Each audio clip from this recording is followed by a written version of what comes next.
Alrighty then. Hello. Let me just let this finish so I can pause VLC.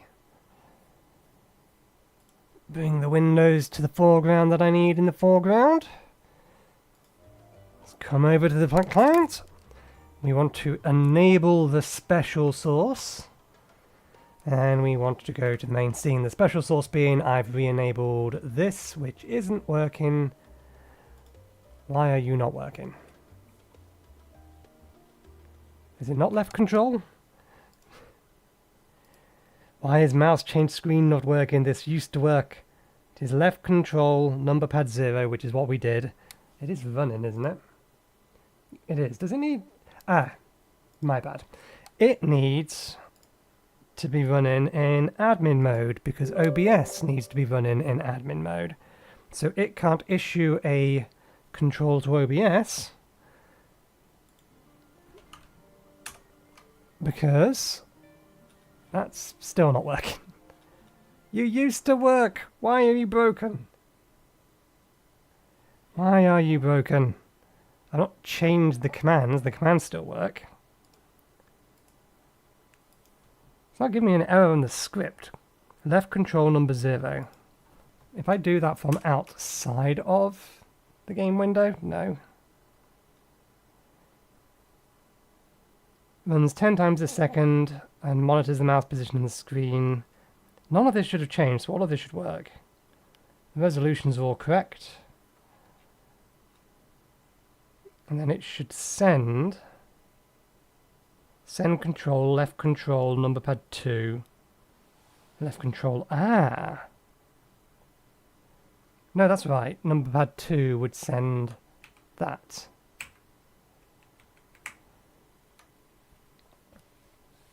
So why? That is irritating. This used to work. It wasn't that long ago that it was working. I can't remember the last time I used it, but it was definitely working the last time I used it. Again, it's not crashing, which means it's either not sending the commands, or OBS isn't receiving the commands. Left control down, number pad 2, left control up. Ah, it's targeting a specific executable. Has the name of the executable changed? Is that the problem? OBS Studio. What is your file name? OBS... No, that's correct. I don't know. I don't have the time to be trying to figure out why it's not working. I'll have to redo this script at a later date then. It could be anything. It could be Final Fantasy XIV, it could be OBS, it could be AutoHotkey. I am using an older version of AutoHotkey and everything else is nice and new. It could also be the plugin that we're using. Anyway, if it's not going to work, then let's turn it off so it's not causing problems. Although I do want to try it one more time, just from fresh. Run that as admin. Yes. Okay. Enable. Yeah, no, not working. I will just have to try and pay attention to where I'm going and make OBS follow me manually. Okay. Ojask Tusan, I had this name earlier, I practiced it. Ojaki, what is it? What is it? J-I-K? Jika? Ojak? Ojika? Ojika Su, or Tusin, Tushika? Close enough. Has a message for you.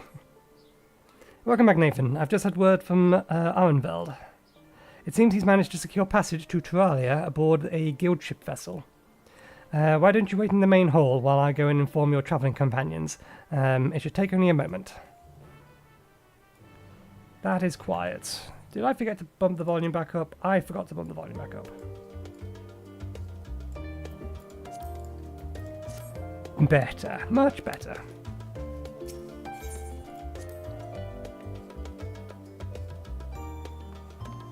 We were a little bit busy last night. I did get I got a level into Scholar.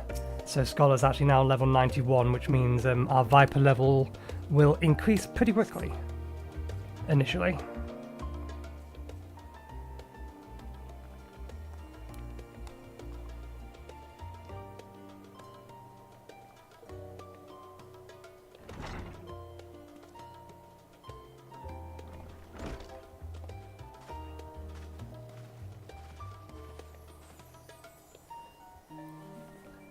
Ojiki gave us the good news. You've made ready to sail at a moment's notice. We've made ready to sail at a moment's notice. The only one yet to arrive is our Unveiled himself.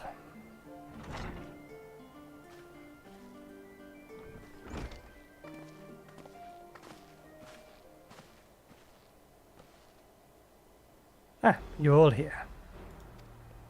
It took some persuasion, but the Gleaners Guild ship has granted us places aboard the vessel bound for Tural.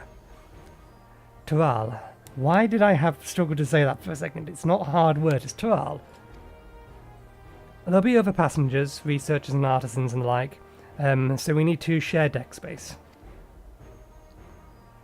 That's fine, our Unveiled. I doubt anyone expected we'll have a ship all to ourselves. They're not casting off just yet, so if you have any lingering concerns, now is the time to voice them. I wouldn't call it a concern, but everyone's still clear on what we'll be doing in Tural, yes? We've not forgotten. The nature of Tural close, not quite right though, is in the midst of deciding its next ruler.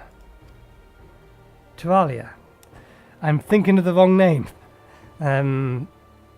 As your chosen allies, we shall assist you during the rites of succession and support your bid to become Dawn Servant. In addition to that, Alphano and I have other objectives. As part of its reconstruction, Garlemald seeks way to reconcile and re-engage with its neighbours. By visiting Tural, we hope to learn more about the ways its myriad cultures interact with one another, how they find common ground, develop strong ties, the sort of insight that might help our friends in Ilsabard. But we'll pursue this goal in our own time. You can be assured that we'll give it all the contest all due attention. That's all I ask. Otherwise, you are welcome to do as you like.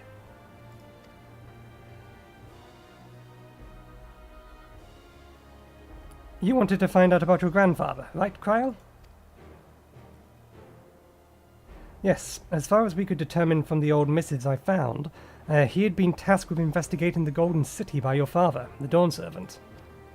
Yet, oddly enough, we've no record of that investigation in our archives, and nothing to explain the earrings which accompany the letter.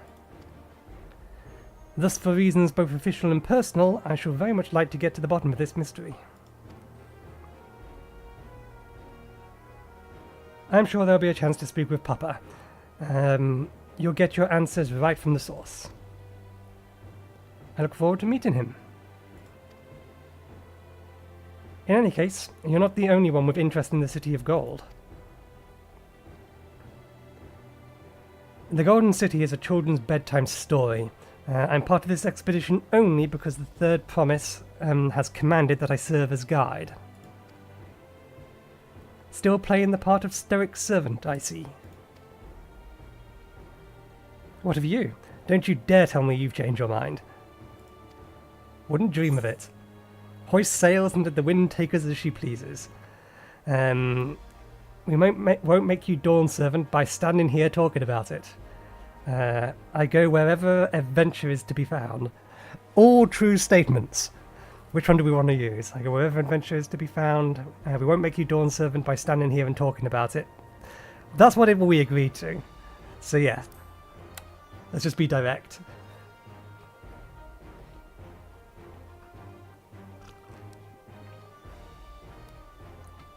Ha! A man of action. Right, then. If you're all still committed to the journey, then I say we make ready to depart.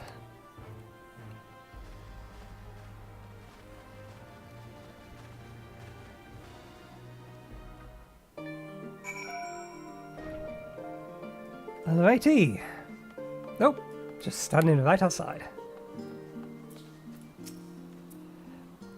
Eager as they are, they have already left for the harbour. We're not in danger of missing the boarding call, but perhaps we should be on our way as well.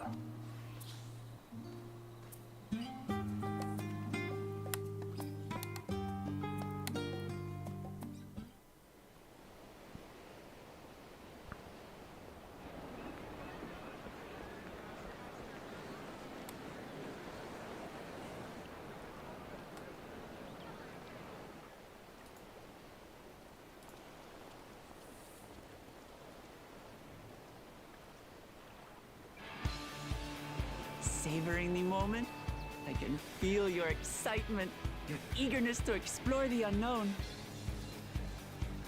Well, for once, the fate of the world doesn't rest on our shoulders. We might even get a chance to enjoy ourselves. Do not be so quick to relax. Alright, yes. Spacebar. Tural may seem but a short sail away on a map. The vast seas between brim with peril. The treacherous waters of Shade's Triangle alone have claimed countless vessels. Okay, this is what we want. Apply to all voiced dialogue only. That's the option we wanted, so we can turn this on permanently. Even following the safe route plotted by Admiral Bufiswin herself, this will be no pleasure cruise. Perhaps, but my voyage here was uneventful enough. Disappointingly so.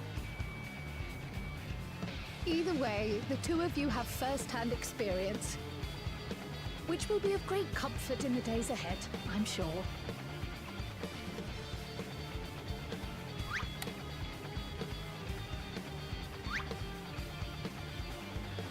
Aye, it's nothing new to us. All aboard!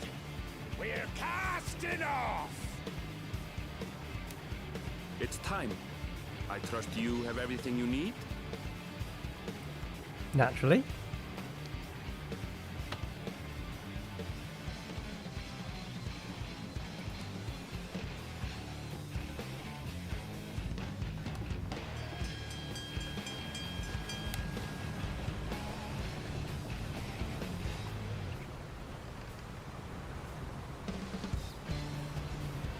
And so does our ship cast off from the docks. We sail west, as Cattenram did some 80 years past, bound for the New World, known to her children as the continent of Tural.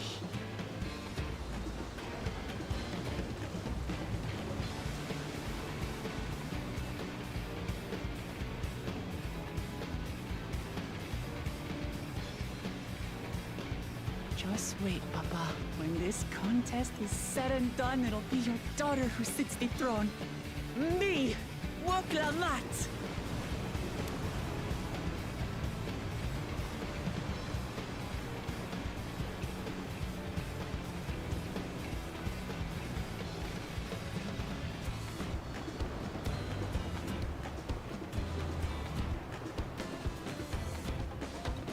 I should probably push the visor button so you can actually see my eyes.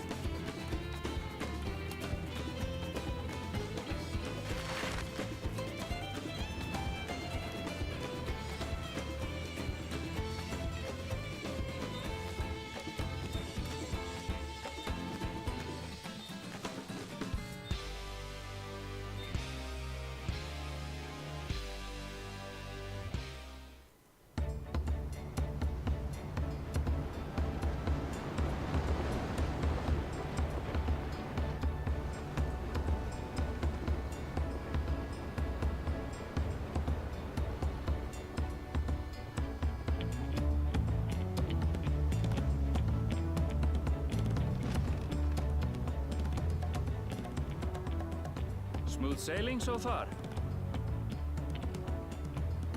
Aye, so far so good. But this sea, she's a fickle one. Calm one moment, blowing a gale the next. I'll take my rest while I can then.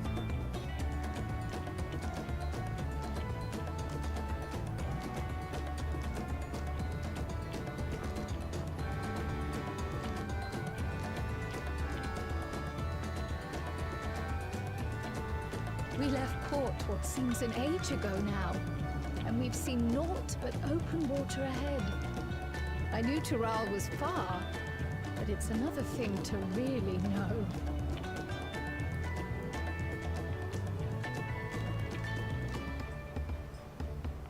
Speaking of which, some of our fellow passengers have made this trip before. Several times, in fact. I was able to learn a few things about Tuliyollal and the Rite of Succession. Since we still have a long way to go, why not have a chat with them yourself?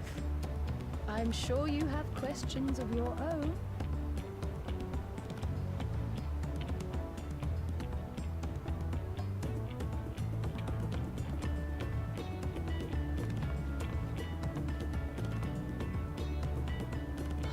Did you look out across these same waters, Grandfather?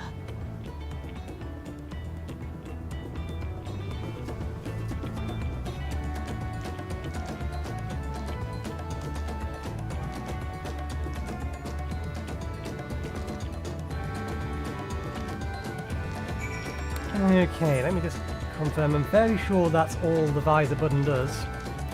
Yeah. Just makes you actually able to see my eyes. Okay, let's have a word with everyone.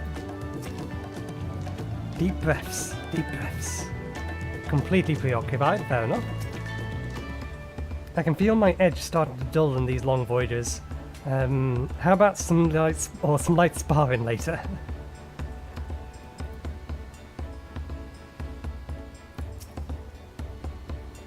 I see you in Eorzea before.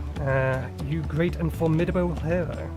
Gah, I've had enough of playing the simpleton. There was a time when we took great pains to maintain the deception.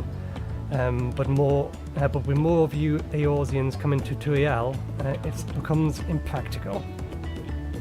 Besides, my mercenary days are over. Too many of our war band have fallen. And so we head home to lick our wounds. My story? Well, since you asked, I wanted to retrace the historic journey of the great Kitarama. You know, the first Eorzean to set foot in Tural. Almost 80 years ago. The Mamujal leader is said to have welcomed Kentarama with open arms and sent him home with a bounty of silverware as a token of their friendship. But the real treasure was the crops he brought back. Potatoes, tomatoes and corn, each spread across Eorzea like wildfire. His grand adventure led to a culinary revolution. The tale of Ketarama returned to Tural several times after that, but his ship vanished during the last recorded voyage, and he was never heard from again. That even a seasoned explorer like him could meet an end is testimony to the ocean's perils.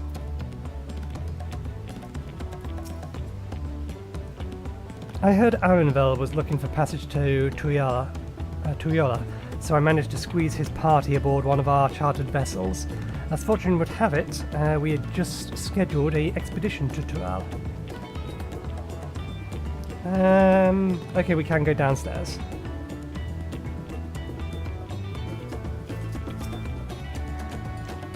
Did you want to make a wager?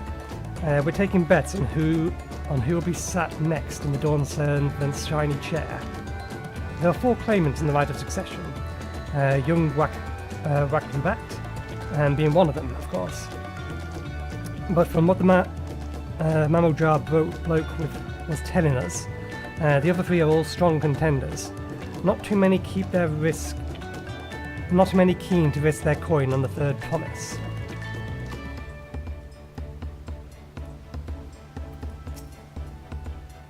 I'm told this vessel has been equipped with barrier generators to protect it from storms. A reassuring thought, though I nevertheless pray there'll be no need for it.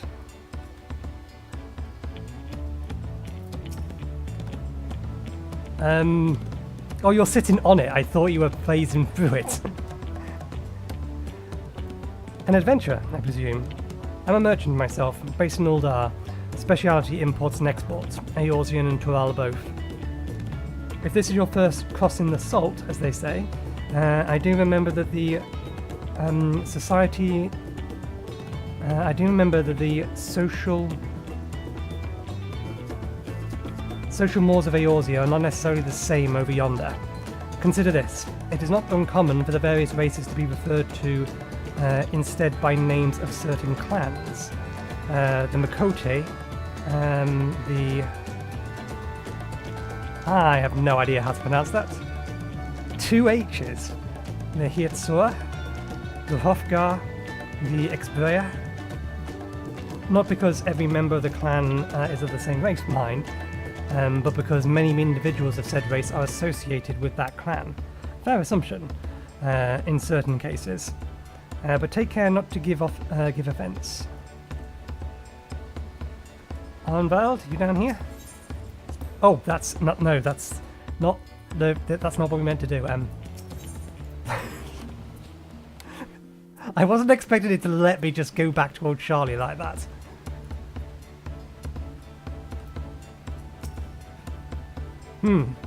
Oh, this will be my first trip visit to Tural. Forjatoon's the name. I was working at... Goddamn names. I hate names. I can never say names. Why are names so complicated? Why can't they just be 6 letters like mine? Nathan. Skid even. I go by Skid. It's 4 letters. It's even easier to say and pronounce. I was working as Ishtema's Isthetarian. Close enough. In Uldar, you see. But my employment with came to an end. That's why I visited Shalia, in hopes of starting over. While I was attempting and failing to find a new job, I seized a chance to board this vessel when I overheard a room for another passenger had been opened up. I'm told the dorm servant opens all regardless of origins, and so Tuliyollal seemed like a perfect place to begin anew. Hopefully things will be better this time.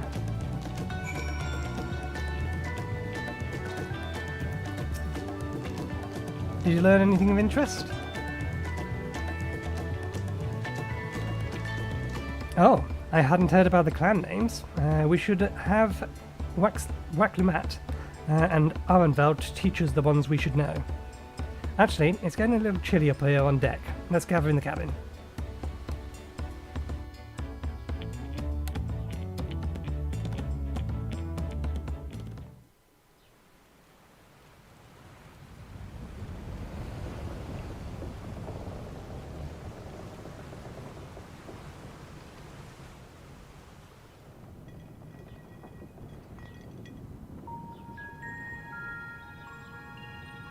We're in for a proper storm, it seems.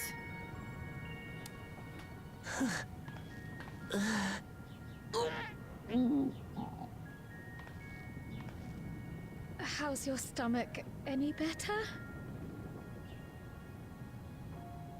I don't know what you mean. I don't get seasick. I'm just feeling a little nauseous is all. Isn't that what seasickness is? Erenville, you were born in Tural, yes? Do many Vieira live there? The Shitona, as my people are called, have settlements mainly in the north, in Tural. And your family? I know nothing of my father, not even his name. As for my mother... Where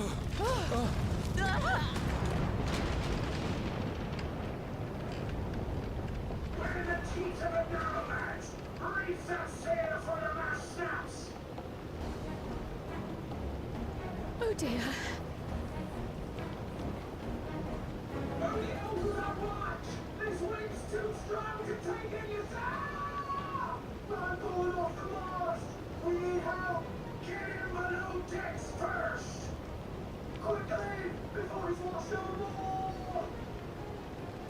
Come, we should lend what aid we can.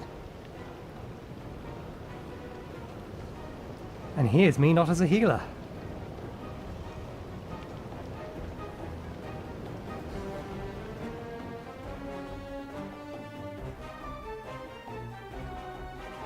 I have not seen the ocean rage with such fury before or since.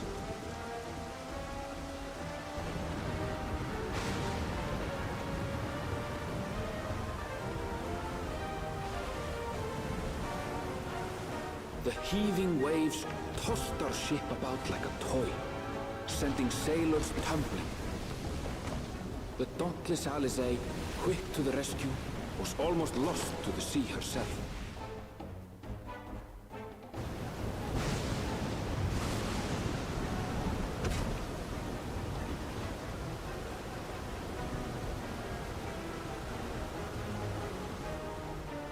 Meanwhile, our champion rushed to deploy the vessel's magical defenses, and thereby shield us from the lightning.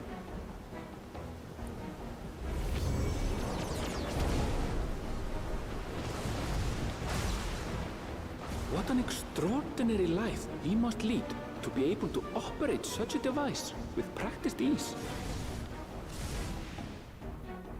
We've seen a lot of elegant tech.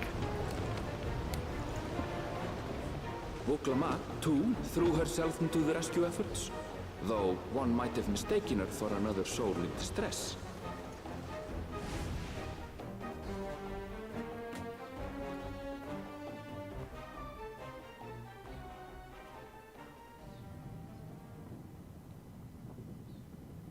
By the time the unruly seas had calmed, our strength was all but spent, and we had yet to even glimpse the shores of Tural.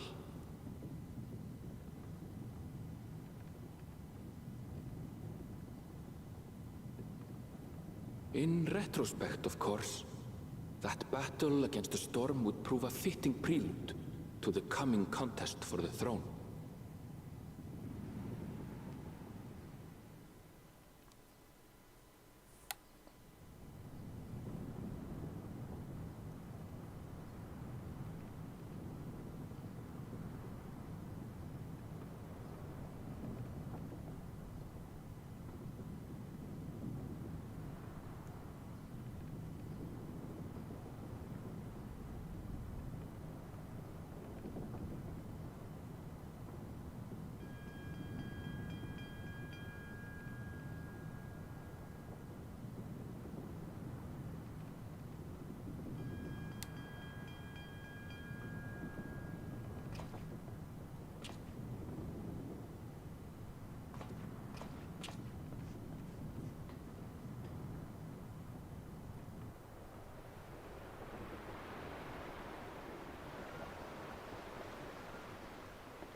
We must be close to land.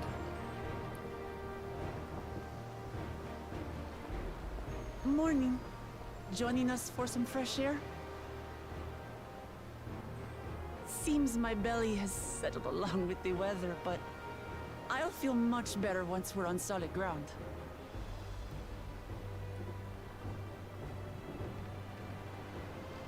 Ugh. Can't be much farther now, can it?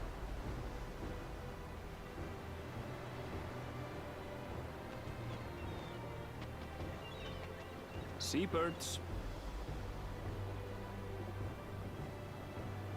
Land must be near. You need only hold out a while longer.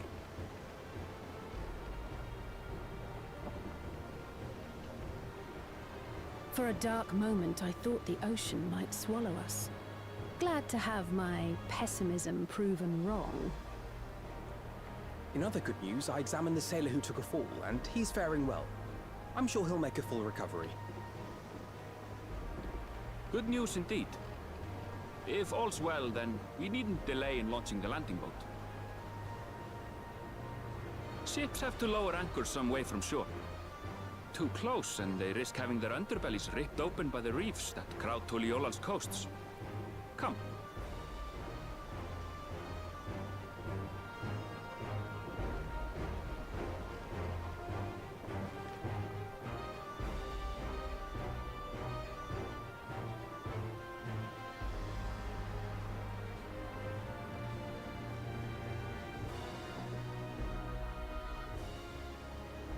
Thanks for bringing us all this way.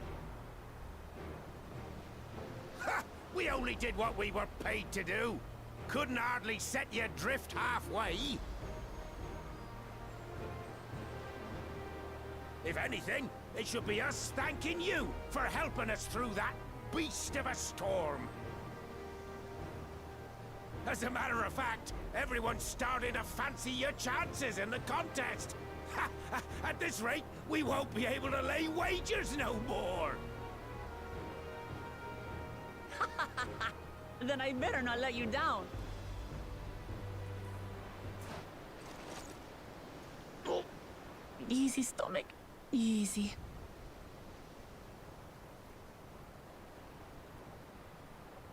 We're the last to board. If there's nothing left to say, then let's shove off, shall we?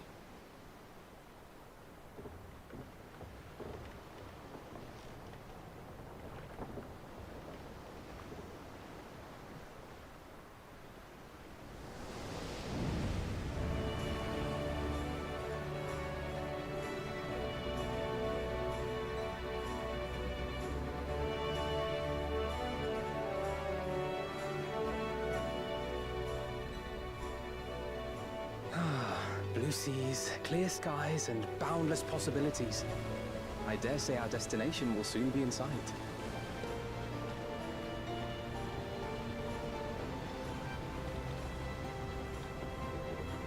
Enjoying yourself for a change?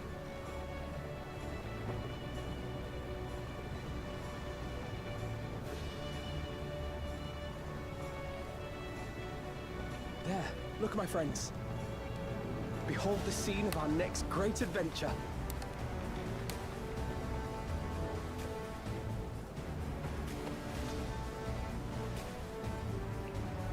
At last, we are come to the land you call the New World. To my home, Tural.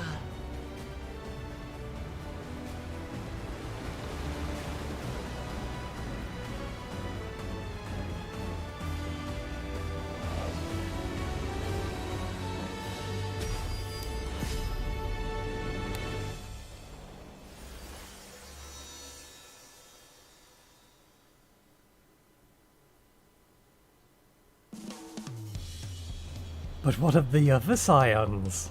When do we get to learn what's happened to them? Turalia.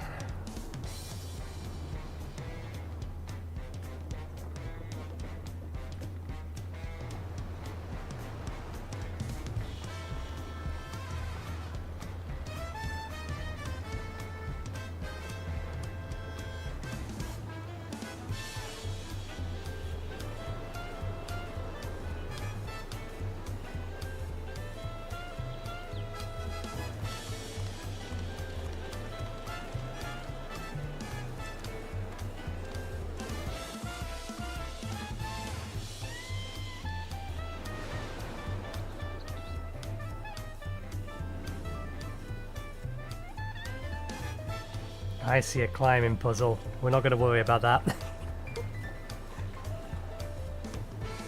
My patience is limited for such things.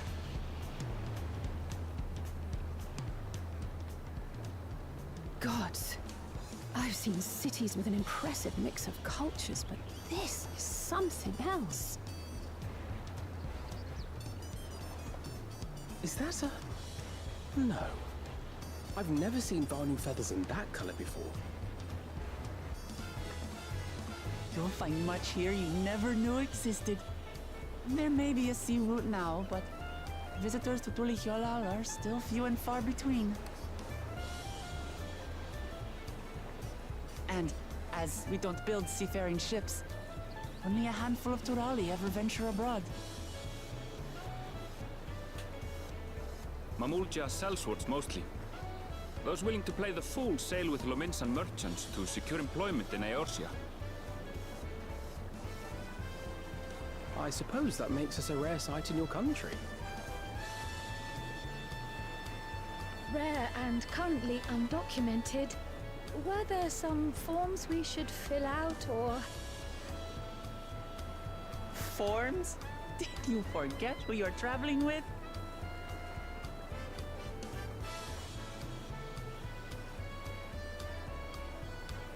We probably still need to sign in. You are outsiders? Visitors to Tural? We are.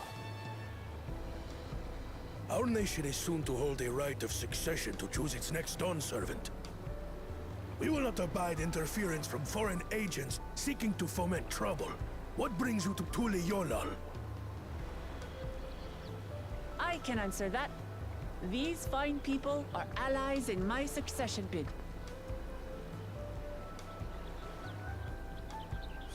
Third promise. If you vouch for them, then all is well. Of course.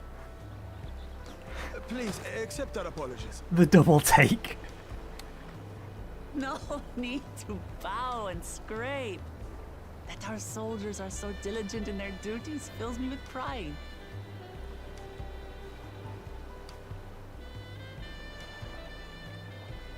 We'll be continuing our patrol then.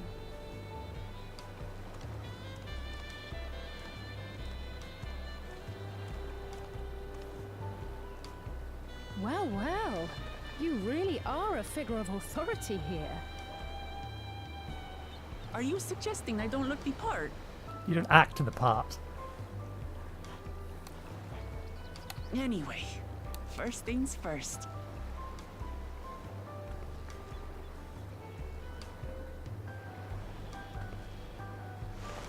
I bid you welcome to Tuliyollal.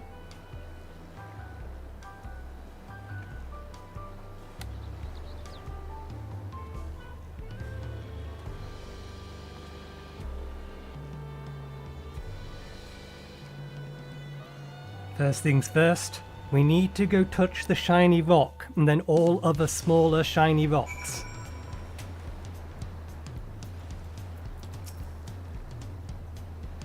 What an amazing city.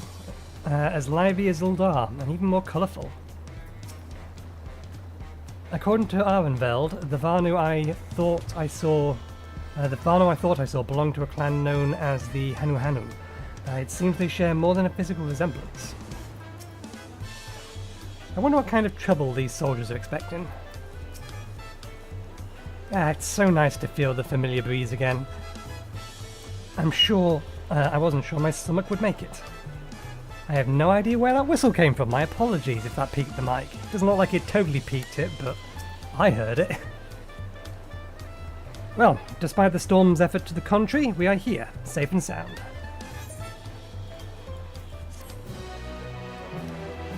I should pop my EXP boosters. You have arrived in Tuliyollal. You can now return to the city at any time by speaking to the swaffy sailor in the Scholar's Harbour in All Turali. Before that, though, they will almost certainly take us to the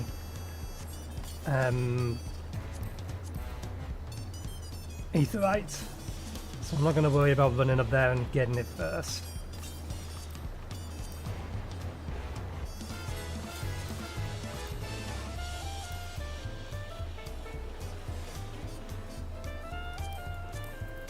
Doesn't really matter what buffs it gives me. Ah, damn it. Can't stack two different foods to get the full effect. Oh well. That'll last us for 2 hours at least.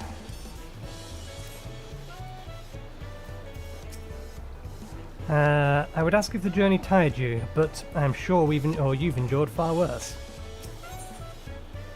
While being on solid ground has improved Wuk Lamat's mood, her stomach appears to be lagging behind.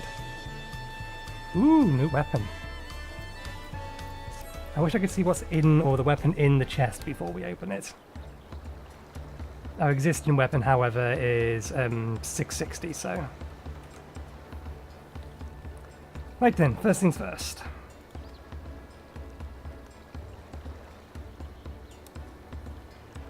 I still a bit queasy. No more boats for a while. Doesn't the first dungeon take place or start on a boat? I realise we've just all arrived, but we should get familiar with the city before the Rite of Succession begins. No arguments here. I should very much like to explore. Then I'll guide you. Are you sure you're in any condition to do so?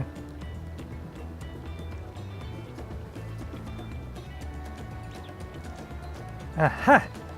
We were wondering who these strange folks were, so the Third Promise has found herself new followers then. Followers. Wuk Lamat, are you unwell?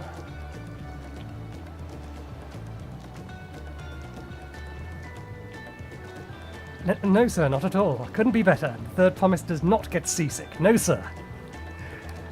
Methinks you protest too much. As for my hand-picked entourage here, I've recruited them to help me with the Rite of Succession. I was about to show them around the city, in fact.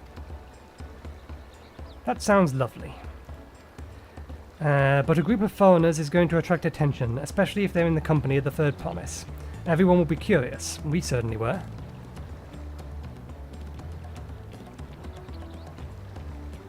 Your siblings have a tendency to command a respectful distance, but you're just so easy to approach. And I enjoy it so much when you do. Please, don't ever worry that you're a bother to me. You're very kind. Good day to you, Third Promise.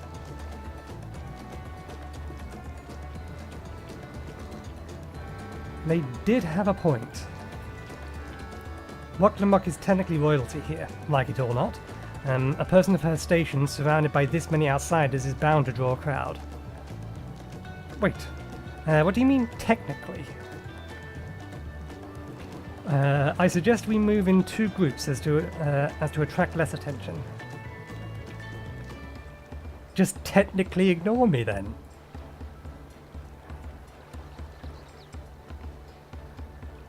Nathan, you and Crow can come with me. Then I'll take the twins. We'll get in touch once we have a good look around. That voyage was hard on us all, so take it slow and recuperate. We have time enough for that. Enjoy your wandering.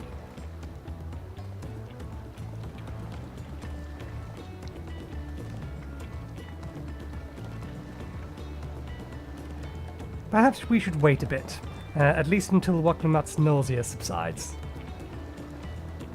No need for that. Look, I'm ready to go.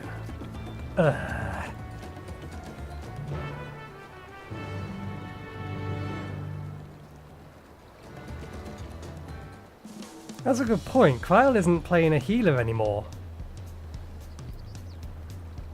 Technically she wasn't playing a class previously, but in not Shadowbringers, Stormblood, she was acting as if she was a healer.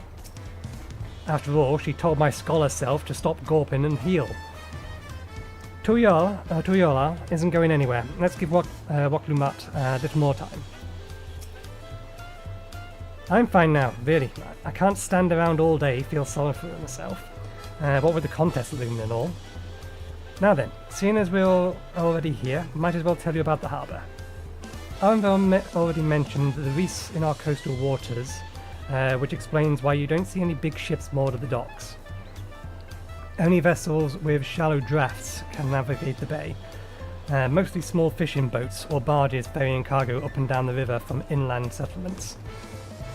Much of the incoming traffic is from Ihuykatumu, the southern landmass. The clans there produce various goods for export. Their wares are unloaded here and carted off to merchant stalls in the neighbouring markets. Speaking of which, besides Bevy, Bayside Bevy should be our next stop. Wuk Lamat and Kral are now accompanying you. Keep them in your sidebar. Blah blah blah blah blah blah blah blah blah blah blah blah blah blah blah. Okay.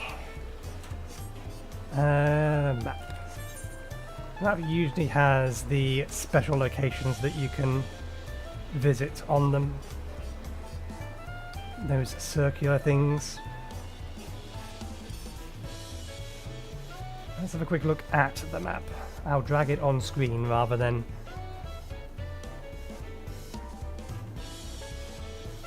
These things are spaced out a bit. Spaced out a lot. We'll see which direction they take us and then try and cover any of the other Aetheryte shards that they don't take us near.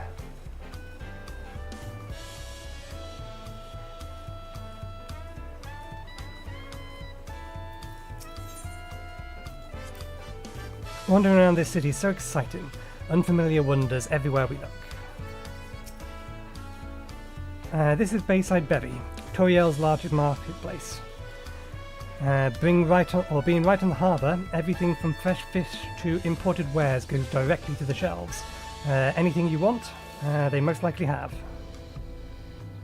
Alright, I should mention that here in Tuliyollal we buy things with Pel, a currency that the Pelus Peli created.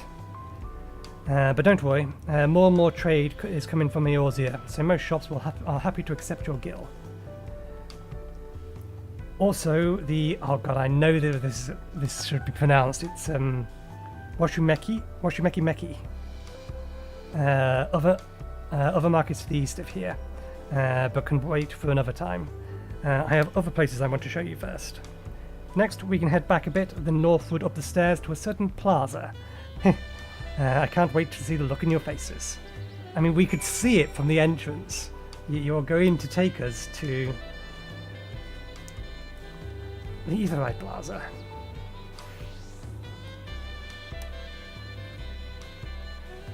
The great big shining crystal.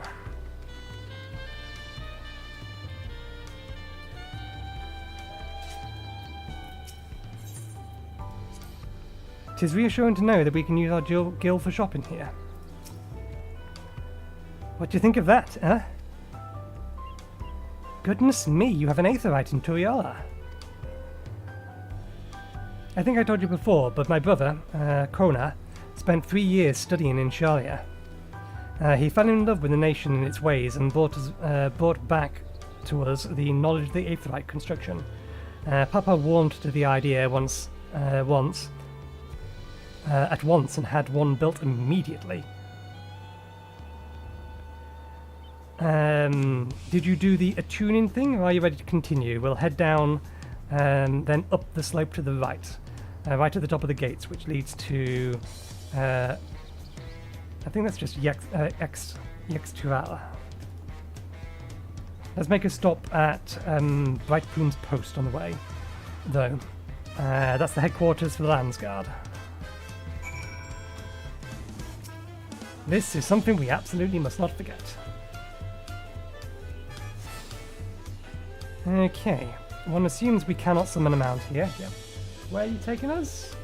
All the way up there. Fair enough. Let's quickly swap over to Ninja for a second, just because this is going to speed things up. Not only does Ninja actually have a higher base movement speed, we can use Shikuchi. But we can also then swap over to Dancer and go zoop, zoop, zoop. We may end up coming back down this way anyway, but let's get the ones on the left or right hand side first. We'll come back for the others later.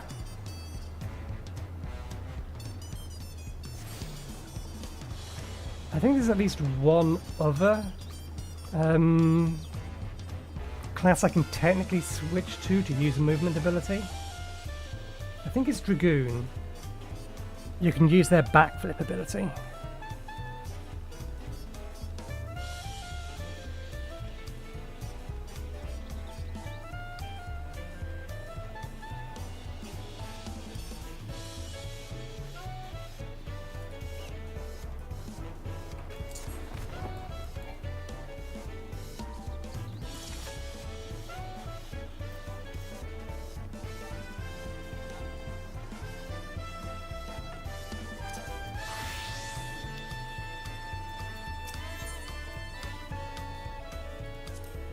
Trudging up and down all these slopes and stairs is exhausting. I understand now where Wuk Lamat gets her endless endurance. We have a lot of narrow, winding streets that crawl up the side of the mountain, as you can see, though.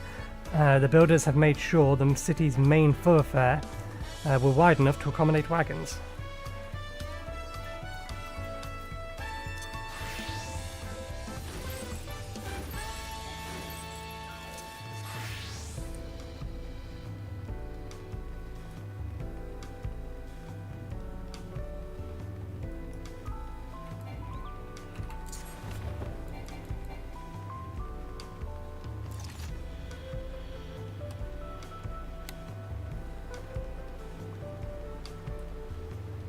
They have succeeded in making this one so much bigger than everywhere else. I mean, Razat Han wasn't exactly small, but this place feels gigantic.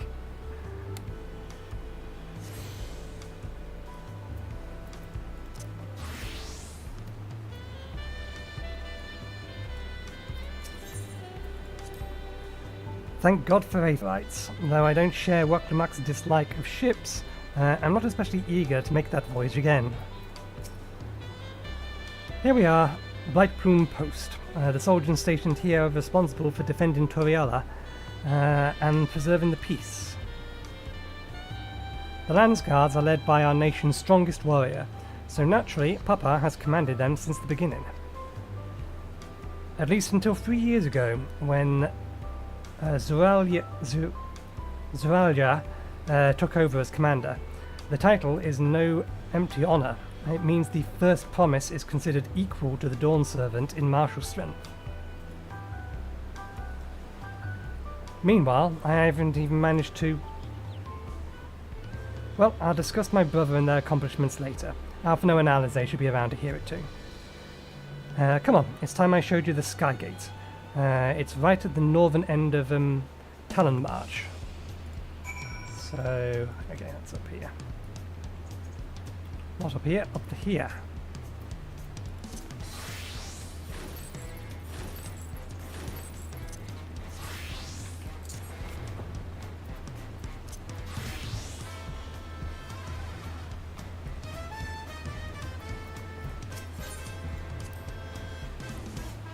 Zuralja is clearly a mammal name. An interesting family.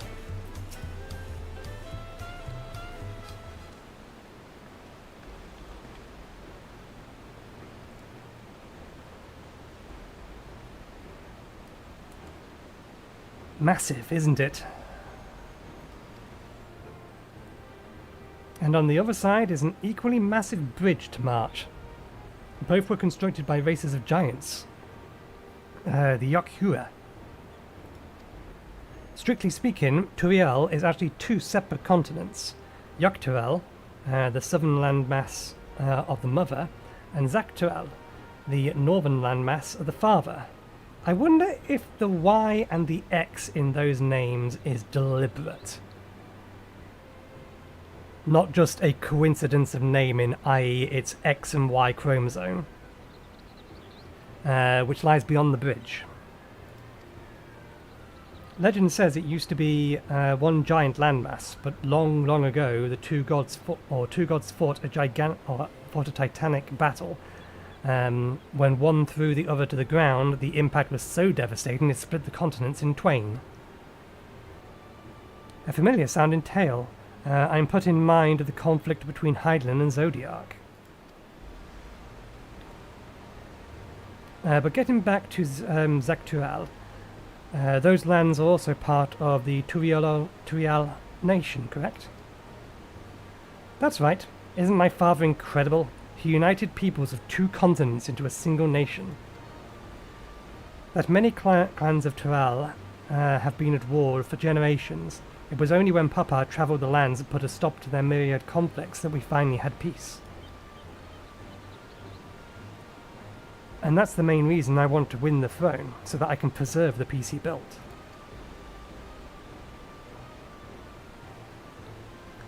But I see you're more interested in what lies behind the gate than hearing about my aspirations. Crossing the bridge to Zaktural requires a special traveller's pass. Unfortunately, they won't be issuing new permits until the Rite of Succession is over.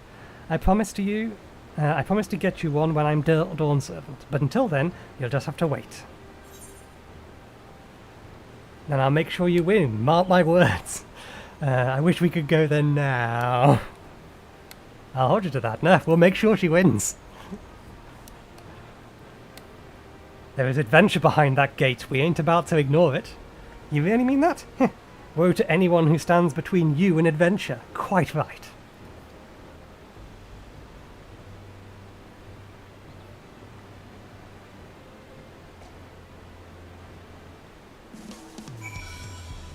Oh, where are they? Still here, they're just standing behind me. Tired of all this walking? Take a moment to rest and then we'll continue the tour. I am on the right class, good. We must have covered half the city by now. Tuliyollal is unlike other places I've visited. I am thoroughly enjoying myself. Can I see what's in here? Ah, who am I kidding? I know what's in here. We just need to look in the crafters menu. The one that's in there is whichever weapon is item level 450. So it will be whichever... that's the wrong class. It'll be these things here.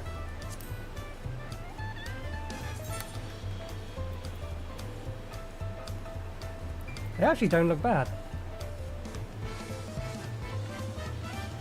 But they have a very similar kind of effect or kind of appearance to the ones we're wielding currently.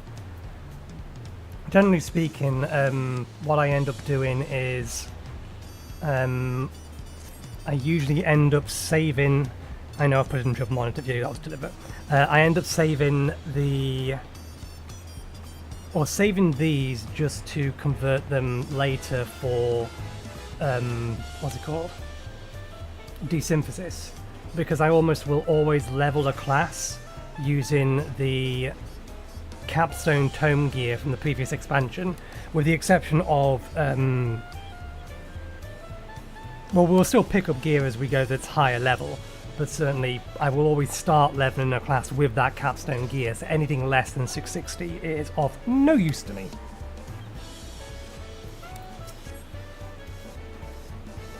Creation stories are often rooted in true events. Given the similarities, it could be that Turiyal's legend was inspired by Hydaelyn's clash with Zodiac. I enunciated that wrong because it should have been enunciated as a question rather than a statement. Wuk Lamat is ready to commence the second half of your Tuliyollal tour. We'll head west next, towards the Arch of Dawn. The dirigible landing is on the way.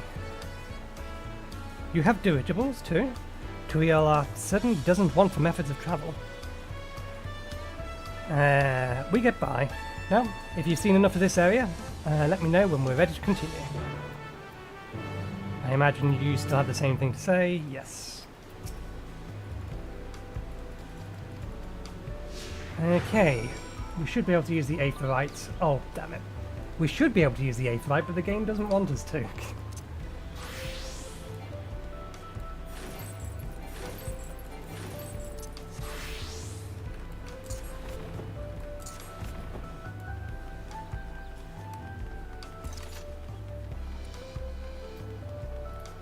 Close our crafting window, we don't need it open.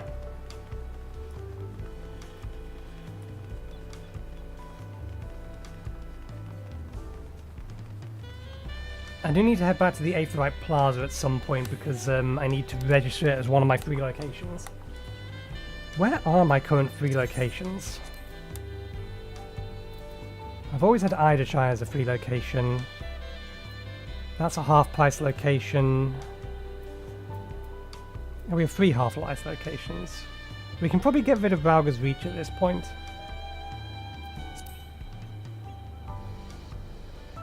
But we do have 1 additional free location now. Thanks to the fact that they changed the way that whatchamathingy works, their login system works, and now using third-party authenticators count towards the authenticator part of getting the free location. from it. Because originally you needed to use their authenticator. But since they now allow third-party authenticators, it's a non-issue, and they give you to it anyway, I believe. At least last time I clicked on an A for Ride, the option was there. Anyway, we'll get to that later. I hope you aren't too tired. Tuliyollal still has plenty of sights to see. I'm still struggling to conceive how one could construct an entire city on the side of a mountain. This was originally the site of Yakai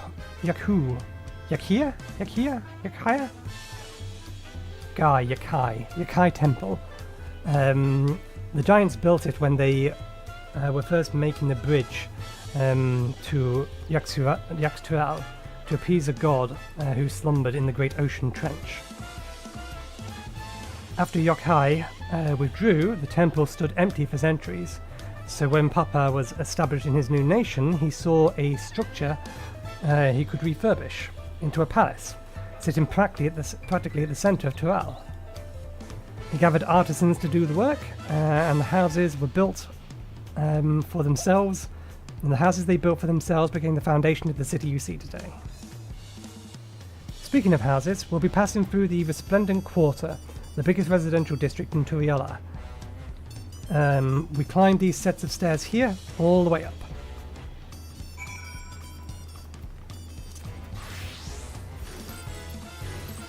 Why climb when we can swoop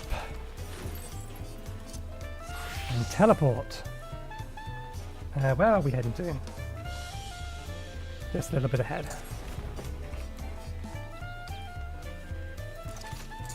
Oops. Misclicked. This clearly looks like a place you could jump off of. Why would they have this here? Why is there no guardrail?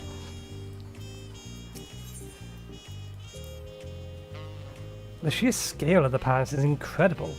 I wonder what that carving at the top represents.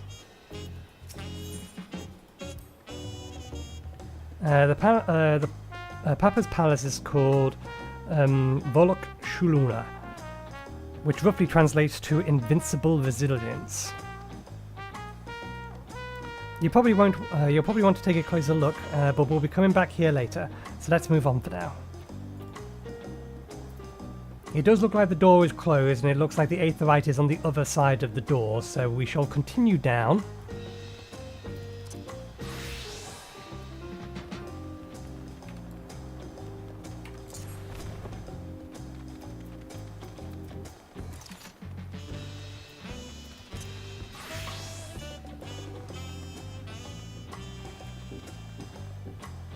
Grab the Aetherite shard while we're at it. Are they actually going to take us to every Aetherite shard? Did I not need to go to the Wakumeki shard?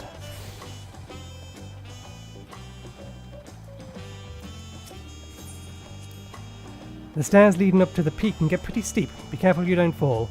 I've been one step away from death more than a few times. Why does that not surprise me? So, this is the Resplendent Quarter. What band of people live here?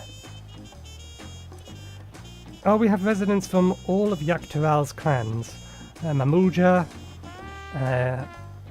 Exbralia, Pelupelu, Morbin, and Hanuhanu. We also have Tanwatua, these names, Hetsaru, and Shitona. I have probably pronounced every last one of them wrong, but they sounded reasonable to me, so we will move on. Who moved south from their ancestral lands in Extral. In essence, this is a gathering point of every corner of Tural. A true representation of Turalians' diverse character.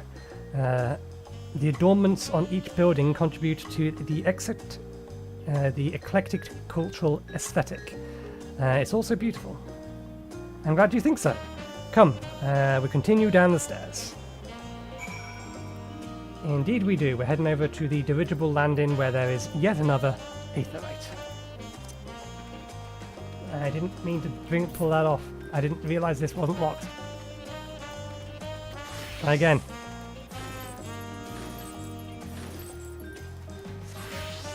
Good enough. This works.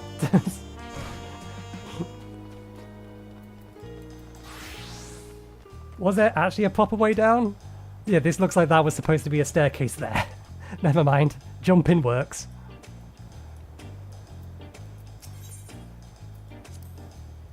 One only need to look to the children playing for a sense of how peaceful things must be. And here are our dirigibles. Not bad, eh?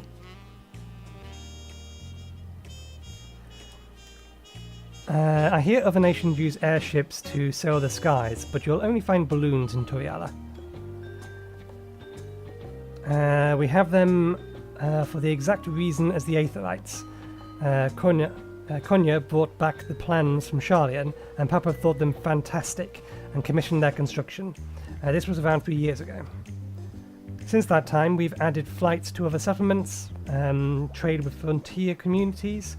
Has never been easier. But enough about dirigibles. The Arch of the Dawn awaits. No, you're wrong. What awaits is an Aetherite hiding around the back here.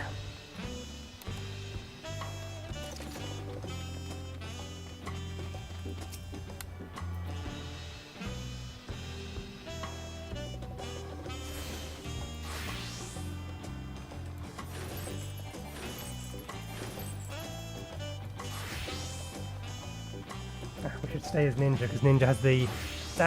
no, that's what I was worried about. Ninja has a trait, they get it fairly early on, called Free Foot, that increases their movement speed by about 10%, I think it is? As far as I'm aware, they're the only class that has a base movement speed increase.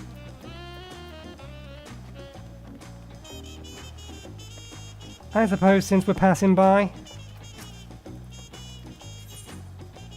So alpacas are our fast travel option. Well, not fast travel option, auto travel option is probably more accurate.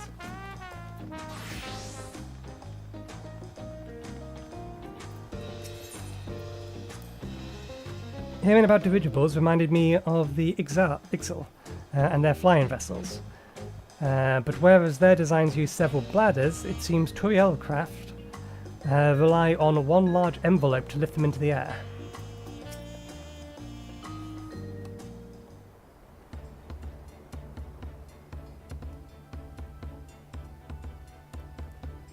This is it, the Arch of the Dawn. When the giants were still here, it was known as Yuk-Tural's Landgate. But when Papa founded Tuliyollal, everyone began using its present name in honor of his great achievement. Through this gate is Kozama'uka, Yuka. Close enough. The wetlands south of the city. Depending on the Rite of Succession, what the Rite of Succession asks for, we might end up going in that direction. Kozama'uka. That name alone is intriguing. Speaking of which, what were those fluffy animals we passed earlier?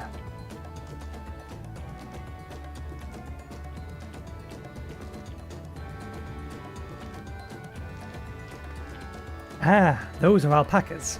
Fearsome four-legged fiends. Fearsome? They seem quite placid to me. You'll learn soon enough, Kryl. You'll learn soon enough. I'm guessing she gets spat at a lot.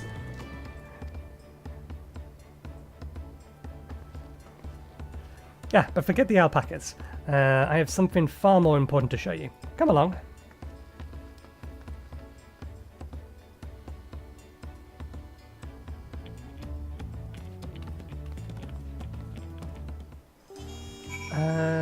Is there one nearby? Not quite. We still need to grab that Aetherite shard and that Aetherite shard and then that one up there. We know we're going to be heading to the palace later, so that's not too much of a problem.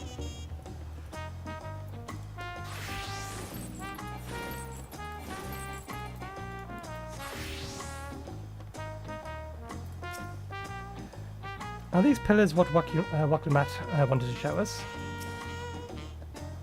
If you wish to learn the true history or the history of Tuliyollal, then look no further. These stone pillars, you mean?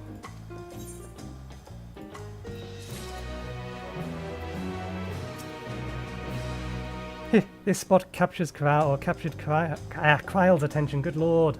We've only been speaking for a couple of hours and I'm already flubbing words. Kryle regards the stone pillars curiously. What is special about these pillars, if I may ask? At a glance, they might look like ordinary stone decorations, but if you take a real good look, you'll see something much more interesting. The following events cannot be skipped. You may wish to cancel any penny duty-fied registrations. Inspect the stone pillars.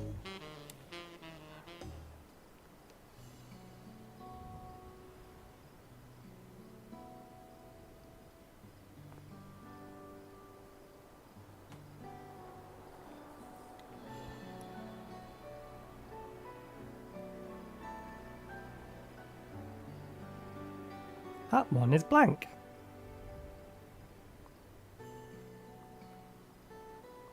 Has it not been carved yet?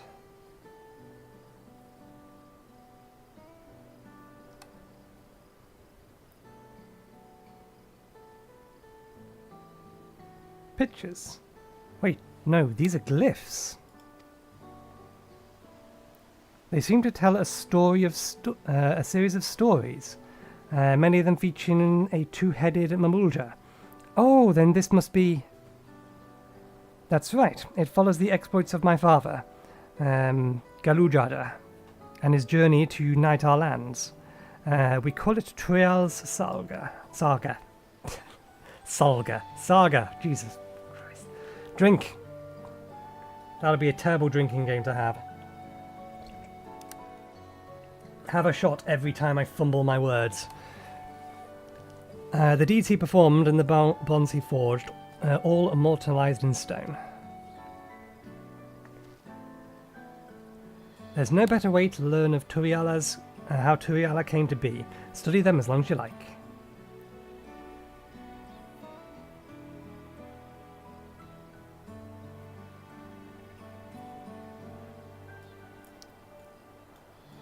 Oh.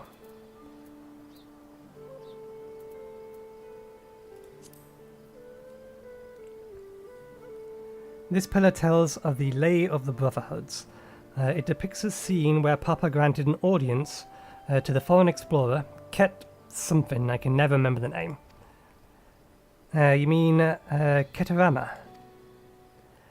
Ah, that's the one. Ketarama's arrival in Tuliyollal is what prompted Papa to embark on his own journey. It is said the two grew to be close friends, brothers in spirits, if not blood. But no one knows what became of the explorer in later years. Ketaram's disappearance is a mystery in Eorzea as well. The records say he travelled between our lands and yours for a while, but then it is assumed he was lost at sea.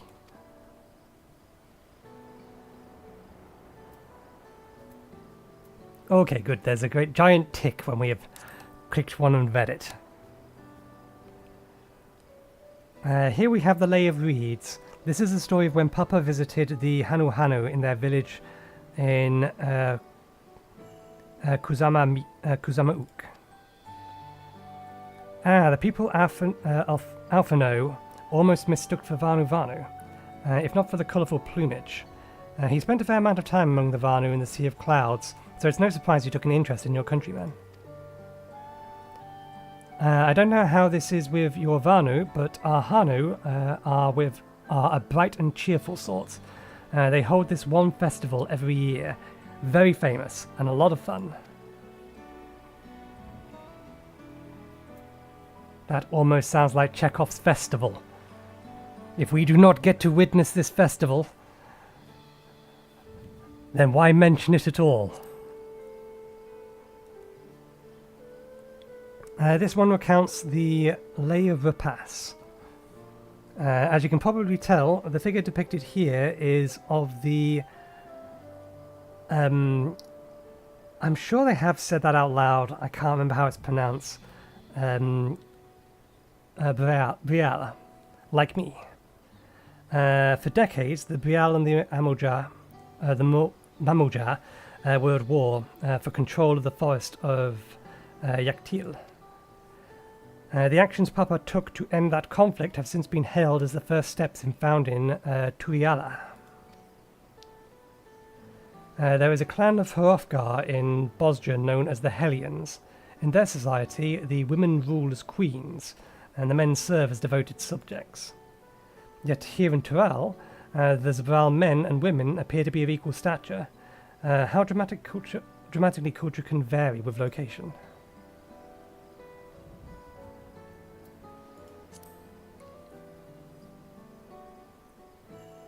Let's see, this one is the Lay of Pots, which depicts the moblins of...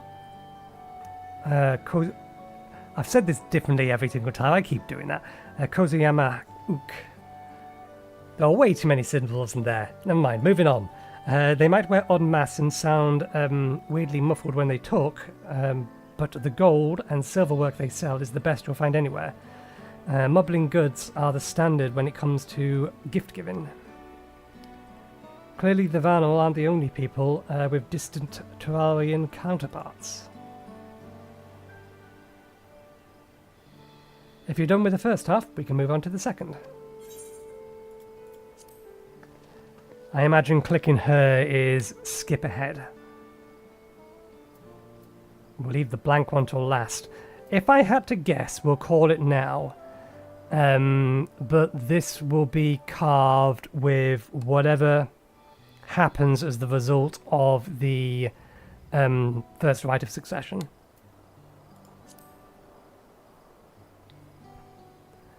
The Lay of Gold. This pillar shows one of the Pelupelu, whose homeland is in Urqopacha.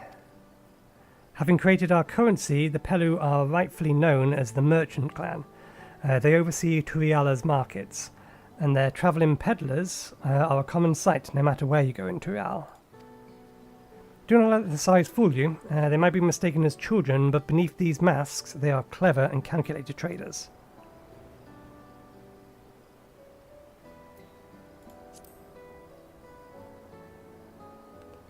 Oh, this one is my favourite, the Lay of Ice.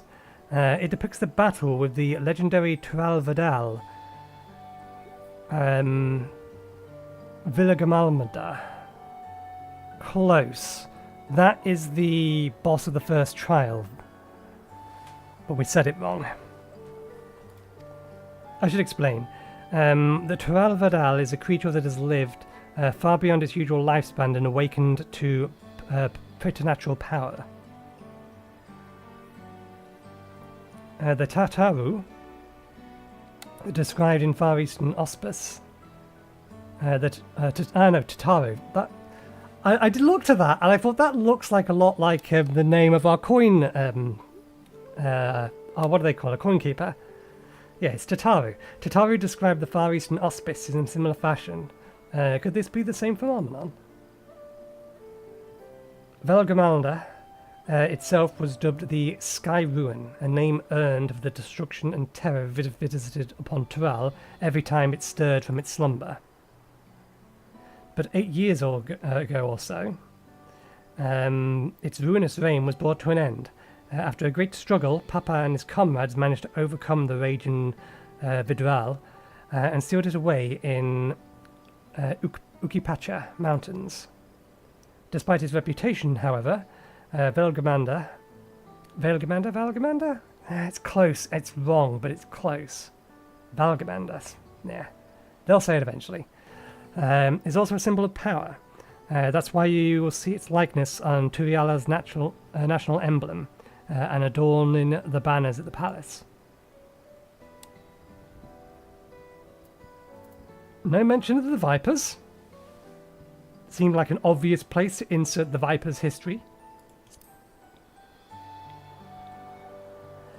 The Lay of Proof. That big fellow is Yokhaya, the largest of Tural's people. These giants once used their great size and strength to establish a dominion encompassing all of Yuk-Tural. Having brought the southern reaches to heel, they turned northwards, setting their sights on Zaktural. You recall the massive bridge they built beyond the Skygate. Sometime after launching their northern campaign, however, they just gave up. They abandoned the lands they conquered and withdrew to the mountains of Urqopacha. I've never seen any of their kind so much as set foot in the city. And this was a people with power and resourcefulness to raise a temple on the mountaintop and build a bridge across the sea with stone. What would move them to renounce their ambitions and their place in Tuliyollal's history?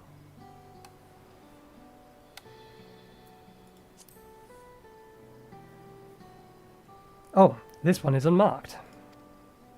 Papa said he left a blank pillar for the next chapter of Tuliyollal's history. Or Tuliyollал's history, whatever that might be. How'd you fill a history, then? Yes, thank you.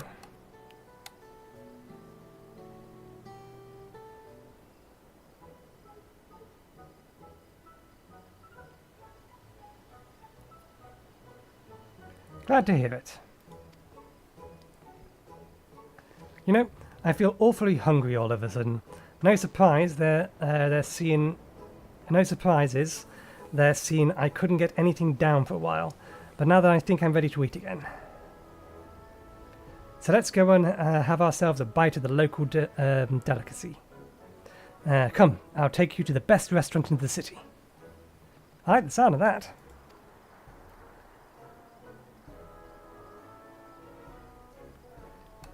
Must grab Aetherite on the right-hand side. Oh no, it's directly ahead of us. Unless there is another one that we haven't got yet. Yes, no, I was right, there is one down here.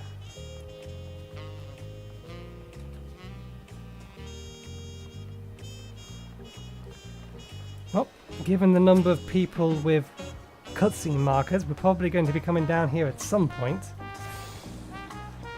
But it was right nearby, we may as well have grabbed it. We'll also grab this one directly up ahead before we go have something to eat. Since we also haven't grabbed that yet.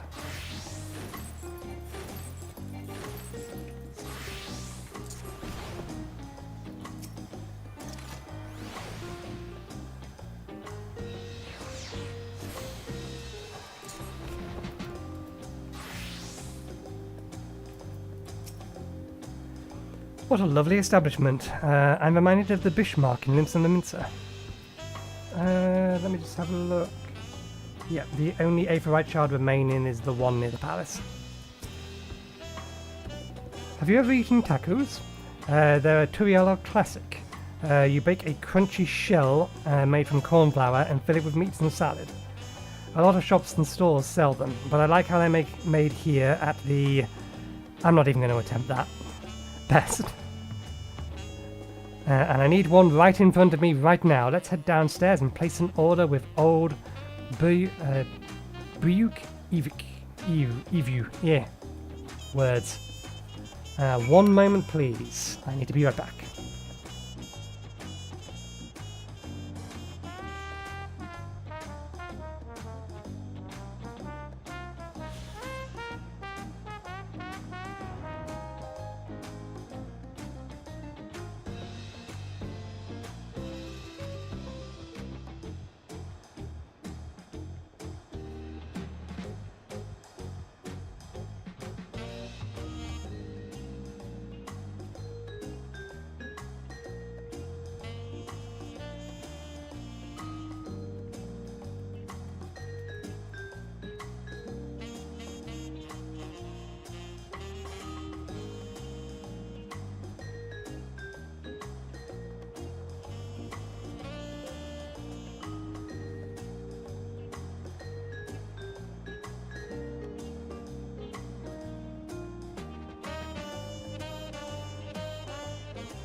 Okay, I'm back.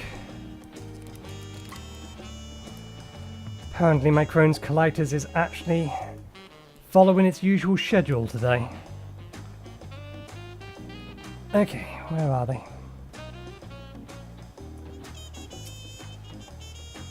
Every dish looks delicious, at the risk of sounding like Wuk Lamat.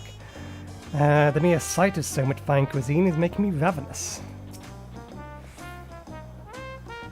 This is Ihuykatumu? God knows. Please say it out loud, so at least I can get somewhere nearby. Don't let his unassuming appearance fool you. When it comes to making tacos, this is the greatest artisan in all of Tural.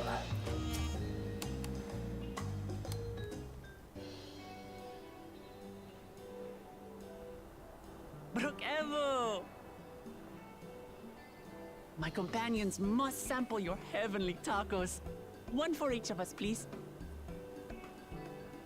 Right away, promise. And I'll pack them tight with my choicest feelings. Only the best for you and your friends.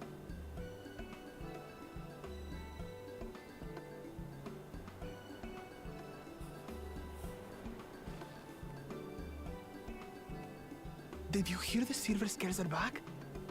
Seems their overseas foray ended in disaster. More than half their warband is missing, including their leader.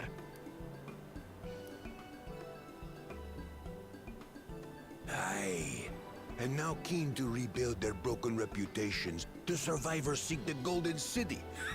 A fool's errand. How many hopefuls have disappeared in search of that fable? They should count their lucky stars they came home alive at all.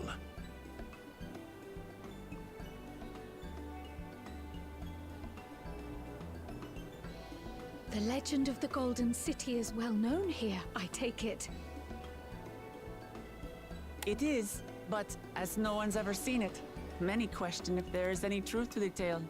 Like our skeptical Erinville. I can't imagine the Dawn Servant would request a formal survey for a place that doesn't exist.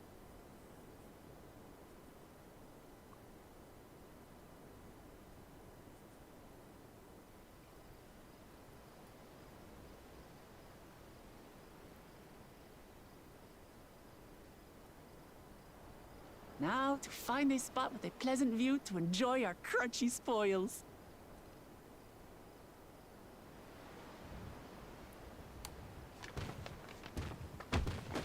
Oh! Oh!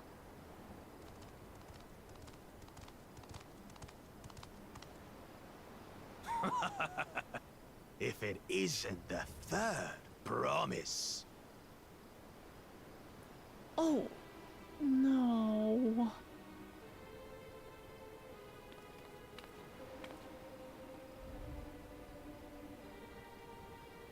I don't know these ones. New salt. Dredge from foreign waters is my guess, brother.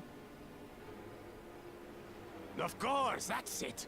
Wuk Lamat is so afraid of the coming contest that she went crying for special help.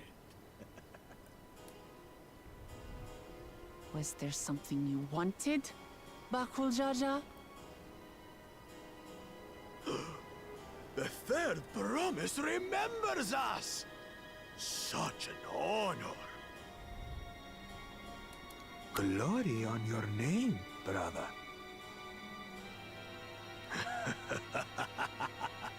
And on yours, brother. I know my rivals for the throne.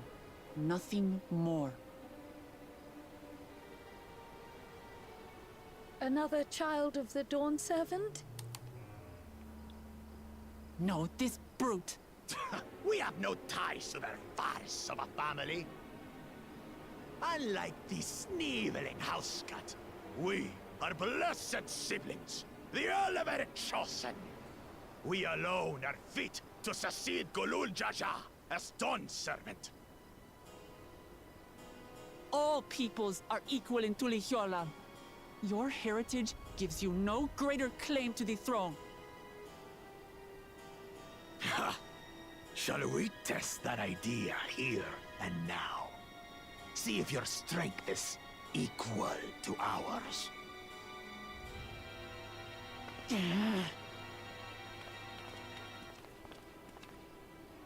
None of this has any bearing on the Rite of Succession, correct?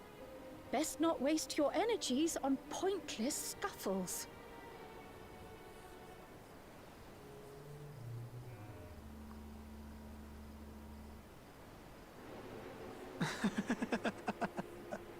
The kitten comes to the house cat's defense. Pathetic. Since when was our nation overrun by mewling weaklings? Listen to me, you.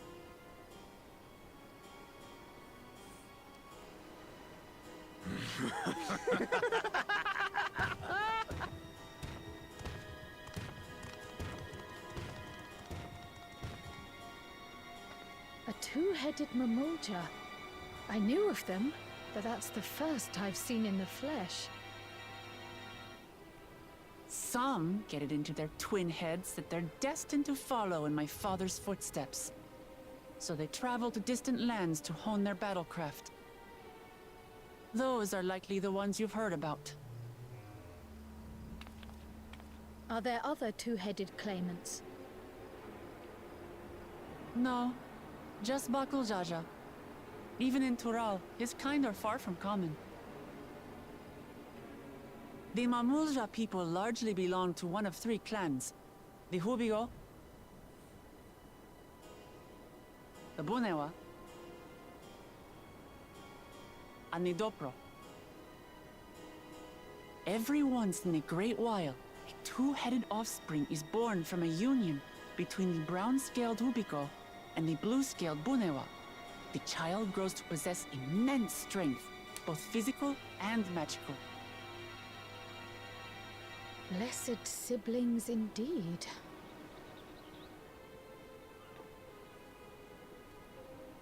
Forget them. Let's go and buy more tacos. I can think of nothing better to rid me of this bad taste in my mouth.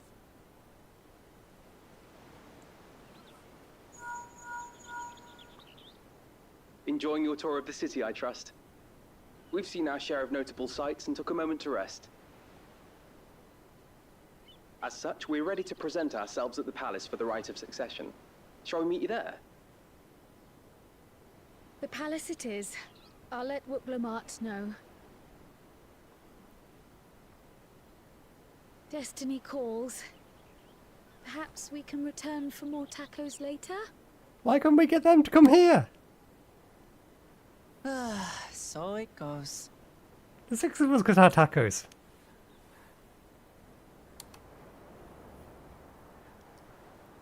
Missed opportunity. I'm sure we'll come back around.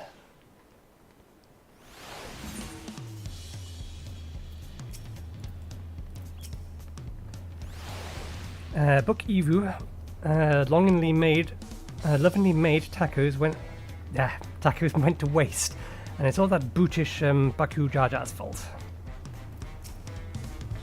I was looking forward to trying some authentic Tuliyollal cuisine, but we should hurry up and join Alphino and the others at the palace. Alright, it's quite a bit of a climb to the top, but if you head up from the Resplendence Quarter, or even the eastern side of Talon's March, if you prefer. Now that you have an idea of how the city is laid out, I'll let you find your own way to Volok Shuna. Shushana? Shushas. Well off. My poor empty belly. We already grabbed the nearby Aphite shard, so it's literally just the one up top. In which case, the fastest way to get there is probably, unless there is actually stairs right at the Aphite Plaza, which I don't think there is to go to the Residence Quarter first and go from there.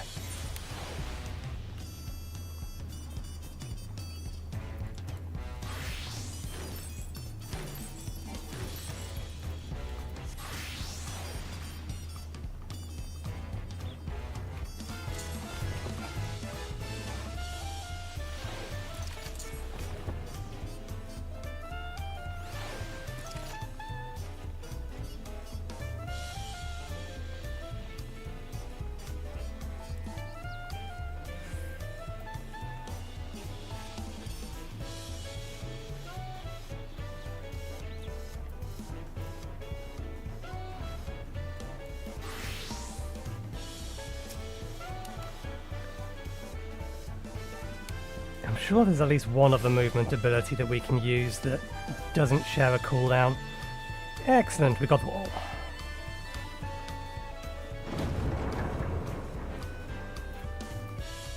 I know that Dragoon's backflip doesn't share a cooldown, but you do have to very specifically turn around and do it backwards. I think Vipers? I think you can use Vipers as well.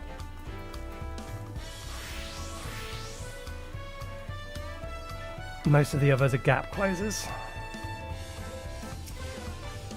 Did you have a better, or do you have a better feel of the city now? That's Arenveld.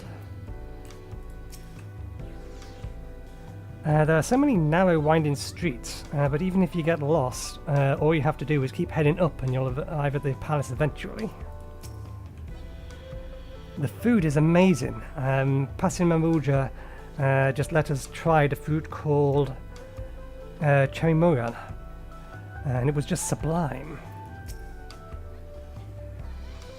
We saw a two-headed Mamulja on the way out of here, another claimant to the Rite of Succession according to Arenveld. You made it. Good, then we're all here. I'm still hungry enough to eat a whole roast koibri, but the contest won't wait for us forever.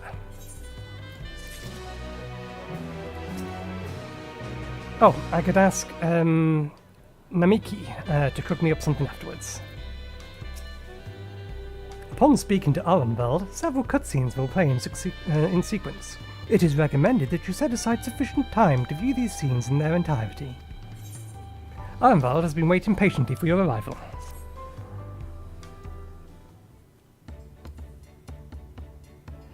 I've acquainted the twins with the city as best as I could in short time. Their unbridled enthusiasm made it rather difficult. Invariably, something would catch their eye, spurring them to run down an alley to investigate. 'Twas like herding a pair of unruly quills.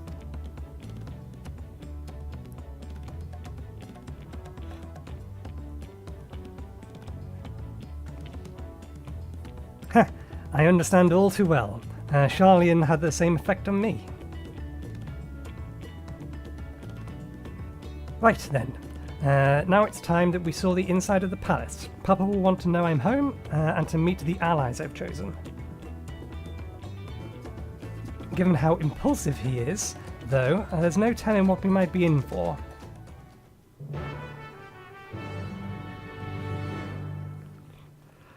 I like how Alize is just like, she doesn't care that he's criticising her for running about doing whatever she wants. She's proud of that fact. It's like, what, you got a problem with that? Whereas Alphino is self-reflective.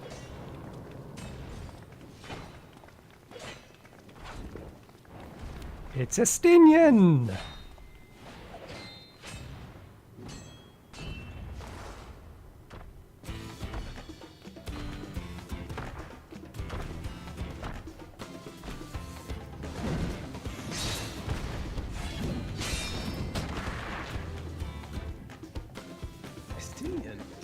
When did he get here? What's the point? Why is he here? Oh, you know this man? Whenever my father spots a promising opponent, he invites them to Sunperch to duel. Pressing duties or no, he can't resist a good fight. So the one Estinian's crossing blades with.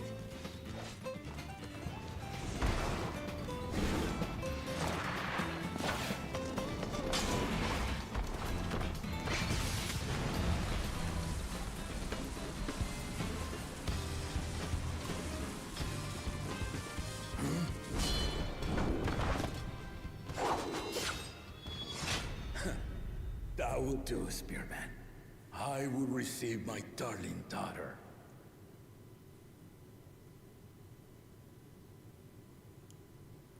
Hi.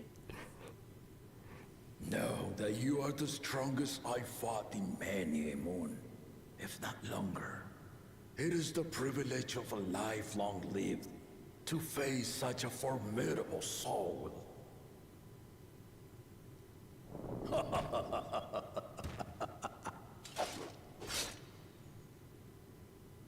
If it's formidable you want, then look no further than that man there. Let me at him.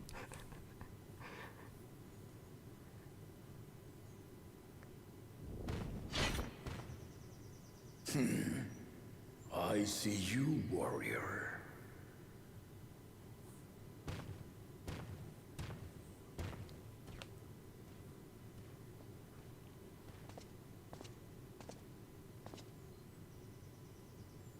We had no idea you meant to visit Tural. I've seen what lies east.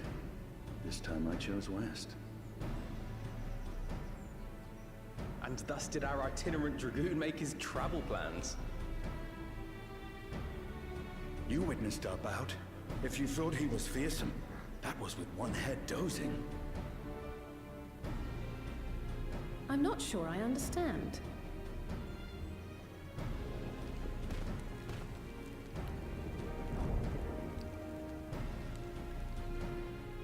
The old man has been feeling his years.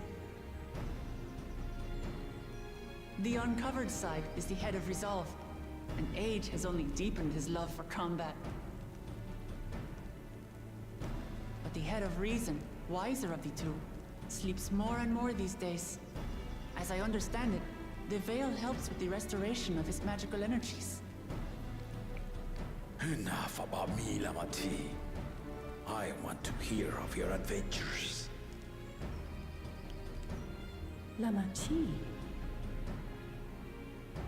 A term of endearment. It's what my family calls me.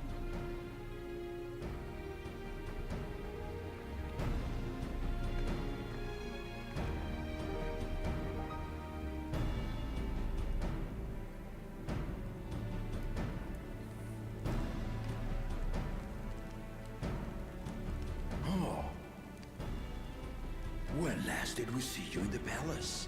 Greetings, Nahanshe. It's Erenville now, Don Servant. We ain't letting that lie. I took the name while abroad, and have since grown accustomed to it. Erenville, then. And these others? I assume are Lamati's recruited allies.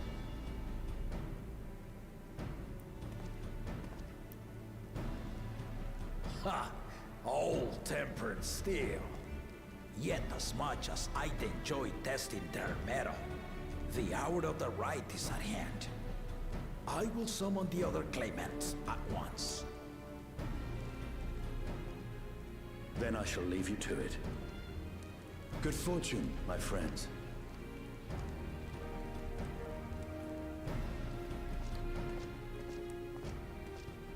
So Estenian is not involved in the Rite of Succession. But what of our other three companions?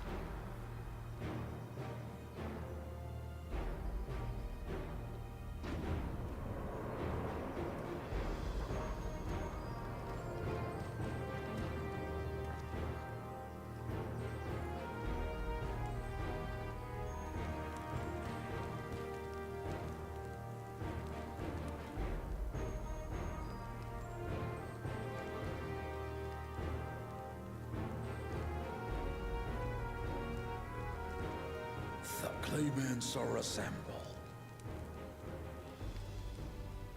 The first promise, Zorolja. The second promise, Ona. The third promise, Wuk Lamat.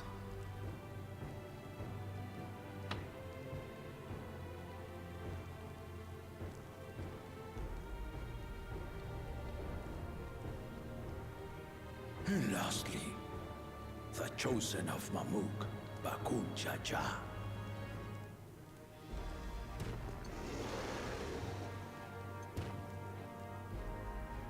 You four will compete in the Rite of Succession, the outcome of which will decide who takes my place as Dawn Servant.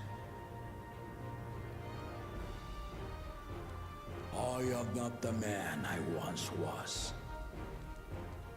wiser half sleeps the days away. And it is time I yield my position. But mine is a torch that has never been passed. Tuliyollal is young, and so I look to the always for inspiration. The Rite of Succession, the means by which the autarch of Mamuk was chosen. Only the two-headed were deemed fit for this contest. But the Tuliyollal I built is a nation of many peoples. Our leader needn't have two heads, nor be a Mamuja at all.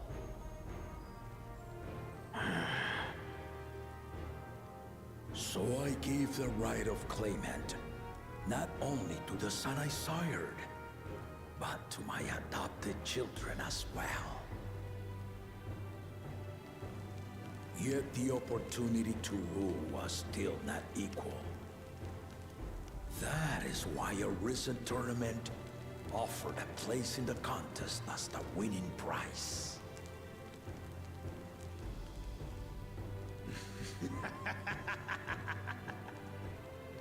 Now you have us to compete against.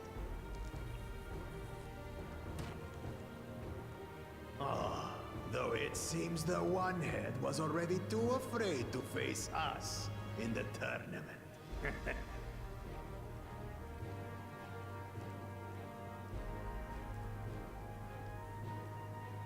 Our brother was in Shuk Tural leading the Landsguard on a campaign to eradicate a Tural Vidral. Anyone with sense would know he was too busy for games.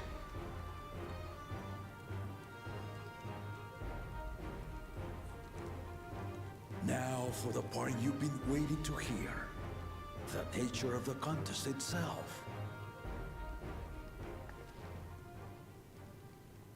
To triumph in the Rite of Succession, and thereby claim our nation's throne, you must travel the lands of Wuk Lamat and find the City of Gold.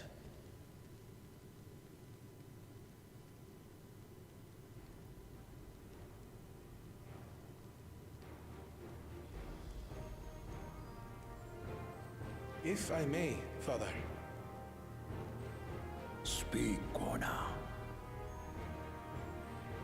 The Golden City is an ancient Turali legend, but after so many failed attempts to find it, the story has become more fairy tale than fact.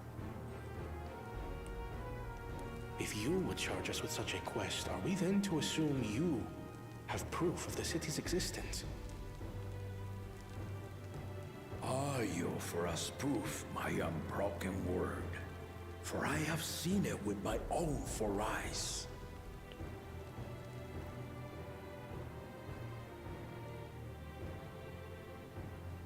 The city's real. All those years.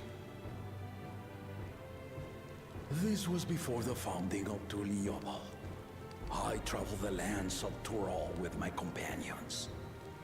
And we ended our journey at the gates to the Golden City. I mean to have you do the same. But in order to achieve victory proper, you need to break the seal I put in place. Bring them.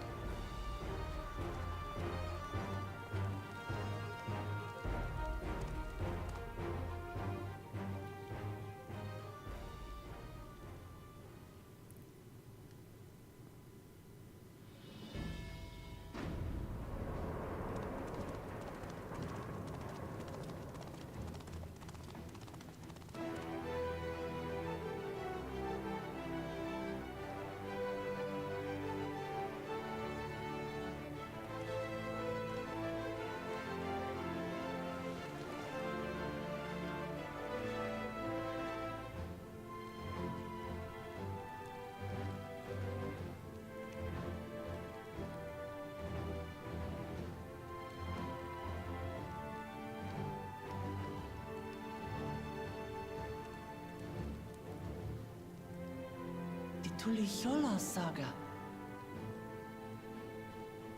You will retrace the path I walked to unite our peoples, step by step. Along the way, 7 chosen electors will be waiting to measure your worth. Earn their keystones by performing the feats they ask of you. Once you've fitted each of the 7 tablets with the keystone, you'll have the key to unlock the seal on the Golden City's gates. So the contest is in stages, none of which can be skipped by rushing to the ultimate objective. Exactly. Exciting, isn't it? Martial tournaments, hunting festivals, and now this? You do so love your contests, Papa.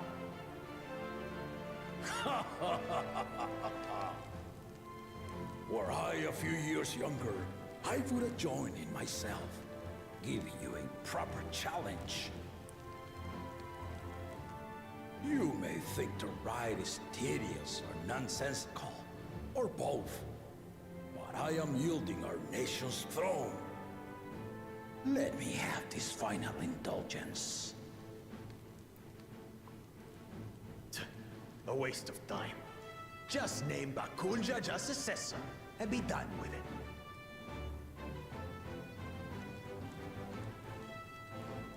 The Rite of Succession begins now.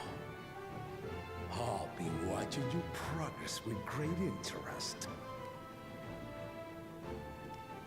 And Clemens, remember to collect your tablets before you leave.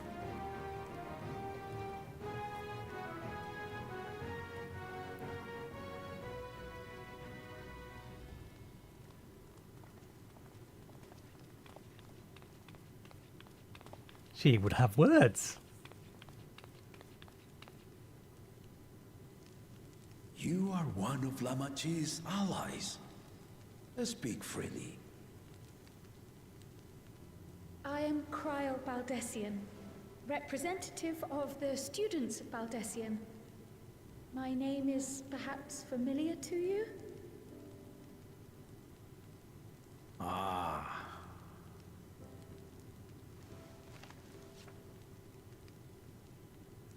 It would seem you sent this letter to my orders some years ago.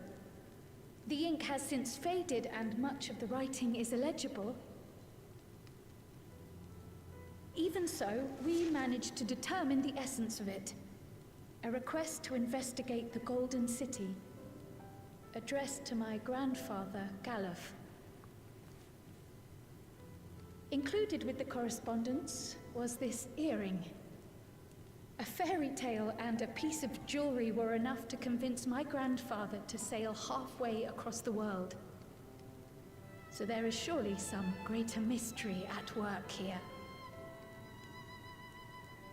On behalf of the students, I've come to seek clarification on the matter. Have you any knowledge you might share with me?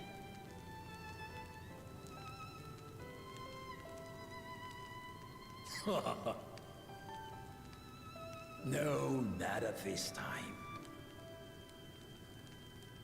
I have tasked the claimants with finding the Golden City.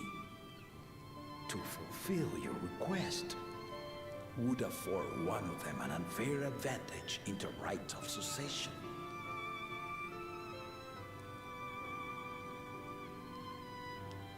But once the contest is decided, I plan to entrust the entire truth to my successor. If you want to hear it, then you had best help Lamachi win. Very well, Dawn Servant. On my honor as a student of Baldessian, I will find your Golden City. Thank you for hearing my petition.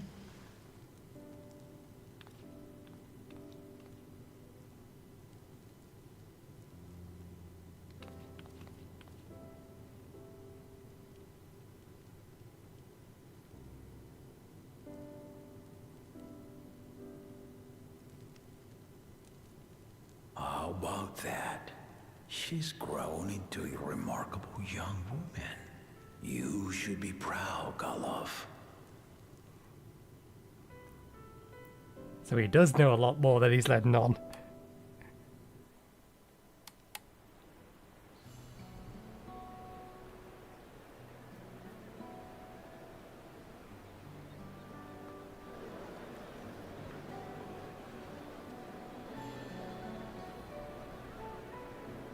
Too late to change your mind now, I suppose. But are you sure you wish to be part of this? I wouldn't miss it for the world. Our third promise is not wont to take no for an answer. Though you may have agreed to help, I worry that you were swept up in her relentless enthusiasm. Or perhaps you've been lured by the glory of the Golden City. Either way, this contest for the throne will place you and yours at the heart of political turmoil. We got Alphinaud with us. Guessing your decision, tell me now. This may be my last chance to help you withdraw.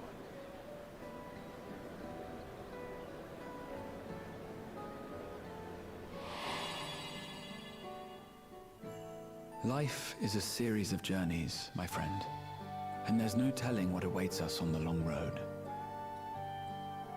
But what's important is to be true to yourself as you walk it. Only then can we hope to be content when we arrive at the end of one and step forward into another.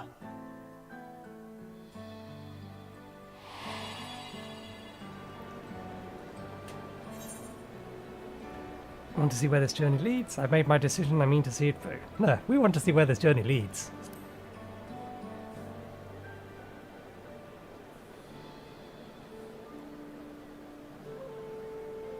So you are committed to your path? I will speak no more of it then. As for my own involvement, I can no longer conduct myself as a mere guide, I think. Not after the Dawn Servant's revelation.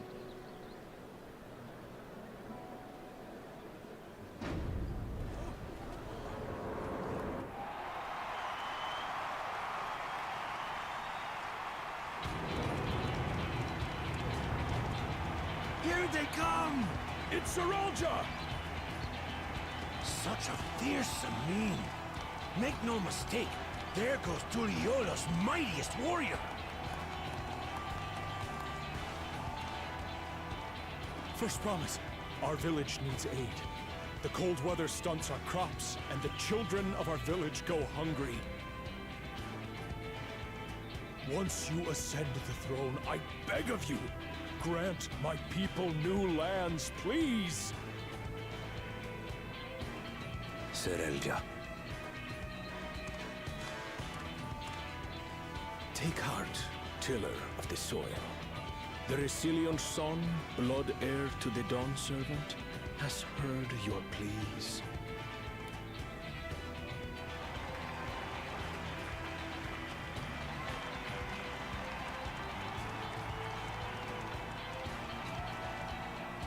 Saralja, the first promise and commander of the Landscape. Saralja, the Palaceer. As he was so careful to remind the crowd, Saralja is indeed the natural child of Gurul Jaja. And Resilient Son, is that another title, like the first promise? After a fashion, common knowledge has it that two-headed Mamulja cannot sire children.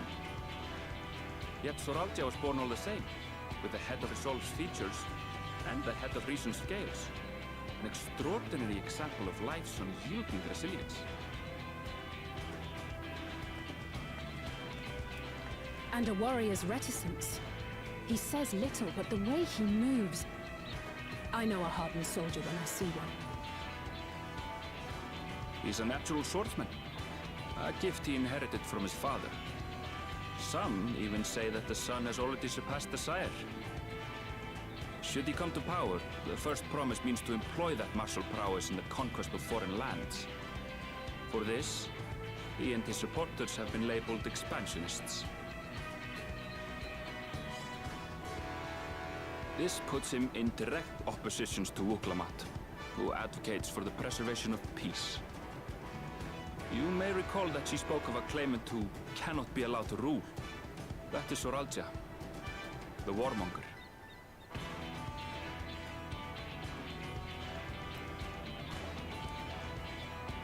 Kyle, are you alright? The echo. It gave me a glimpse into Zoralja's ambitions. Deep and unknowable, like an abyss. Yet at the same time, a roaring, unquenchable fire. It was a trifle terrifying, to be frank.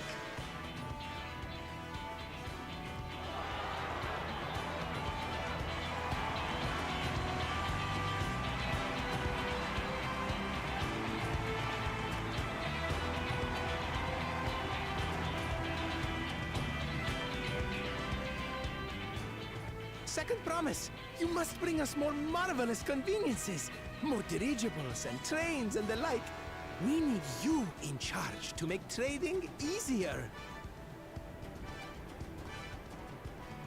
The elders, they complain and complain about abandoning tradition.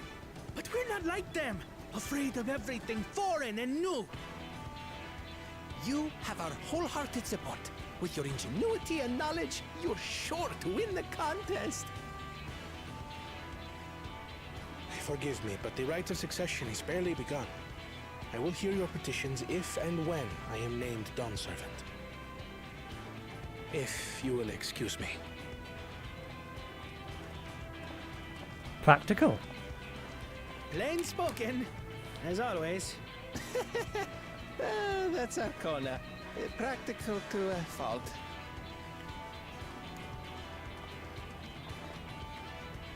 Here we have Kona, the second promise, who spent time as a pupil at Sharlian's own studium. Now that you mention it, I think I did see him in the halls once or twice. There was nothing to suggest he was Turali, much less from a royal family. That was by design. He forwent his usual garb and took an Eorzean name to avoid attention. So it was Kona who introduced the dirigibles. And the railway too, given what we just heard. In furtherance of his goal, to enrich Tuliyollal with every bright notion he learned of in Sharlia. He is the hope of those who prize innovation. As aloof as he may seem, Kona and Wuk Lamat actually get along rather well. They bicker and banter as only close siblings do.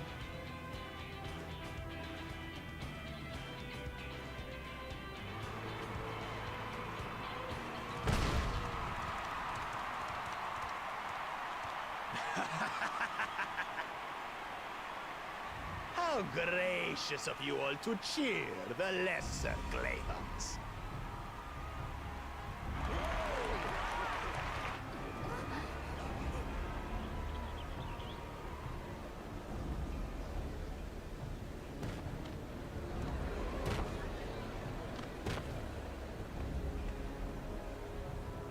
Oh, come now.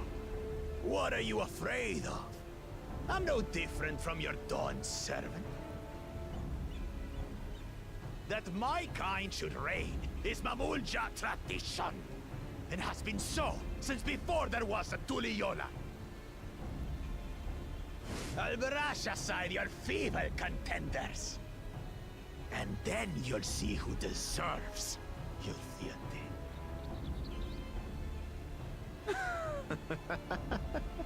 Well said, brother.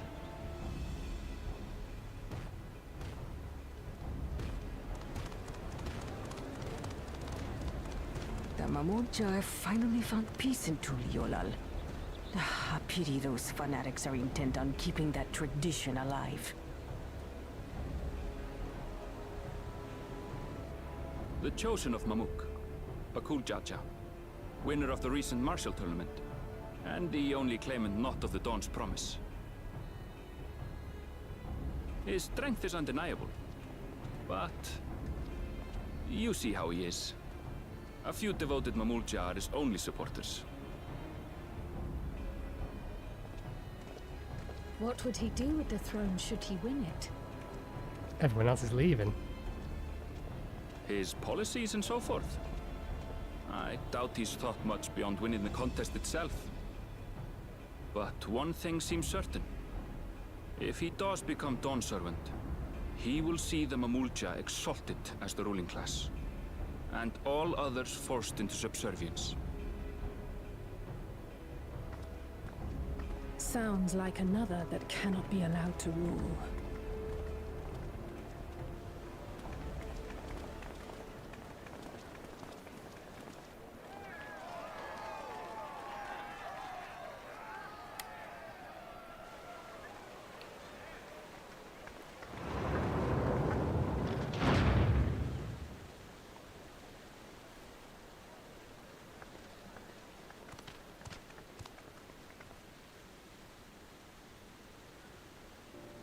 We wish for one thing and one thing only, Third Promise. To abide together in harmony with our neighbors whom we love in this land we share. It is our way, the Turali way. Galul Jaja built for us this peaceful nation, and we beg you to preserve it. You have my word. I won't let your pleas go unanswered.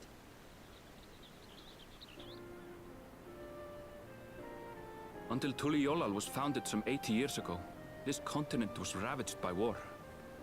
The eldest among us remember that dark era, and they are Wuk Lamat's most ardent supporters.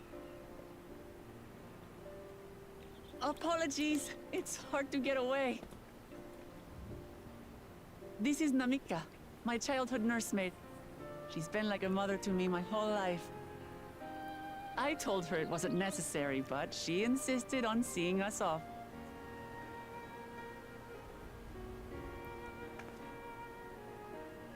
I place our precious Third Promise into your care. Did you know Wuk Lamat was taking part in the Rite of Succession? Of the Dawn's Promise? I thought it was only Zoralja and Kona. If she has any accomplishments to her name, I've yet to hear them. Compared to the two Mamulja, she pales in martial prowess. And then there's Kona, who's far and away the most educated of the bunch. I hate to say it, but it's hardly a competition. It's fine. More than anyone. I understand how much better my brothers are than me. Better? Wuk Lamat. I have never thought of you as the lesser sibling.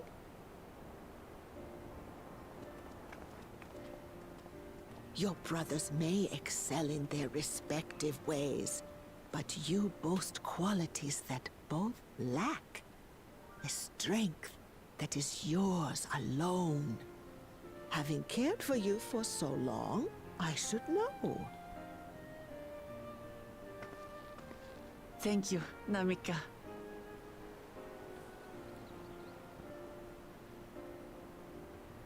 Well, we ought to be on our way. Yes, hurry along. I await word of your victory with bated breath.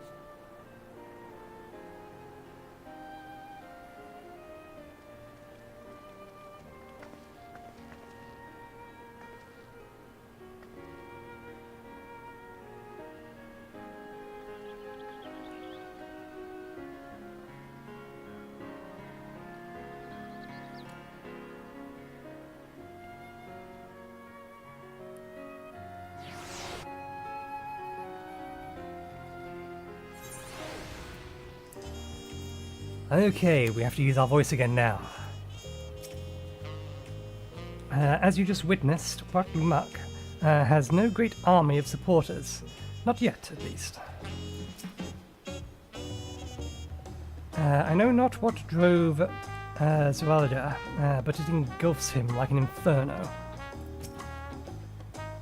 So Konya, the second promise, is intent on developing his country by means of Sharlayan innovation. Given his background, I suppose it should come as no surprise.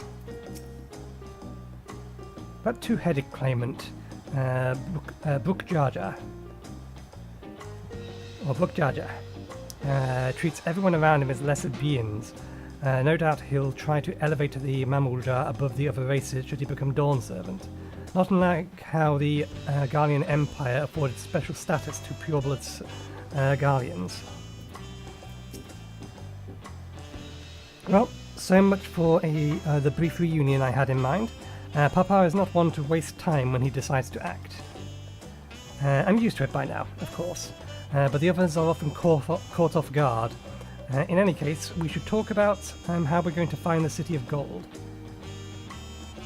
All we have to work with are the 7 tablets and their connections to the Tuliyollal Saga.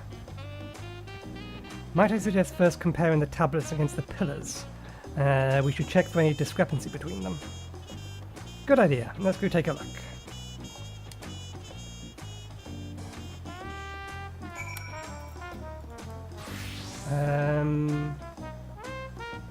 There's not really one nearby. We may as well just yeet ourselves off the cliffs.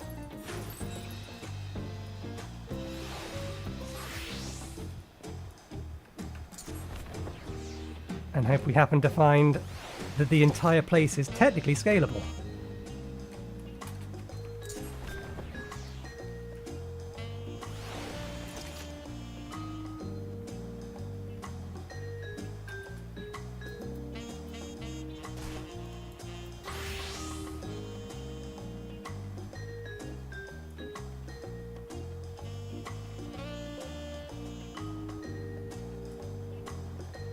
Oh, there they are. I was going to say, where's Alizé and Kyle?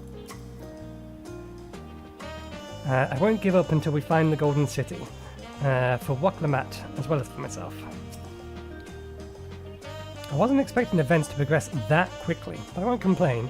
The contest is a means of reason, or the main reason we're here after all.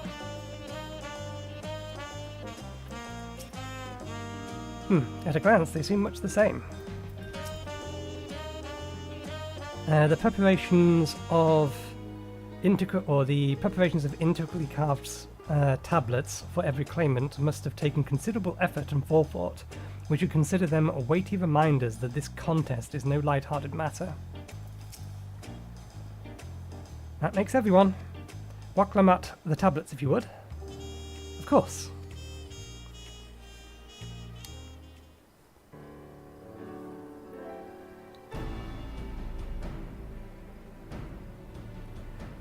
Everyone has a tablet. Let's compare them to their respective pillars. Keep an eye out for even the smallest differences.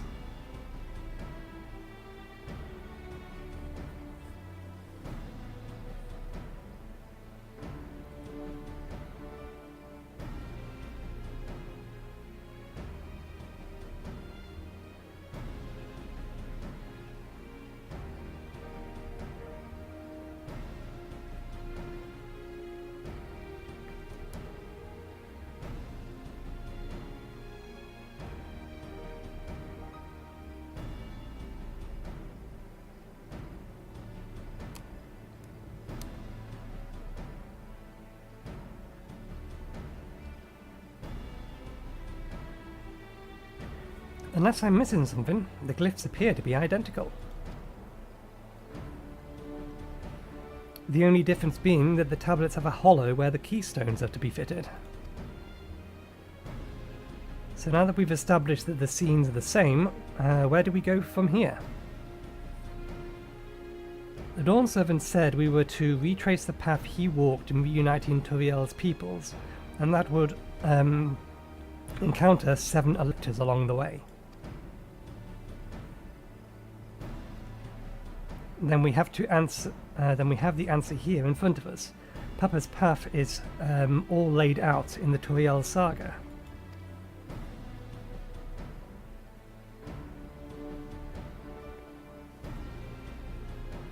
The events the glyphs portray. Do we know the exact location where they took place? If one is close, we could perhaps go there and search for the Elector. That would confirm we're on the right track.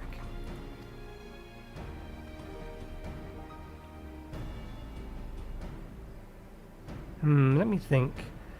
The Lay of Reeds was nearby the Hanuhanu settlement. Papa took me there once. It was during festival season. The whole village was alive with good cheer. There's also the Lay of Gold, the one that involves the Pelupelu village, which is about the same distance from here.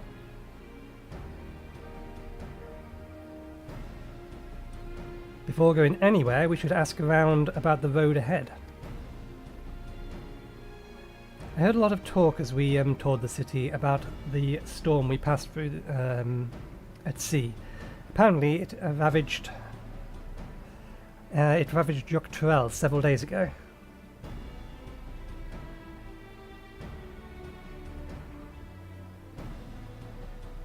Well, if you've been watching a lot of Final Fantasy XIV, YouTube's algorithm will probably do that. Since our road is not as well paved as Eorzea's, they're more susceptible to damage from natural disaster. If we want to avoid wasting time taking a dead-end trail, I suggest we spend a few moments making inquiries.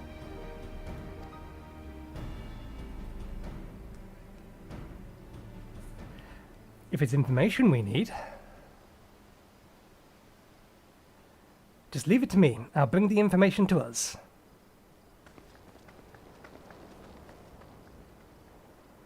That'll be a first. Us not having to go out and search for a whole bunch of people and talk to everyone, if they would come to us. It would be prudent to ensure we are prepared for the journey. I'll guide you to accommodations I've arranged.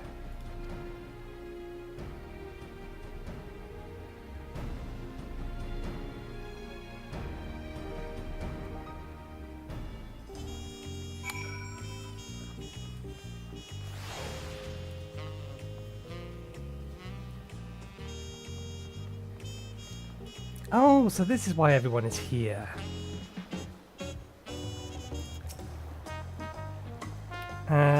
What a comfort to have a lodging sorted in advance. Wuk Lamat said she would bring the information to us. I wonder what she meant by that. Oh, such a lovely little cottage it is. And they're on the water.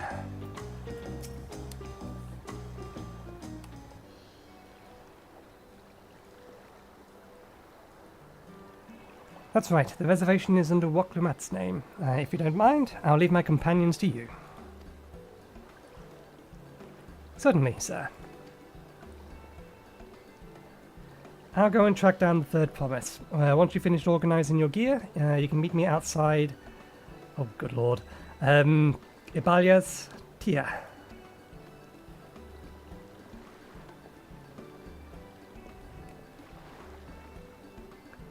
Welcome, visitors to Turalia, and welcome to the Forard Cabins. Whenever you're ready, I will show you to your rooms.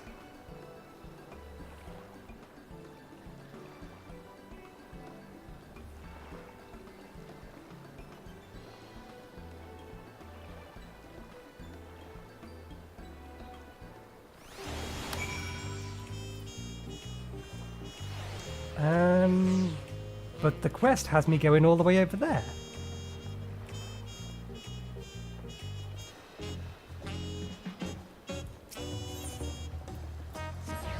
We didn't get shown to a room.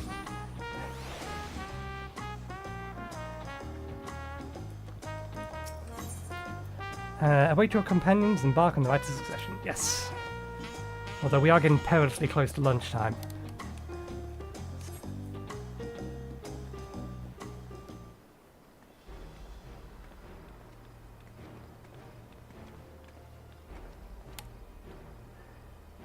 Trust you've been the keenest to head out, Nathan.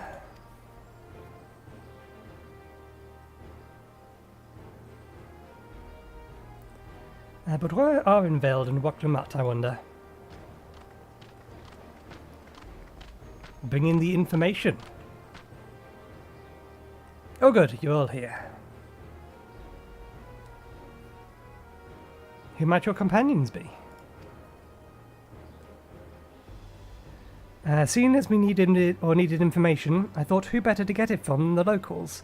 These two hail from the villages we're thinking of visiting.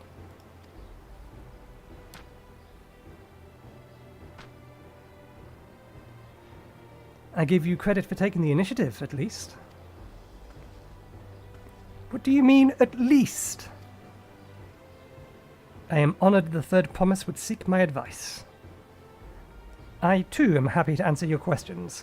Any encounter might be an opportunity to do business. Thank you both for your help. Before we begin, there are doubtlessly to be occasions when we need to act independently, so I brought these for you two. Link pearls.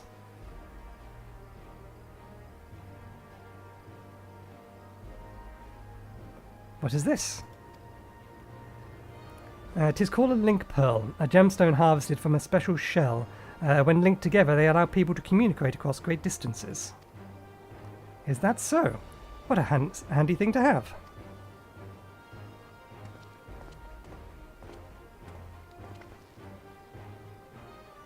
It'll be very useful on our travels. Speaking of which, I should get back to introducing my two new friends here.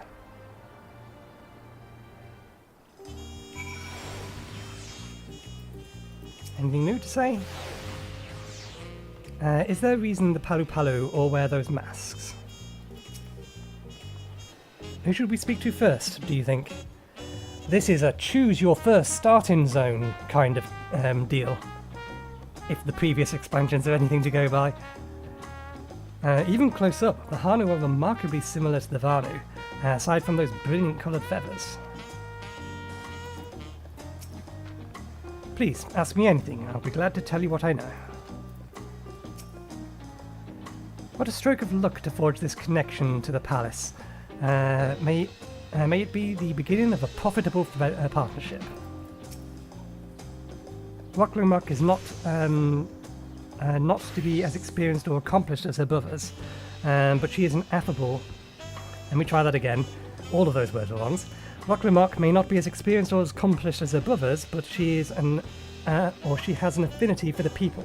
For her, finding those willing to cooperate is as simple as asking. The Tuliyollal Saga features a number of Tural clans.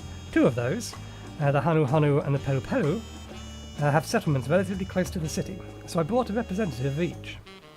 As I mentioned before, the Hanu are a cheerful people who love their festivals.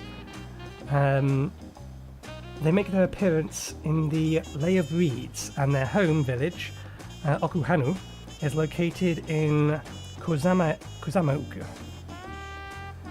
The other, smaller fella, is one of the Pelu, a clan of business-minded folk from, they've said this before, Urqopacha, close enough. They appear in the Lay of Gold, and craft all kinds of marvellous goods in the Urqopacha, their village. Now, as for deciding which village to visit first, why don't you put that adventurous instinct of yours to work, Nathan? Pick our destination. Upon completing this quest, the main scenario will branch into two paths. Accepting a quest from the helpful Hanu will temporarily prevent you from accepting a quest from the approachable Pelu, and vice versa. The second quest path will become available from the respective NPC once you've completed a series of quests in the first path. Furthermore, story elements and quest rewards will not be affected by your initial choice of path. Speak to the NPC you prefer, and embark on the trail of the Rite of Succession. Eeny, meeny, miny, mo. I've been leaning towards these guys anyway. The quest to Urqopacha will become available once you have completed the quest series beginning with the helpful Hanu. The helpful Hanu is waiting to answer your questions. So, what is it you would like to know? The route to Urqopacha. We go south through the Arch of Dawn and then follow the road which runs alongside the Kozama'uka River. Is that right? It is, but be warned, however. My brethren tell me that the recent storm has rendered the path even muddier than usual. The footing is quite poor in some parts. Far worse was the destruction visited upon our homes, though. Houses were torn apart and several people injured, if not killed. Even our beloved festival is in danger of being called off this year. That's why I wanted to go that way. The festival. If you do still plan on going, I must urge you to proceed with caution. We'll be sure to watch our footing, thank you.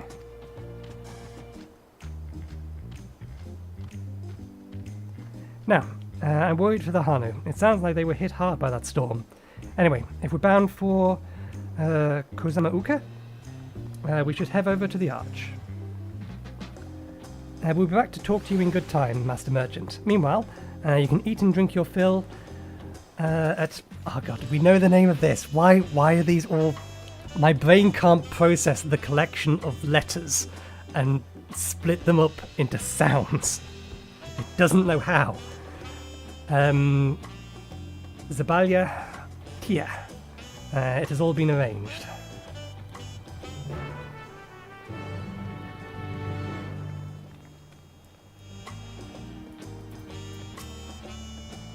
Unlimited tacos in exchange for a few days of my time. I'd be a fool to pass up that deal. Okay. Ooh. A new dawn, a new hunt. We best grab that. We don't need the experience, but we may as well get the experience as we're going along. The Scout of Wings of Protection is on the lookout for a likely adventurer. You there, are you Nathan Skidmore, are you not? The adventurer from across the waters who has been lending the Third Promise his strength. Then well met. To tell the truth, I've been meaning to make your acquaintance for some time. I have a proposition for you. You are familiar with the Eorzean hunt, yes? We have something very similar here in Tuliyollal. And, having heard much of your philanthropy... I know this word. Philanthropic. There we go, philanthropic, that's the one. Spirit. Not to mention your capacity for violence, we should very much like to recruit you to our cause. If you are interested, speak to my associate, Bo Ugag. The Isbal is the master of the hunt and administration of the bills in the square overlooking the port. Tell him the Wings of Protection recommends you.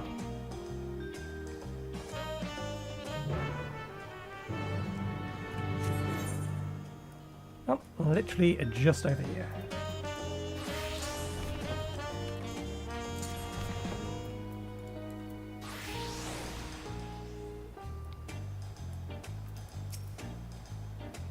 What do we have here? Your posture could use some work, but with a good eye. Eyes that have seen a few things. You here to sign up?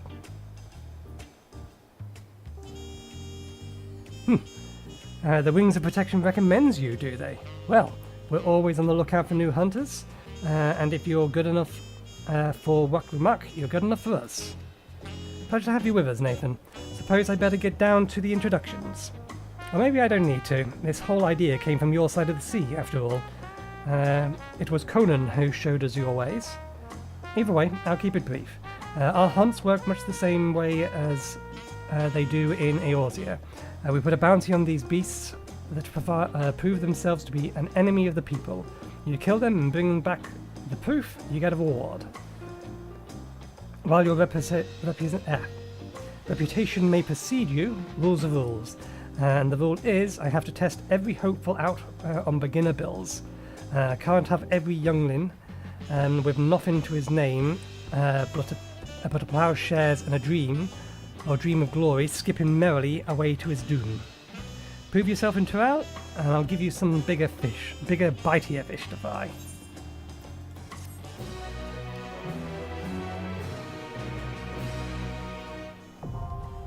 Dawn hunts are now accessible. Now undertaking dawn hunts, defeat monsters, exchange for tokens. New quests will become available on 94. Let us just grab this.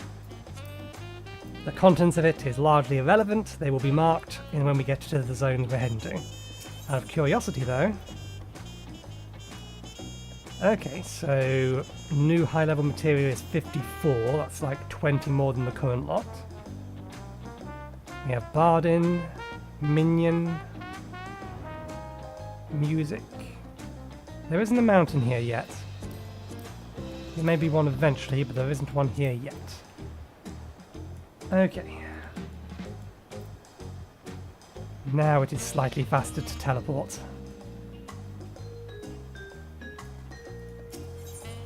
To there.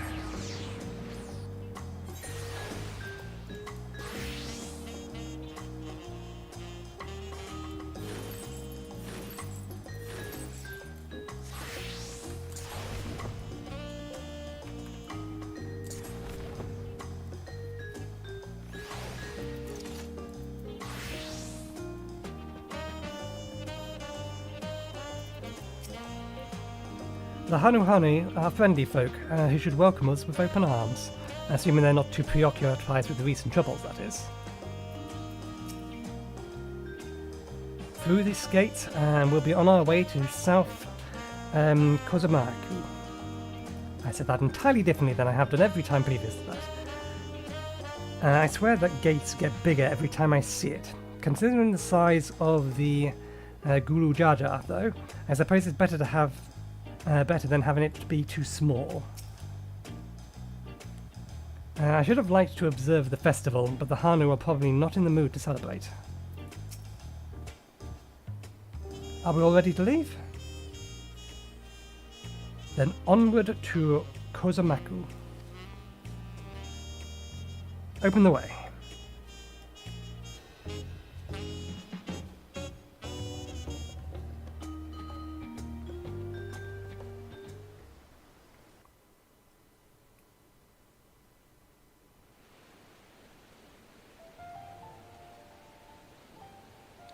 Kozama'uka, the land of rainbow terraces.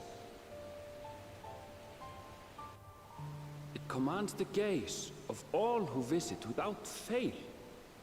The many-colored marvel. An endless torrent of water cascades over sheer cliffs to shape the wetlands below. To its relentless flow, all life must yield. Together with Wuk Lamat, we proceeded along the marshy trail, a road upon which the Dawn Servant and his comrades once traveled.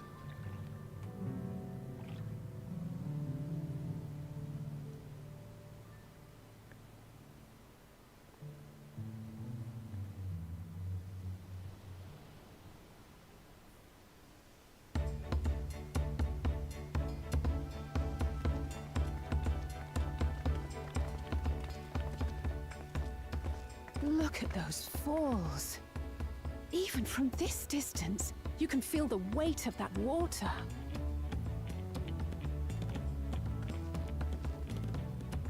The Isle of Ham was impressive, but as you can see, Tuliyollal does not want for natural wonders.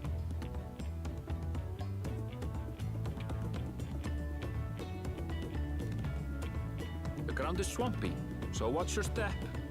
You wouldn't want to fall into a bog. I won't. I told you I've been here before. Come on. Urqopacha isn't much farther.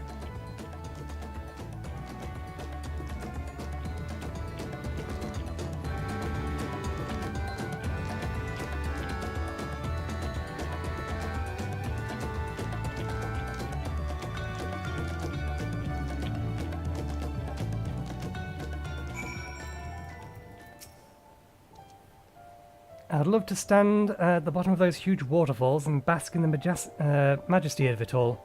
Pity they're so far away. Wetlands is an apt name. Much of the ground here is positively saturated. There is no stopping the third promise, is there? A good thing she has Arenveld to keep her from getting lost. For all his grumbling, he's certainly there for her. Everyone should be so lucky to have such a loyal childhood friend. Right, let's get moving. If we continue along this road, we should find ourselves in the village before long.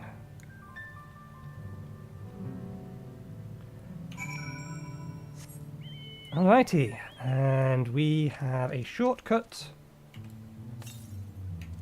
that we need to be pressing regularly. Southwest. It is away from the direction we're actually heading.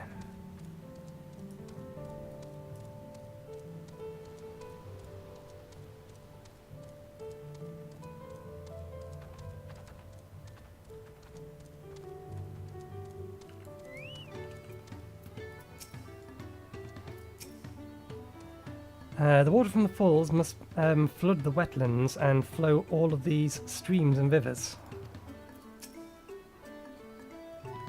Ow! Stupid distracting waterfalls. So this is the Hanuhanu village. One can tell at a glance how very different their culture is to the Vanu. Assuming we have the right idea, once the Dawn Servants electors should, or one of the Dawn Servants electors should be here somewhere. Ah, everyone has arrived, and none the worse for wear, except for a certain third promise who slipped in the mud despite my explicit warnings. Hey, I asked you not to say anything. Anyway, this is the Hanuhanu village I was telling you about. Urqopacha.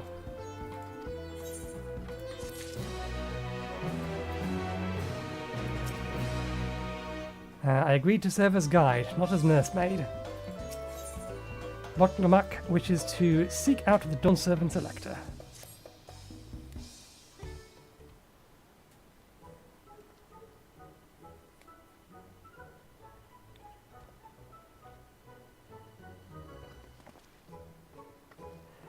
It's like our friend said, the people are in no mood for festivities. I can only assume they're recovering from the damage wrought by the storm. Indeed. Well, let's do what we can to find this elector.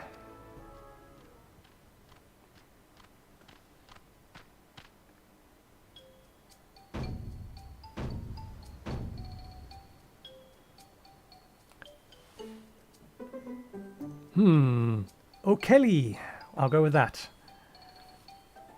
O'Kelly. I think the O is probably silence. Oh, what now? It's a Hanu greeting. Surely you heard of it the last time you were here. Well, I was busy enjoying the festival. Greetings to the Third Promise and her entourage. I, Zonhella, welcome you to Urqopacha.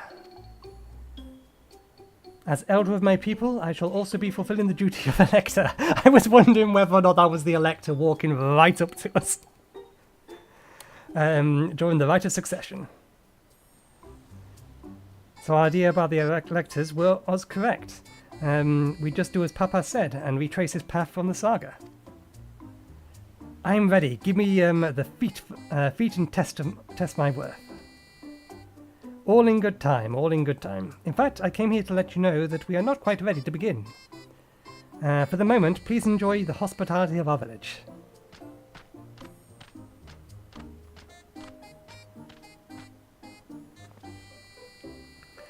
Should we poke around a bit, then? We might pick up some clues about the feat. You know, prepare ourselves. That's surprisingly prudent of you. What? Do you think I'm being too cautious? No, I'm impressed is all. I admire and respect, or you admire and respect your father, who is prone to decisive action, so I expected you to rush in first and ask questions later. Or never. I do look up to Papa, but you should know that he has a pragmatist side too. The head of reason is the thinker who takes time to consider all the possibilities. With the long naps he's taken these days, though, the head of resolve is less restrained by his wisdom. I cannot fault you for thinking that that's all there is to him, but there is more to the Dawn Servant than you've seen thus far. I should like to speak with the head of reasons one day. Ah, well, I'm sure you'll catch him awake soon enough. To return to the subject at hand, you wish to look around Urqopacha, then. Do some groundwork before the feat begins? Something like that. I mean, I could possibly pass the test with my eyes closed, but it'll keep us busy while we're waiting. Wuk Lamat has the right of it.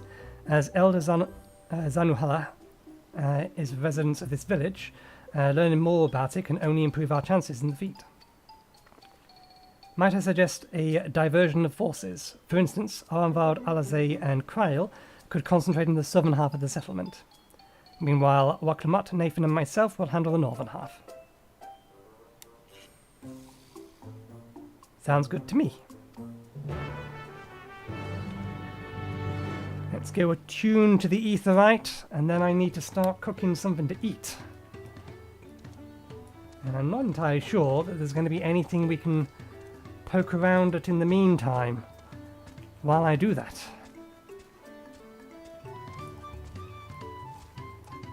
Unlike last time. Welcome, welcome. I'm glad to see the damage to the storm has been repaired and our stores are open for business. And if you have any bi-colored gemstones to trade, I'd love to take a look. Okay. Mostly just crafting materials will be useful later, not so much now.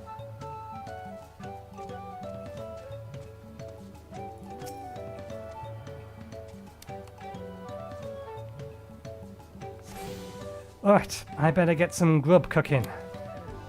I'll be right back in a bit, once everything is sorted downstairs, and then we'll probably progress the quest between, progress the quest slightly between running up and downstairs to make sure that this food's not burning. So one moment, please.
Okay, back for 4 minutes. Oh, we forgot to set... let's do that now while I remember.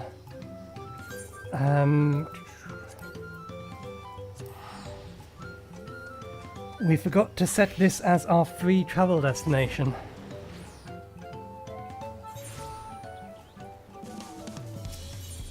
Security token free destination. Oh, that was already registered to Idleshire.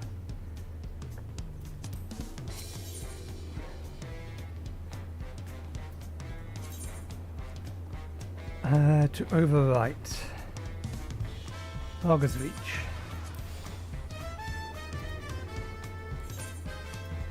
Oop. Not the one.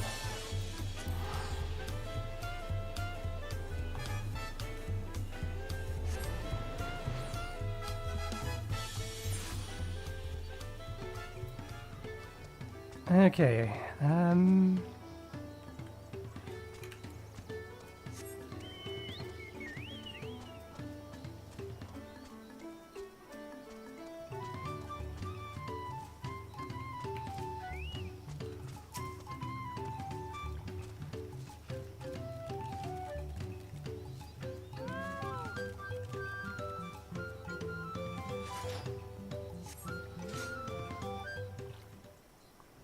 wait, is this Zone 5? Good lord, the hunts are going to be nuts.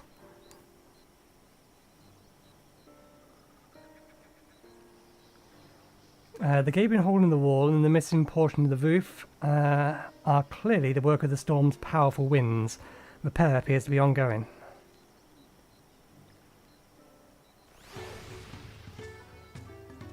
Yeah, we're in Zone 5! Good lord, that's 5 lots of hunts! When we eventually get to that point. You heard about the storm. Never seen anything like the likes of it before. With the supplies and the help of the Dawn servants sent, we're making progress in repairing and rebuilding our homes. But while roofs and walls can be patched, there's so much else that was lost for good. I've not had a happy few days.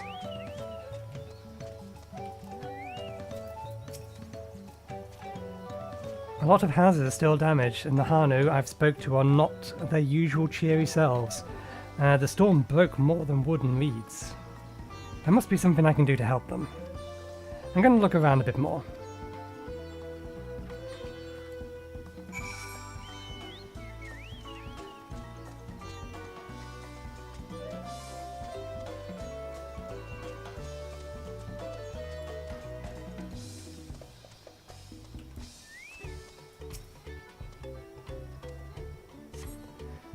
Dry and shrunken bundles suggest the reeds were harvested some time ago.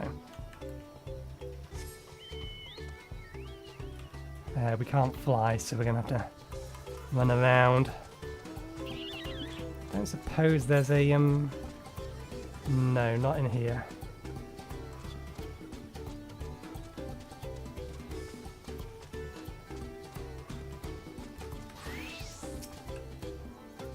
Some manner of boat. 1 second, the food needs a shaking.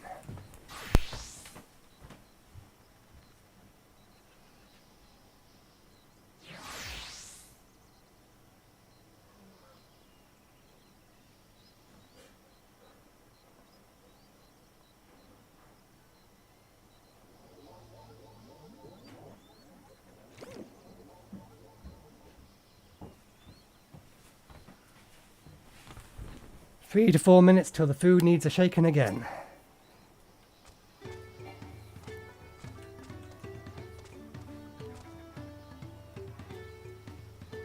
This is a carnival boat.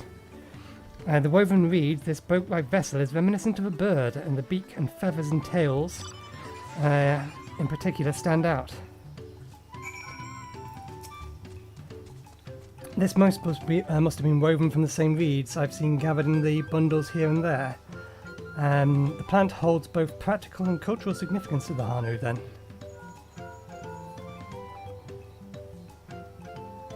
Hello, can you all hear me? I'm told they are ready to receive us now. Come to the large building in the south of the village. On my way.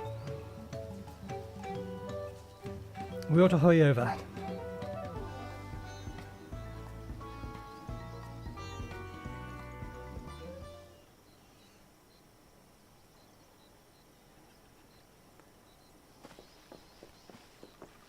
This might be voiced, so we may have to pause it if we need to go attend to the food.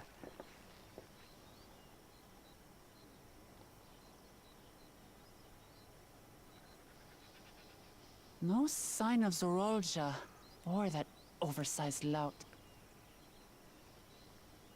How much easier it would be if Zorolja were to fail here. But that isn't likely to happen.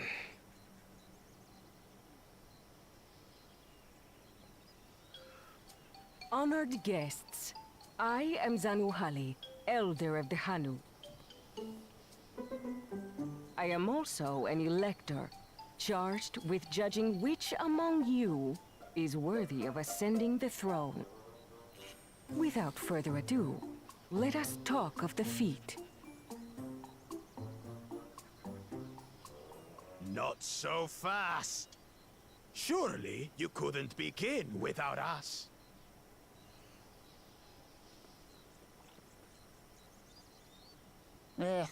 You made it after all.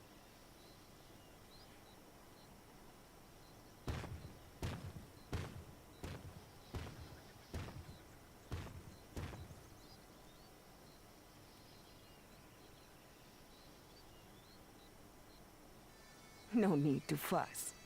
There is no time limit for this challenge. Now, if you would allow me to proceed.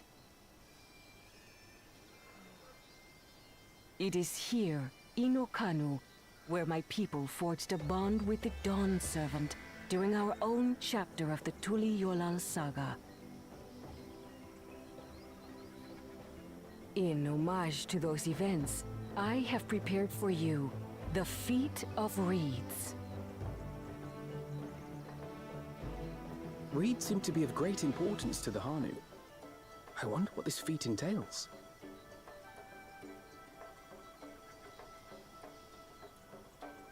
We use reeds in every part of our lives, be it as food or weaving material.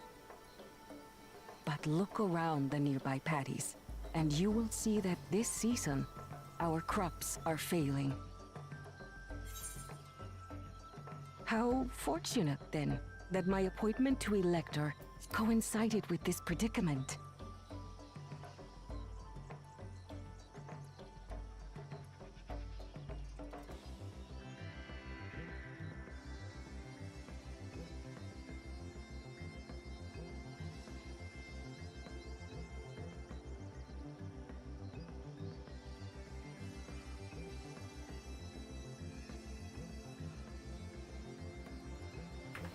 Oops, I think I muted myself when I said I'm going to pause it for a second. Food needed shaking. 2.5 minutes and then I need to finish it up. The food, that is. For surely, those who aspire to be Dawn Servant would find the matter of an ailing harvest a mere trifle to resolve. Aye, well, it is indeed the duty of a ruler to address the people's woes. Exactly, exactly. Do well in this, and you will earn my keystone.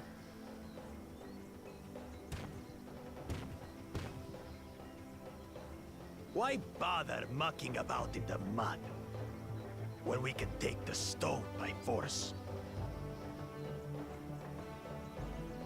Oh, mercy me!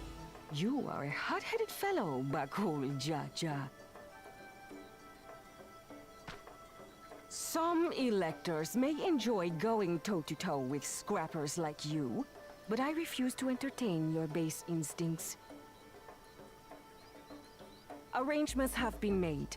Should you attempt to engage a feat giver in combat without their consent, word of your immediate disqualification will be sent to the palace. If you're still feeling feisty, then by all means, draw your weapon.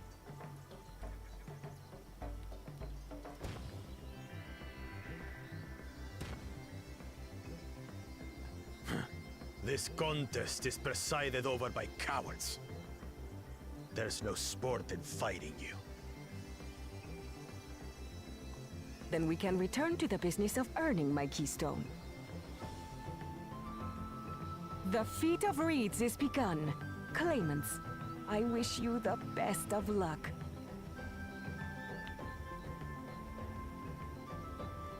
He shouldn't have any trouble with this.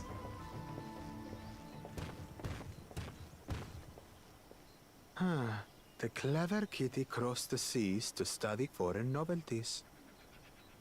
He might know tricks we don't. Tricks we can use. What of Little Miss Mittens? You know the answer to that. Compared to the first and second promise, she's a distant third. Not even in the running.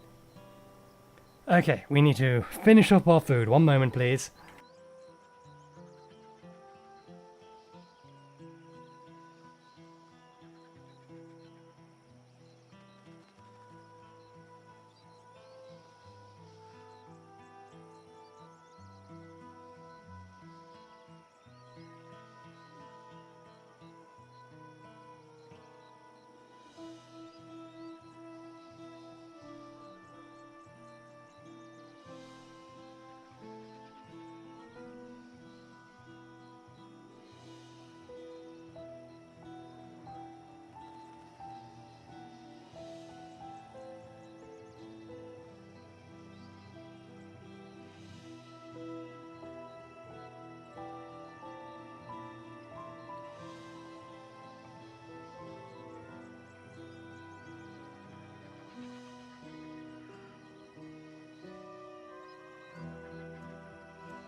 Alright, food is ready. I'll be muting myself, but I'll keep slowly progressing the story. Then we see eye to eye on this, brother. Being Bakul Jaja so long with me has rubbed off on you.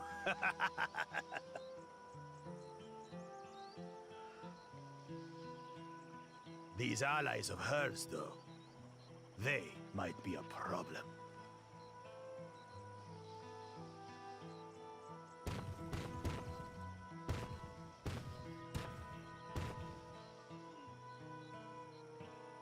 Damn it! I'm just as qualified to be here as they are. I'll show them. Easy now. There's no time limit, remember? Let's keep calm and think things through. Right.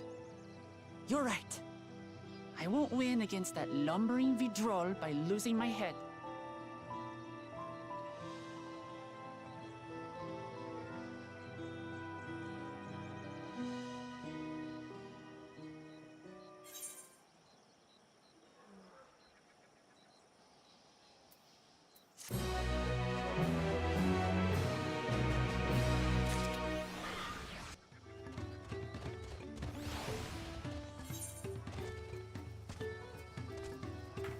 Oh god, the game expects me to read. Let's pull the mic down again. I understand I'm not wanting to fall behind, but rushing ahead risks playing into the opponent's hand. Let's not do anything reckless and think matters through. This kind of feat is tailor-made for the rational, educated scholar like Corna, rather. Not that I intend to gratify him with a response, but Book Jar Jar's provocations are hard to ignore. So the Hanuhanu also eat the reeds, yet another way in which they differ from the Banu.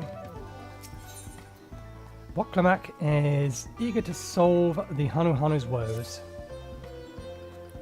I don't know the first thing about farming, but if there's any way to save the harvest, let's help the Hanu. And help the Hanu, then we're going to find it. I'll make Book Jar Jar eat his words. Understanding the nature of the problem will be key to solving it. We need to examine the reeds themselves and then deduce the cause of their poor condition. Arnveld, will you take us to the fields where the reeds grow? Of course, follow me.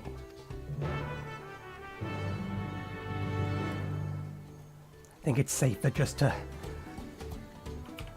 go to having a break here and finish my food.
Okay.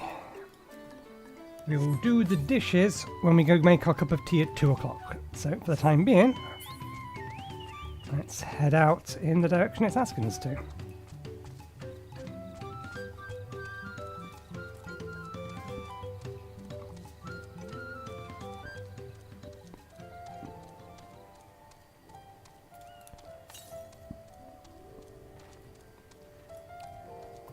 Out of interest, how many ether cones are we looking at? Normal amount?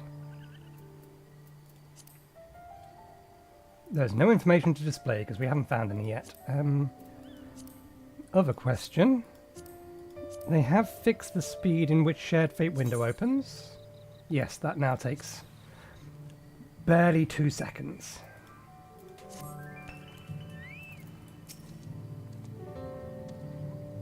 And there I thought these feats would have us battling dire fiends or similar. Agriculture is a far thornier problem. I see. They irrigate the fields by diverting water from the neighbouring river. It is unlikely the reeds will ever dry out. I know she wants to do her best, but should be careful not to make promises she can't keep. Look at these fields. Why, this could be a painting. You can all stand back. I'll get to the bottom of this problem in no time. Give me strength.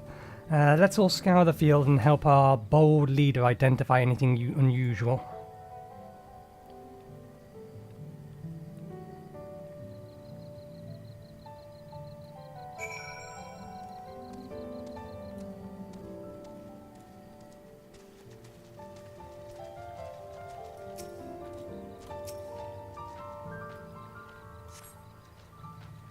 As Zanuhali described, the reeds appear wilted and unhealthy.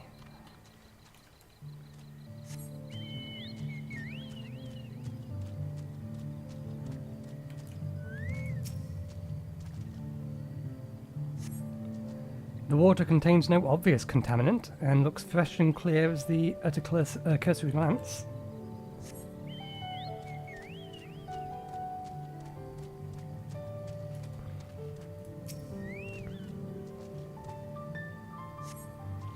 The soil in the paddy is as one would expect, rich in colour and suitably moist, not dry nor flaky.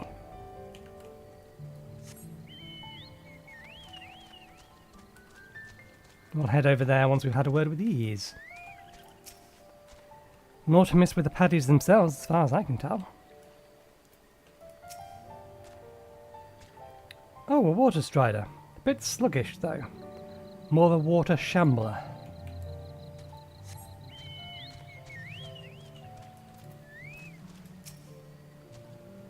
I can't find the cause of all of this. I'll find the cause of all of this any moment now.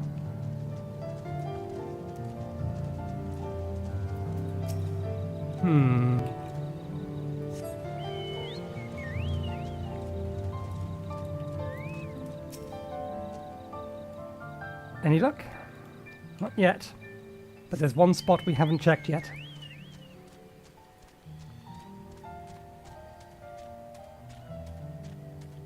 Oh, was that actually on this side? Lethargic frog. Well.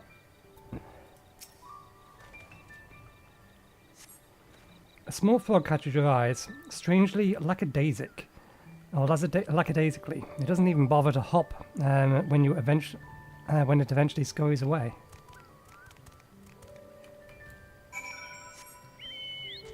That matches what Alize has noticed. A lack of energy in wildlife. A lack of nutrients, maybe? Seen enough? I'll call everyone together and we shall share our discoveries.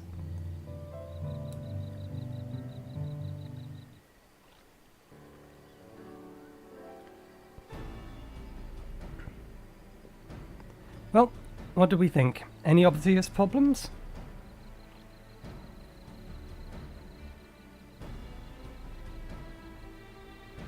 I agree. The water looks to be good quality, as does the mud in which the reeds have been planted.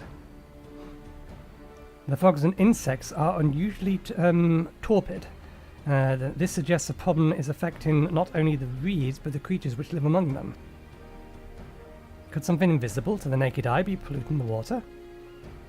We would need an alchemist to know for certain.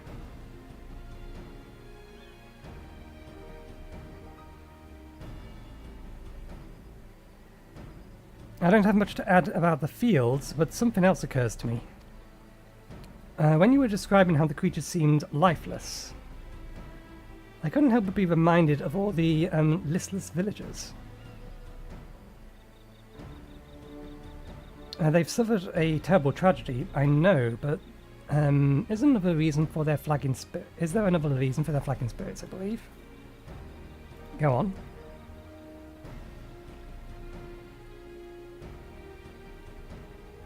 The festival. It is traditionally an occasion for celebration and renewal, so without it, the Hanu are struggling even more to recover. Last time I visited, the village was in the middle of the festival, or festivities. You'll never see a Hanuhanu more joyful and alive. It's an indispensable part of their culture, and in its absence, will only compound their woes. I say we help them out, or help them put on the festival. Give them a reason to cheer in these sad times. Who knows, maybe fixing one problem could lead to us to a solution for the other. Stranger things have happened, we would know.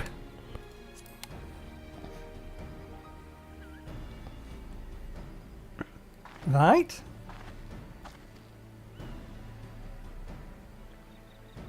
I fail to see the relation between festivals and fields. That's not to be too hasty to dismiss in dismissing the idea. Things which seem unrelated can later prove to be a connection in surprising ways. True, and being bereft of ideas as we are, any proposal is worth entertaining. I suppose. Besides, this is Wuk Lamat's journey. It's only right we follow her lead. Wuk Lamat. Thanks, everyone. By the way, does anyone know where the festival float is? It's like a boat woven from leaves. Looks like a bird.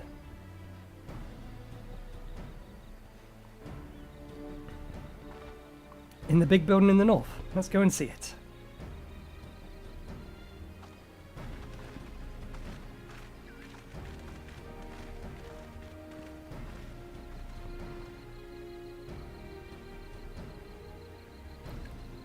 There is much less debate when I am travelling alone.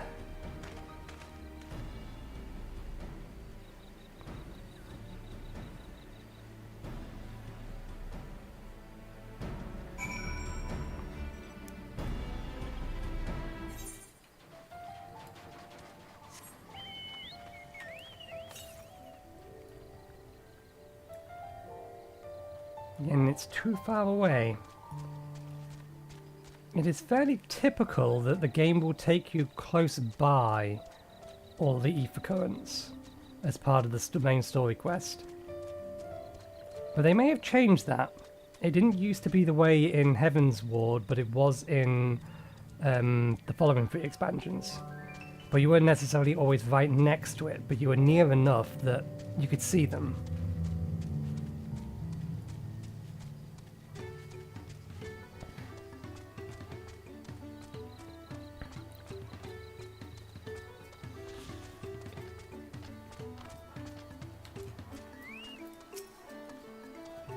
Look at the size of that thing. I hope they don't expect me to help carry it.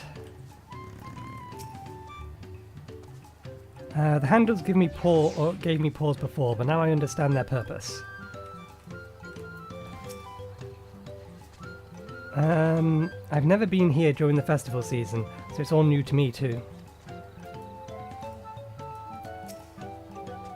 What a charming float. I wonder what bird was the inspiration for its design.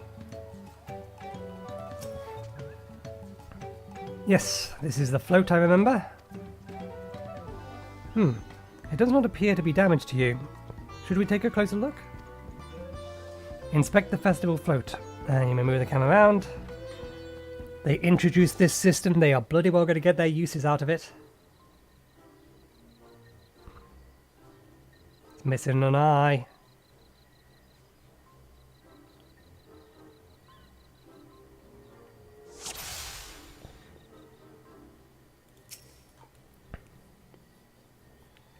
Oh dear, one of the bird's eyes seems to be missing a gemstone.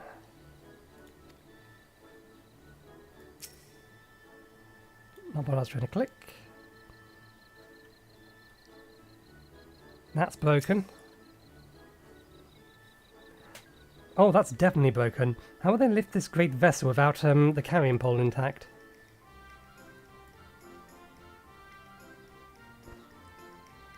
What else? Oh yeah, the feathers at the back are damaged. These tail feathers have seen better day. I swear the colours were a lot brighter last time I saw them.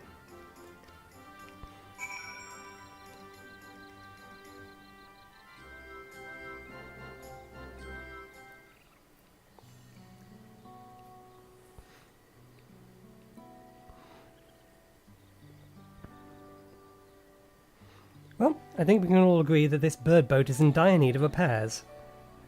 Now, how do we go about fixing it?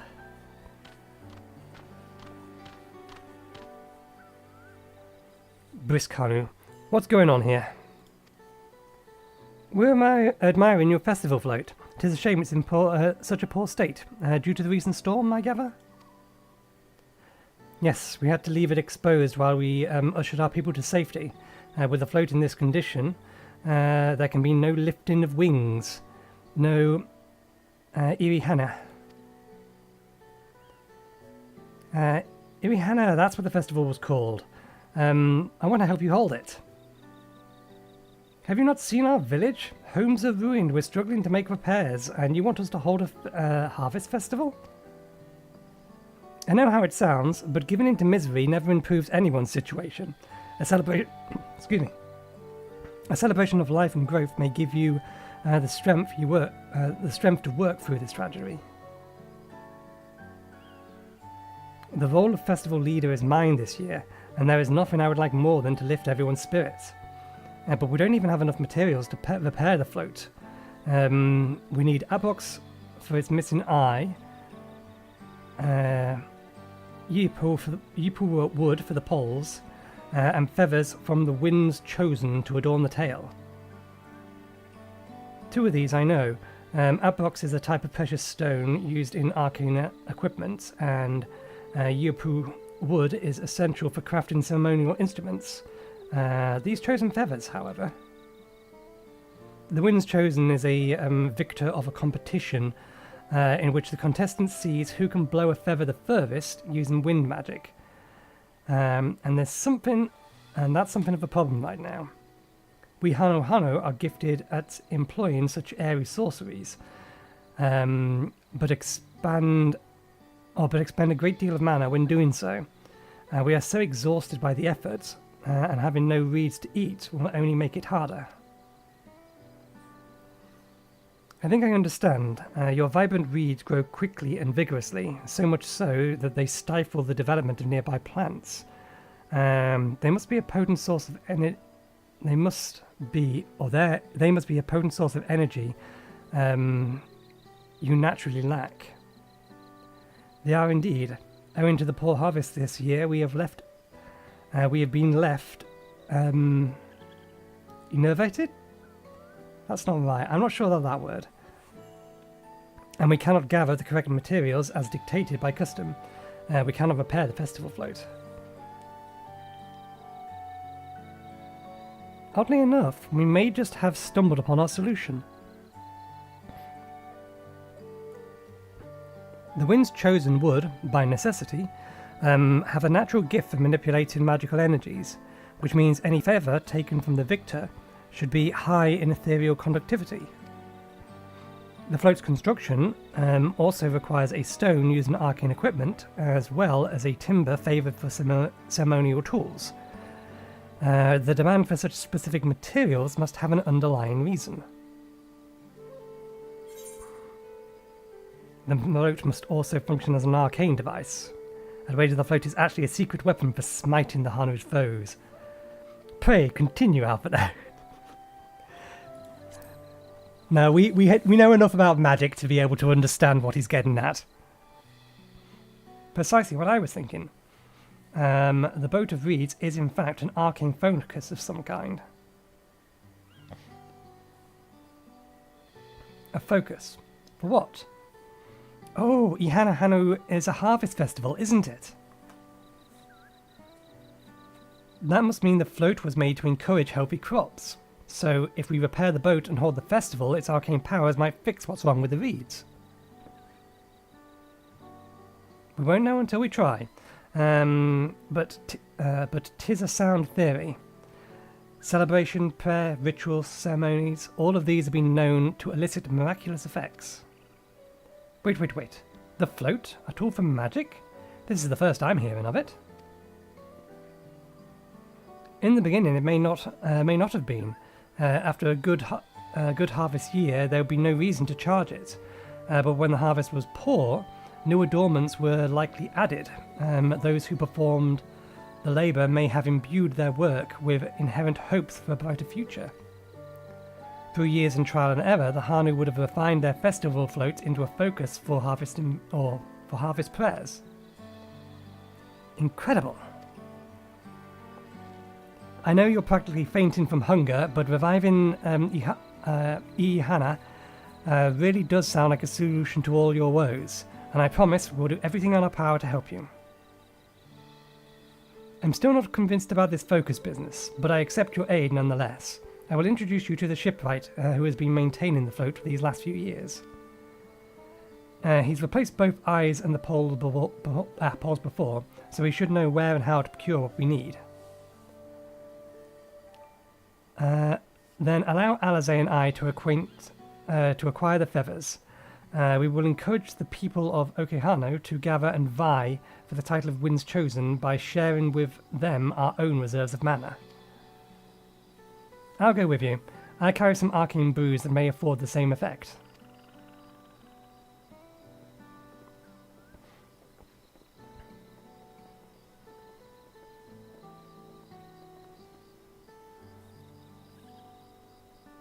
The three of us will visit the shipwright then.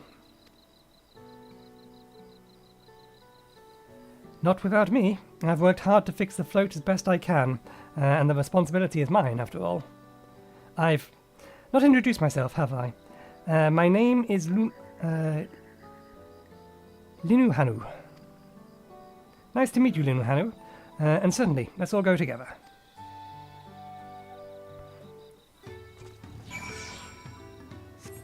Where are we heading? Oh. We're not heading anywhere. Just yet. To find myself working alongside the third promise itself. Herself is unexpected, to say the least. We're making progress now. The solution to Okanu's woes is as good as found. Thanks to Wuk Lamat, we found ourselves a promising way forward. Experience and knowledge are valuable assets, but there is something to be said for following one's instincts. Words. Tea. Not tea. Pepsi Max. That's what I have with my dinner.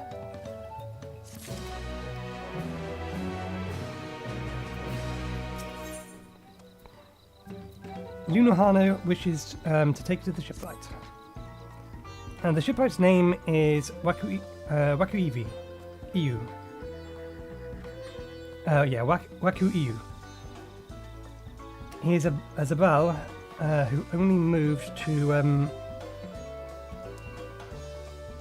Kozama'uka a few years ago, but he has mastered our custom to an almost frightening degree. He's especially strict when it comes to manners, so make sure you afford him a proper Hanuhanu greeting. We wouldn't want to offend him right before asking for a favour. A proper Hanuhanu greeting. Oh, that one. Don't worry, I remember how it goes. Then we shouldn't have any problems. Okay, let's head to Obekibi. To the east of here. I think this is actually going to take us right by the Aetherite. Not the Aetherites, the Aether Current.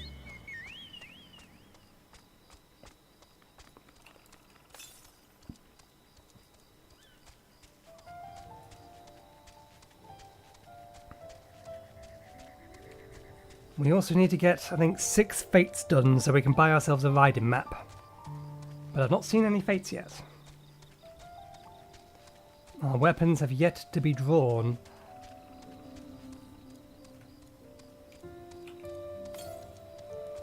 Northeast. In the waters?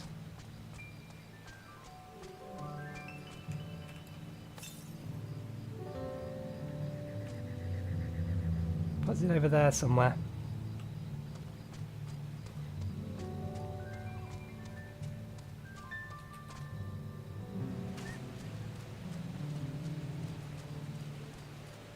This one's near enough, we may as well grab it. We're probably going to be sent out this way anyway, we may not need to come this far. But if it's only a little over 100 meters, 100 yards away, it's near enough.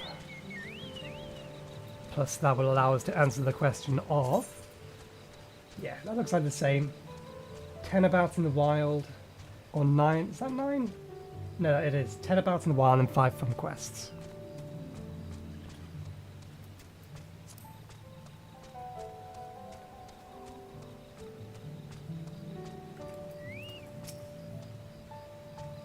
Oh, it seems to have a place here where visitors can stay. Looks cozy. Look over there. Do you see that big winding staircase? Big winding... Oh, that big winding staircase, yes. This is Urqopacha, the village of all. Those who drift into Kozama'uka from Tuliyollal and elsewhere are welcome to live here alongside the Hanu. As for Ihu, he lives and works in the House of Waters, high atop the large tree nearby. Follow me, but I should warn you, the climb up the stairs can be challenging.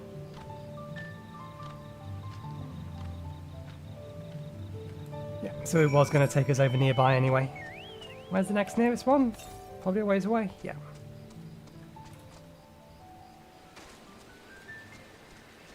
It would have been invisible range here. So they are doing the same thing. They should be along our primary path.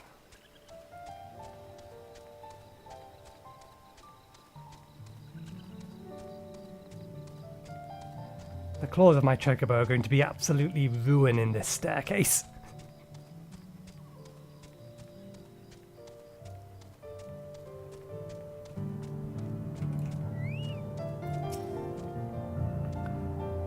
We are hoping to enlist the man's aid, so it pays not to be rude in any case.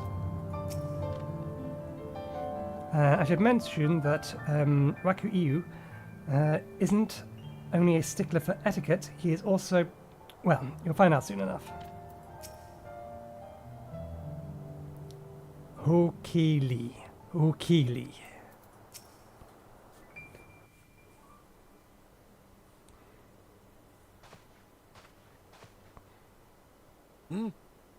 What do you want with me?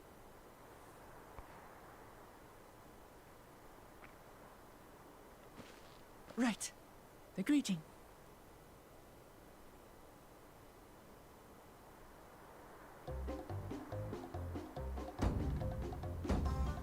Ohokali. Ohokali.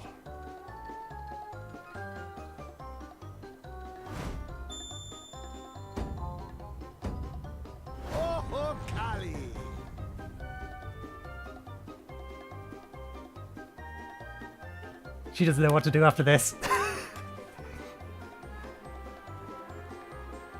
Good. You brought your manners with you.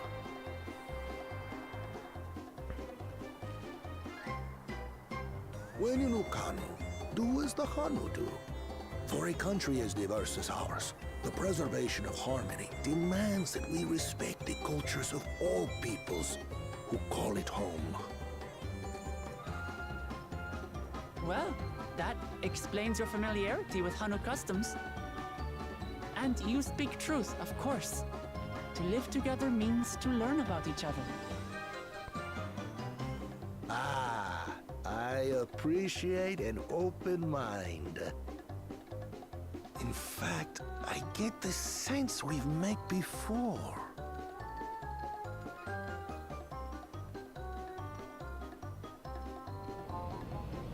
You're Wuk Lamat. Oh, what an unexpected honor for old Wuk. Here I am prattling on about manners, and I've gone and insulted the third promise herself. There is no excuse for this betrayal of etiquette. Please, take up your axe and claim my impudent head! What? Keep your head. I hate formalities anyway, so forget about it, alright? Alright then, consider it forgotten. I like him. How prompt. We're actually here about the Ihuykatumu float. It's in bad shape, and we need you to craft new carrying poles and a new eye. I'm told you work with Uyuipo wood and a certain kind of stone? Abokisha? That I do. But while I would like nothing more than to offer my services, I just used the last I had of both those materials. My lumber in particular went to fixing homes damaged by the recent storm. I'll need 10 days or so to restock. We can't wait that long. If you tell me where to go, I'll gather them myself. What? Send the third promise out on an errand like some common lackey? That's utterly unconscionable. A gross violation of social protocol. I told you not to worry about such things. All right then. I shan't worry a whit.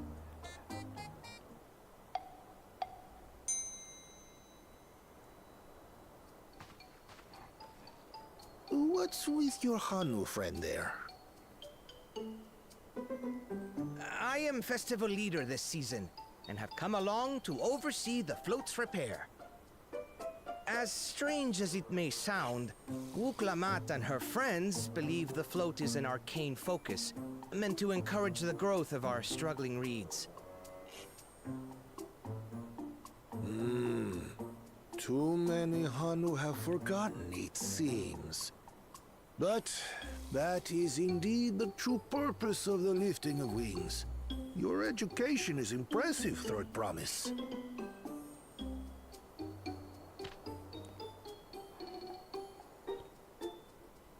Well, maybe a little. Allow me to show you where to procure Uyuipo. We can leave the Abokisha to your friends, I presume? Take yourself to Cave Kikitola or thereabouts, and you should find the stones you need.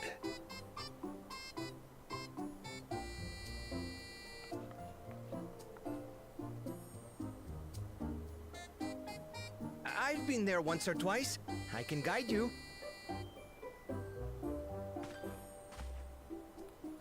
That should save us some time. All right then, let's get moving.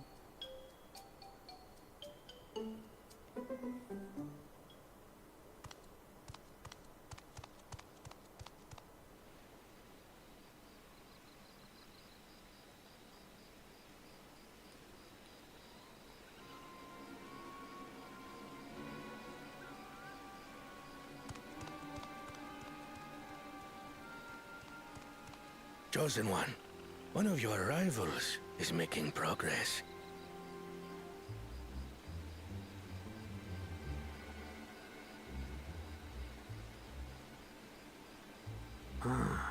Ihyana, you say?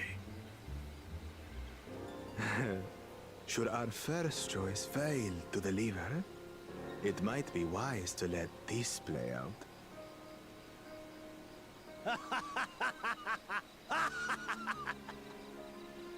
The third-rate promise is making herself useful after all.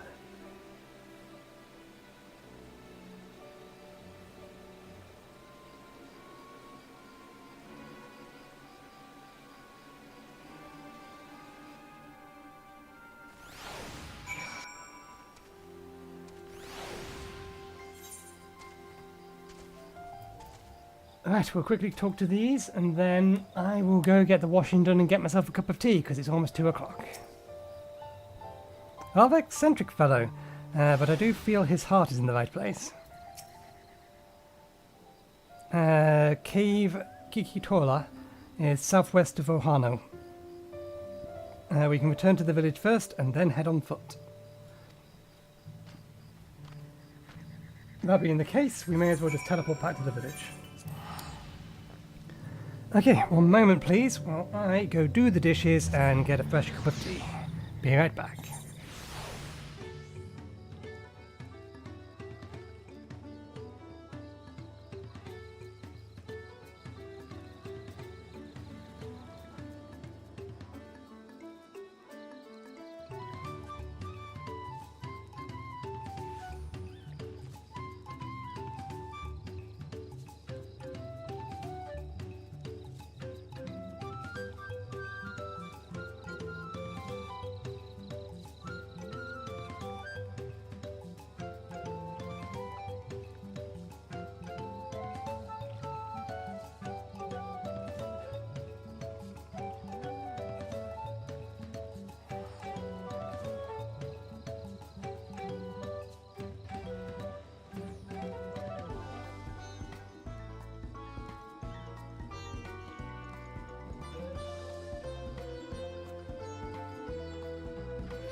Okay, we're back.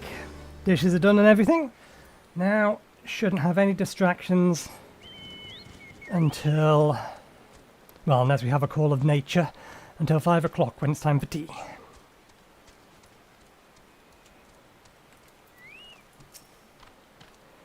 I almost envy how effortlessly he can shift from one mood to its polar opposite. At least I presume he does so by choice. Southwest of here, was it? Let's be on our way.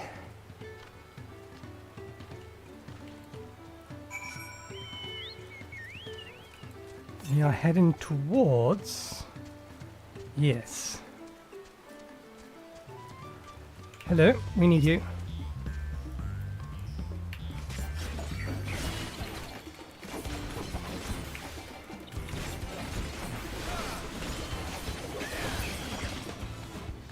We need one or two of you, just the one.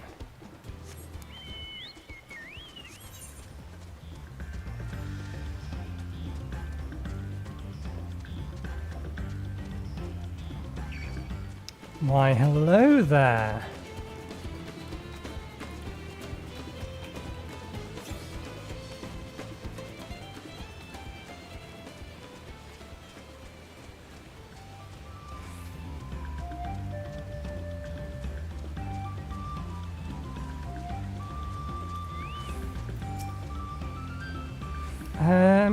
Look, you can see the falls from the back of the cave.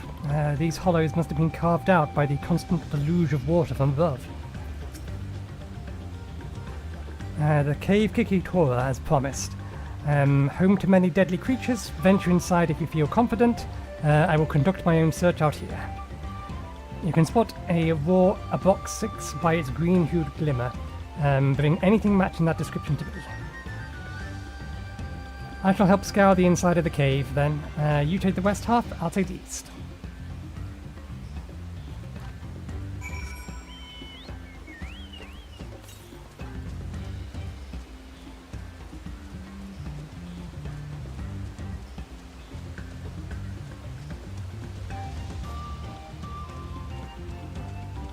It's gotta be in here somewhere. There it is. Further confirmation, it will take us within visible range of all of the ether currents. On closer inspection, you find that the glimmer you spied was just the reflection of the water. Oh.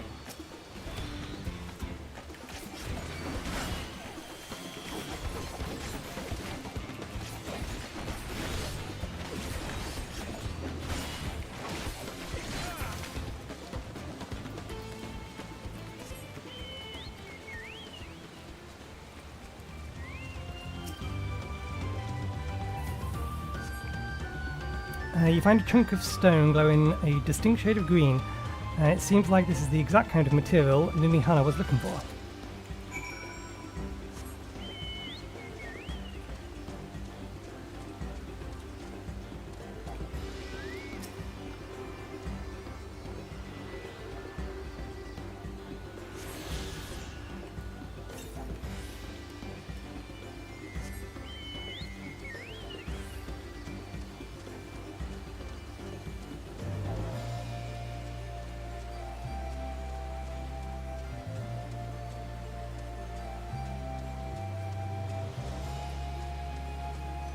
The maps do feel like they're on the shade bigger side again. Not that that's a problem. Some of the cave's inhabitants took umbrage of my presence, but it was nothing a few swishes of my brush couldn't handle. I picked over the ground near the entrance and found nothing. Did you have any better look inside the cave? A green glowing rock containing what appears to be a box 6. However that's pronounced. Yes, this is a box 6. Along with Crow's contribution, we have more than enough for our needs. The stones you have brought shine very brightly. I thank you both.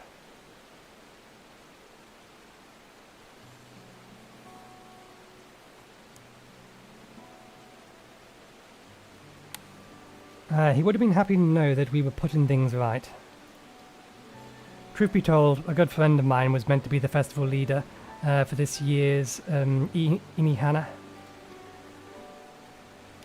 but when the big storm hit, he did not survive. It fell to me to carry on in his stead. That's why you agreed to Wuk Lamat's request, despite your initial reluctance. Yes, it hurt to hear, but she was right. Though I must mourn, I cannot let my grief consume me. Her words made me realize that the path to our recovery, is already laid out for me, and I will walk it, for myself, and for my friend.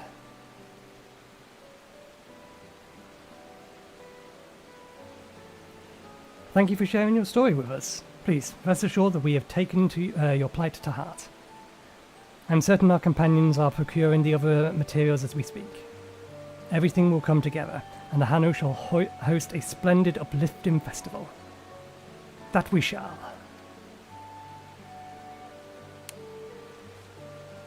With that, let us return and deliver the Aboxix to Waku Evi. Waiting in hand.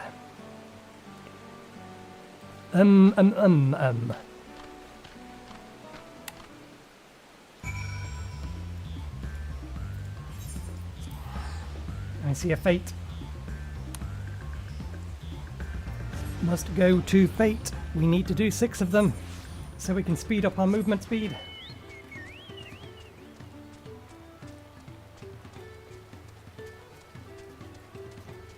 Look at these people crawling ahead ever so slightly faster, because they already have done it.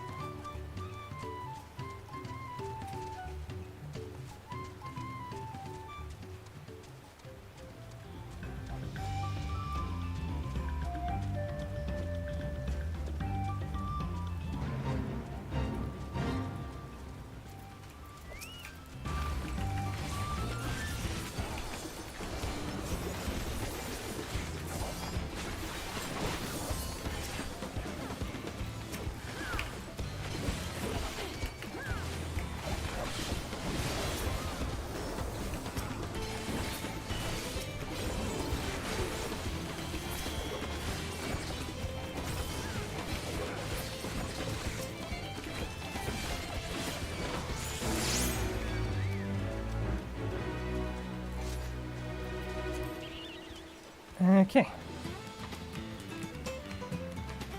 Let's zoom the map out a little bit so we have a better visibility on the area as a whole.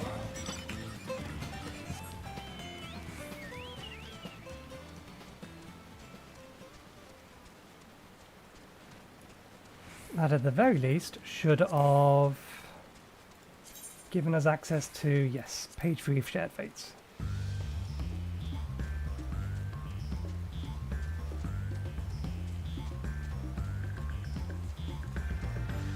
And we do only need 6 for rank 1.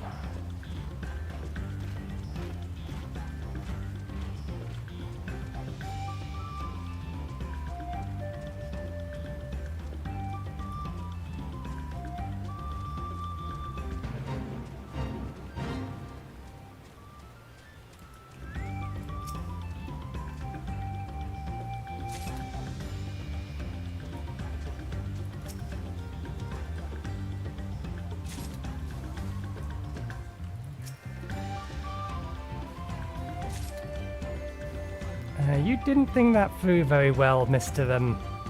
Viper.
Okay, 10, that should be enough.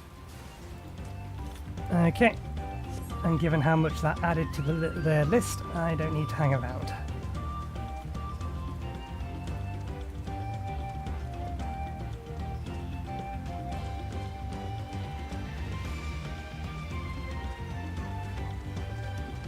Oh, we actually can't cross that big river. Makes sense.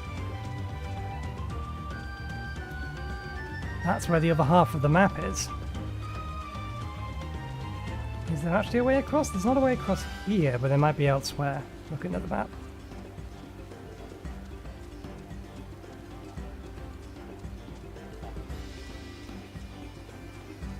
This looks a little bit weird. The lean makes sense, but it still looks a bit weird for a chocobo to be leaning into a spiral staircase.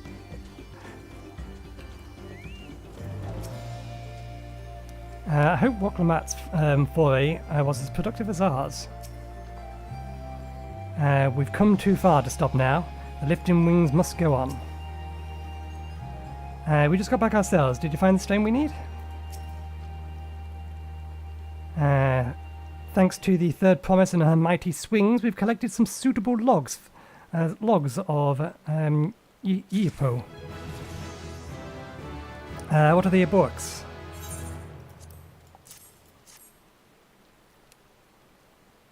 That's 2 of 4. Yes, these are excellent samples, a goodly quantity too. At this stage, you've likely surmised that the lifting of wings encourages the crops to grow. But not exactly how, eh? Well, you're in for a treat. If all goes to plan, the result should be spectacular. Now to get to work crafting these pieces of the float. I could use an assistant versed in arcane arts to enhance the conductivity. And I'd be delighted to help. Everyone else should head back to Hanuhanu. We'll join you once at the float once the work here is complete.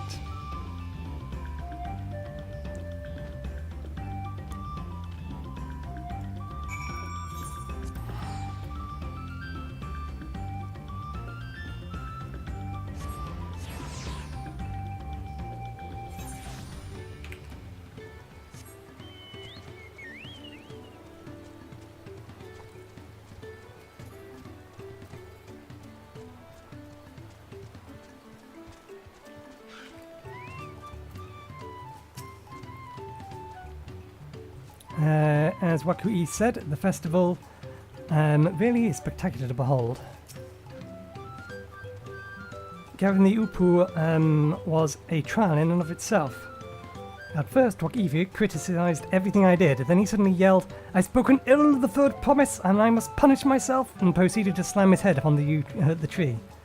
I told him not to worry about it, again, and it was like snuffing out a candle. He's an odd one, that's for sure. At least we've seen to the poles and the new eye. Now we just have to wait for some feathers from the twins.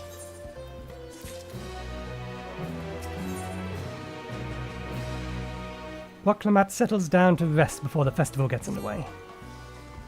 We should get some rest before the excitement begins.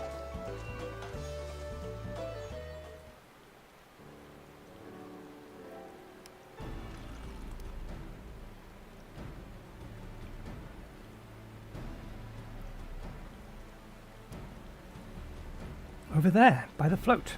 Isn't that the third promise? Then the rumours are true. She's trying to compete for the Festival of Feet of Reeds by reviving Ihuykatumu.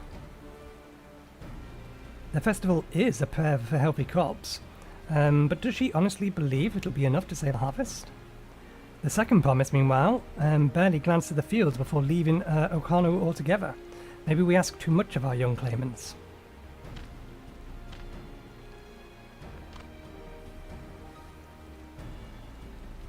Oh, I wouldn't be too quick to count Kona out. A friend of mine overheard him muttering by the reeds something about what needs to be done. Is that so? Perhaps we'll get to see another of his inventions firsthand.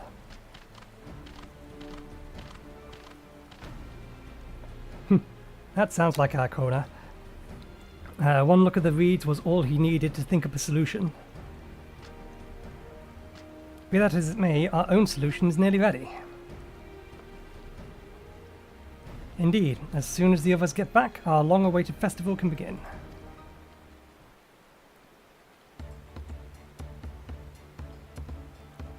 It took some doing, but we managed to gather our competitors to vie for the title of Winds Chosen. The winner was only too happy to donate his feathers. You should have seen it. He was calling forth an incredible gust that sent the feathers sailing for miles. We had a turn ourselves, but it was more difficult than it looked. Poor Armenvale's twirled in the air for a moment before landing at his foot. I'm a gleaner. Magic is not part of our training. As for it, we brought the wood and the gemstone replacements crafted by Wuk Lamat. All that is left is to attach them. Has it been decided who will ride the float? Papa was guest of honor last time I was here. I remember being surprised he could even fit the thing with his... I was surprised that they could even lift the thing with his hulking weight on top of it. The rider must be a personage of great esteem, which is why an invitation is usually extended to the Dawn Servant. This time, however, I have another in mind. Oh, who is it?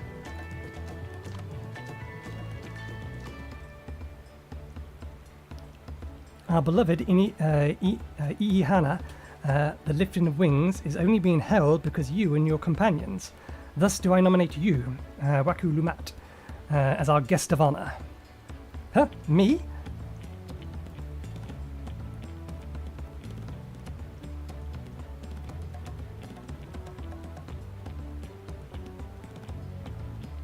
The boat won't make me seasick, will it?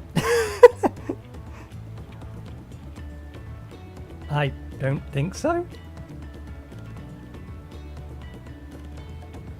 Then weigh anchors. I can hardly refuse a request from one even more enthusiastic about the festival than me.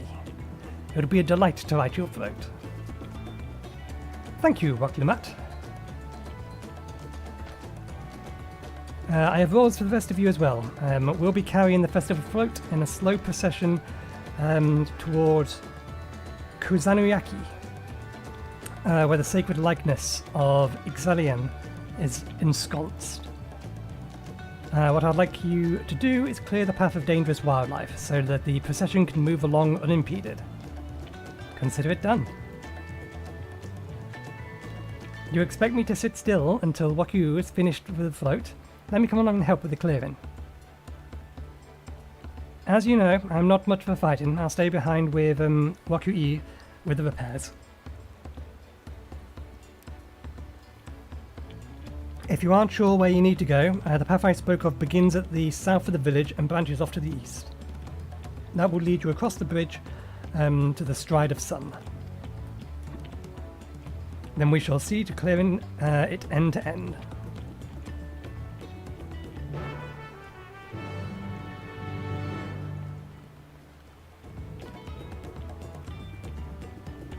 I had hiccups for a second there. They've gone though. The Hane procession often runs afoul of territorial creatures on the way to the location. I would greatly appreciate removing these threats in advance. I'll get to work. By the time you're done mashing monsters, the float will be good as new. With my lack of combat skills, I would only get underfund. Happy hunting. We have so many bits of food, we may as well be sure to keep the food up, even if we aren't using our other buffs.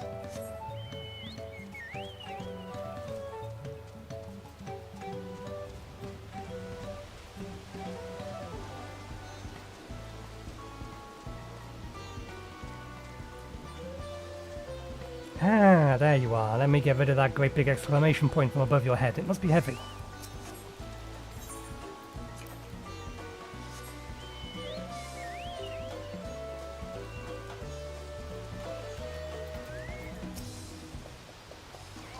The degree to which Waku pursues his interest is remarkable. Apparently, his studies of Kozama'uka region were so invigorating that he decided to move here and immerse himself in the culture. As for the float function, if the float functions as I think it does, I would not be surprised if it were attracting the creatures. The concentration of ether will be an irresistible lure. Weapons at the ready, we'll make short work of this task. As Hanuhanu said, Yuki? Nah, I don't know. None of these words make sense to me. It should be down this way. Then off to the east, the path branches. Then something about bridges and the stride of the sun. Anyway, let's split up and get to work. Once you've called all threats you can find, we'll meet up in front of Kiniini.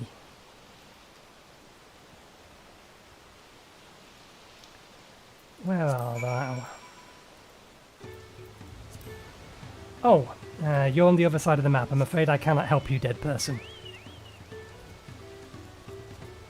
Best of luck to you.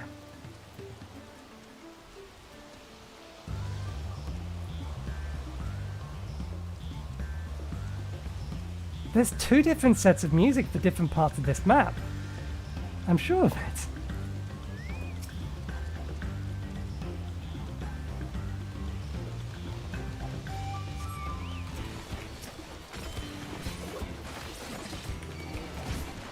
And we'll push the make short work of this creature button.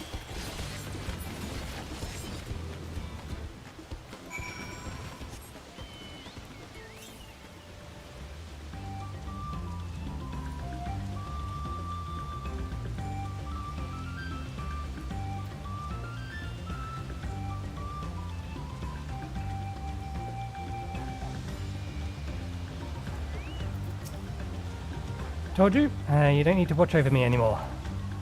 No, I was already fairly confident of your abilities. You may not have been a fighter previously, but you've always been really good with the arcane arts. No one's going to deny that someone puts a magic paintbrush in your hand that you're not going to be able to defend yourself.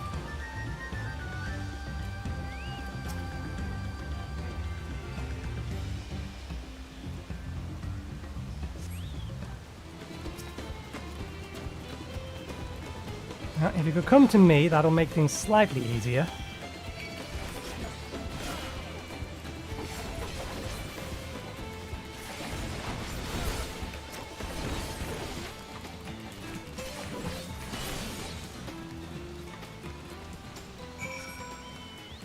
Okay, continuing along.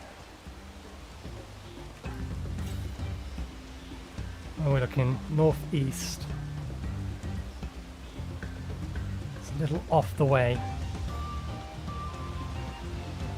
We may end up that way anyway. I have a mind to go for that fate though.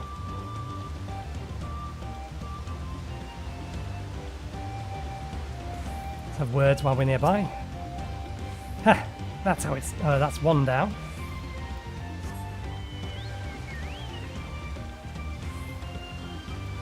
Someone activates the fate, then I will divert course. Okay, it is going to be roughly in view. Somewhere in there.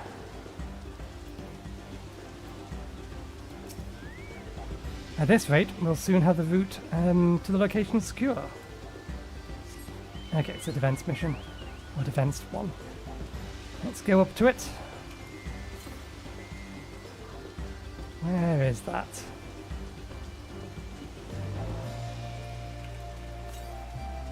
West.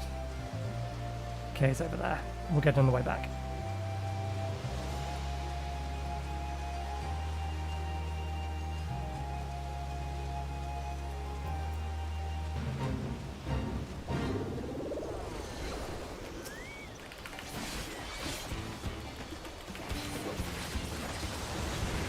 Activated a defense mission without having enough people here to defend. This was foolhardy of you.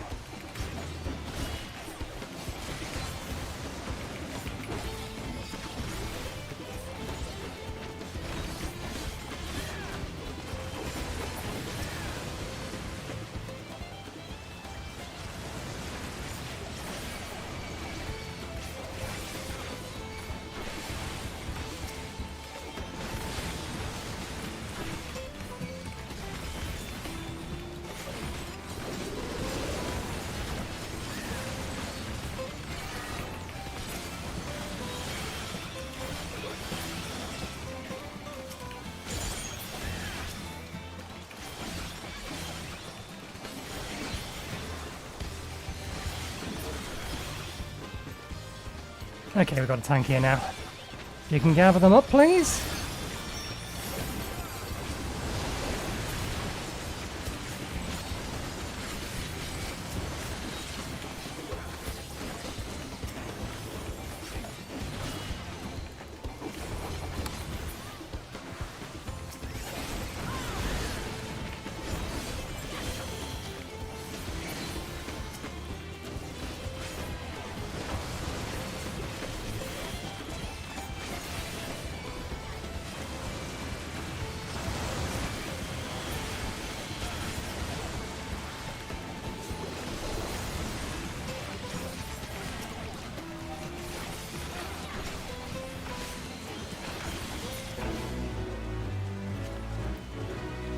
Okay.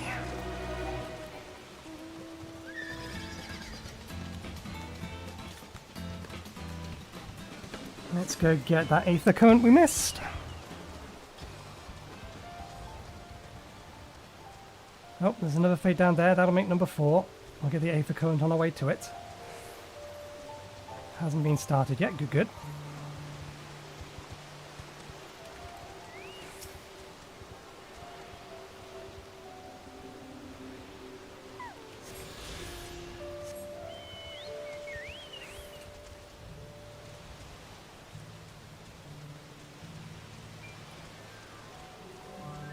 And that'll leave 2 left to get the mount speed.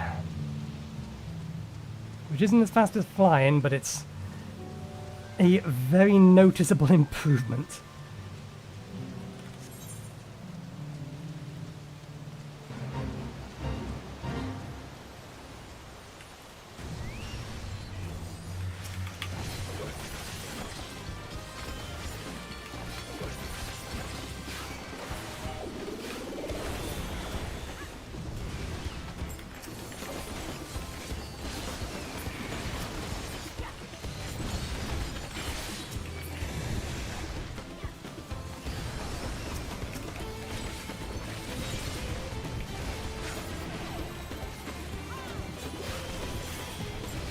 We did kind of do this wrong because we didn't get our buffs up first before we started.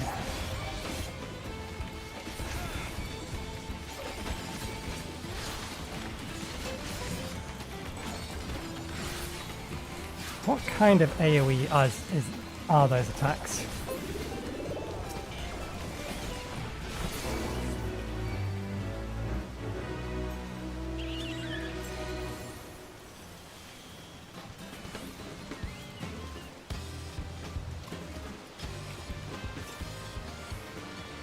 That's a distance away, and I think those are cliffs. Yeah, they're cliffs or something, so we're not going to get up there.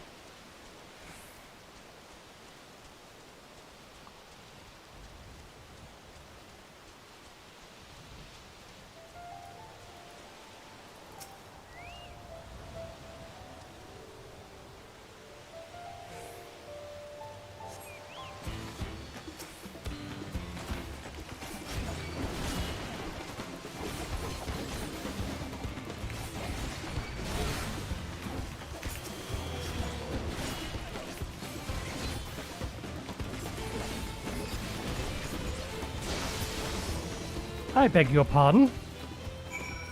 I most definitely stunned you.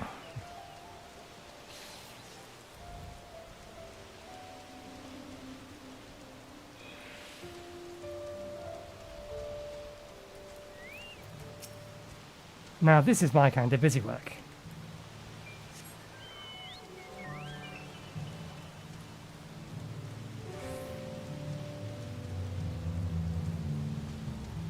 I wonder how much the rain is messing with the encoding.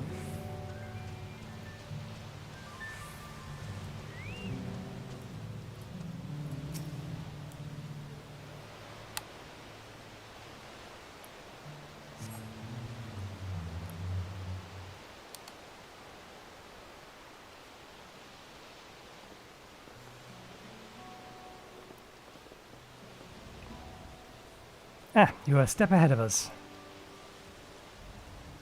This must be the likeness of Ihi. the Hanuhanu deity of harvest.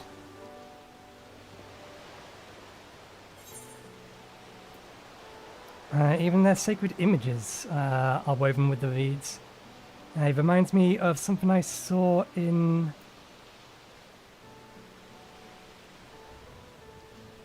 Academia and Andia. I think that's the one where... Isn't that the one where you fight Quetzalcoatl? The Final Fantasy VIII version of Quetzalcoatl.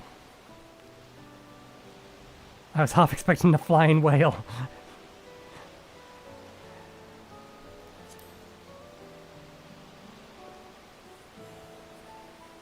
They don't live in the Sea of Skies.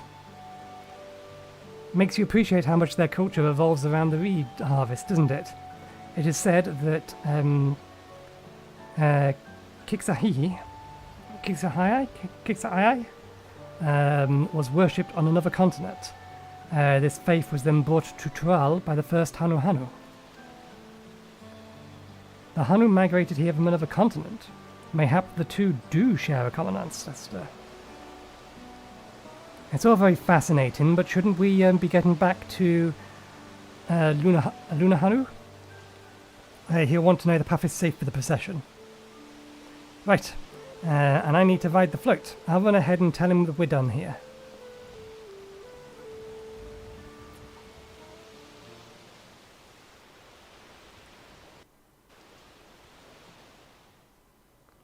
Meanwhile, in Urqopacha,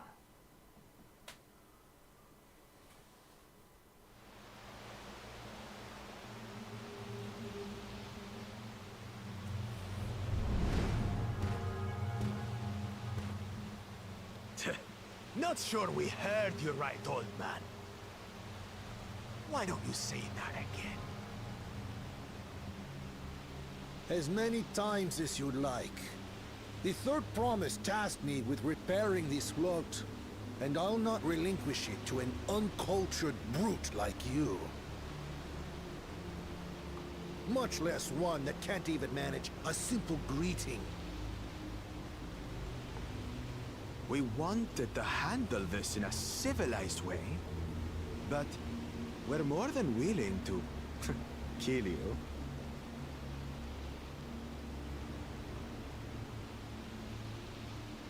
We have a two-headed problem. Yes, please hurry. She's on her way back already? Stand back, Wukevu! I will protect the float!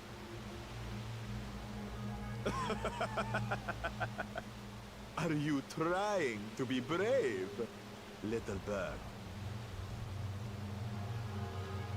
I could never have repaired the float alone. Not properly. But thanks to Wuk Lamat and her friends, we can hold Ihuykatumu again! This is a priceless treasure! And as festival leader, I would die to protect it! Don't use those words. Very well, if that's what you want.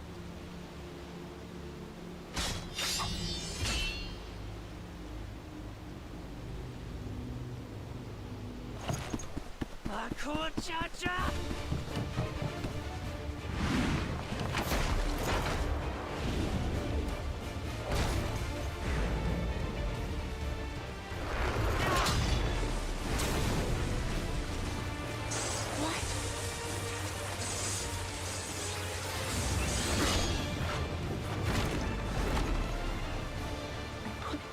Into that blow.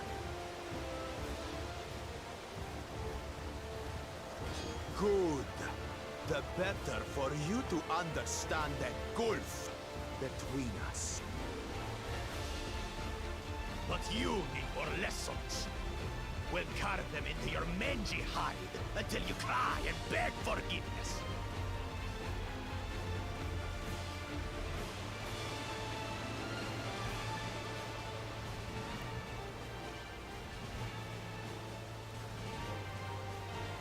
Your brilliant plan was to steal the float and take the credit.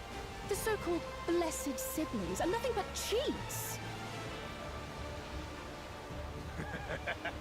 Your scorn is sweet music.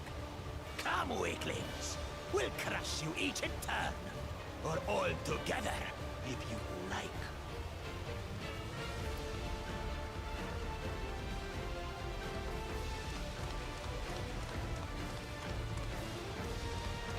Calm yourself, Chosen One.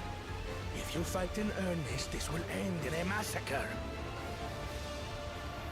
What's more, we have word that our other prospect is on the verge of success.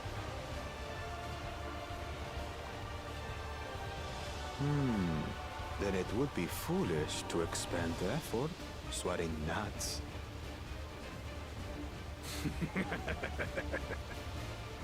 Lucky for you. Eh?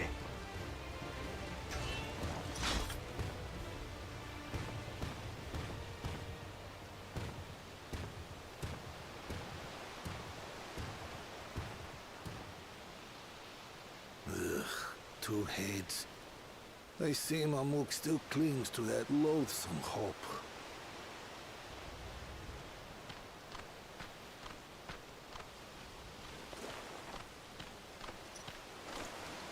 Talk to us, Third Promise. You're not dying, are you? It'll take more than that to kill me.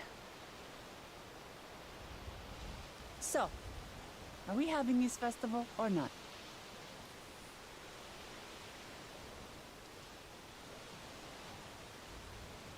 Yes! Yes, we are!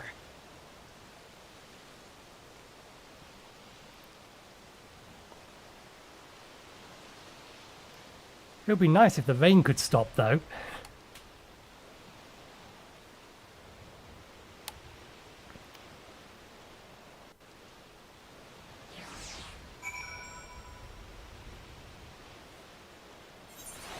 The devs are making very much pains to make sure we strongly dislike that character. Almost certainly he is not the biggest threat, though. The first promise is. I'm glad we kept this float out of Book Jar Jar's clutches, but gods, he pushed me aside like I was a bothersome gnat. Given the nature of the Rite of Succession, I expect such altercations are inevitable. I'm thankful we made it back before anyone was seriously injured. He waited for us to leave so that he could steal the float. A coward and a thief. If I've learned one thing in my life, it's that poor manners often betray poor character. A tense encounter. I'm thankful Alphino thought to share those link pearls. Thanks for coming to our rescue. I tried to protect the float, but against that two-head, I may as well not have been there at all. Nonsense, you stood your ground and bought us the time we needed to make it back. You were incredibly brave.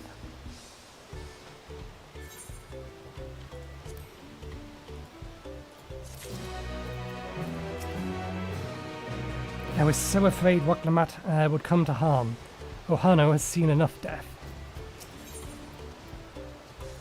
Hok Yu wishes to spread word that the festival will soon be held. With that exciting interlude over, you'll be pleased to know that my repairs are finished as well. Before we commence the festival, however, it would be courteous to inform the villagers that Inihana will be held after all. Go forth and do not forget your greetings. At this stage, I should hope the reminder isn't necessary. Okayeki. I see, I remember. I'm fairly sure I said it wrong, but never mind. It will tell me in the quest text, and I will pre-type it into chat. S-O-H-O-K-A-L-I-Y. That caps lock is on, making that backwards. Let's try that again. S-O-H-O-K-A-I-L-Y. Oh, there's a fate. Everything on hold until we go do the fate. We are so close to getting a movement speed boost.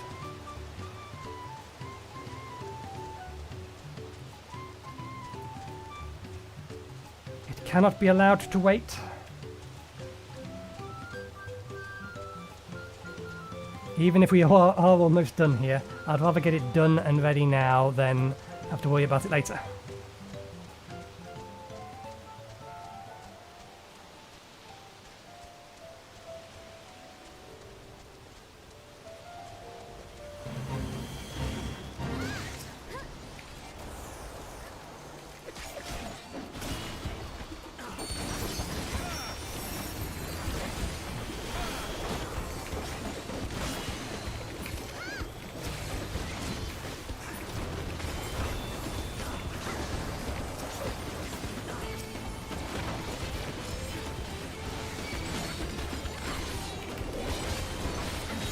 We missed the first combo.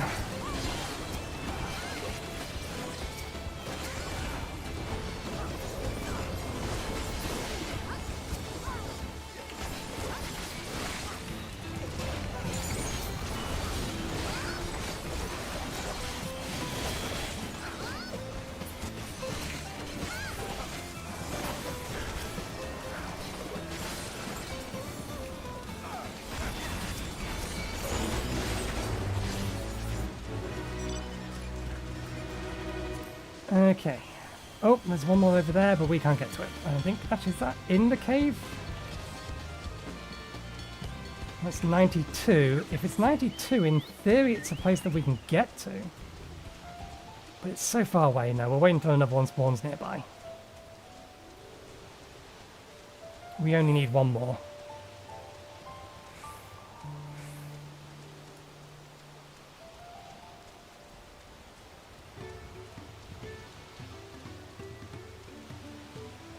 And we have Spirit Bonded. Speaking of which, the earring is doing us no good anymore.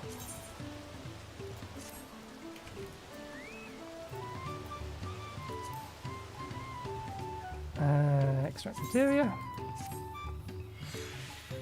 Not retrieve materia. Different button. Hey, the rain stopped. Okiyaki. Close enough. What? The float is fixed? Our fallen friends would be glad to know that the Inihani will soon be underway. They would have wanted us to honor them with celebration, not let their losses deter us from it. I must go and enjoy the festival for those who no longer can. Oh, fate! Near enough for me to go to. Someone must have activated that, because I don't think that activates itself.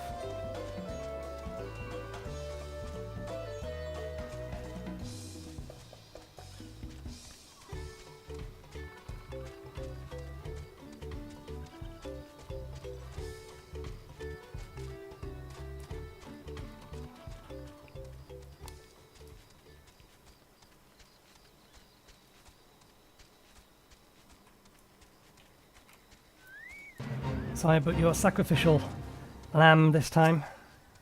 Vin, keep them off me. One. If you can poke it for me long enough for it to be interested in you, that'd be brilliant.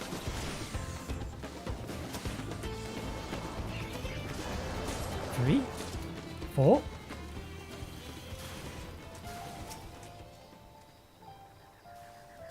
5.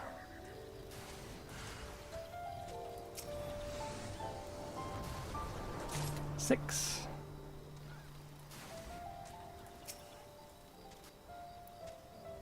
7.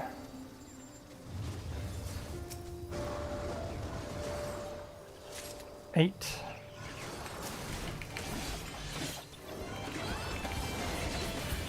At least this time they are dying relatively quickly.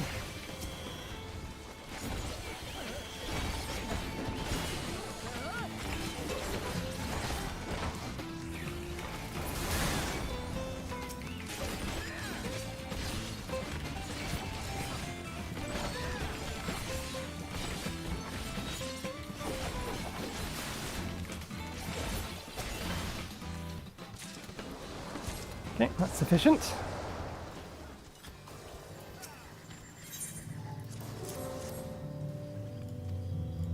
Okay. Oh. That thing needs to die.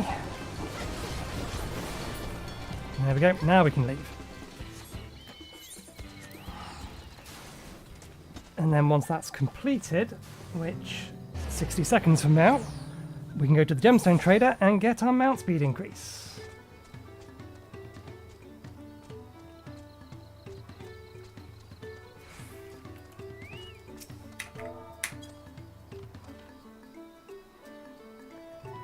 Okie. The festival is about to begin. What do you expect me to say? Besides, of course I'll be there. Cleaning up after the storm's aftermath may have been hard on us all, but the lifting wings is a tradition, and a joyous one at that. I won't be sitting brooding my days away. Give me a moment to get ready.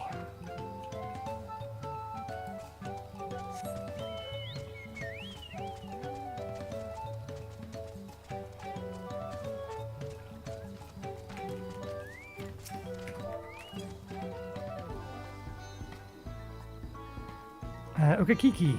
Close enough. Thank you for letting me know. I would very much like to attend the festival, but the repairs should be finished as soon as possible. What to do, what to do.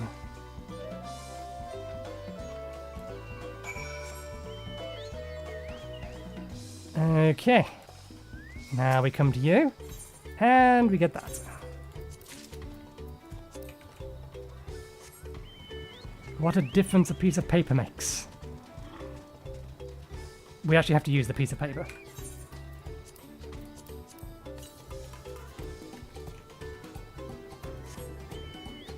There we go. As I say, what a difference a piece of paper makes.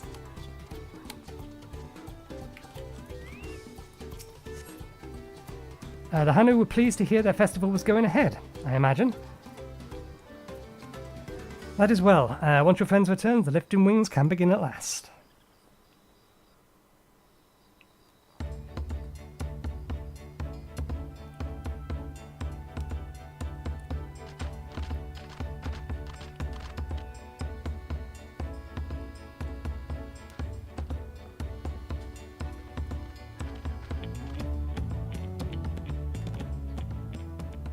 So few have come.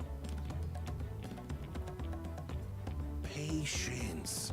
Once Ihihana gets underway, no Hanu will be able to resist joining in. Just so. Ukewu knows well the heart of the Hanu. Have faith, Third Promise, and climb aboard the float. It is time for the lifting of wings. Right. Off we go.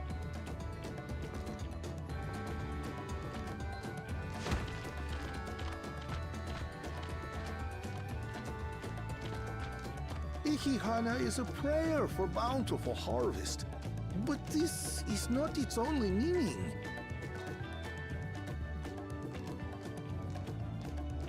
It is also an exchange of pledges between rider and bearers, a commitment to a long and fruitful friendship. Listen well, friends! The personage we bear today is Wuk Lamat, the savior of our beloved festival! Let your shoulders burn, or your feathers fall out, but do not even think of dropping her!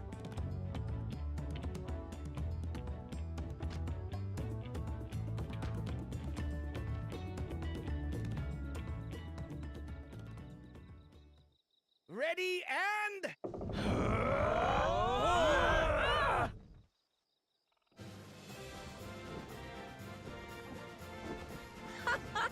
I could get used to this.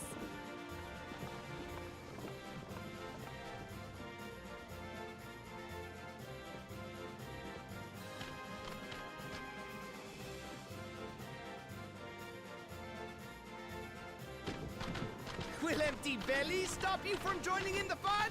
Come and help us carry the float!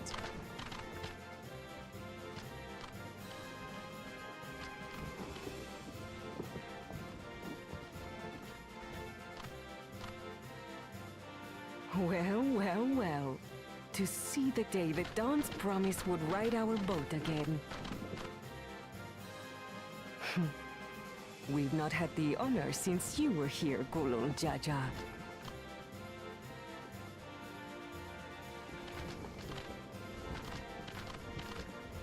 Right, we've enough bearers now. Onwards to Kozama'uka!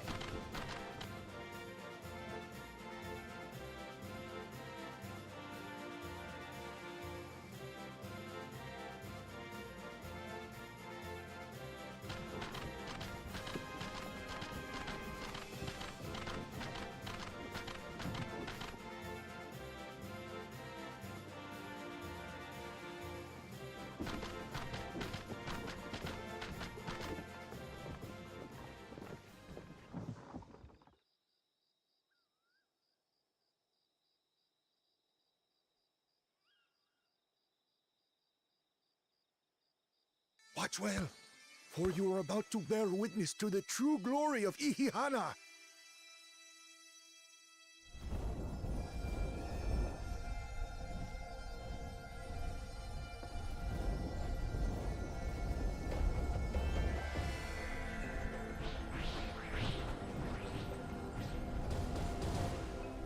The float draws upon our life force, concentrating and amplifying the energy.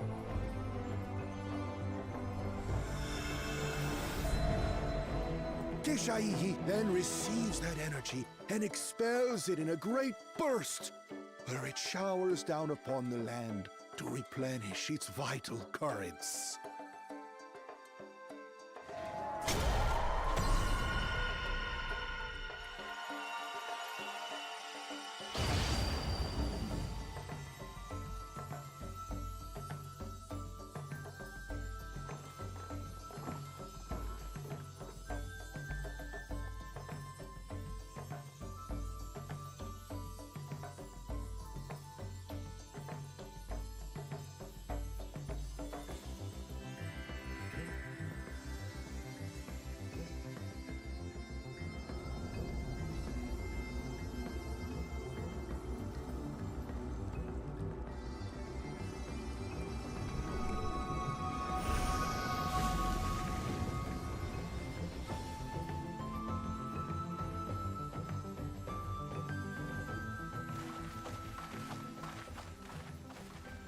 It worked. Like a literal charm. The float really was helping the reeds. That was amazing! To think that such a thing was even possible!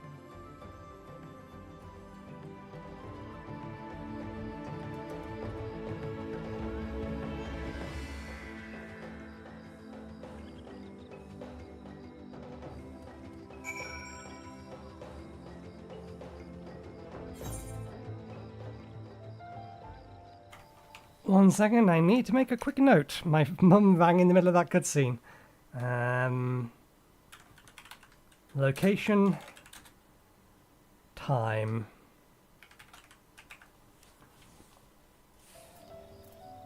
Dinner tomorrow. It is not at Mum's house. We're going out. Elsewhere.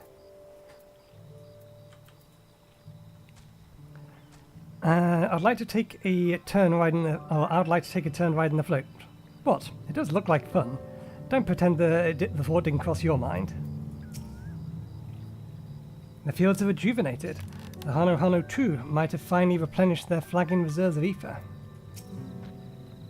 I was too quick to dismiss the idea that the float had arcane properties. I think I wanted to believe that no one knew more about the Ihuykatumu than me. As it turns out, there are many things I've yet to learn. I wasn't sure what to expect, but the festival was admittedly impressive.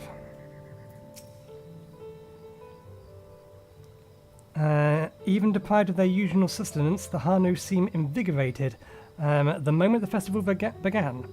The Ihuykatumu truly is magical. I told you, didn't I? Spectacular. I should have left the float. Should I have left the float behind like that? I was so excited to see the reeds. Nothing to worry yourself over. My brethren have been swamped up by forest fever. Last I saw, they were taking turns carrying poles on the way back to the village. Please feel free to look over the fields and enjoy the sight of what you've accomplished.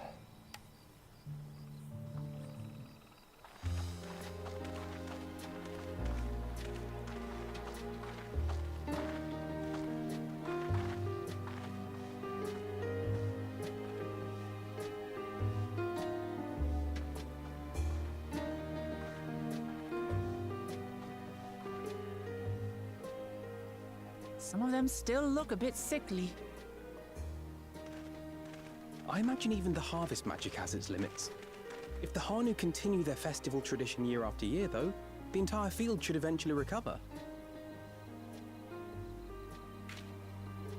Where does that leave us with the feet, then? You've got nothing to fear on that account. Our situation could never have resolved itself. The revival of even a single reed would have served to demonstrate your commitment to the task. That you recognize the nature of the float and found a near-perfect solution in Ihuykatumu proves your dedication. What's more, I don't think I've seen the festival produce such impressive results since I was a mere chirper. We have been lax in maintaining the float, diluting its magic and reducing Ihuykatumu to hollow theater.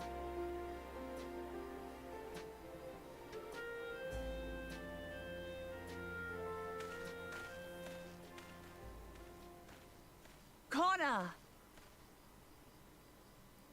I was delayed by an unpleasant encounter, but it seems I arrived at a good time.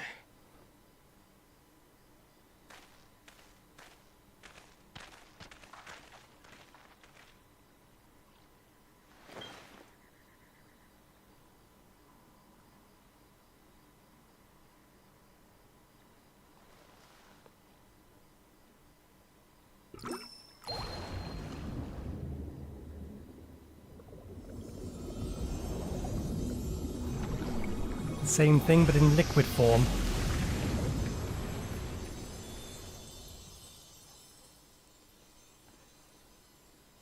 Oh, isn't that wonderful? What? You just pour in some mystery liquid and problem solved? Stagnant ether was to blame for the reed's poor condition. I assumed that was an alchemical concoction which enhances ethereal conductivity. It utilized the flowing water as an ethereal current, thereby promoting the transfer of life energies. A method I could not have devised without the education I received at the studium and the cooperation of my Archon allies. So he's the one who's hired them. Archon allies?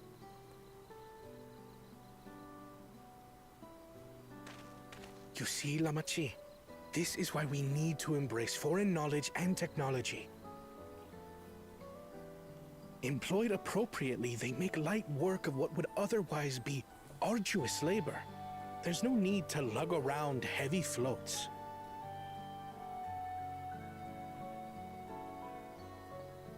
Well, you always were the clever one, brother. Your approach was no less effective, Wuk Lamat. It achieved the same result. Indeed it did. And you enjoyed the festival, yes? I did. It was so much fun. Having visited your village before, I thought I knew everything about it. As it turns out, I knew very little. About the reeds, about Ihuykatumu.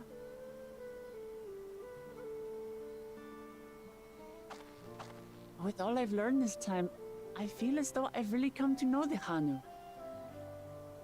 And I like you even more now than I did before.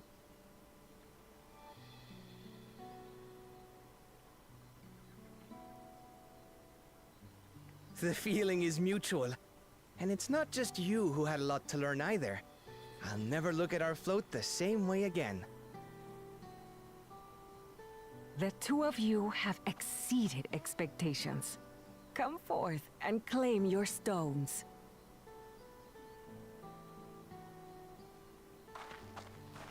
What happened to the two-head?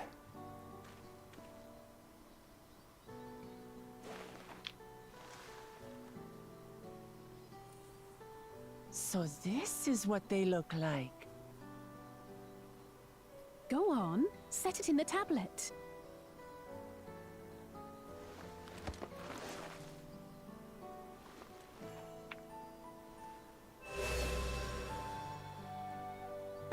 A perfect fit.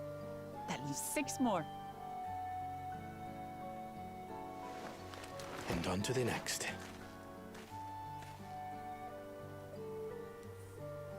Not even a moment of celebration. That's Kona for you. The third promise? You must join us for Ikikana next season. As Dawn Servant, of course.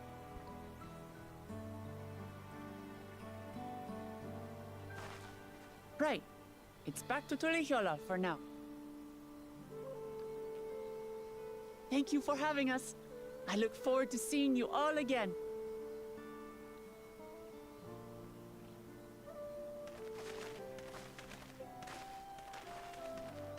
Given that one of the fates here was level 92, I get the feeling that after we've done the other... These are interesting times indeed. The other initial fate, or not fate, main story quest, we're going to be coming back here. That's what I think.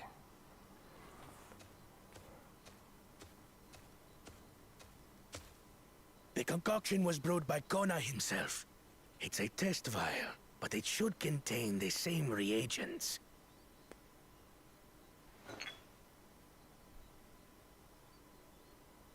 Good work. We'll use whatever we must to win. For win we must.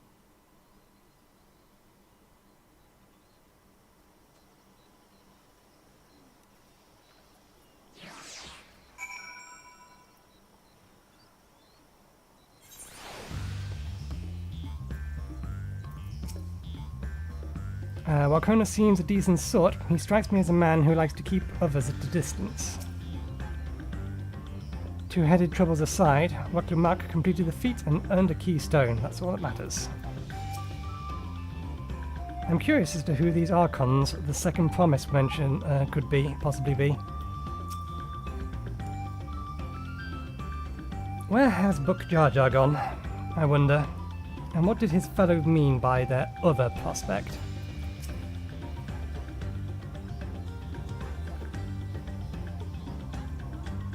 And boop! My journey's just started and I've already met somebody, or so many wonderful people.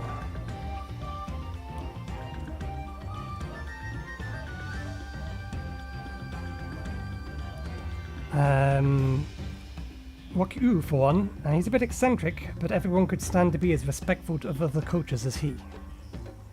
And Linuhana it warmed my heart to see him honour his departed friend through the Ikihana, and help others do the same. I can't help but feel excited, thinking who else might be I might meet over the course of the contest. Come on, let's head back to Ikbalyeva. Words. These names. My mouth is not built to say them, and my head is not built to process them. Okay, before we leave, we have 2 things we need to do by the looks of it. We have a pair of side quests that almost certainly contain ether currents, which means they must not be ignored. Wishes to share Ukana's customs with a new visitor. You're Wuk Lamat's companion, aren't you? Kisiyahima smiled upon me. I'd hoped the great bird would guide one of the village's saviors to me. You see, the time has come for us to make a customary offerings to Kiksa? Hina? Hihi? Kixi hihi? Kixi hi? I don't know. I heard it once and now it's gone. It is a ceremony we hold dear. I would invite you to participate as not a guest. You will join us then. Oh, that makes me so happy. My feathers are standing up straight. The traditional offering is a fruit that grows southwest and must be so ripe that they fall into the earth. Gather 3 and deliver them to Lanuhaya Hali at the shrine.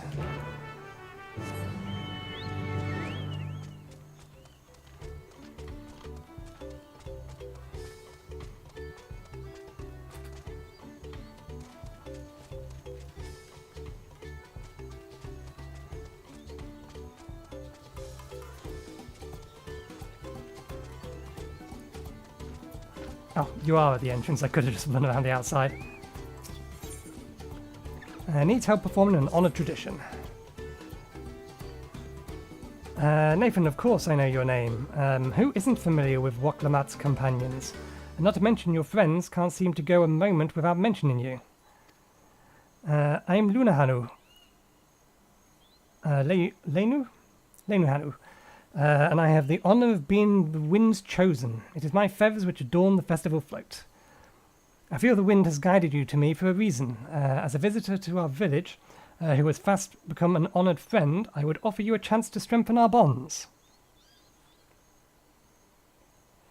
Perhaps you're familiar with the Landsguard. It's a customary among the wind's chosen to save their molted feathers and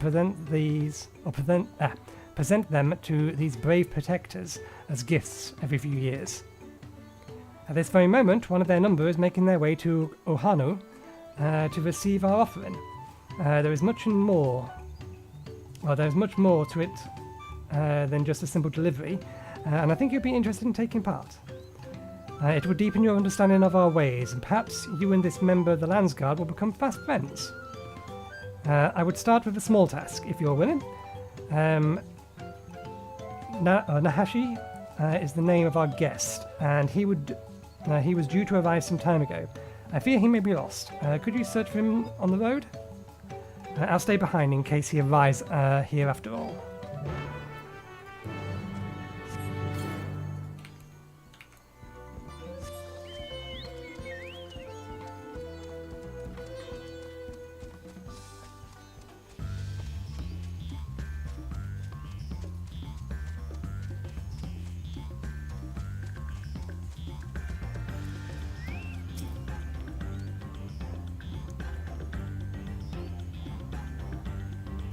You're looking for me.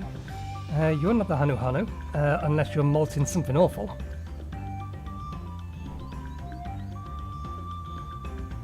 Oh, so that's the way of it. Well, now that you found me, I suppose I better get on with it. Sorry for my lack of enthusiasm. I joined the Landsguard hoping I could bust some skulls, slaughter some beasts, you know, these muscles of mine. But for my first assignment, I'm lugging crates of supplies around. Not exactly what I had in mind. I suppose complaining won't get this done any faster. Let's go meet this Lanuhanu then.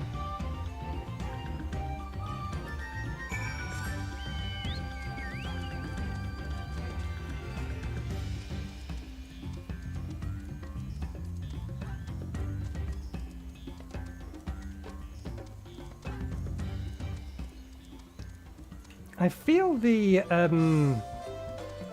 tilt may be a little bit tuned too hard, because even a small turn is tilting heavily, way more than it really should.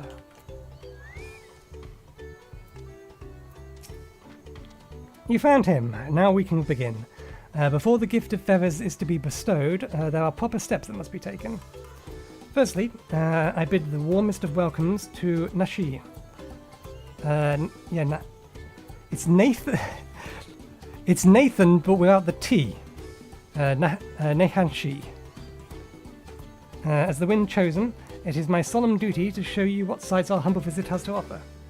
As one of the Landsguard, it behooves you to become familiar with all corners of the continent. Yes? Then come with me to the centre of Urqopacha, where you can behold the entire village at once. What a load of... He just wants to crack some skulls.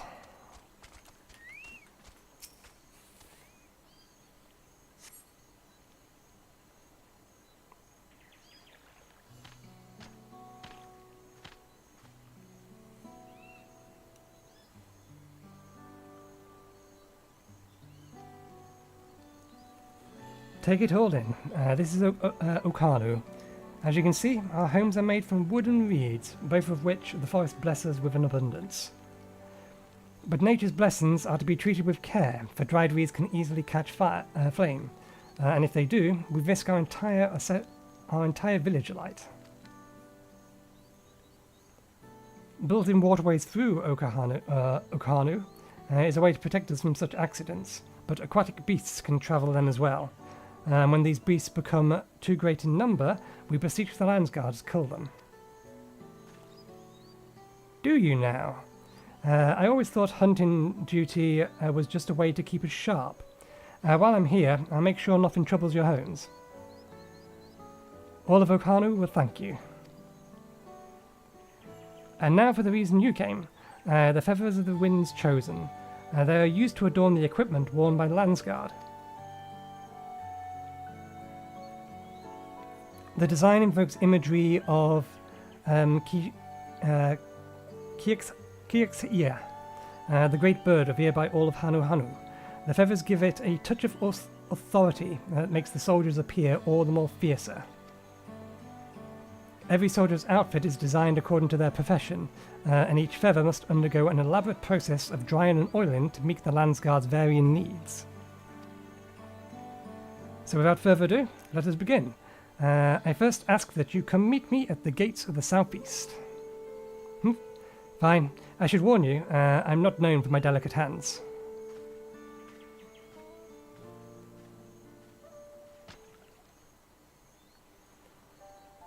That went about as well as be expected. Could you stay behind for a moment, Nathan? I would like to hear your opinion on Nahanshe.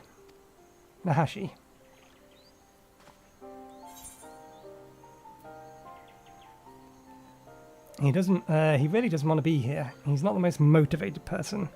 Both technically true, but the second is more accurate and more direct.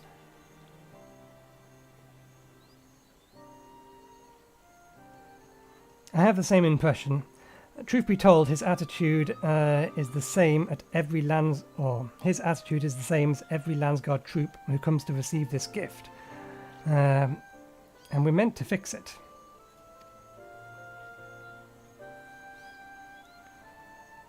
Consider this a rite of passage of sort. The Landsguard sent us troops whose rough edges want for polish, and the task we set before them serves as a whetstone. Over the course of our work, they gain a greater insight into the history and meaning behind the exchange of gifts. Soldiers with a tangible bond to their charge will protect it all the more staunchly. In recent days, however, even our treasure trove of knowledge hasn't been enough to rouse the spirits of some. But working alongside someone as capable as you, Nahanshe may find the extra motivation he needs. Now then, let us proceed to the southeastern gate. And while this does go without saying, keep this little conversation between us a secret.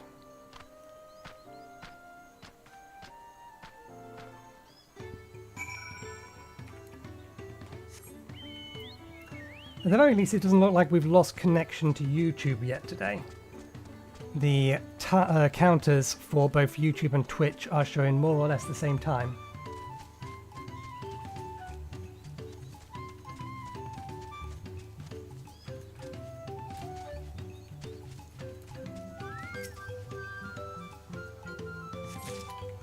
I thought they were getting rid of the square grapes, and yet here we have very, very...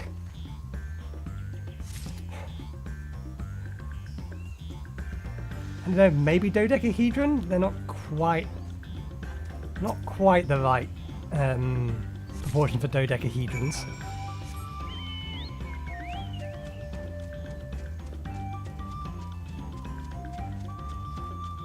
Usually these quests fall as part of a chain.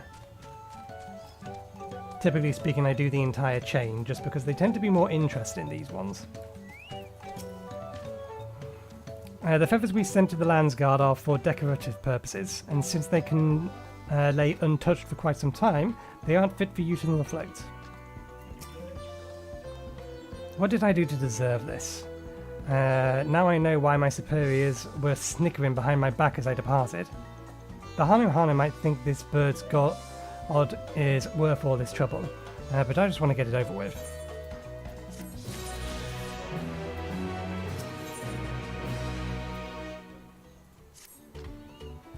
Now that everyone is here, it's time to begin. Together we shall make these feathers so striking that even Kaxish... I don't know. Even the bird would be envious. The first item we require is dried dyes and oil. The former is used to match the feathers with various uniforms worn by the troop. The latter serves a different purpose. As you can see by observing yours truly, Hanuhanu boasts feathers full and colourful. It is thanks to the oil our body secretes, which keeps our coat from becoming drab and brittle. But the feathers we give the Landsguards were molted long ago, and have long since lost their natural lustre. So we must apply oils to make them as vibrant as those of a Hanu in their prime. The task of gathering said oils and dyes falls to Nathan. Go to Urqopacha, where the crate has already been prepared. In the meantime, Nahanshe here will get the feathers.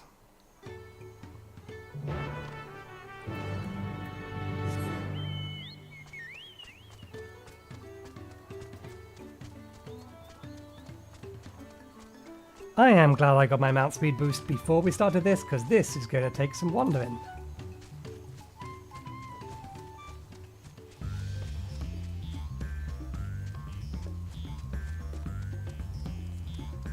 This is the power of mount speed boost.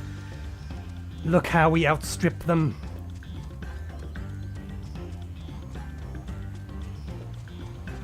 Flying would still be slightly faster, but we make do. You are here about the supplies? Good. Everything is in that crate over there. It's heavy, so be careful not to drop it on those dainty toes of yours. Worse still, it might break a bottle of dye. Landsguard artisans who designed their uniforms are very particular about their colourings, so not a single one can go to waste.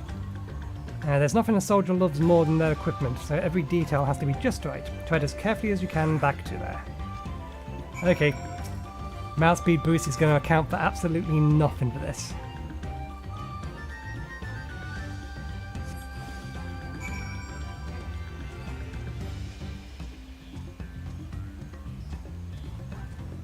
Because we're not even going to be allowed to use our mount.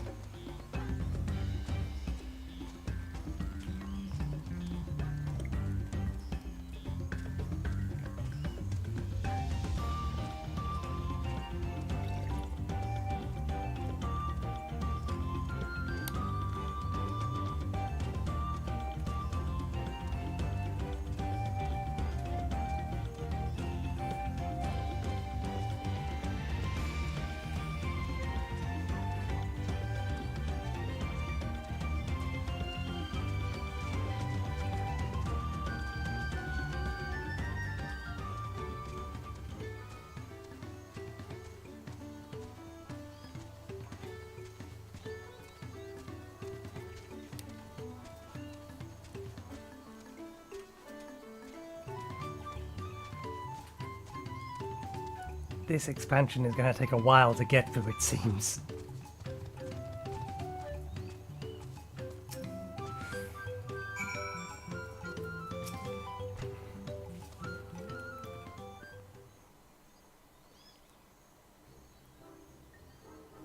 You both did excellent work today. Nahanshe, it appears you might need some rest after your ordeal,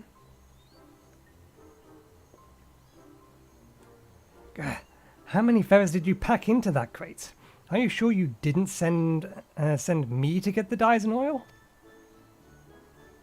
Be glad I didn't, Nahanshe, for Nathan's crate is much heavier. He also carried it from a much greater distance. Really, now. And here I thought I was the stronger. Damn, best to join my first assignment.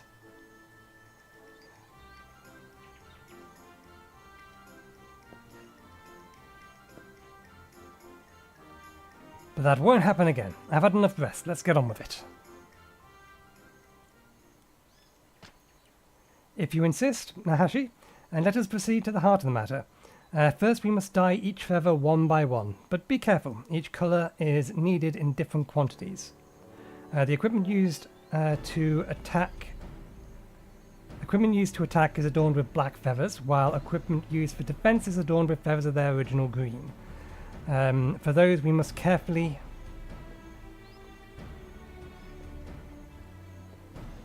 Hold on just a damn moment. We're dyeing all of these? One by one? I'll be an old man by then. There has to be a better way. Say, throw a dozen of them in the big bowl of dye. Ah, but that will make the colouring uneven, Nahanshe.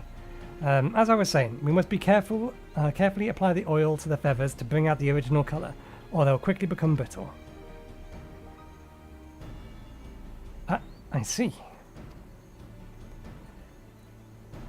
This will be a test of patience, but with the three of us, it should be over before the moon turns. Probably. Worry not, I'm here to teach you how best to see the job done. I suppose I'm thankful for that. Truth be told, I never knew so much hard work went into our uniforms. For our brothers and sisters in the Landsguard, no effort is too great. The Hanuhanu are honoured that you wear our feathers.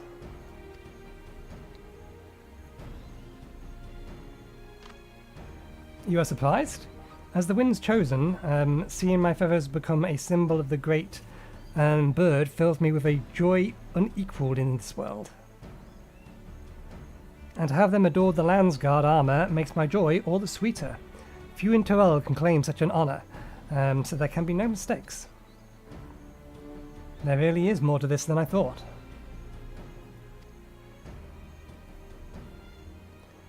I would like to apologise for how I've been acting.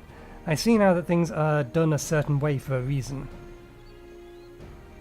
So while I may grow old and grey in the doing, I'll see that every feather is dyed and oiled properly. At least we'll do this in this together. Eh, Nathan? Yeah, but I have a slight advantage over you. I'm a level 80 art, or level 90? Level 90 artisan in every single craft of land. Land of craft, hand of power. Hand of craft, hand of land. Hand of land. No. I'm mixing the two. What the hell is it? Discipline of hand. That's the one. Your work was swift and capable, Nathan. The hardest part is now behind us. I reckon I'll be cleaning dye from under my nails for some days yet, but I won't complain about honest work. Now that I have to think about how to get these back into Tuliyollal. Don't get ahead of yourself, young Nahanshe. Yes, the hard part is behind us, but there is more I'd ask of you.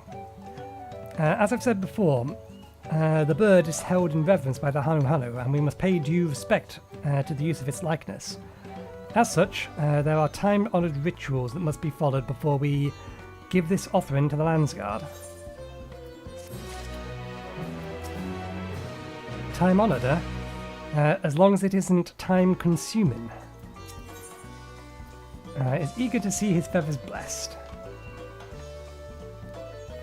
Our next step is simple. We must bring the feathers before the likeness of the bird in the location, and have the priestess beseech the great bird to bestow its wind blessing upon them.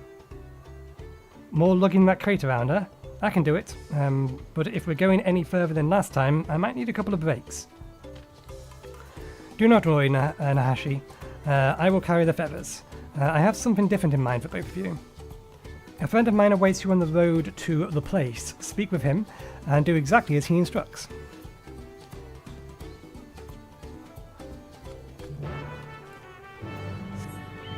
We wanted to be heading that way anyway, so this provides us with a perfect opportunity.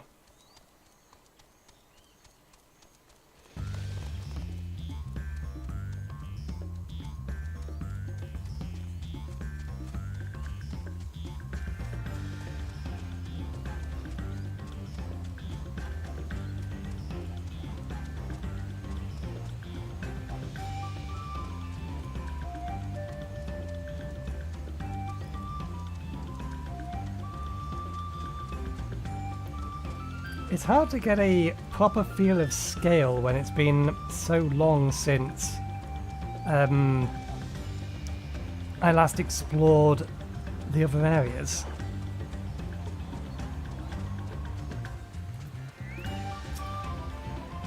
If he is carrying the crate, then what are we meant to be doing? I hope something isn't heavier in our future. Welcome, welcome. I understand you seek the blessing of the wind. The priestess requires a special type of bark to complete the ceremony, and your job is to gather it. You must tread carefully, for the shores where the tree is found teem with hungry beasts. I suggest clearing the area first, so the one doesn't sneak up on you. I don't mind a bit of hunting, but these arms aren't meant for... apologies. I suppose complaining is a habit I should aim to break. This is all part of the process of making our equipment, isn't it? There's a reason we need this bark, so get the bark we shall. I shall search the side to side. Nathan, you take the north.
Is it one or two more levels that we get our next pair of extended attacks? Uncoiled Fangs, yeah, we get our next double weave attack.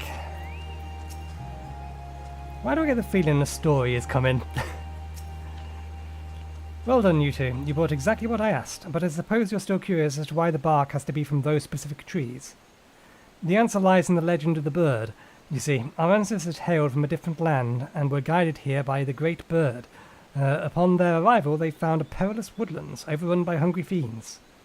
Many Hanu were lost to the gluttonous appetites of the wilds, and they had nearly succumbed to despair.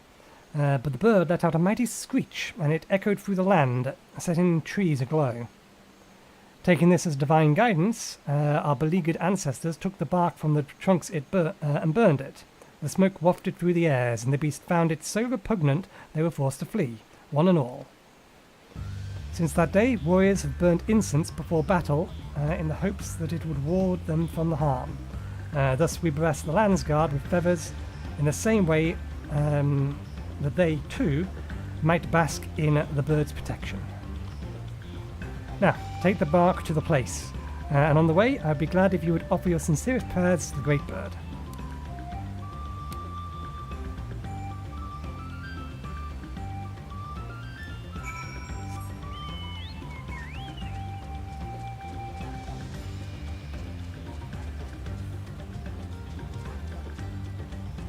More or less on a direct route, so it shouldn't matter if we pull a few monsters on the way over.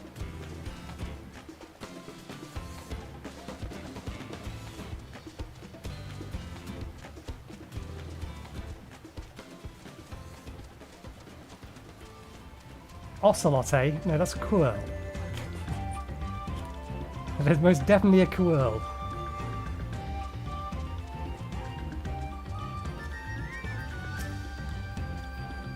We're finally here. Mind giving me your bark? I'll deliver them to the Hanu priestess. Taken from the trees found near the riverbank of the place, this bark is almost indescribably, or has an almost indescribable scent. Thank you, Nathan.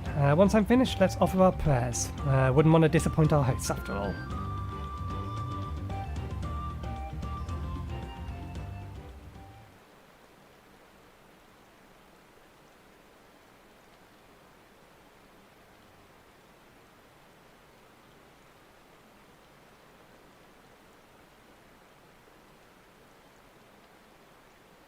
The Hanu take their traditions seriously, don't they? I knew they wished for a good harvest and such, but I never imagined we Landsguard were in their forts all this time. This has been an eye-opening experience, to be sure, but I can't help but wonder why we're so important to them. Why allow us to use their revered god in the designs of our equipment? Aren't you a Landsguard yourself, and you ask such questions?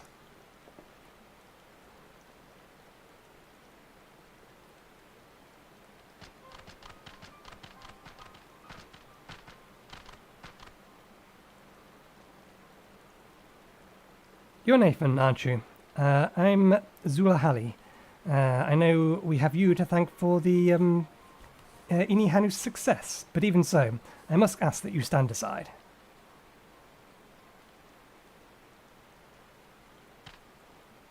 You are Nahanshe, of whom I've heard much. I'm surprised you have the gall to step foot in such a sacred place. While the elders may sing the praises of the Landsguard, their minds have been warped by too many Maltins. The new generation is sick of their ceaseless chirping.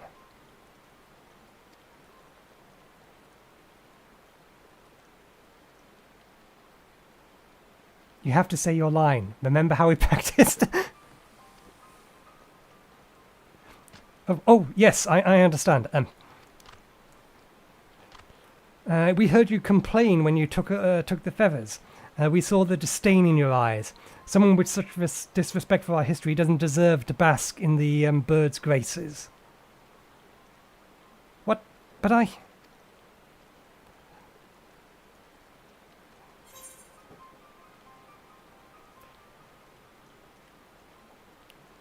Is this part of the rite of passage? I mean, it's been fairly obvious. Do we want to state what they're actually doing? Do we want to stand up for him? I mean, he's not so bad anymore. He has mellowed. Let's stand up for him. That may be so, Nathan, but he has had enough chances. We refuse to suffer this Landsguard to be in Urqopacha. Listen well and remember, the sacred likeness of the bird was once reduced to shredded reeds. By whom, you ask? Why, none other than Gulu Jaja, Dawn Servant and founder of the Landsguard. No, the Dawn Servant, whatever. This misdeed will never be forgiven. If you have any pride in your position, you should be ashamed of your ignorance and lack of respect. How will you answer for that? Yes, you must answer, and answer well, or we'll be very angry with you. This one has clearly practiced their role. This one is clearly new to their task.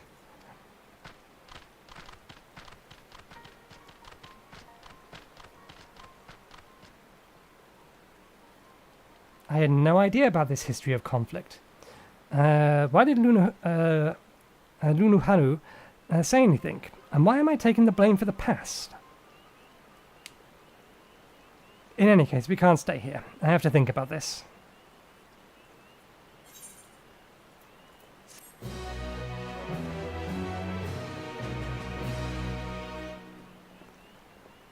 Please don't take me too far away. We have another quest we need to hand in over here. Or at least part of it. Oh, they're above us.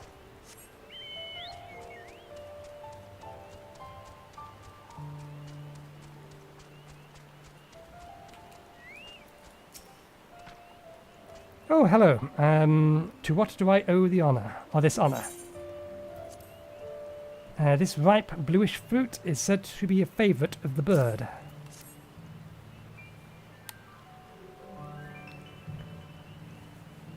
Ah, the bird will be most satisfied with these. Today you are more than an honoured guest. You are the very heart of the ceremony. After your efforts to bring the Inihana back to us, the bird is doubtlessly overjoyed to see you in this role. The fruit shall bear a powerful blessing indeed. Now, I must take the previous offerings back whence you came. Deliver the blessed fruit to Hanuhanu, and the ceremony will be complete. Go with haste.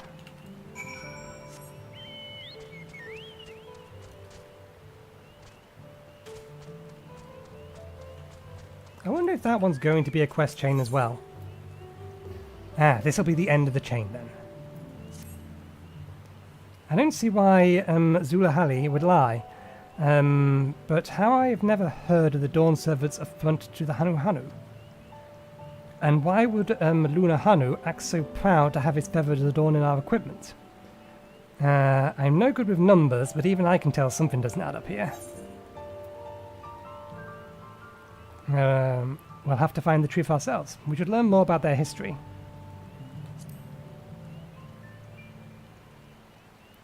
You might be right. It was my ignorance that seemed to set her off, after all. Whatever happens, I'd like to leave here on Hanu's good side. Well, our best bet is probably to return to Urqopacha, and if anyone can tell us the truth about what happened with the Dawn Servant, it would be Hanuhanu.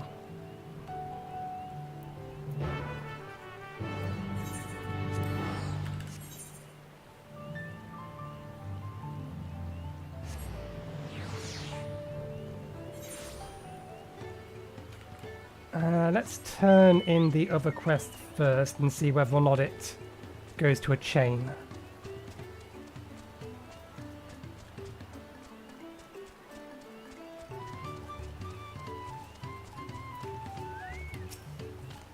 Welcome back. Was Lunihali impressed with your offering? The smell emanating from this sack indicates the blessing is powerful indeed.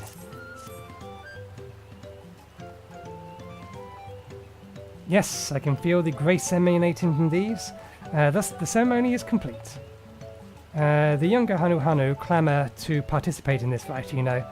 It is said that the fruit offered to the bird becomes imbued with its divine spirit, and all who carry them shall be blessed with great luck. Surely you will be too. Although you travelled far, I hope you feel enriched by the experience. Go with our gratitude, and may the wings of the bird sweep ill fortune from your path.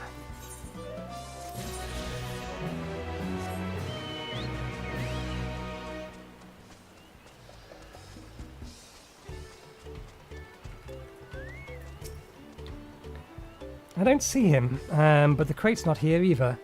Might he have left to the place already? Wouldn't we have seen him on the road if he had, though? The forest is vast, I suppose. Anyways, maybe one of the younger Hanuhanu around here can tell us if Zulahala's scorn is shared. Let's ask around, Nathan.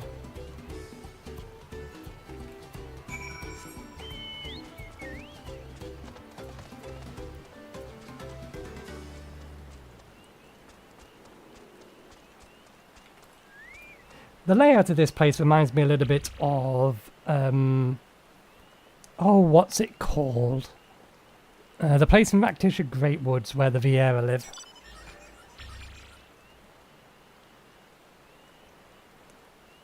Of course, every Hanu knows the story of the Dawn Servant's visits, but it might be more accurate to call it a rescue. For at the time, our home was beset by beasts and fiends. When Gulu Jada heard this terrible news, he personally came to drive out every last one.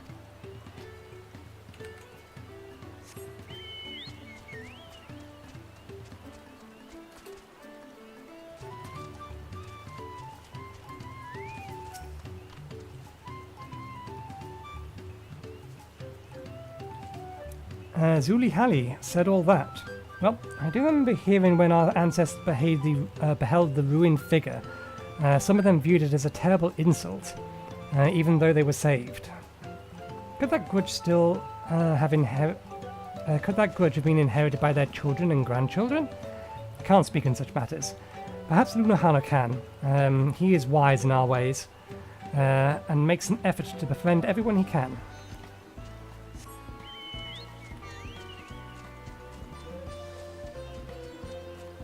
We need to find a way back up.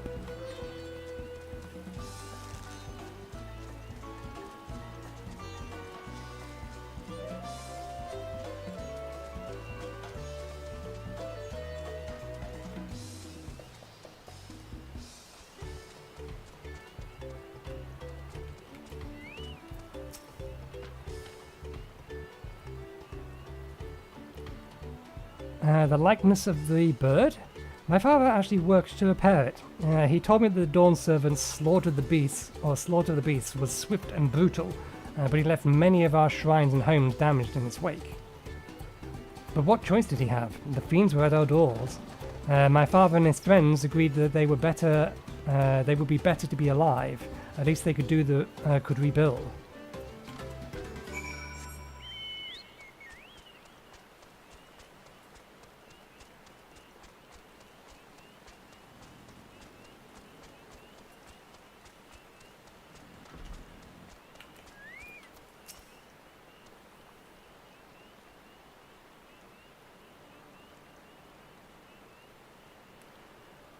What's the word, Nathan? From what I heard, the Dawn Servant really did destroy the sacred figure. I see. Can't say I'm surprised that some Hanuhanu would bear a grudge. So Zulahala was telling the truth. Still, something doesn't sit right with me, though. The Dawn Servant wouldn't simply go on a rampage and leave the Hanu to clean things up. He'd have more compassion than that. Nashi, Nathan, you won't believe what's happened.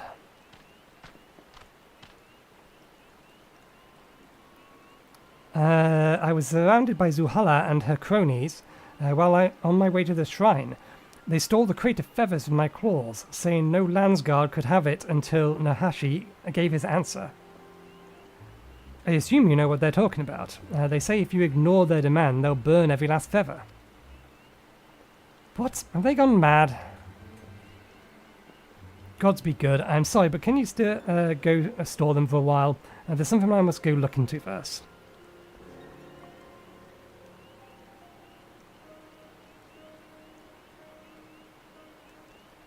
I know what you're thinking, Nathan. Isn't this going a little too far? I would answer that. The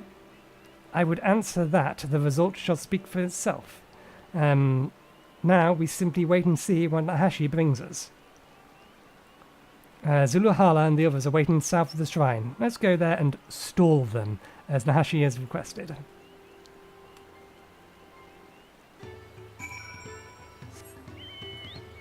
All the way back over there.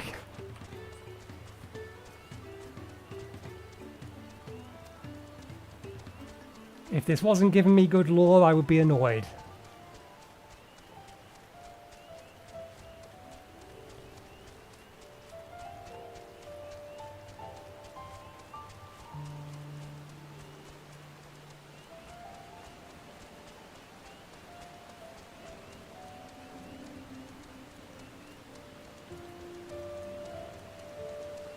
I wonder. Nah, I don't think the river can be dived into. Maybe I'm wrong though. If the river is fairly blacked out. So I'm very sure we can't just swim in it. And I think the intent of that is because of the amount of current that's there. Oh no, we can swim in it.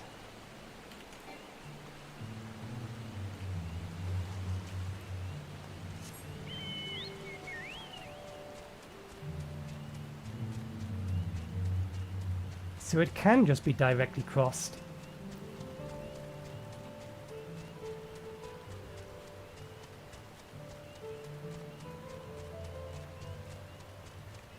Still, without the ability to fly, it's probably still faster just going around.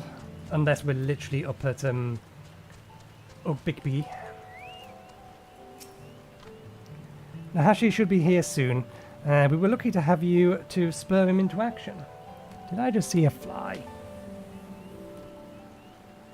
close the door downstairs, so I don't think I need to worry about it getting into the kitchen and finding something to lay eggs in. I'll have a look in a second. But we look to have you display into action, Nathan. And while our methods may appear rather blunt to you, wait until Nahanshe speaks before judging us. Wait quietly and hear his answer.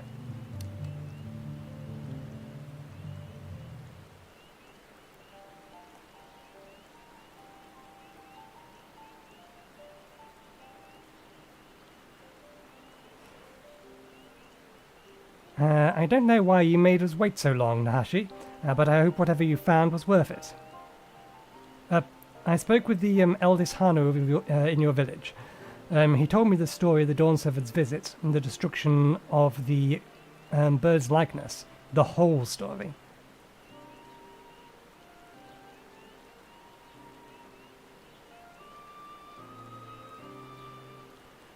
It seems he, particularly the head of reason, was filled with anguish at the sight and offered his deepest apologies. To make amends, he devised a way to assemble an even more robust figure from the remains of the previous one. His work was done overnight, and the head of Resolve called upon the whole village to celebrate their newfound peace.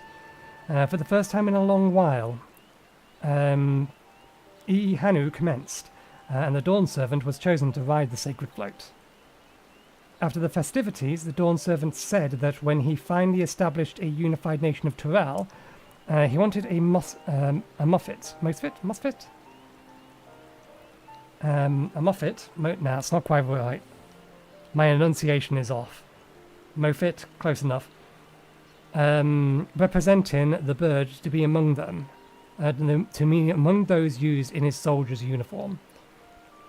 He declared that different tribes can forge friendships so long as they open their hearts to one another, and that his nation would be one where people of all stripes could live in harmony. His soldiers would become a symbol of that promise. So you can learn for yourself after all, but you should have come here with that knowledge or already seared into your memory.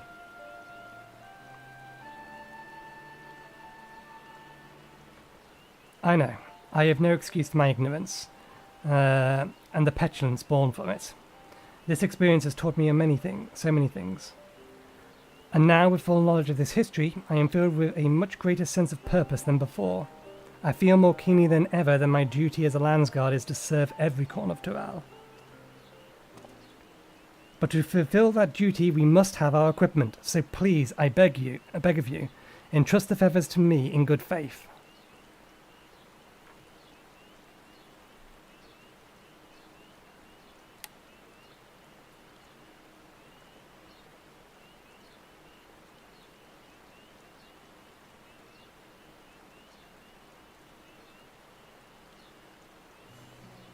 He'll be a fine soldier. Don't you agree, Hanuhanu?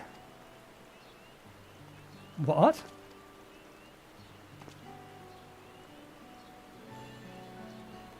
Yes, indeed. That was quite the moving display. My feathers were standing up straight. Thank you for looking after Nahanshe during his growth, Nathan.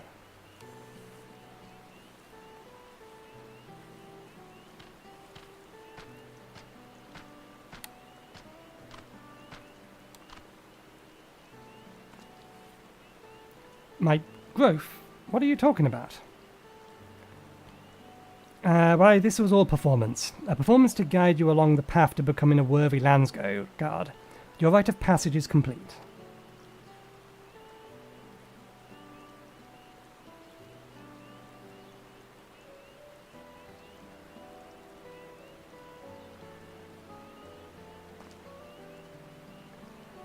So my superiors weren't pulling one over on me. They were worried about me.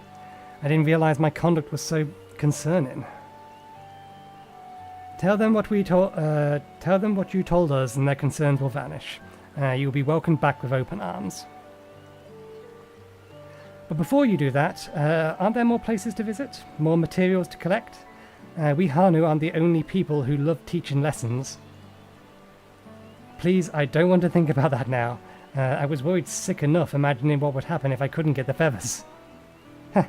Well, you've earned a bit of rest. A return to Urqopacha and will deliver the feathers to you after the priestess has blessed them. That part, at least, was no ruse. If you don't mind, I'd like to go to the place. I feel I should offer one more prayer to the bird. Very well, Nathan. Why don't you wait at Urqopacha, and I'll bring the feathers. And I'd like to speak to you once more before you go.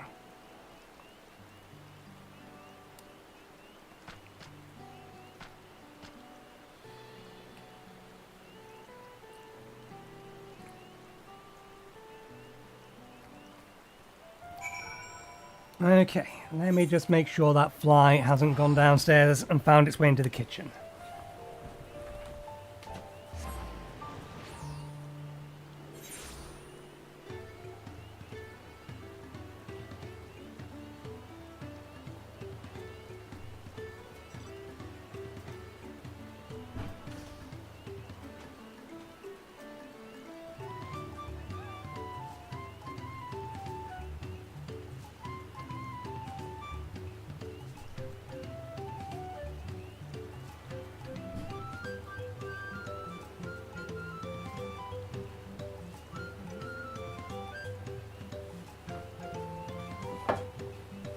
It is not, and given that I cannot see it anymore, I assume it must have left from out the window it came.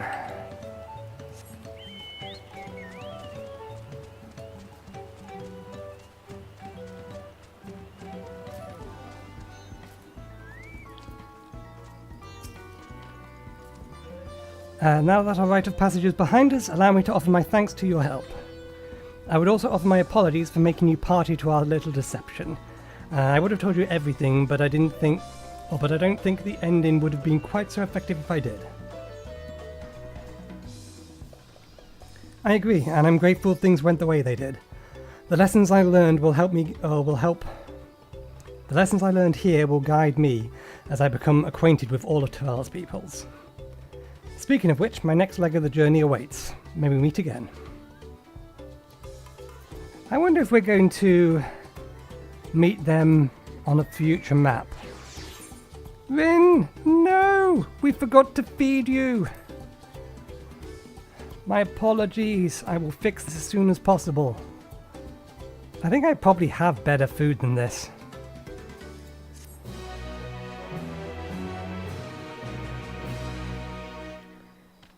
I have old raid food.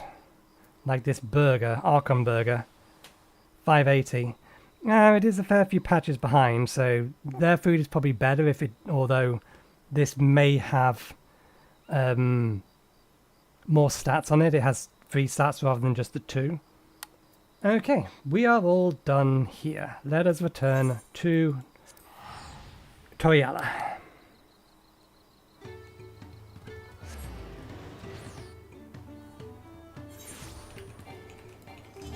Oh, we can't mount here. Boo. What is this? Sights of the West. Oh! That will be why we've not seen any sightseeing logs.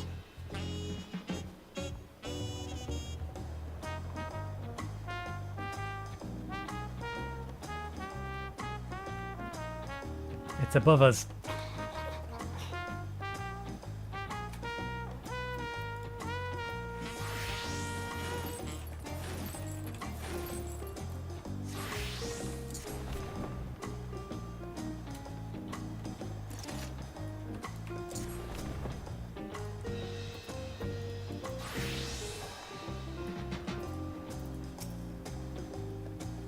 Why, a fellow Eorzean, am I right?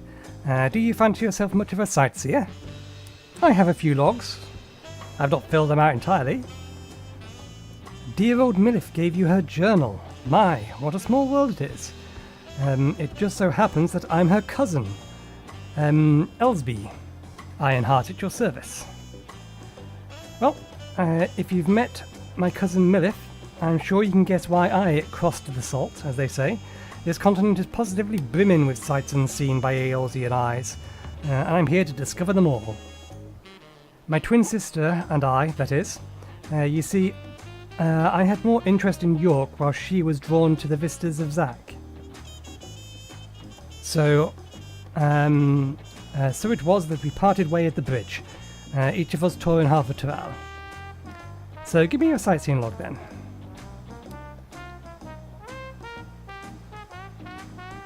Let's see.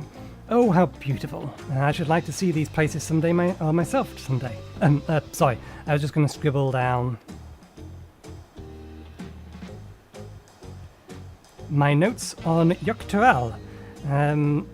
I included what my sister shared with me of Zak Tural, but I'm afraid that isn't much. My twin's name is Imalana. Close enough. And she still wanders about over there. Given your natural affinities for iron hearts, I doubtlessly you'll run into her someday. Well, I'm sure you've got places to be and vistas to behold. May your journey throughout Tural be bright and unforgettable.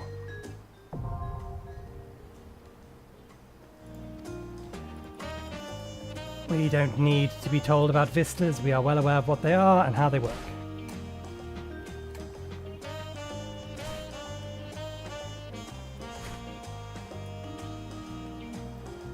Why we hunt? The levies of Tural. Suppose we should go and get that one done as well. It would have made no difference if we walked down here or not. Let's go... Weaver.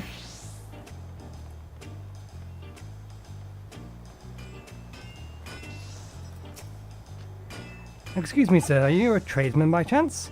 You have the hands of someone with long storied careers, hands that I would beg you lend to the good people of Tural. Here we accept the petitions and aids on behalf of the Wing's reflections, be they from the common citizenry or fellow artisans. We use any and all tools of the trade at our disposal to ensure the needs of Tural are met. Since its founding, myriad tribes have gathered here under Tuliyoll's commerce flourishing as the years passed. However, as one might expect from such diverse people, business practices also vary greatly from tribe to tribe. While there are differences in trade we have yet to overcome, a great many troubles were resolved by the Dawn Servant establishing the winged levy system. We serve as an intermediary between those who require aid and the tradespeople with the requisite skills needed to fulfill the petitions in the form of levies. You are familiar with levies? Hailing from across the salt, I would assume so. The Head of Reason adopted the system from the guild levies employed in Eorzea. The levy plates used to depict the Dawn Servant's journey by building this nation, and the lessons learned from his companions are along the way. A reminder that only together can we make Tuliyollal thrive. Of course, this sentiment is solidarity. This sentiment of solidarity is also extended to allies come from abroad, much like you. Which is to say, we'd be honoured to have your assistance. I will likely be doing a lot of this in my own time. But not at the moment. We have an MSQ to continue.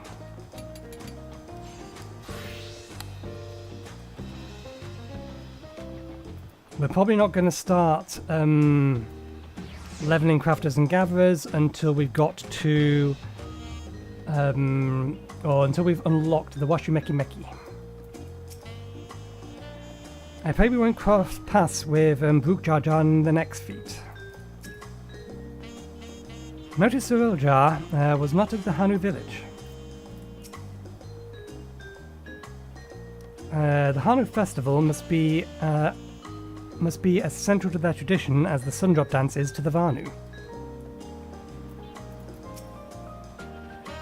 When Wuk Lamat declared her intent to save the festival, I feared where it would lead us. I'm glad to see my concerns were unfounded. Oh, my belly, long has it been since I feasted so well. He is full of tacos. Many, many tacos.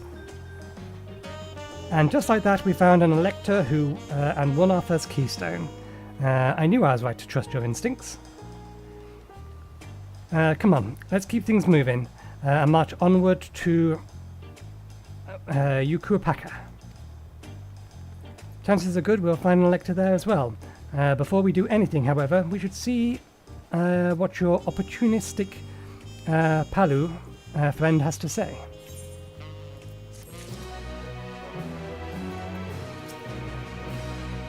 Come on, Nathan, let's see what's waiting for us in the next village. You know, I almost did try to farm the, I forget the specific name of that bird, but I almost did go and try to farm it until I noticed that so many people were using it and I almost never see my scarlet peacock anywhere. So I decided to keep my scarlet peacock because the red actually goes well with the blue of my outfit, whereas this would kind of blend in a bit too much. The approachable Palu is waiting for your questions. I've been waiting for what feels like days, and I've eaten through Buk Iu's tacos to feed an army. What is it you'd like to know? Our main concern was confirming the state of the road ahead. As I recall, upon reaching Urqopacha, we depart from the Arch of Dawn and then take the road west at the first fork. Should we be wary of anything along the way? That is indeed the way to Urqopacha. After the damage wrought by the recent downpour, however, you'll be doing more stumbling than walking. But do take heart, when it comes to rugged terrain, we have the most dependable solution available. Come with me. Alpaca! We get to find out why she hates them so much. I'm still betting because they often spit at her. Actually no, it's gonna be just as quick.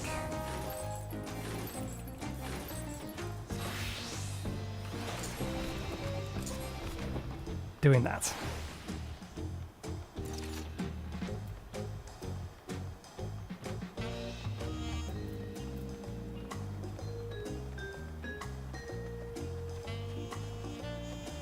Two, one. Talking to the Pelu before we departed was a wise decision. I, for one, would not brave a treacherous, slippery trail on foot. Oh my, these fluffy babies are our mounts? The Pelupelu, all being small, is confusing enough, but those masks make it almost impossible to tell man from woman, let alone guess at their age. The beast is sure-footed, that's for certain. Why did it have to be alpacas?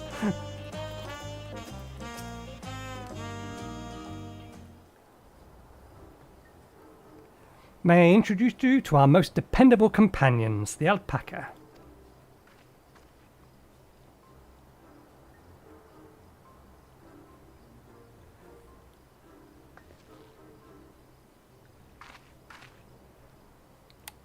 These animals can traverse Urqopacha's. I wonder if that's supposed to be pacas. It must be, because the only thing that's missing is the A in front of it. So, Urqopacha?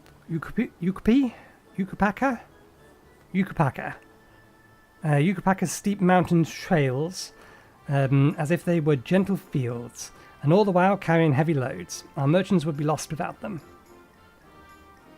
So they fill much the same niche as our chocobos back home. You don't have alpacas in Eorzea? Alpacas are native to Yuk-Tural. Eorzea has its chocobos, and the eastern lands have their horses. Why go to the trouble of breeding another pack of beasts, or another pack beast, in a place which ill suits the qualities, and where it is not needed anyway?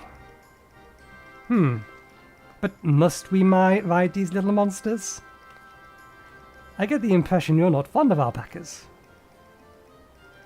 When I was small, and being a bit naughty, I went around pulling on their wool. One of them spat at me, and it was all the foulest stench you can imagine.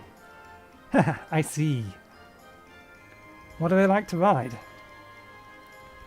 Alpacas bred of mounts are inquisitive and docile. Even those without experience find them easy to handle. We're really doing this, then? So my information was useful to you? Yes, very helpful. Even if it wasn't what I wanted to hear. Good, I'll take my payment now. You want me to pay you? I guess I should have expected much from a Palu merchant. Let's see what I have on me. The Pelupelu value the acts of spreading joy through trade.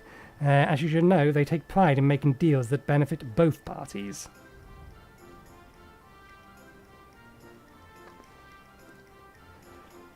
Unlike some certain Uldar merchants we know. Here you go, a fair price for your advice. Fair advice. Yes, I made a trade with the third promise herself. My friends will never believe this. I shall be on my way now. I wish you safe travels.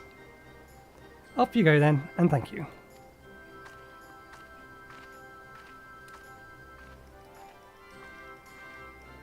I better not get spit on again. You brought that on yourself. Remain calm and gentle, and so will they.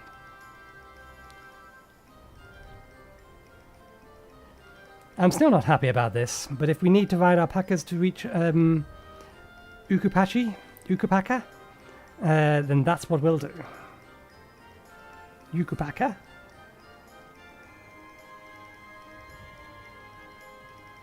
This is the expansion of nigh unpronounceable names that I will never remember and never get. Or never get and never remember.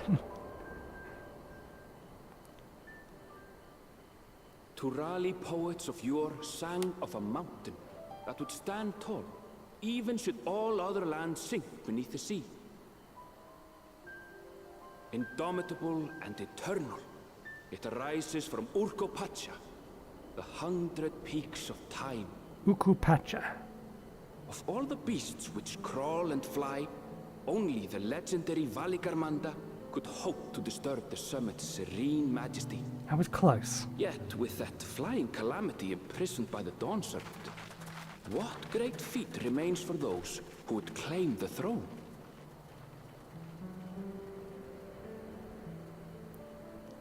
Urqopacha. I've forgotten already.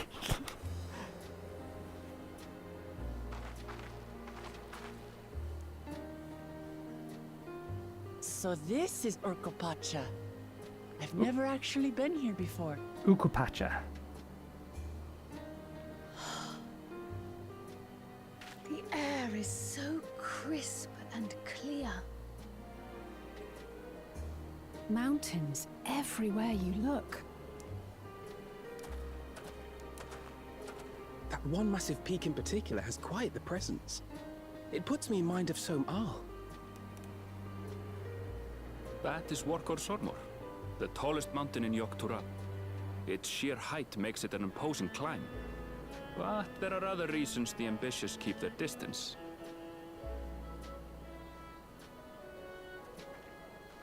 Oh? Do tell. Where to begin? Excuse me, but you're Wuk Lamat, are you not?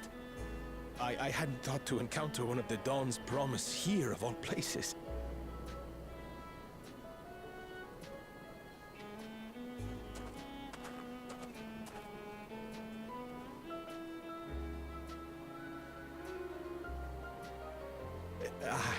But I should introduce myself. I am Bolnok, a weaver by trade. Well met, Bolnok. We're on our way to Pelupelu. Oh, truly. I've just come from there, as it happens. I'd asked the Pelupelu who sell me their wool to give me a tour of their alpaca ranch.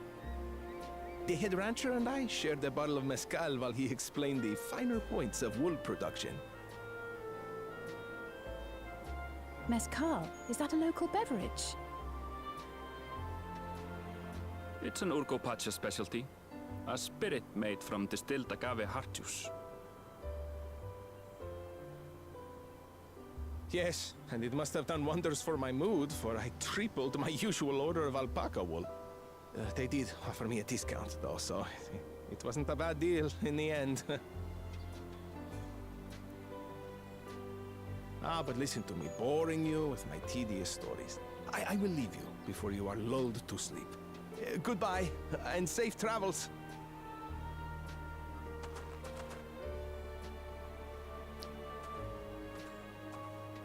Oh, silly me.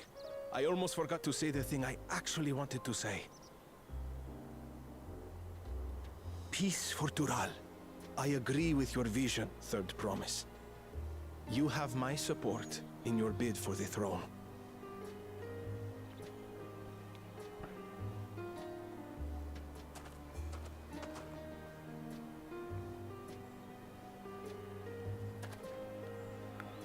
I gather from his tale we would be foolish to underestimate Pelupelu merchants. Yes, they do more than run the markets in Tuliyollal. Pelupelu peddlers can be found everywhere in Tural, traveling from place to place on their sturdy alpacas. They are effusive and engaging speakers, and many's the customer who's been talked into spending more than they bargained for. They won't find this customer so easily charmed. I'm going to press X to that.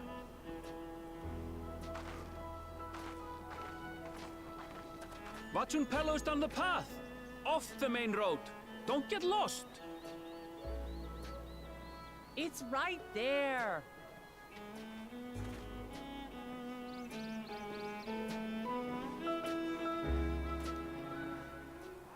She can see it from here. She's not that stupid.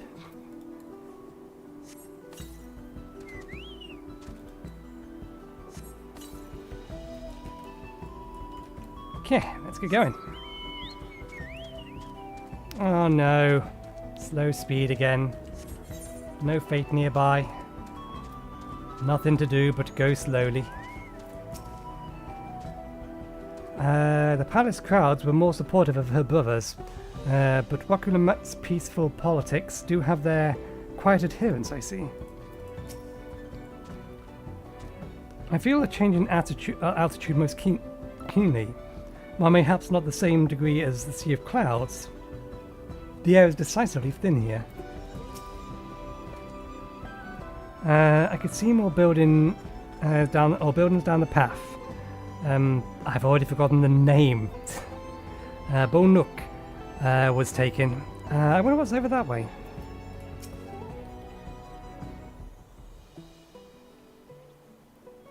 This is it. Urqopacha, home of the Pelupelu. Wuk Lamat should have arrived before us.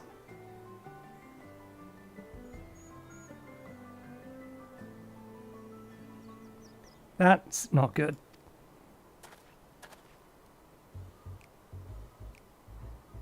They've come all this way for the Rite of Succession. Oh, so this means I'm exchanging words with the future Dawn Servant. Please, the outcome is far from decided, but it's a possibility. How fortunate then that I deal in cloaks woven from especially luxurious alpaca wool. Such garments would look magnificent when draped over the shoulders of our budding ruler. And a nation's ruler should dress her best for her adoring people, yes? Finery for our finest lady. That's right. Come, Third Promise. My well-stocked shelves are but a few steps away. Finest lady. I like the sound of that. Alright, I suppose a quick look wouldn't hurt. Ahem. What did we just talk about? Orenveld, when did you...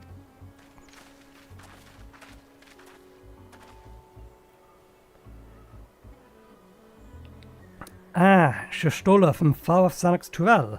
Northern winters are bitterly cold affairs, I'm told.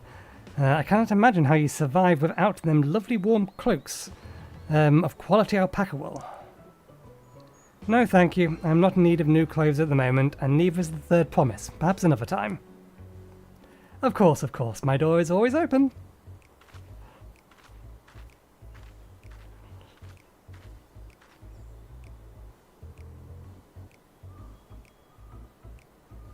You were saying something about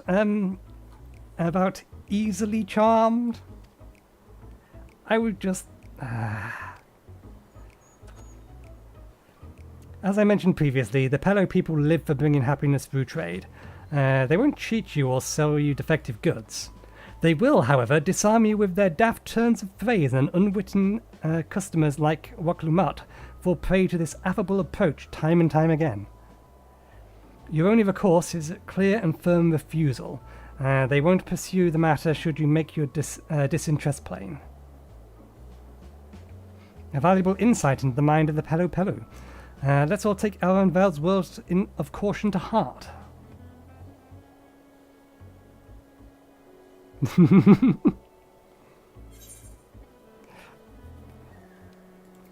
I think we're being a bit harsh. I think at this point he's learned his lesson. It's just a little bit rich coming from him.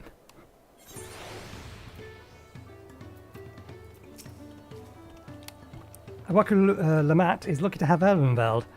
Everyone, even or royalty especially, needs a friend unafraid to chide them when the needs arise.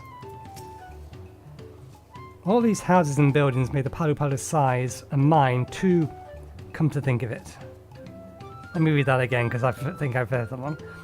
All of these houses and buildings made to Pelupelu's size.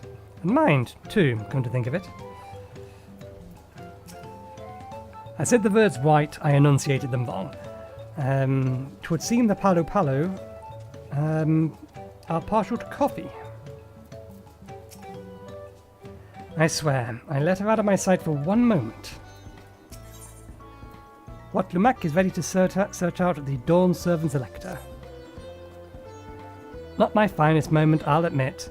But now that we're here, let's do what we came to do. Find the Elector. Allow me to propose a strategy then. Kyle, Alize and I will speak to the merchants. Wuk Lamat, you and I are unveiled. Might try approaching travellers and passers-by. Nathan, pray investigate any other establishments that catch your eye. Should we learn aught, let us relay it to the promise.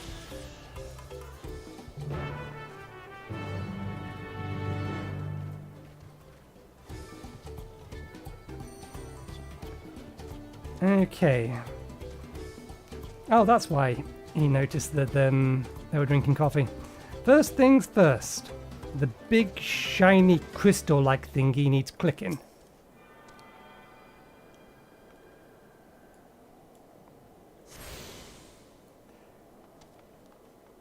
And there's at least one... There should be two. Only the gemstone trade apparently gets marked. I wonder what the alpaca person is. The Dawn Servant Selector. Ah, I thought you were a new face in town. Here for the Rite of Succession, I take it. Me? I don't care much who sits on the throne as long as they keep Tural peaceful. People tend not to be in the mood to relax and sip our excellent Mizaki once arrows and spears start flying, if you know what I mean. Speaking of which, would you like a cup?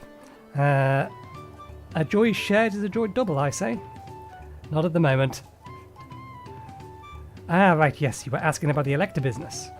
But being freshly returned from my trade route, I've heard that there is a contest afoot, but not much else. Our head ledger, Tobali, could probably tell you more about it.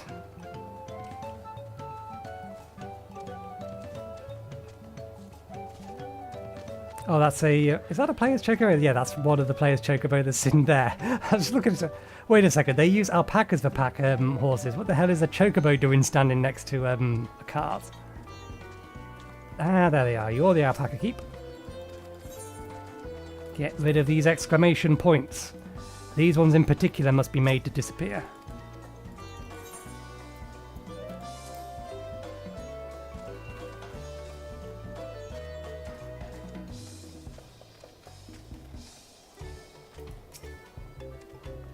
Elector? Oh yes, I've heard all about the Rite of Succession. I wasn't talking to you, Alexa. I can understand the confusion there. The words are not too dissimilar, and I didn't exactly enunciate it clearly. Electors. Yes, I've heard about the Rite of Succession. They're looking to put a new ruler on the throne, huh? Personally, I'm rooting for Zoralia. If the first promise wins, he'll look to expand in our sphere of influence. That means access to more resources and more customers, in the thousands columns potentially. So many new trading opportunities to spread happiness far and wide. Others have been coming around to my way of thinking, so I've begun crafting goods inspired by the resilient sun. Would you care to purchase something?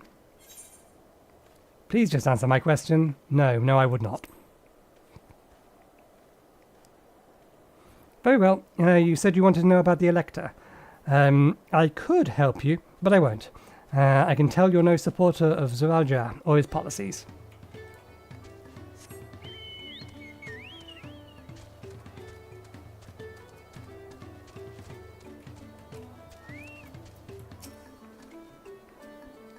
Hello there, I'm Mablu. Do you have a question for me?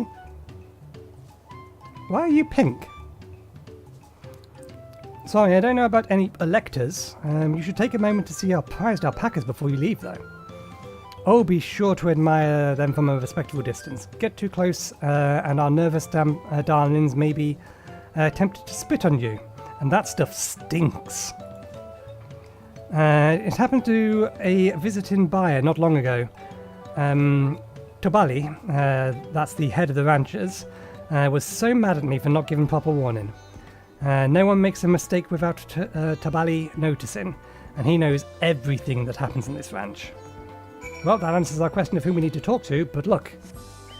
Fate! It's right nearby. We'll have to jump off a cliff for it.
Okay, job done. That's 1 of 5.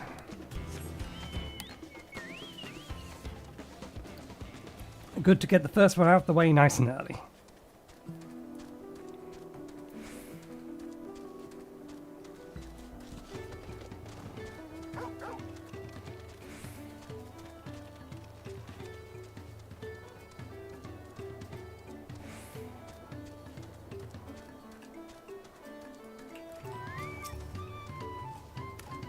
You really have to watch yourself around these silver-tongued peddlers.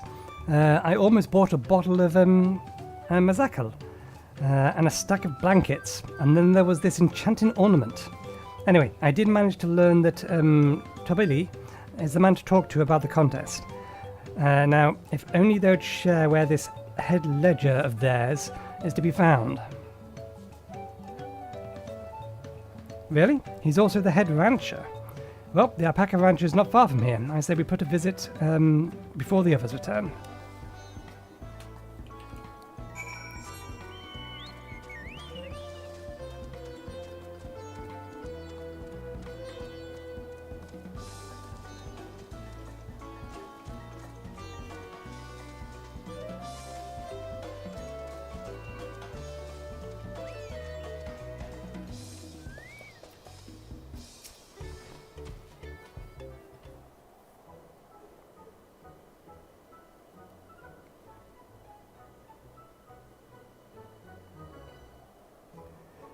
There's a lot of alpacas. Still, we know that the head ledger could be here somewhere. Can't let fear deter me. Not that I'm saying that I'm scared, of course.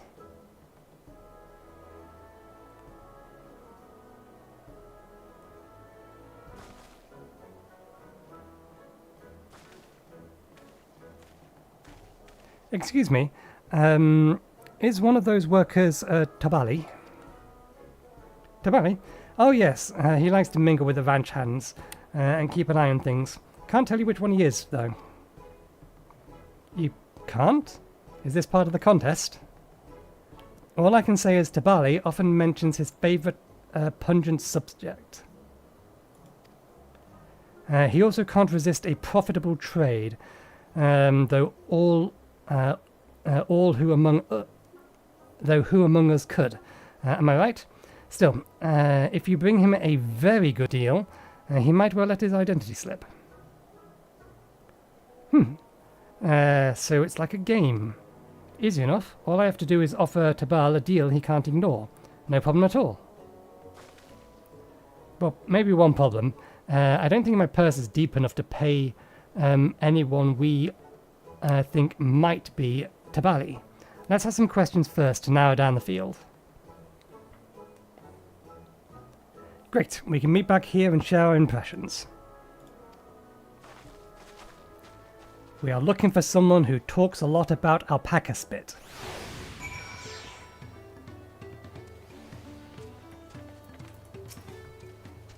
A visitor from across the salt, if I'm not mistaken. Be warned, the alpacas will spit if you startle them. I suggest you keep your movements slow and deliberate.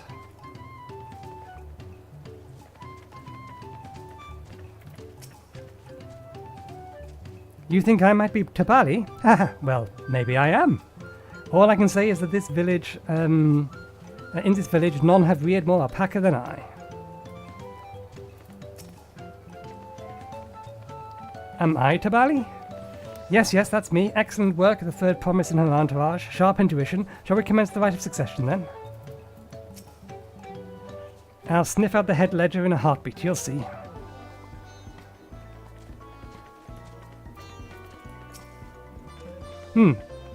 Well, obviously I'm not Tabali. I mean, oops. I shouldn't have said that. You're meant to find out for yourself who Tabali is, or if an elector is even in the village at all. Good luck. It is the diligent rancher.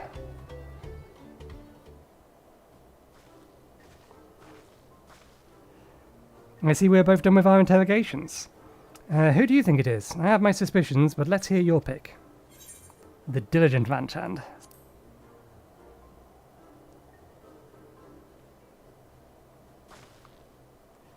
The worker so intent on stable chores. I had my eyes on that one too. Time to rip off the mask of our mysterious ranchhand, so to speak.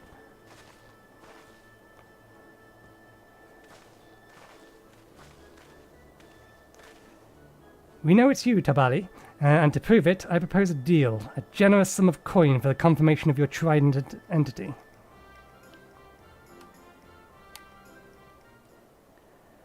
An offer I gladly accept.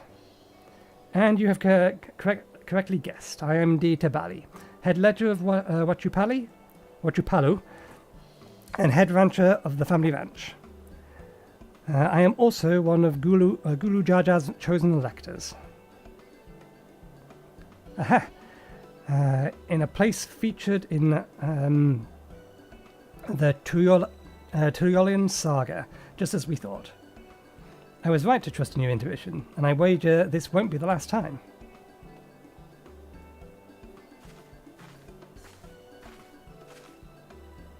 She found you out fair and square, Tabali. I'm glad she did, and it would have been a pity had her bid ended here.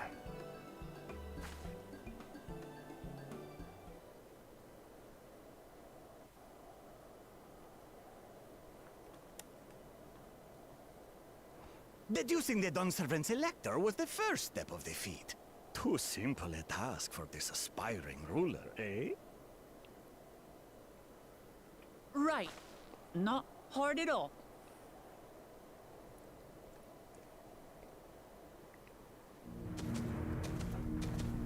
There he is.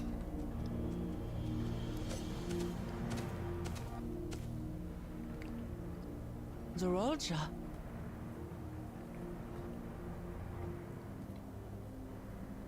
I am told the head ledger, Tobli, is to be found here. You have to guess which one of us is Tobli. That's part of the test.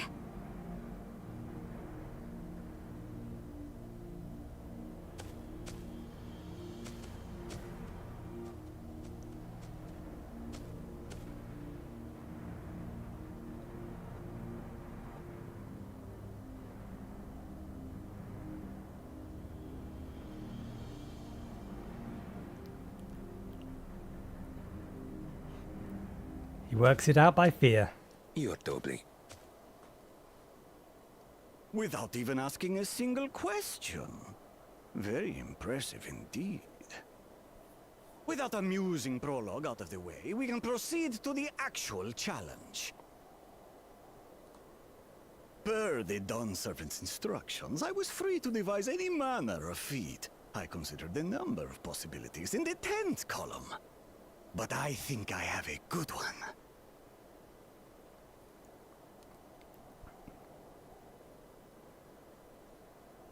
You must go forth and capture for me an alpaca.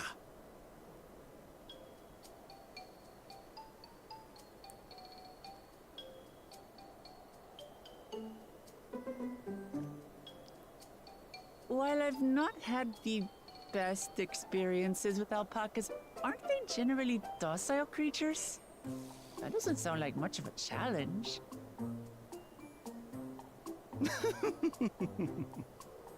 Bring out the example! The example, we have to capture a specific kind of alpaca.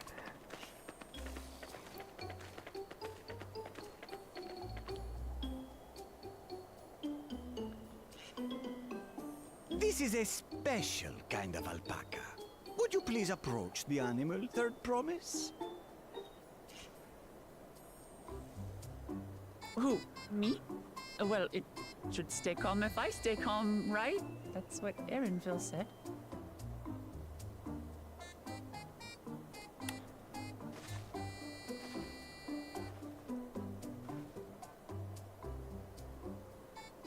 She's nervous. Ah! The little monster spat on me! Oh, that stinks. I can't.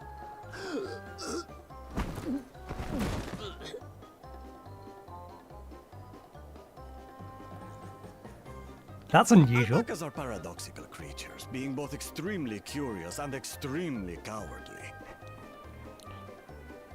Press your luck when they're frightened, and you'll get a face full of spit, as you've all just witnessed. Has an awful stench, their expectoration. The globs contain half-digested food, you see, making it an effective deterrent against perceived threats. Wild valley braid like this one are especially timid and can therefore be quick to lash out. They're also especially hardy. Indeed. We take the rugged wild alpacas and breed them with our gentle domesticated stock. This produces the strong but beatable pack animals prized by our traveling merchants.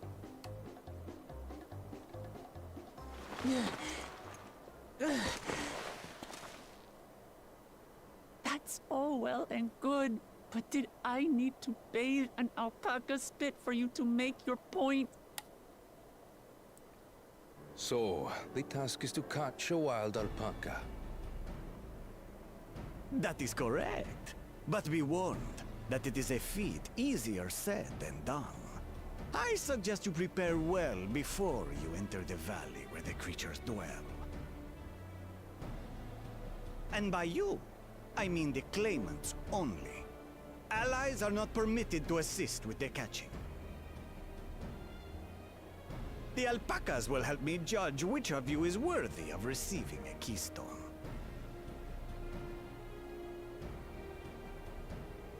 So I'm to chase down a fluffy, spitting demon, and that somehow proves I'm fit to rule? As I said, the Dawn Servant granted me the freedom to decide my challenge. And when you reach the end of the rite, I dare say you will understand why I chose what I chose.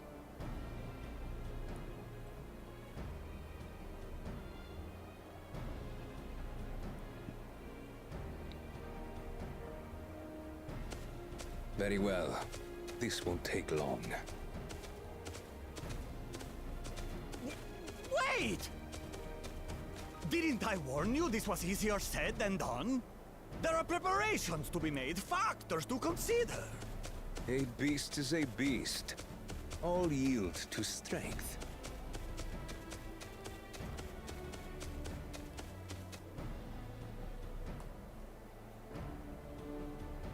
So far, this experience has done absolutely nothing to improve my opinion of alpacas.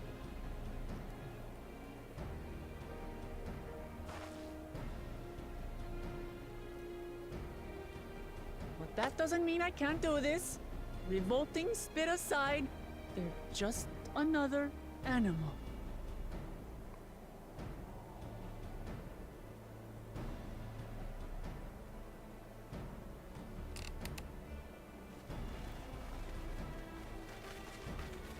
Are you all right, Wuk Lamat? We thought we heard you scream. The third promise does not scream. It was more of a startled yelp. Scream, in other words.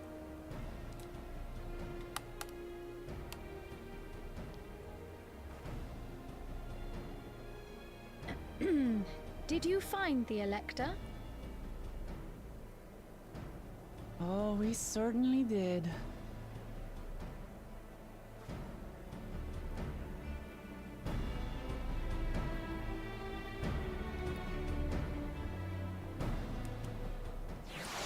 Well, she's the only one to allow to go down to capture it. Absolutely nothing says that we can't give her assistance in getting to that point. I was impressed with how easy Zoldrar found Turali, but also sort of frightened.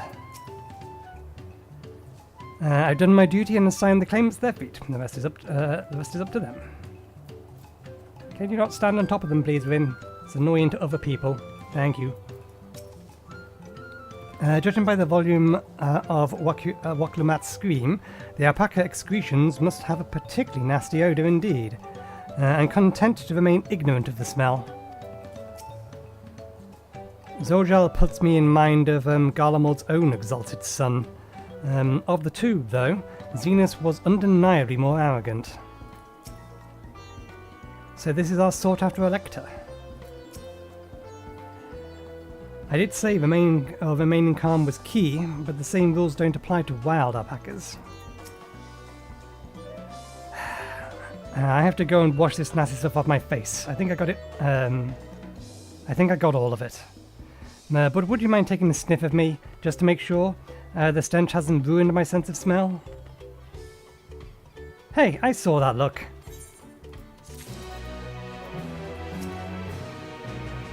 So, can you smell it on me? Be honest. Ironvold wishes to discuss the feat of gold.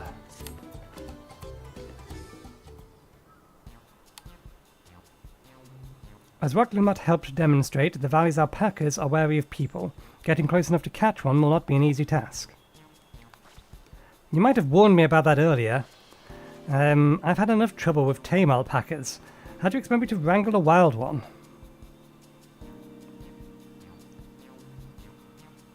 With the proper saddle, we infuse the leather with a relaxing scent that soothes the spitting beast. Wonderful, give me one of those then. Have you perhaps forgotten we are a clan of merchants? If you want a taming saddle, then you'll need to find a saddler and make them an offer. They don't come cheap, of course. Crafting a saddle will cost you the equivalent of 10 pel, in the thousands column. 10,000 pel? I don't have that kind of coin. How much does 5 million gil translate over? Sorry, 50 million gil. Let me get my column correct. In the 10 million column. Converted to gil, that comes around 1 million or so. I can afford that. Perhaps if we all pitch in. No, this is my feat to accomplish. I wouldn't feel right having others pay the cost. I'll find the money, somehow.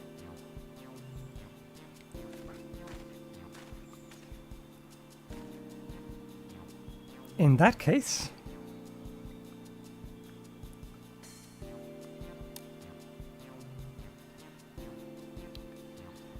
that basket of wool is worth the sum you paid me earlier. 1 pel in the hundredths common. Beginning with the wool, you can trade for even more valuable goods until you have something suitable to bargain with for the saddle. That's a nice gesture. But you think I can turn 100 pel into 1 million? That's 10,000 times more.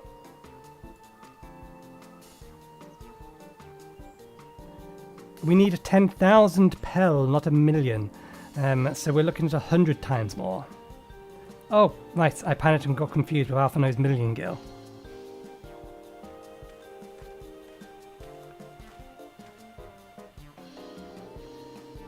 I'm not so sure about this trading idea, but we were almost talked into buying a cloak you didn't need at the mere moment you arrived.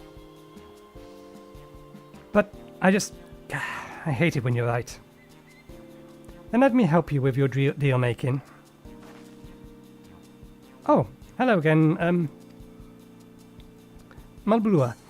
I work here as a ranch hand, but I've also learned a lot about the peddler's profession. Is it alright if I aid them? It is alright if I aid them now, yes? I guided the claimants towards the first step to the feet, just like you asked. As long as Wuk Lamat goes to capture her alpaca, she is free to accept assistance from whoever she likes. Hurrah! Let's see about getting you that saddle then, third promise. I don't know why you made the offer, but I could use an ally with a beak for bargains. Welcome aboard, Malibu. There's no lie in that. She's not a booze. She's not an alcoholic beverage. Mablu. Should the rest of us stay behind, perhaps? It would be easier to haggle over prices without so many voices chiming in. Yes, stay in and pitch in with ranch work. With Mablu gone, I'll need an extra hand to tend to the alpacas. Gladly. Although, Nathan, I think you should go with Wuk Lamat. Have you seen markets and bazaars all over the world? I'm sure, and surely have sage advice to share. In that case, you should also hold on to the alpaca wool. If it is misplaced or soiled in some way, you'll have nothing to bargain with. As if I'd do such a thing, but I'll leave the wool in Nathan's with Nathan anyway. The better to keep my hands free.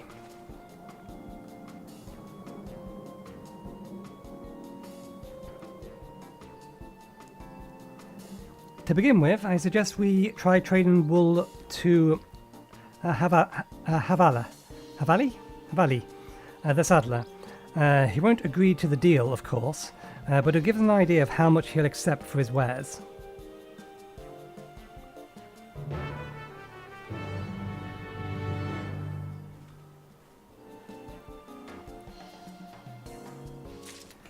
Okay, let's move myself and my chocobo out of people's way, and then I need to visit the Call of Nature. One moment.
Okay, back, but we really should be making tea in a bit.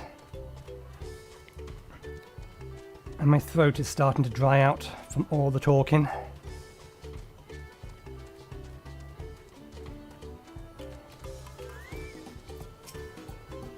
Is it really possible to make 100 times what the wool is worth just through trading? This is the artisan who makes our taming saddles.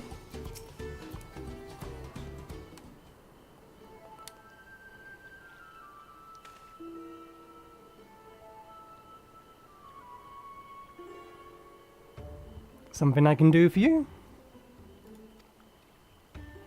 We've come to bargain. I need one of your special taming saddles to catch a wild alpaca. A saddle, is it? And how much will you be paying for it? With this basket of fine alpaca wool.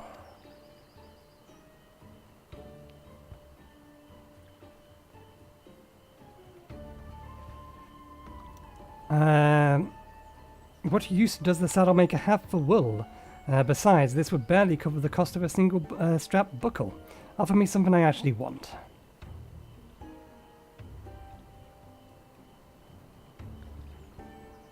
And what might that be?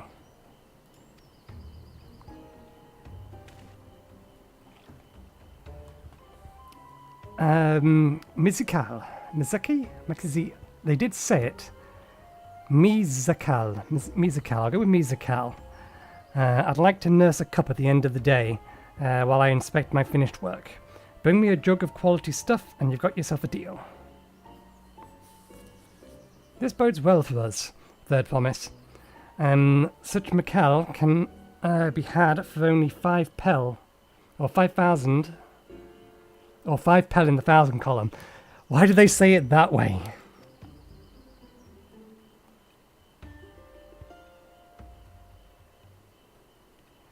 Hold on. Did you say third promise? Then my offer has changed. The saddle is going to cost you a jug of premium Mazakal, aged 3 years at least.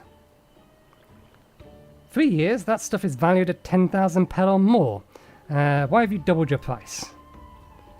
Because I must support the man of ambition who sees my business, or who will see my business prosper.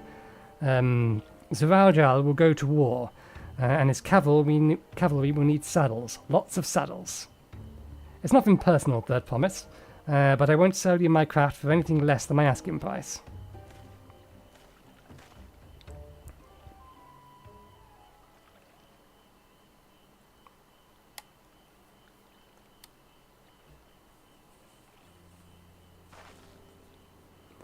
Can't say I blame him. I'm known for championing peace. And peace is unlikely to bring him more customers. Those of our grandpa's generation remember the dark days when the clans were at war. Many of these Pella pray for your victory, Wuk Lamat. The younger ones, though, to them, strife and bloodshed are as children's stories. They think themselves safe from these horrors and will take peace. And take the peace we enjoy now for granted. Still, others are unsatisfied with this quiet prosperity and crave the future the second promise envisions, and they've become obsessed with innovations like dirigibles that may trade swift and easy. Then you have those like Havil, convinced that the first promised plans for conquest will afford them opportunity for great profit. But what of you, Mablu? Aren't you of the younger generation? At least a year or two younger than me, I'd say. Oh, I was raised on the old tales. I've memorized the accounts of what it was like when Yukyu ruled our city. That's why I offered to help. I want you to become Dawn Servant, to keep our nation from going back to the way it was. Well then, I guess I'd better make sure I win the contest. But the type of Mazakan the saddle maker wants is so very expensive. Weren't we expecting to need 10,000 pel from the outset? Nothing's changed, we just need to get on with it. I may not have a head for the trade or a stomach for alpacas, but I won't give up the piece of Turalia on the line. Then neither will I. We will make you Dawn Servant. Aiming for that 10,000 pel jug right away will bring us failure and frustration. So let's try exchanging the wool for anything even a touch more valuable. The trick is to find someone who needs alpaca wool and who'd be willing to trade it at a loss to acquire it. Someone who supports your bid for the throne, for instance.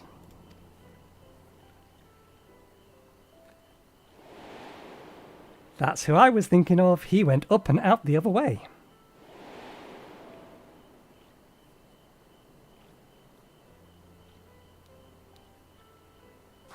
Of course, the weaver, Bolnuk was his name, I believe, who went out his way to say he agreed with my vision and that he was here to buy wool.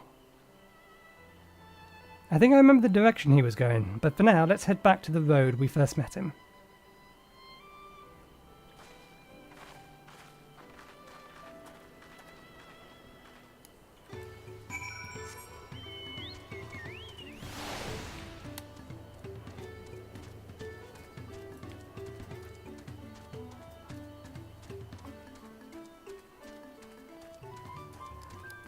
Excuse me. I really need to get that next cup of tea. But we'll progress a little further. This is where you met the weaver. This is the spot. After Bolnuk talked to us, he walked off to the south. Then he was probably going to the Ihuykatumu? I have no idea. Most visitors to Urqopacha end up staying there. Let's go and check, shall we?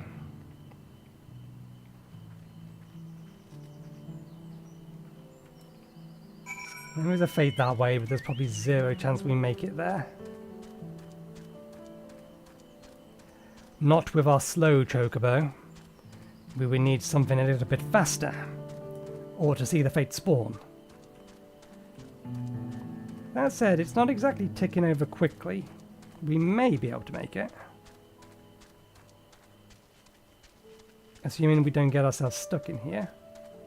32, 33, 34. We can make that. It's not going too quickly. It's because there's only one person there. Let us assist.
Two down, 4 to go.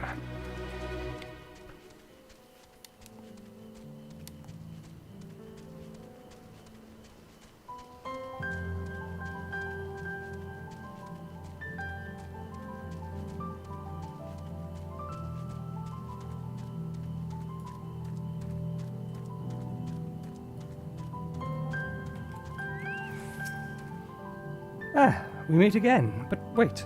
Weren't you all on your way to Urqopacha? I hope he's willing to offer us something useful in exchange. Can I have that basket, Nathan? A basket of standard quality wool you received from Tabali. worth 1 pel in the 100th column.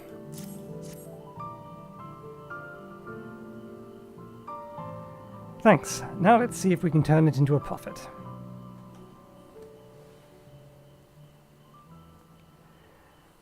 Buknuk, I'm glad we found you. Are you interested in making a trade? Third promise, you wish to do business with me? Might I ask what this is all about?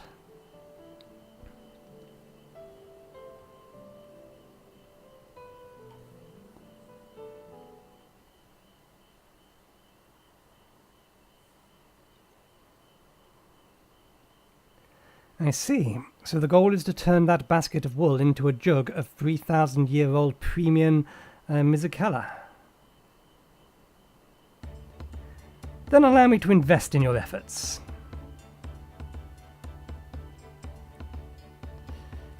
Peace in Turalia is what allows me to cross freely into lands of my suppliers.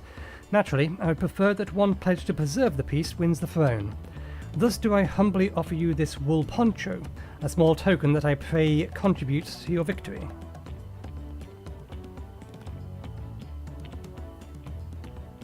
Oh, that's fine craftsmanship. A garment like that would easily fetch 5 pel in the 100th column. That's very generous, Buknuk. Thank you. I promise I won't let you down. I have every faith in you, third promise. May fortune bless your future dealings.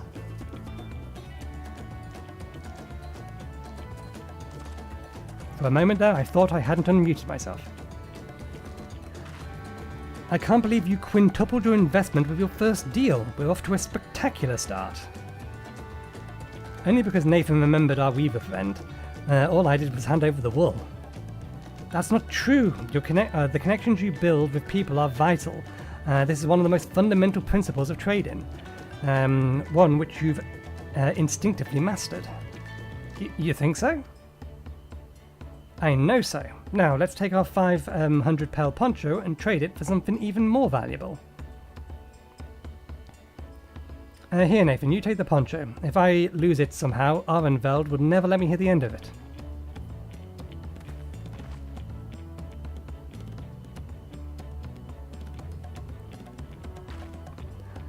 All set. Our next deal is waiting to be found.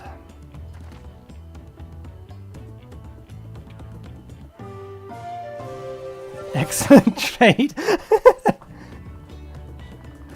You succeeded in trading a 100 pel basket of wool for 500 pel wool poncho. I did not expect the graphics.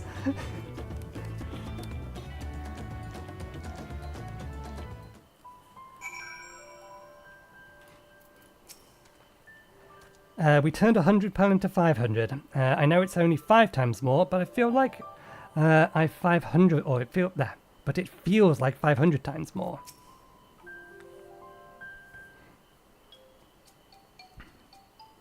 Leveraging connections is a sound strategy, but we should also consider supply and demand. An individual in urgent need of a good poncho will offer more than a merchant simply looking to stock his shelves. That makes sense, but how do we know if somebody needs a poncho? They're shivering? They have a fabulous sense of style. They aren't wearing one?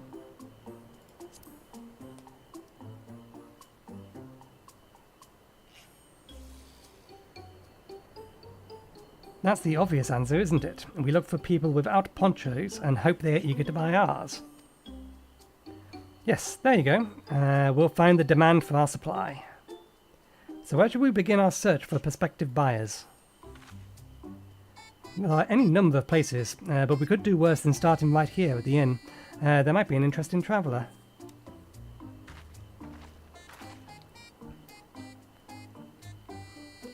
Who needs a poncho? A lot of Mamuljar hardly wear anything to begin with.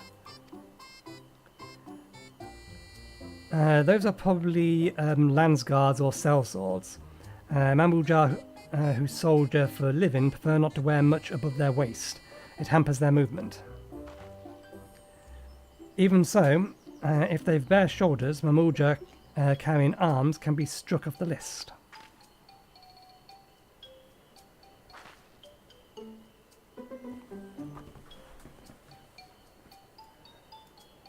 So, no, they already have a poncho. They have an arm. They're not wearing anything. Disconcerned Hilbido. Dish one. Let's see. No cloak or coat, but also no weapon. Oh, we might have a winner. Ho there, friend. You're not a mercenary by trade, right? I was curious about your bold choice of dress, or lack thereof. Oh, this was no choice of mine, believe me. I was attacked by beasties on the way here and barely escaped my scales intact. My coat was not so lucky. I'm actually a toolmaker from Toryala, and was dressed quite smartly. All the better to show the Pelupelu I'm a man who takes pride in his appearance and therefore his work as well. But now look at me. Well, sir, this is your lucky day.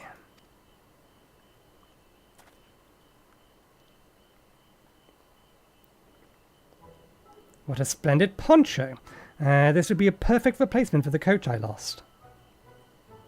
Would be willing to part with it, if you'd like to make a trade for one of your fine tools, perhaps. What about this hatchet? I crafted it myself and will vouch for its quality.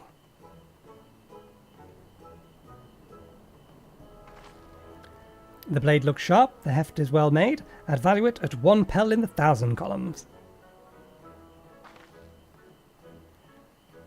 Oh, 500 to 1,000. We have a deal. Wonderful. Fine garments such as this should put me on even footing, even with any Pelu merchant. Like the eponymous owner of, what is it, Milpoo's mate garden for one. Her field hands use hatchets to harvest their mates. I thought to impress her with the tool I just sold you. No matter, I have other wares to sell. We've just been given our next target. I'm glad to have met you. Did you hear that? We've already found our next buyer. To Mablu's meat garden we go. Yes, but it's a fair distance on foot. We should take our backers.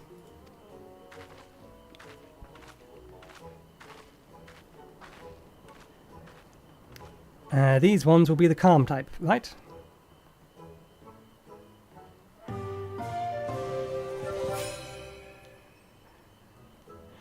You succeeded in trading a 5,000 pel Dawntrail, blah blah blah. The fact that they went to that little extra effort, they didn't need to do that.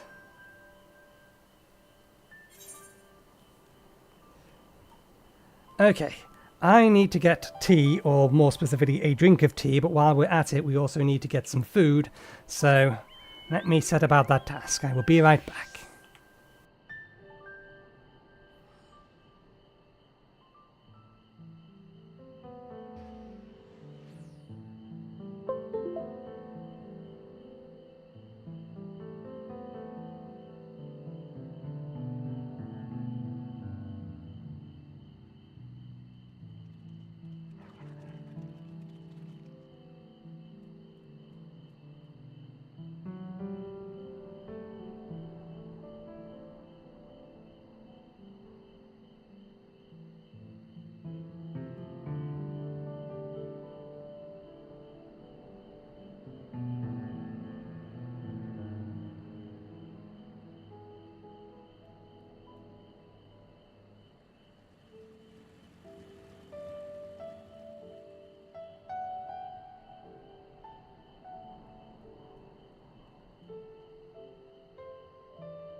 Still having my toast. But if we're going to be on an alpaca ride, we may as well let it play out while I'm eating. Here we go again, riding alpaca. Well done recognising that toolmaker as a potential customer. If you have a mind to change profession, you'll make an excellent merchant.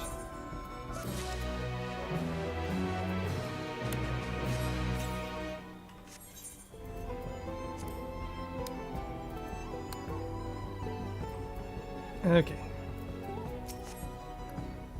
We've been doing so well.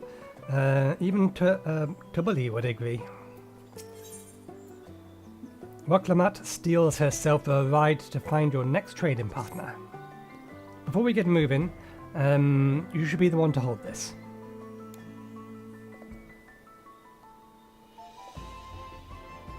With that, I suppose we should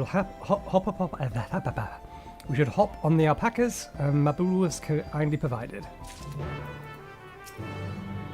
Ready to go? Let's mount up. Begin the alpaca ride.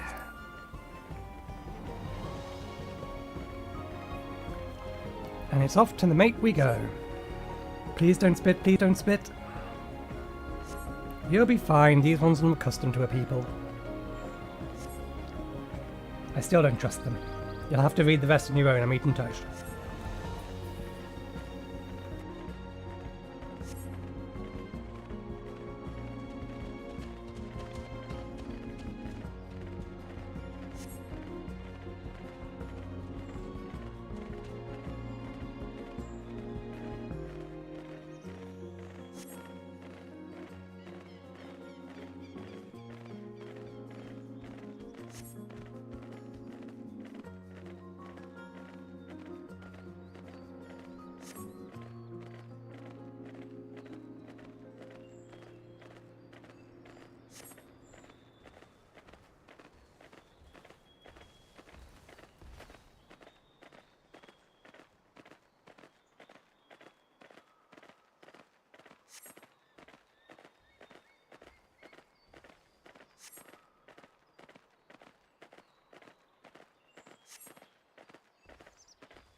I haven't finished my toast, one moment please.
Okay, toast is consumed. We still have a packet of crisps, but we'll wait until we have finished the cutscene. We made it, and without a single smelly incident. I sent the alpacas back to the Igloo's Inn, so we'll walk along the main road when we return to the village. Speaking of roads to travel, you were adopted by the Dawn Servant, weren't you? Third promise. That I was. Then perhaps you understand I was an orphan too, you see. Tabali took me in. He took in all the ranch hands, actually. All of them? Yes, and everyone worked hard at their chores, grateful for the opportunity to repay the head ledger's generosity. Yet here I am the only one wanting to go off and be a merchant.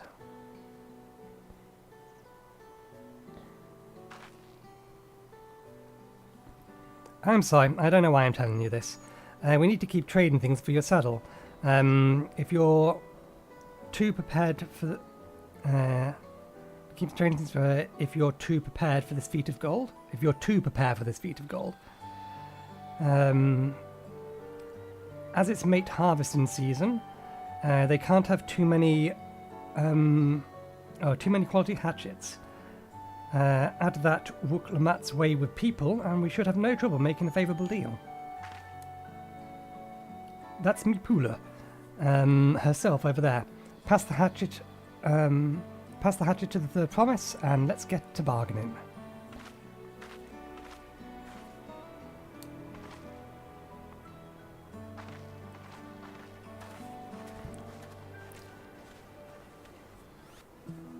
I am acutely aware that my voice is starting to go. We'll get this done, and then I will finish having my packet of crisps and give my voice a break. I very much appreciate it, game, if you could actually do half of that for me and, you know, talk for me. That would be appreciated if you could do that in a bit. Did you give the hatchet back to Wuk Lamat? We should let her do the talking. You have the little axe for me? A finely crafted hatchet you received in trade for one woolen poncho, worth 1 pel in 1,000 columns.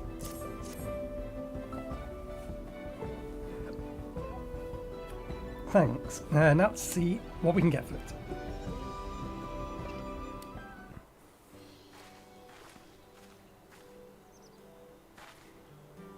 You're Mipuli, the owner of these fields. I have a mind to trade if you're interested. Well, well, the third promise. I might be convinced to entertain a proposal. What do you have to offer? This hatchet, forged by a seasoned artisan, the razor's edge of this exceptional tool will make light work of your crops.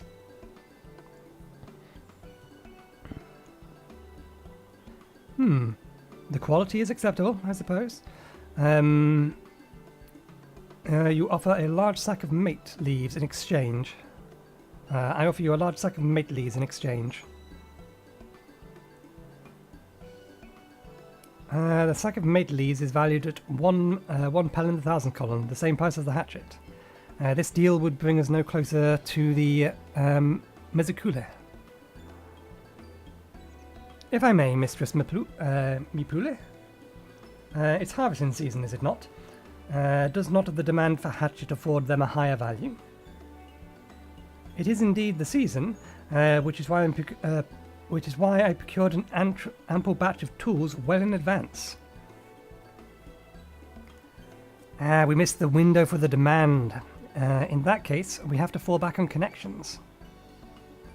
Think of it this way. A generous deal here will put you in the third promise's good graces. Surely that's worth a consideration. I do not wish to give offence, but I must tell you that I stand for the second promise. His innovations will improve every aspect of our lives, I believe including farming. And I will no longer have need of hatchets. I assure you I have nothing but respect for Wuk Lamat. That's why I'm prepared to purchase the hatchet at a fair price. I suppose it is a fair, given your reasons, but we ourselves are no better off for the transaction. How about this then? If we helped bring in your harvest, would you give us a better deal? As a matter of fact, I would. Until Kona's reforms come about, I can always use more hands in the field. Then you can go ahead and add our labour to the bargain.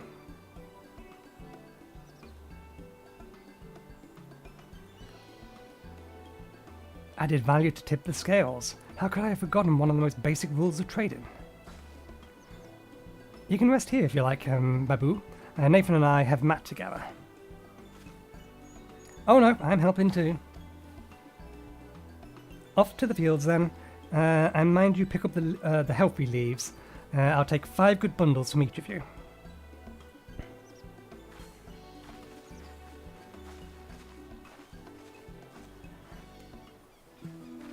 Okay, let me have my packet of crisps.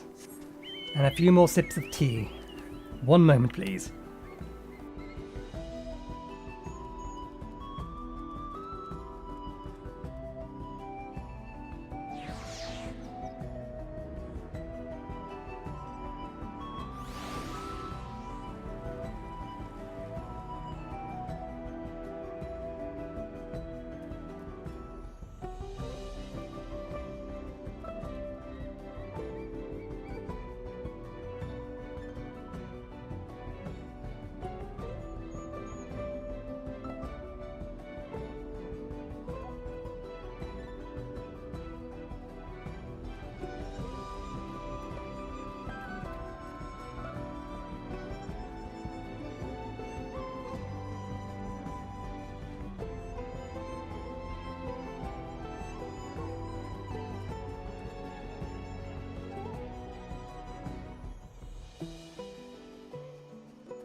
Okay.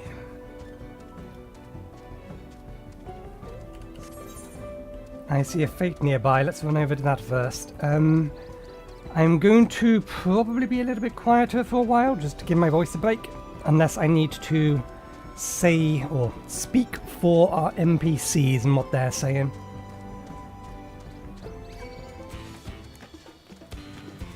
We do need to kill those as well. But no, this is what we're after.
Damn, they have a much larger range than they used to have.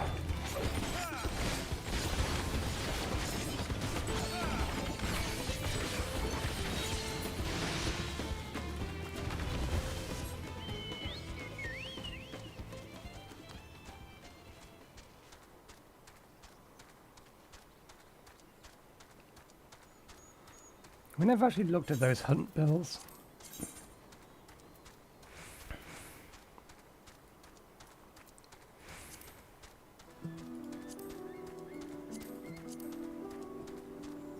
Okay, so there's one we missed on the first map, and then 2 on this one that we haven't got to yet.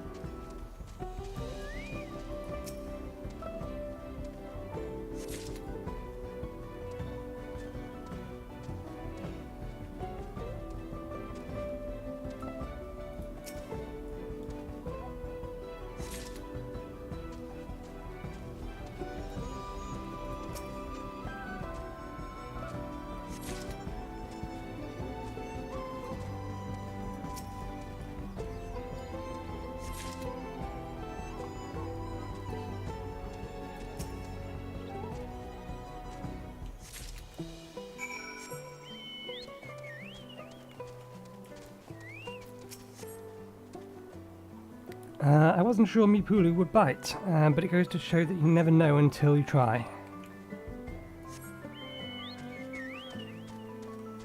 What do you have to say? Did you see how Wuk Lamat came to my rescue there? She really is good with people.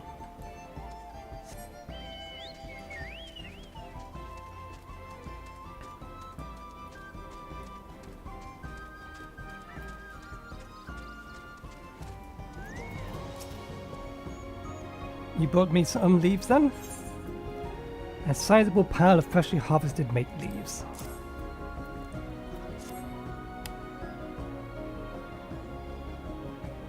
Acceptable harvest. We'll see how your companions fared before I make any decision though.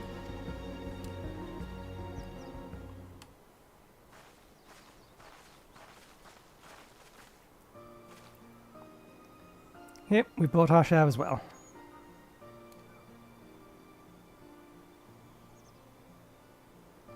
Thank you, Third Promise. This is more than enough to hold up your end of the bargain. Now it's time to honour mine. The added value of your labour to the price of the hatchet. I'm prepared to offer you a full sack of our highest grade mate leaves. Premium mate, bought at the shop, 1 sack of those would cost no less than 5 pel in the 1,000 column. And then we can bid you bid farewell to this hatchet.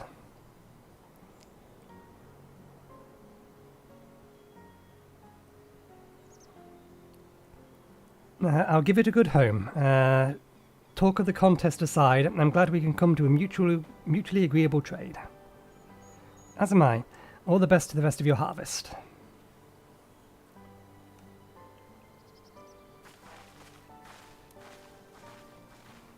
We probably have everything we need to trade directly for the booze now.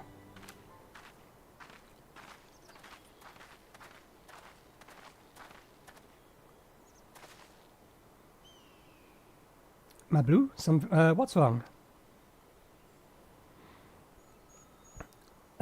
As I was saying before, even after everything Tobal has done for me, I'm planning to abandon it all to become a merchant.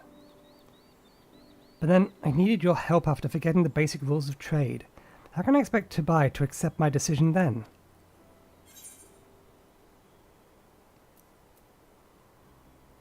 So you're intent to give up then? Have you mentioned your plans to leave?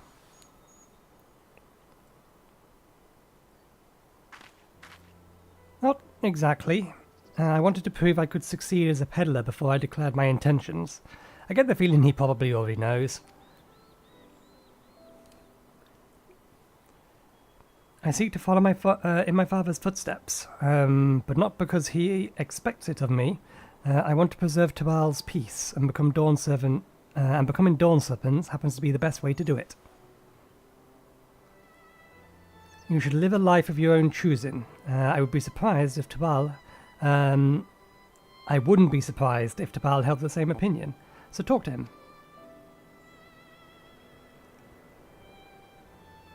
You're right. It's better to find out for sure than worry over what he might say. Thank you for the advice.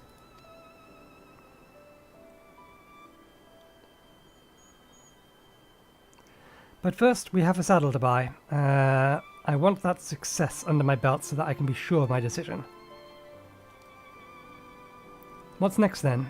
We trade the tea leaves for something halfway to 10,000 pel? The tea leaves are halfway to 10,000 pels.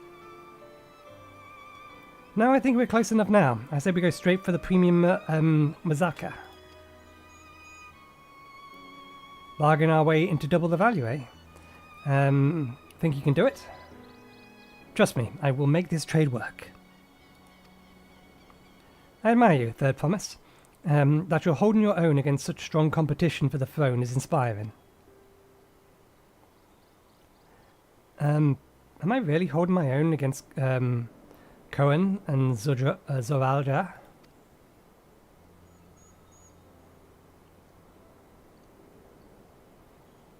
I mean, of course I am. I'm Wuk Lamat, the Dawn Promise, after all.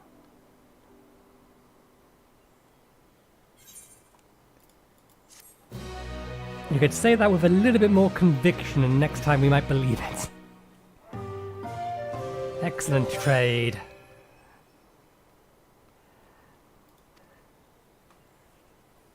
I would say 5 times the value is something better than excellent.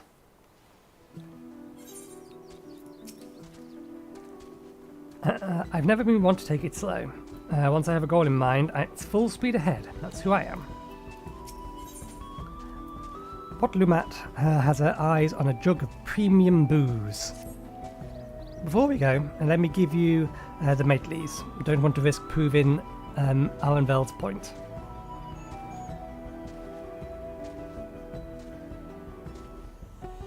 Ready then? Our next stop is Mizikala's distillery.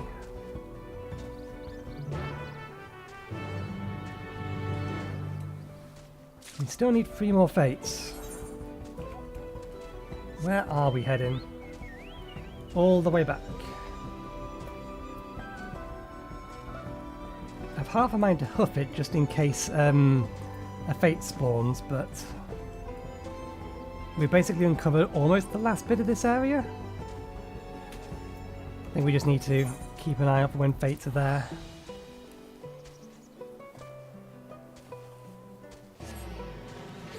And then hoof it.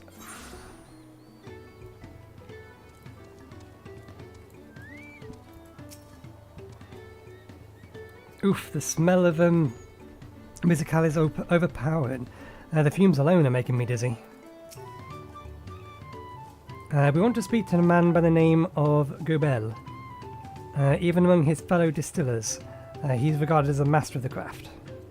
He knows the value of his products, so if we're to convince him to trade for twice what the leaves are worth, we're going to need targeted information. That means asking around and taking in the gossip. If you could talk to the people here in the distillery, Nathan, perhaps. Wuk Lamat, you could do the same in the village entry. Meanwhile, I'll head north side and see what I can learn.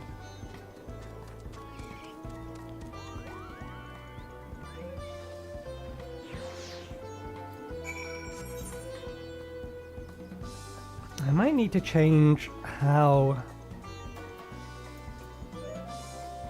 or the transparency of the map.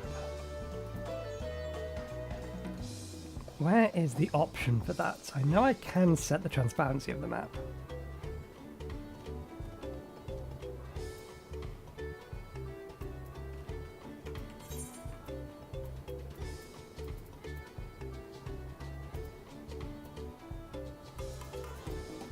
I don't think it's system configuration, it'll be character configuration if it's anywhere. won't it?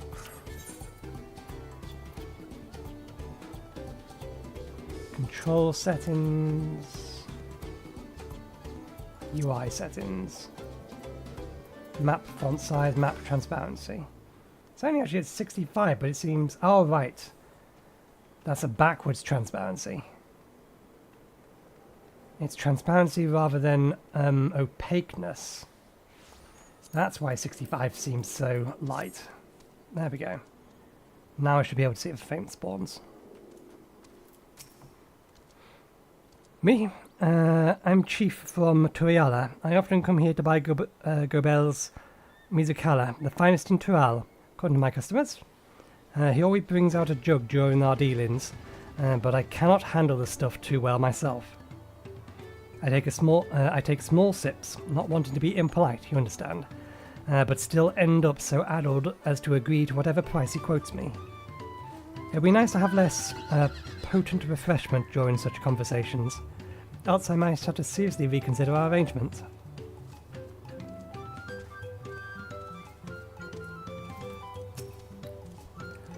Gobel might be a daft-handed distilling, but he's got no sense when it comes to appearances. Rumour has it he has been invited to the palace for business negotiations. If he presents himself to court wearing his usual rumbly attire, though, he'll be laughed out of Sunperch.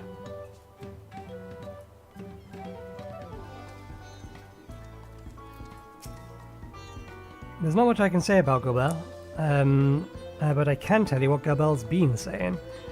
The other day he was muttering about monsters prowling around Avon's Jaw. That's the field where they gather ingredients for the booze. Their presence has made it harder to produce said ingredients and thus driven up the price of his goods. A boon, some might argue, but it's hard to celebrate when it's affecting work as it does. Can't rightly bring joy to people if you can't keep making them their love.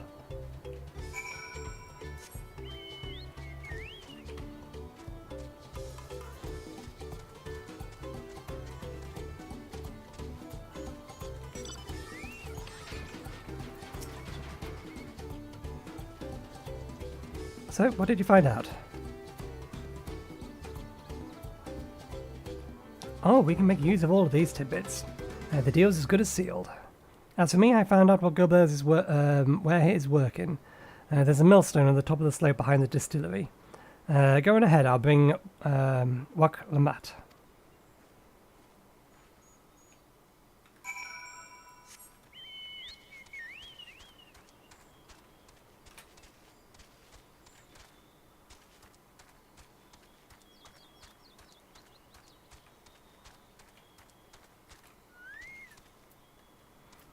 His outfit does look a little bit less red than the others, but maybe that's just where he's standing and the fact the sun's got in. You have business with me, sir?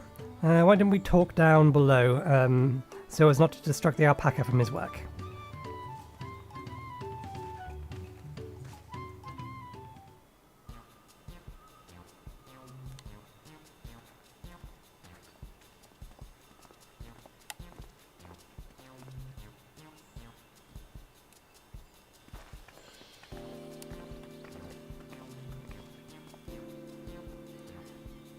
Now, what's this about? Keep it brief if you would. I'm a busy man. We're in the market for a 3-year-old jug of premium Mazikala. Assuming you have any on hand, that is. Ah, an excellent choice. I must warn you, though, it doesn't come cheap. We don't have Pel, but we can offer a sack of mate leaves in exchange. It's top-grade stuff. Like the Macals.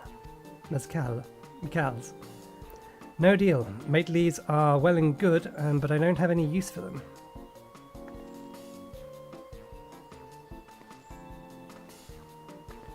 No deal. Just like that.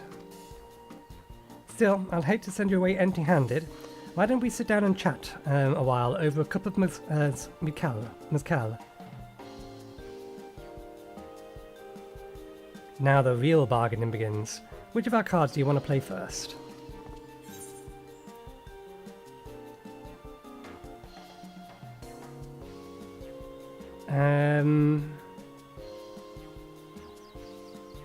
Good question.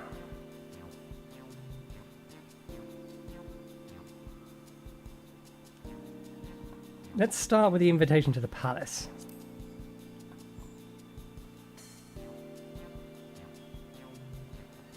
Let's hold on that one. We need to consider our timing. Okay, maybe the distaste for strong drink then.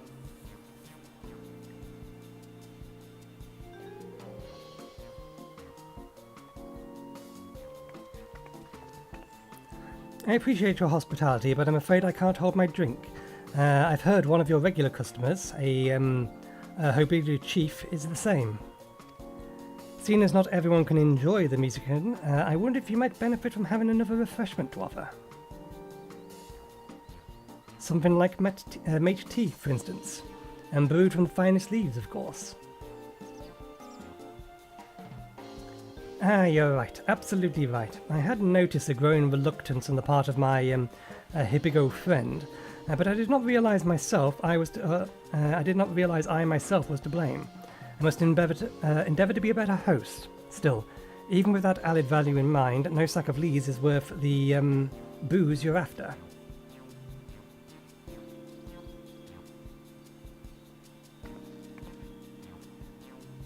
Should we offer to cull the monsters causing them trouble? Not yet. We keep that card up in the sleeves until we need it.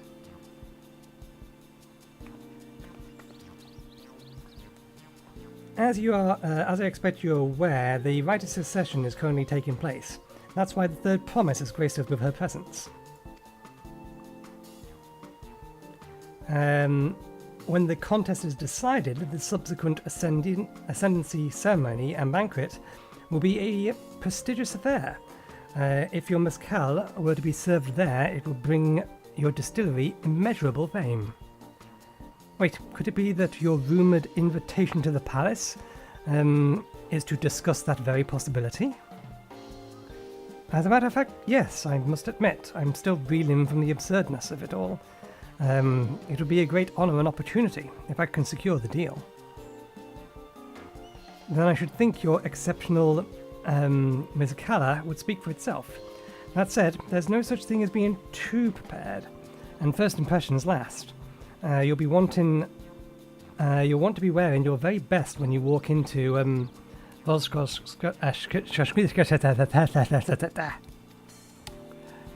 It would be such a shame to miss the chance of a lifetime simply for want of the proper garments. Yeah, his garments are of a darker hue. That's why this one is parked directly behind them. That it would. Are you saying you have garments to offer? Something ideal for court? We have no garments on hand, I'm afraid, but we can provide you with the next best thing, an introduction to a weaver. His name is Bolnuk, and his works are highly regarded in Tuliyollal.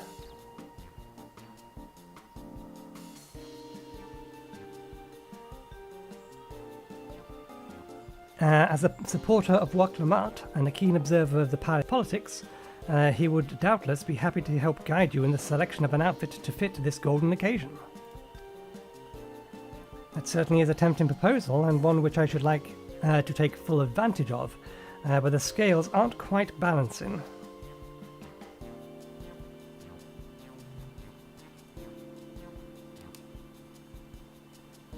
Say, weren't there monsters running amok in Argard's Jaw? That's a problem we could easily solve for you. Truly? I'll be most grateful for your immediate assistance. I was assigned to hire in sellswords to clear them out. Factoring that saved expense and the introduction to a trusted weaver, this is shaping up to be a sound bargain. Alright, you have a deal. Yes, I knew you would come around. Give us a moment and Nathan and I will take care of those prowling nuisances. In the meantime, I'll use the time to pen an introductory letter to Bolnuk. And the field you're looking for just north of Urqopacha. Be safe.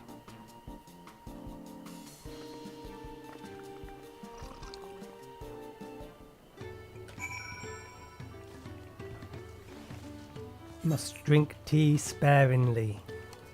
Voice going. At least 2 hours of stream left, at least that's the plan. Please be careful out there. That young woman is one formidable trader.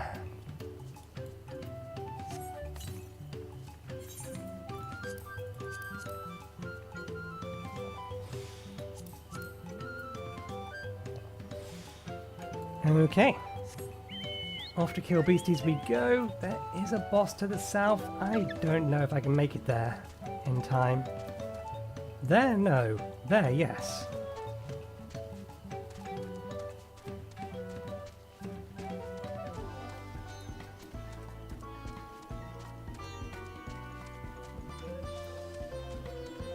We're on 3, aren't we? Where is it? Travel, shared fates. Yeah, we need 3 more.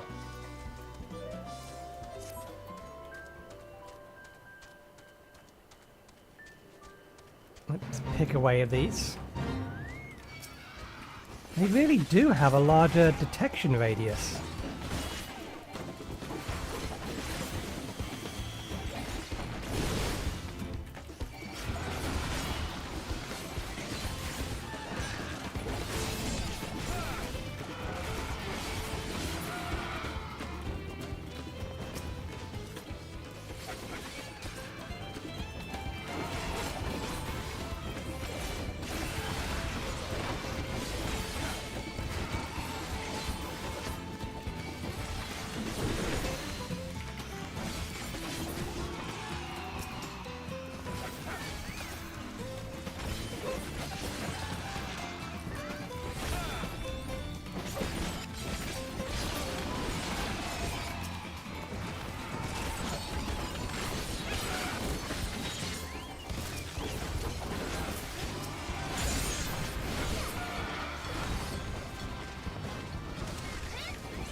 Okay.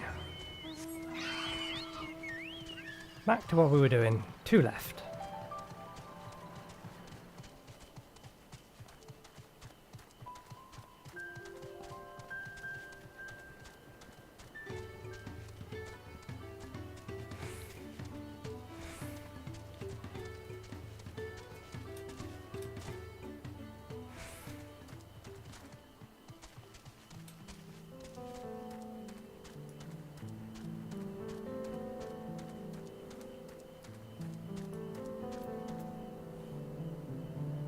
One moment, I'll be right back.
Okay, back again. The volume has got turned up. I must have knocked the volume rocker. That should be Agard's jaw over there. This will go faster if we split up. Come and find me once you finish clearing out your share of pests.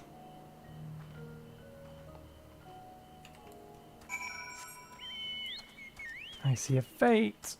It's all the way over there.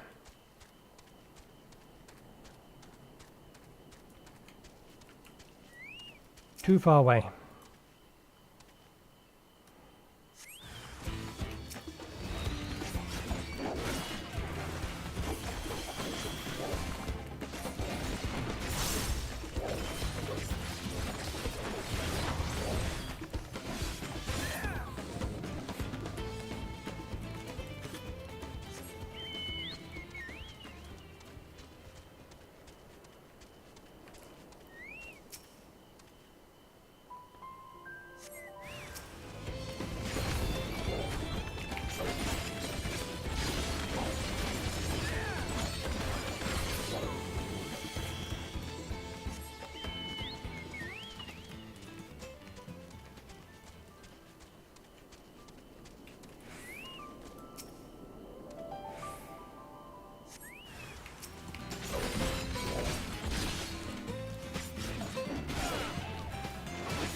Oh, that's unfortunate. We haven't been paying attention to the ether currents. We may have missed some. Compared to the creatures I hunt with Papa, this was no challenge at all. Come on, let's head back to the distillery. All that's left is to give Mablu the sack of leaves so she can steal the deal.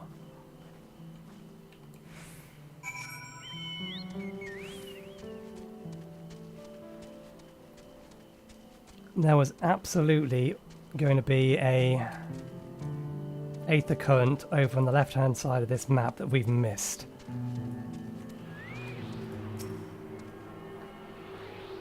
Since there is now a second fate in that direction, we best go do something about it.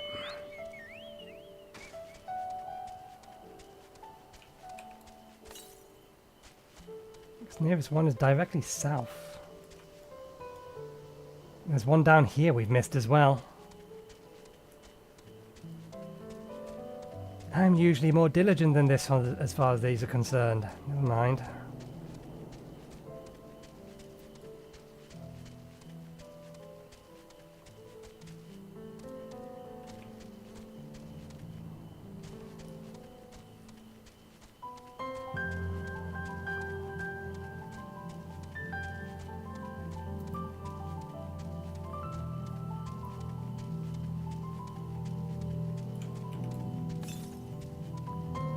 Yeah, 300 west. We weren't sent over to the coffee grounds yet. But it's not the coffee grounds I'm concerned about, it's the area on the other side. Over on the Mate Gardens, that I think I've missed it. 200 yards northwest. Up there, most like. Most like.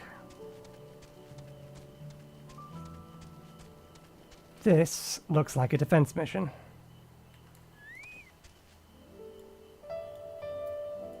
Here they come.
Okay, one more.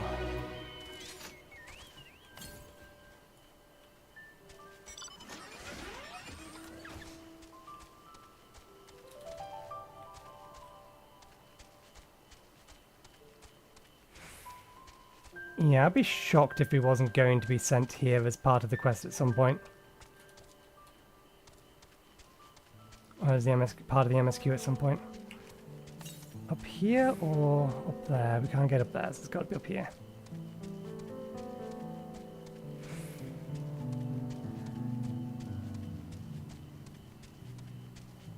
There it is.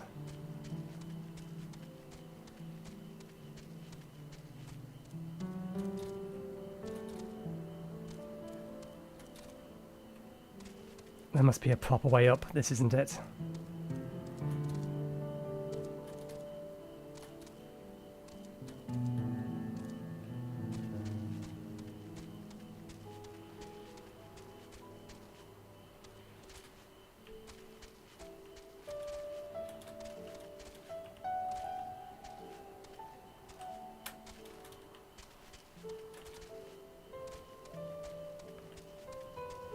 All the way back we go, that's annoying.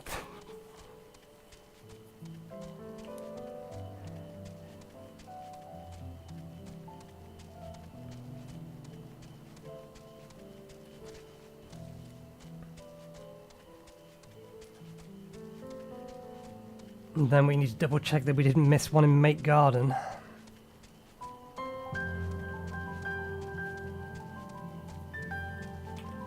Oh, and at the inn. There's probably one near the inn as well. I'd be surprised if there wasn't.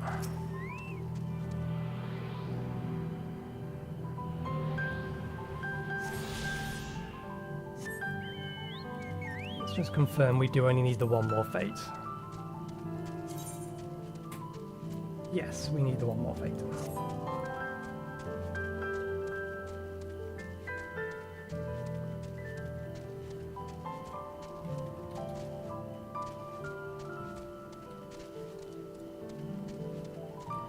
Is there one other one over here?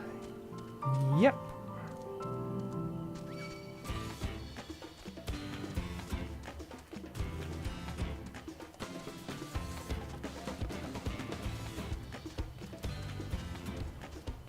Got too distracted by my sore throat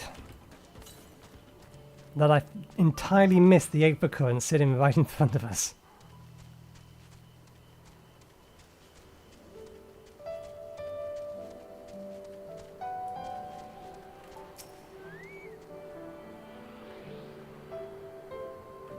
Okay, that should be the last one over here.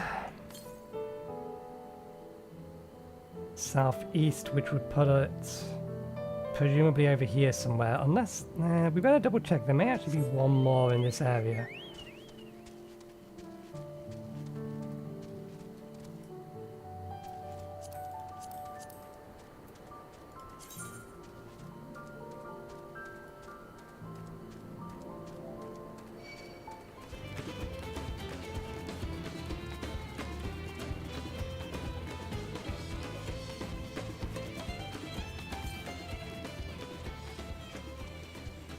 That could be...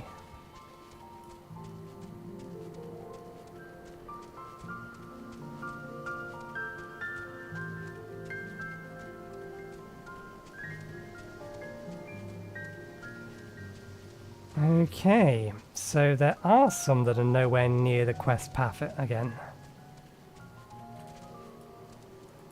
Unless the quest path was actually going to take us to these two locations.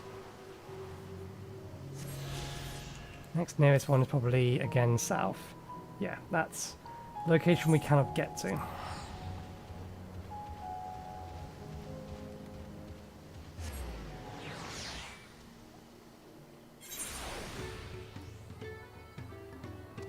Oh, this will have to wait.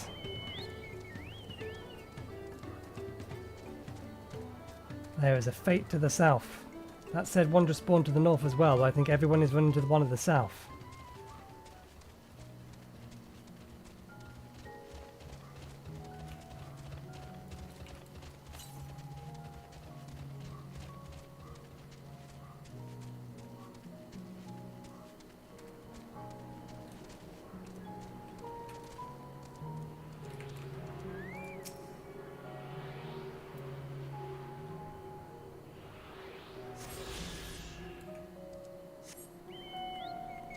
Okay, where is that fate? That way.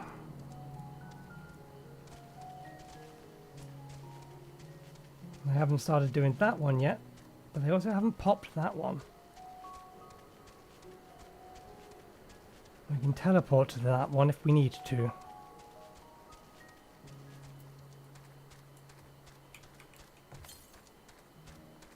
Southwest. Yeah, that's not on map. That's where that fate is.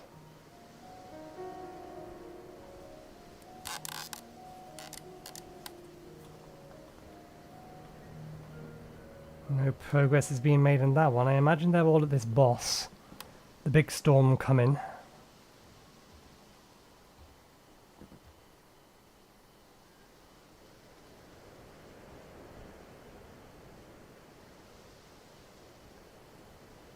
Okay, someone has started doing that one. We only need one more, so we may as well go to that one instead.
Okay.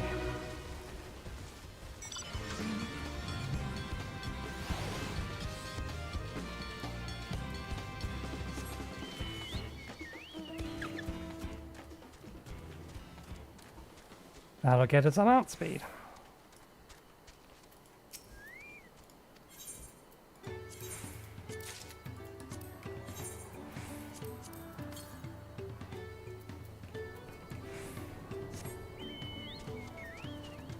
Much better.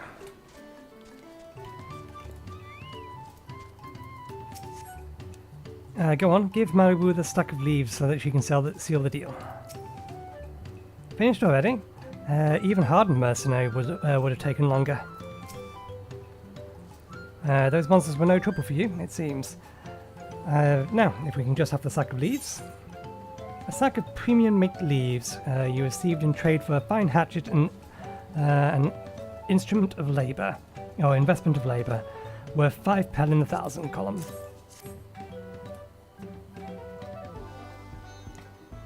Thank you for looking after our precious trading goods.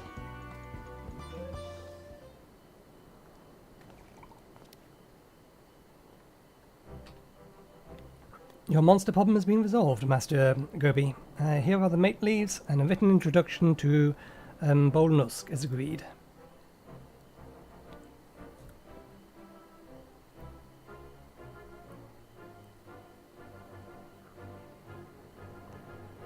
Then the deal is done. Here's your jug of premium Mizukala, aged 3 years. Please accept it with my compliments.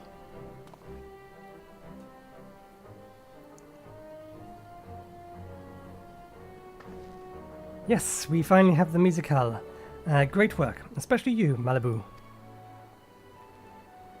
You were the one that inspired me to come this far, third promise. But let's not celebrate until we have the saddle in hand. Mablu, is it? You've driven a hard bargain, young peddler. I look forward to doing business with you in the future. Thank you, but truth be told, I'm a ranch hand, for now.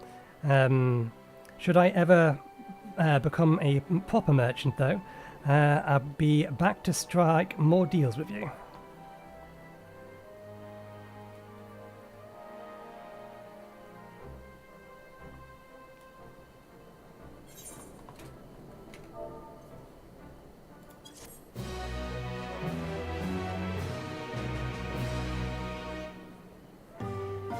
Excellent trade.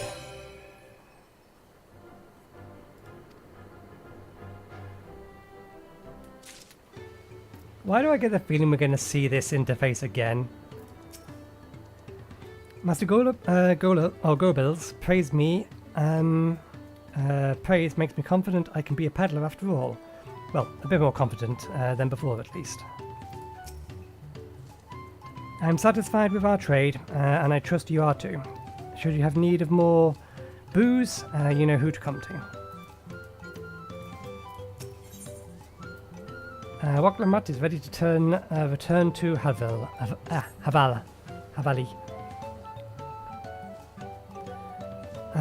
Even at the palace, I don't think I've ever held 10,000 pel jug of anything before. My hands won't stop shaking.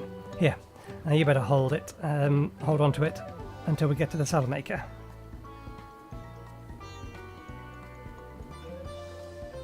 Aha! Can you imagine if we dropped it and had to start all over again?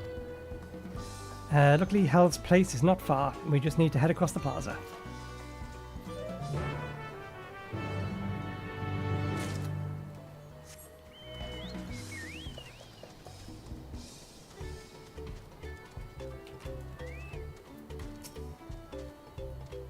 The third promise looks ready to trade for the Macalas now. This is it, the trade we've been working towards. A high quality jug of mezcal. Mezcala? Close enough. You received in trade for premium mate leads an introductory letter and the swift culling of hostile pests, worth 10 pel in the 1,000 column.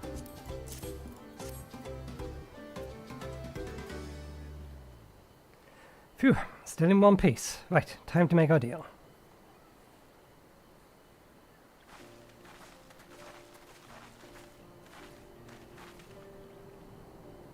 Get your tools ready, saddler. We brought your precious Mizakala.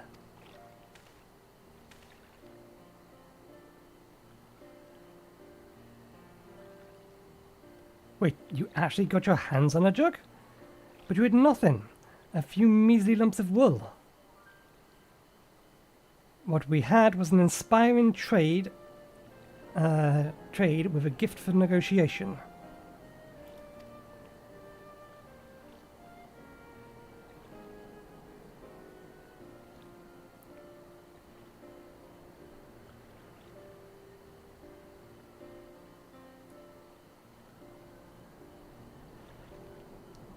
Although I would sooner aid no claimant but Zorjala, I cannot go against the guiding principles of the Pelupelu. The trade is a fair one. I will craft your saddle, third promise. Great! Stay and wait if you like. I have all the requisite materials, so this won't take long.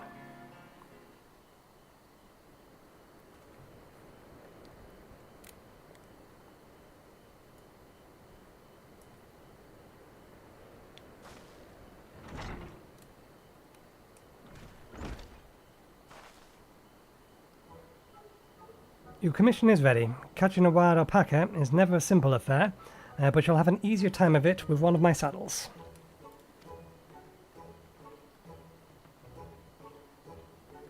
Now, if you don't mind, I have other works that need finishing. I can taste that smooth Mizakala already.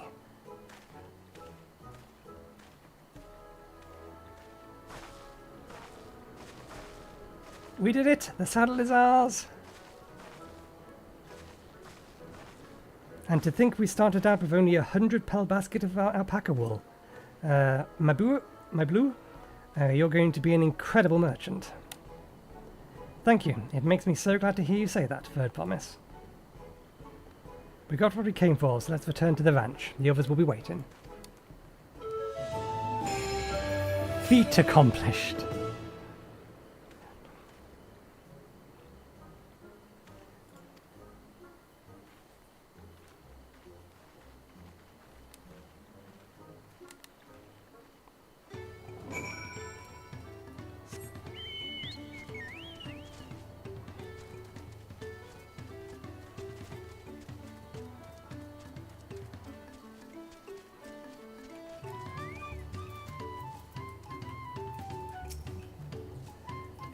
let's tell them the good news. It looks like everyone's been pitching in with the alpacas. You've been away for some time. I assume trading was productive? I made the mistake of startling one and caught a glob of spit for my troubles. I'm beginning to understand why Wuk Lamat's aversion to the animals. Turali and Armenveld has been teaching us how to care for alpacas. One gentle girl ate the feed straight from my hand. Where is he? He's not here.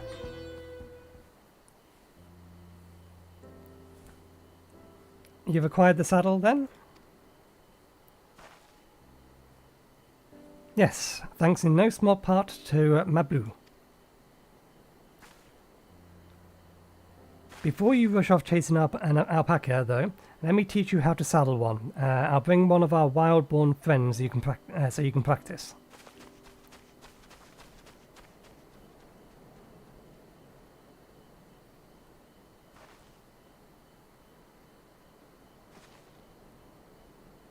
I know. This is something I need to learn.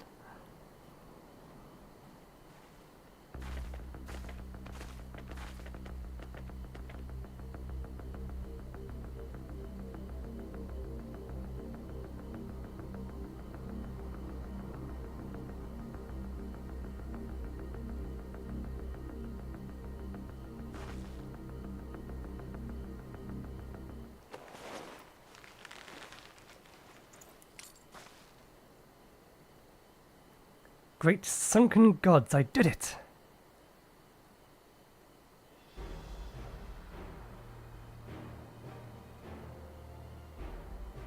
He hardly seemed bothered, much less inclined to spit, as if he was completely accepting of Wuk Lamat's touch.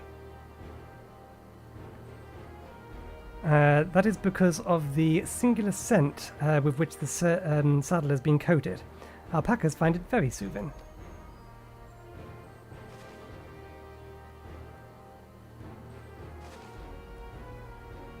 You know, I've never taken a good long look at one of you before, but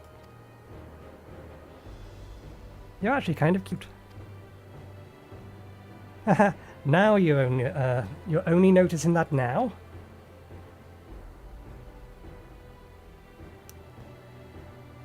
Joral Jack is back. Oh, he's back. Having done exactly what he set out to do. That alpaca look, is it just me or is it glowing? I've heard tell of such beast. They say the golden alpacas live in solitude. Live in solitary existence deep in the valley, where it shuns the company of both man and its own kind.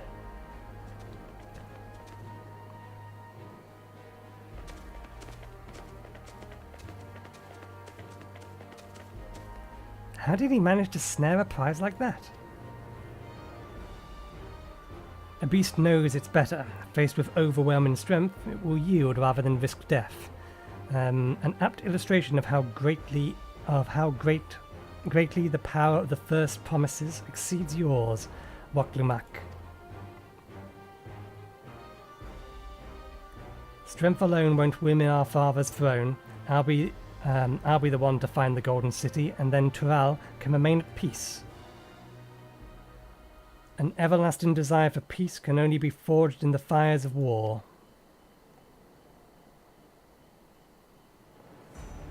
To unite as one, the people must be taught. They must suffer the horrors and hopelessness firsthand.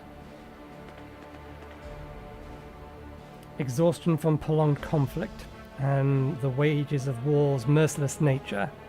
These are what moved the clans to join the founding of Turalia all those years ago. Consider the younger generation of this village. Since birth they have basked in unbroken harmony, and beyond, they regard war not as a tragedy, but opportunity. Thus does the resilient son seek to provide education. He offers much-needed lessons in the realities of conquest and the renewed appreciation for peacetime. 'tis true that war's misery breeds a longing for peace. But I have seen with my own eyes what becomes of an empire forged through the violence you propose, the rebellions it spawned, and the ruin it left behind.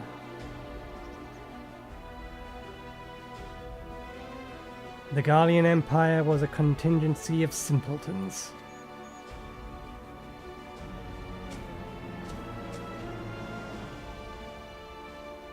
The opposed fought back against their oppressors, as well they should. Men are not beasts, only a fool would seek to rule over all with the threat of force alone.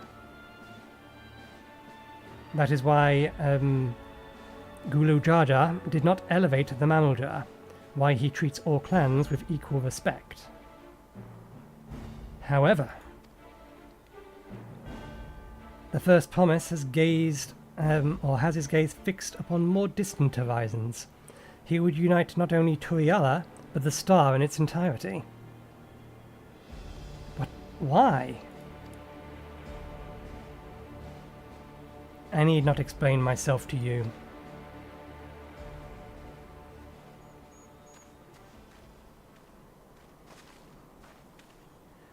Oh, well done indeed. The First Promise has completed the feat of gold with an appropriately golden flourish. May I present you your much-deserved keystone.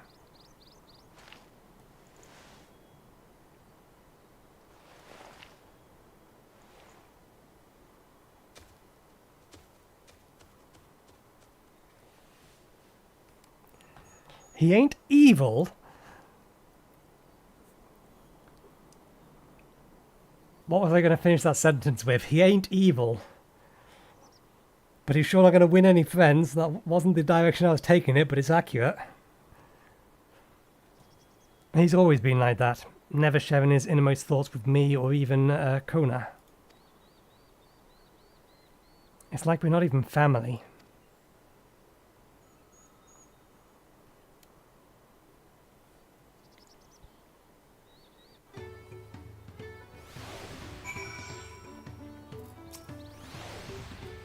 So much of our star has begun to embrace the reconciliation and rebuild, and this would-be warlord would thrust us back into turmoil, and we cannot allow it to happen.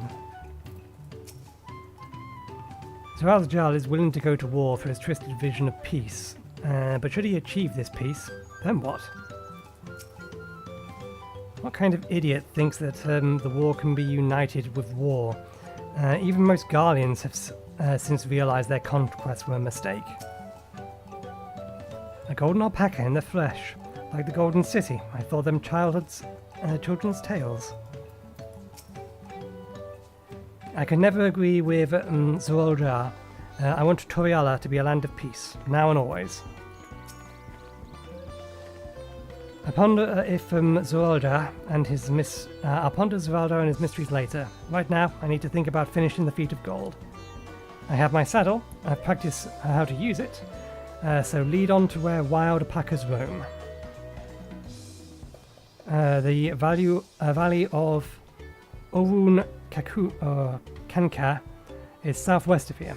Come on, everyone. Even if we cannot enter ourselves, we can see Wuk Lamat off on a hunt.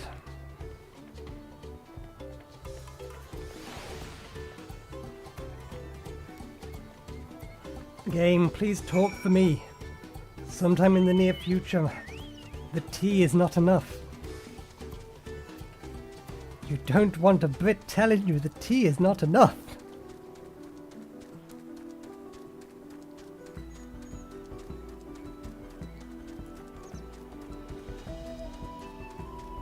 Okay, so it was going to bring us up here at some point anyway.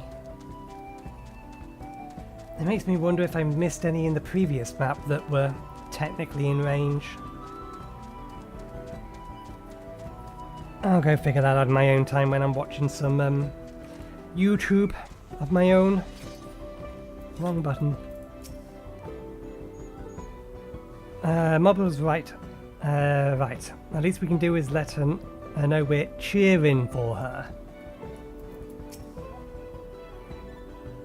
Esmeralda may have caught his alpaca first, but that doesn't mean Wuk Lamat is out of the running. She can do this.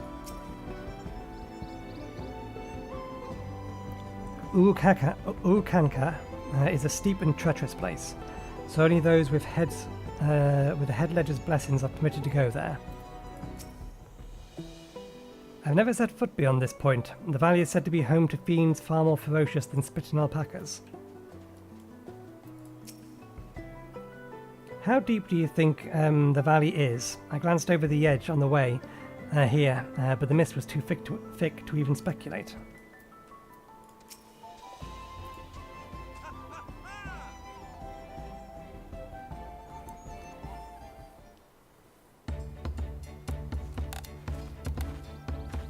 Good luck there, Promise! Thank God. Thanks. I'll need it. Truth be told, still not sure about alpacas. I'd rather not go near one if I can help it. But if I'm to rule this nation, then I'll need to learn how to live with them. Tural is their home too.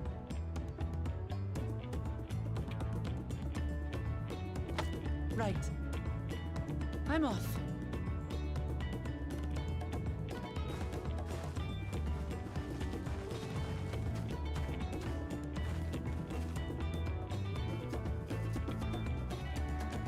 So, shall we head back to the ranch, or...? I'm staying here. As will I. Wuk Lamat is alone in this. The least we can do is stand watch and await her return.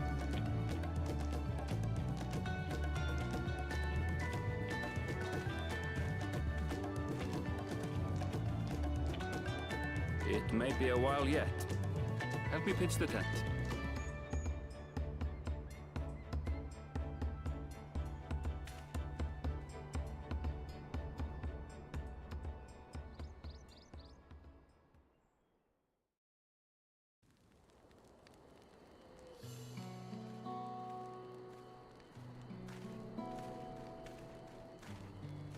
Trust a gleaner to come prepared for anything. What's a gleaner? Someone whose job it is to travel the world and procure uncommon things for their employers. Erenville specializes in finding animals, I believe.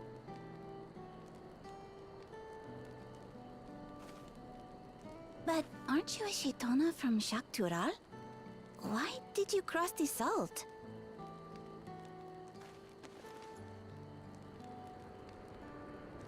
When I was much younger, the thought of leaving Tural never even occurred to me.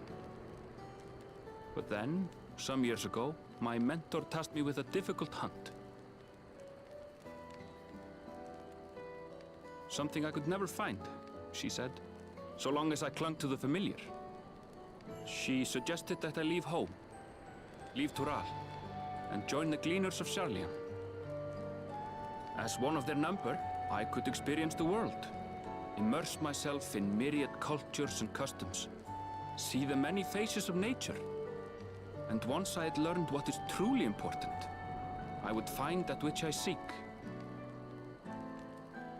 My younger self took those words to heart, and off I went to become a gleaner.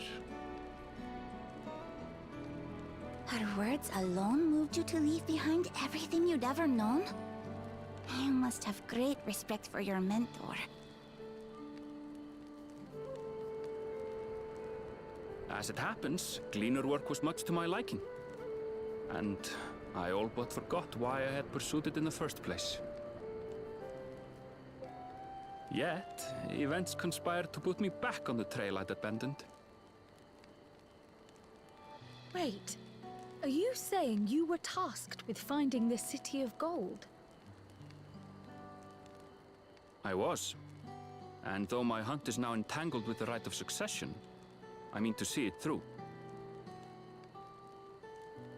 Well then, I understand completely. We all have our reasons for seeking the Golden City. Which is all the more reason for us to work together. Just so.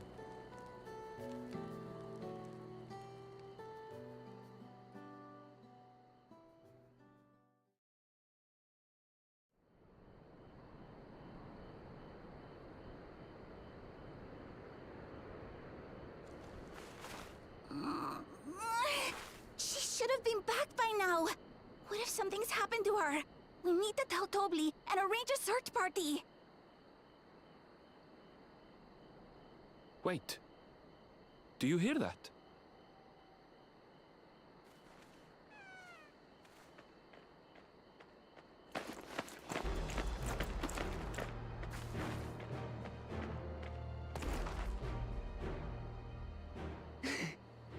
I did it.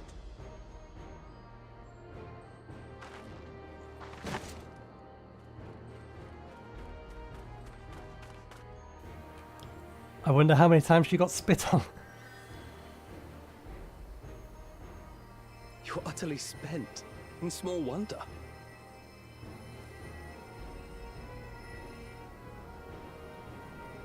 Well done, third promise. The ranch isn't going anywhere. Take a rest in the tent.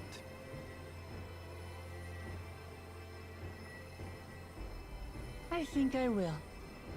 Thank you all for believing in me.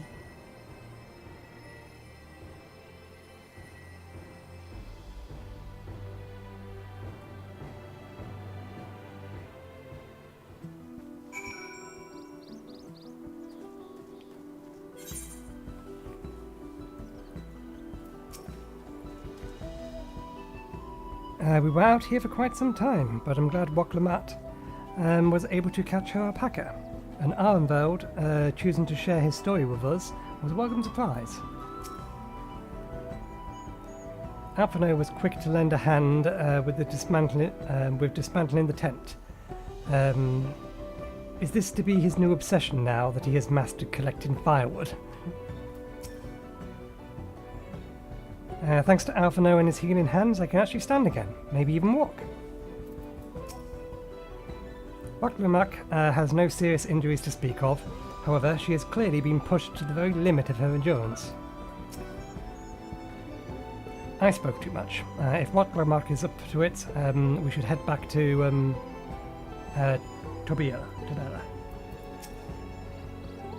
I'm so relieved the third promise came back to us safely. And the alpaca she tamed is a healthy-looking beast. Surely this will be enough to satisfy the feet of gold.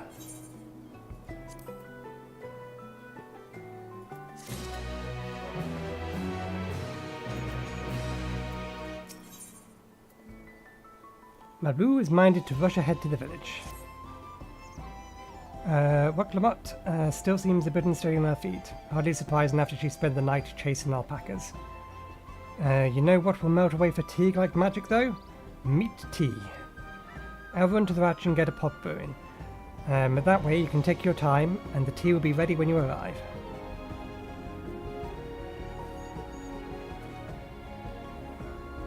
As Mablu so wisely suggested, we shall set a slower pace for our exhausted third promise.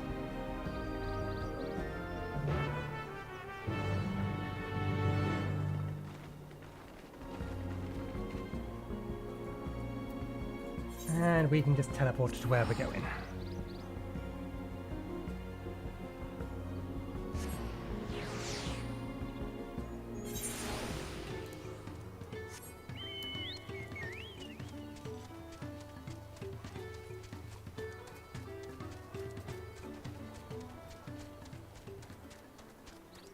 Why am I going down here? It's up here we want to be.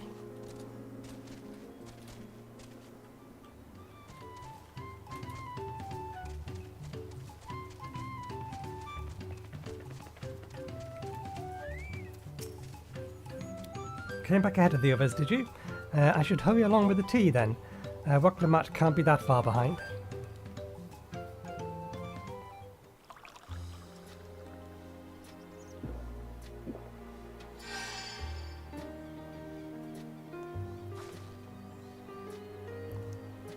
Oh, that tea is real magic. I feel better already.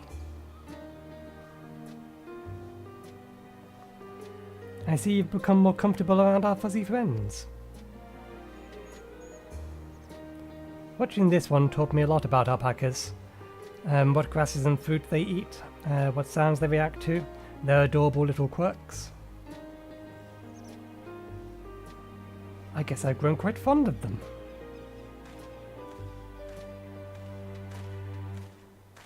Welcome back, Third Promise. Accomplished the feat of gold, have you?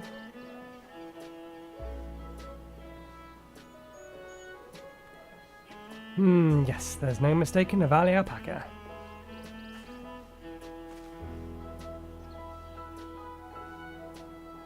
I commend you on your success. Well done. We did it!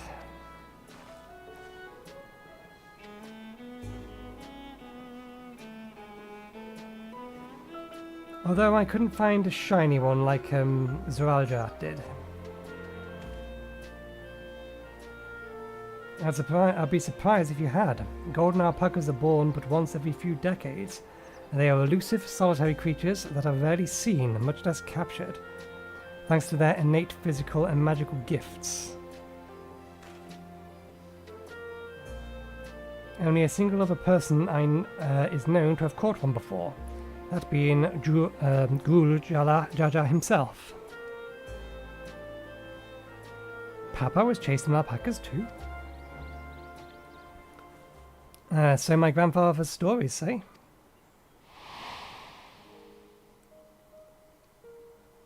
It was before the founding of Tuliyollal, in a time when the mountain giants, the Yakyu, held our people in thrall.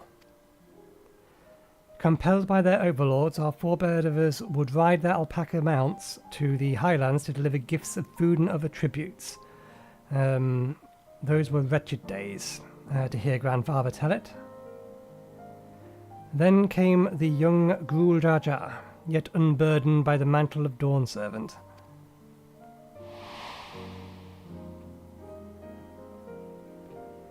Our people were amazed by this imposing two-headed figure, equal to the Yakyu in stature, and puzzled by his entourage of mismatched companions.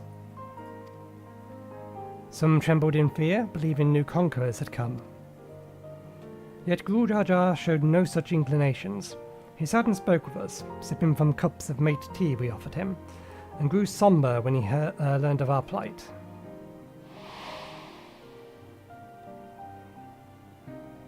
None could have anticipated what their visitor decided to do next. Gul Jaja ascended the cliffs to face the giants and freed the Pelupelu from the Yakyu's subjugation. Then he turned an appraising eye to our riders and proposed we take to the road as peddlers, peddlers of our beverage. The suggestion seemed obvious for one who travelled as he did, intent on fostering amity between the clans.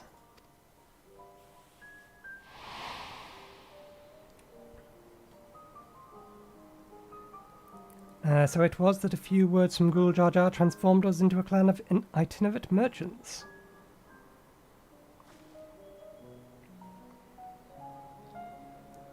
I've never heard of the bond Papa forged with the Pelupelu spoken in that way before. The saga is not so detailed. Then you may not know that Gul Jaja sought a sure-footed guide for his trek up into the highlands. Thus did he capture a golden alpaca. So both my brother and my father caught the rarest of creatures, while an ordinary one is the best I could manage. The feat required no more than that, Third Promise, and you brought back a perfectly wonderful beast. Mablu's right. You're a perfectly wonderful beast. If anyone's ordinary, it's me.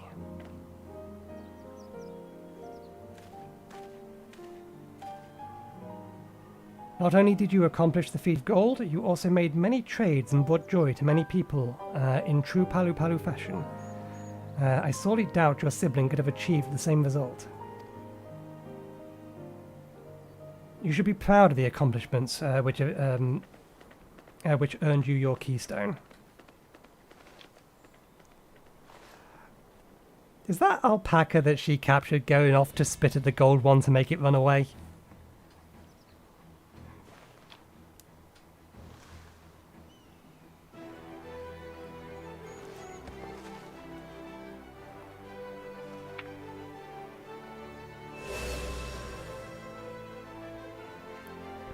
Five more to go. You're well on your way, third promise.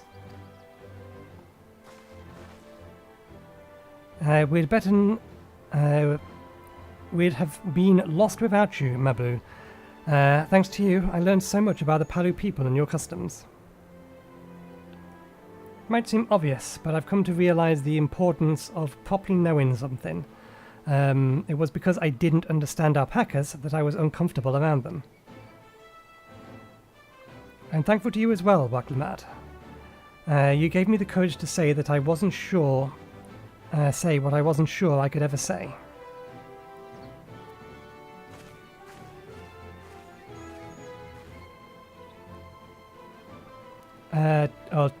Words. Tobili, I want to leave the ranch and become a merchant. I appreciate everything you've done for me, and I've loved every moment caring for the alpacas. But this is something I need to do. I need to walk my own path and make my own trades.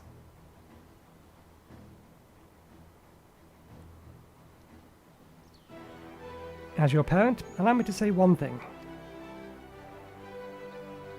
I've always tried to give my wards lives filled with as much happiness as I could provide. Yet never once have I wanted that to be the only happiness you knew. You have my blessing to walk any path you choose, Mablu. It gladdens me to hear you found your calling and you wish to pursue it with such passion. You'll make an exceptional peddler, I'm sure of it.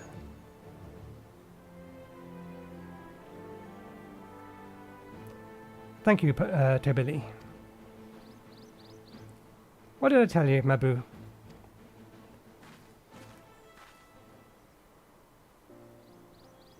There's one last thing I can help you with, Third Promise. If you need to find the Golden City, right? That's the end goal. Then I suggest you talk to the Yukhu.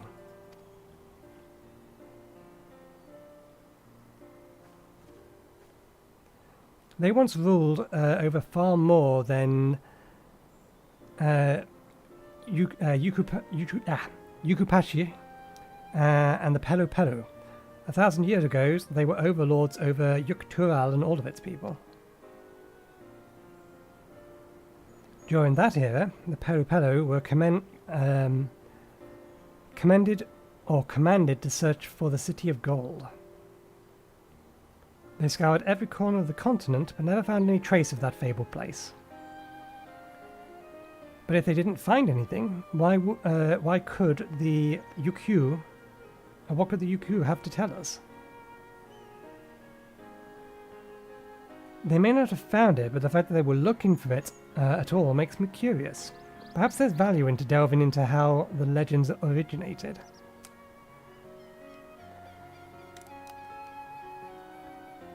We lose nothing from asking questions. Besides, if we're determined to follow the path of the Saga, we'll be visiting the giants eventually.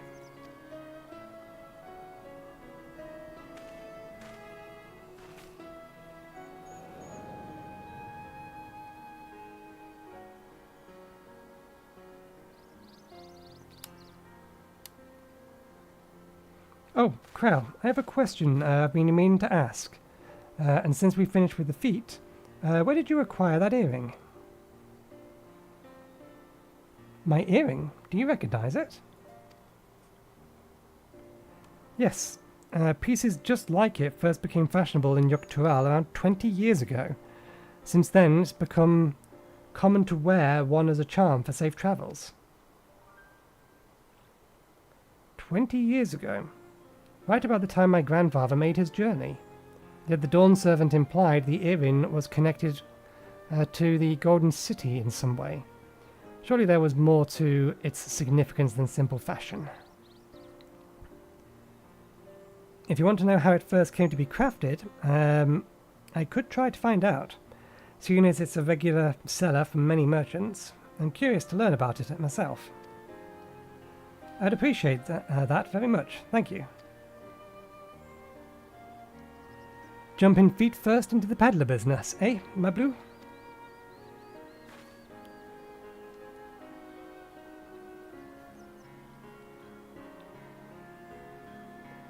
Right then, that's 2 keystones down. I say we head back to Tuliyollal and plan our next move.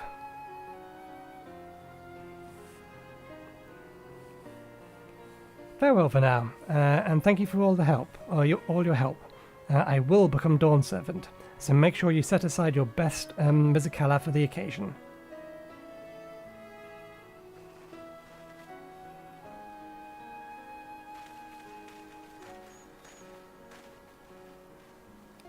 She's a fearsome opponent. She has a fearsome opponent in that brother of hers. He even brought a golden alpaca to heal. But you heard Zeralja's supporters talk. They might see opportunity in his expansionist ambitions, but they find the man himself intimidating, terrifying even.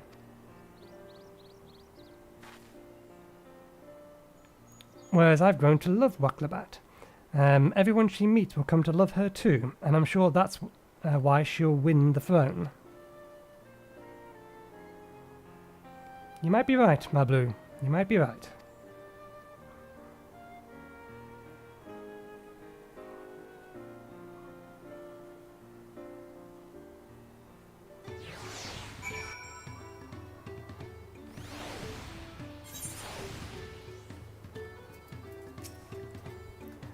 I never dare hope we would find a lead for the earring mystery so quickly.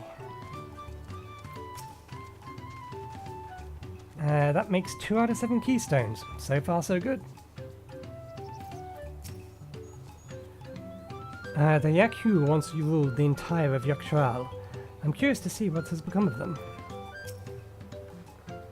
I expected as much from the moment I saw him, but winning the contest against Zeralja will not be easy. It feels good to have the feet of gold safely under our belts, even if my victory pales beside Zeralja and his shiny golden alpaca.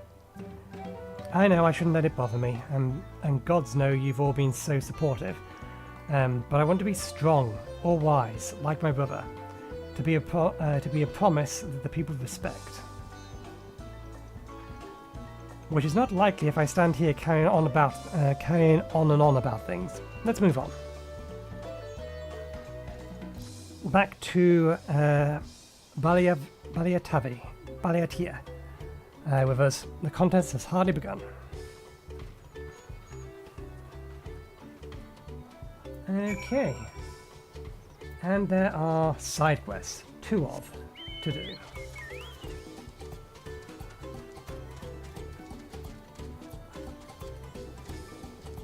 None of these are voiced. I'm almost out of tea again.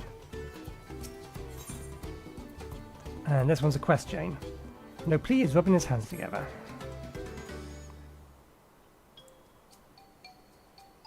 Hey, I recognize you. You're Nathan, yes. I heard about you, the companion of the Third Promise, a most dependable individual. My name is No Ply, and I'll have you know that I'm a merchant, blessed by fortune, if I do say so myself.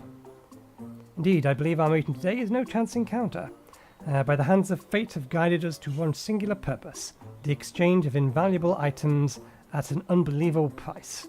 If I could direct your attention here for just a moment. Feast your eyes on these. Crates of exceedingly rare and precious corrupted crystals.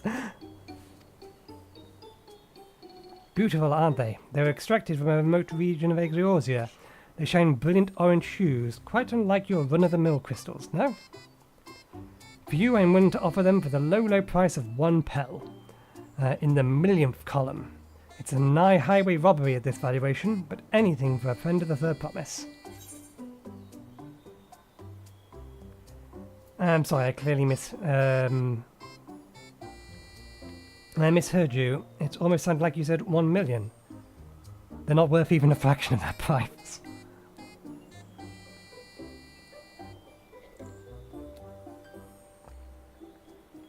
What do you mean? Considering how much it set me back to purchase them, the price I'm offering should be perfectly reasonable. Strange. These are precious crystals, are they not? Not really. They're extremely common where we come from. Just to be certain, these crystals are considered priceless treasures in the Orza, right? No, no they're not. I'm afraid you've been had. Let me see if I'm getting this right. Not only are corrupt crystals commonplace across the salt, but they're also highly volatile. And in the past, you once used such crystals with an elemental converter to do battle with a powerful entity you call primals. What's more, if you keep them in warded containers at all time, you keep them in warded containers all the time to protect against their deleterious effects. All of which is to say, no practical use for such crystals has been discovered, meaning no one in their senses would ever bother to mine them. The peddler who sold me these crystals never mentioned a word of this. He claimed they were extremely rare in Eorzea, which is why I decided to purchase them in the first place, even at the exorbitant price he offered. Naturally, I believed him, having never seen crystals of their like. Could you blame me? But if they really have no use... I have no plea. The look has been swindled. Well, at the very least, I was able to learn about the crystal's true nature before sending them to some poor soul. Fortune hasn't abandoned me completely yet. At any rate, I would like to verify whether these crystals truly hold no value. Would you be willing to help me look into this, Nathan? I need someone I can trust, and that would be willing to share the truth with me. They'll be willing to share the truth with me says a lot. There's no need for an answer right away. Give it some thought, and if you're interested, you're free to be on your... Not interested, you're free to be on your way. If you decide to assist me, however, I'll be here waiting. I'm more than happy to help.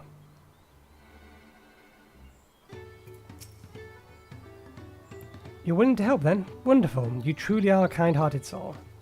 Now, before I go and confront this merchant who sold me these crystals, I'd like to look into the potential use for them in Tural. For instance, crystals are in high demand among Turalian mages, who make extensive use of them in their rituals. And I just happen to know of a spellcaster among the distillery guard. I'd like you to speak with them about the corrupted crystals, and gauge their interest in purchasing them. In the meantime, I'll see about procuring a container to ward off the crystal's harmful effects.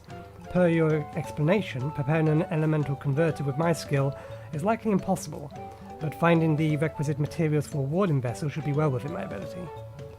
The mage you're looking for is an individual of the Bonowa tribe. If you happen upon someone wielding the staff, chances are you found him.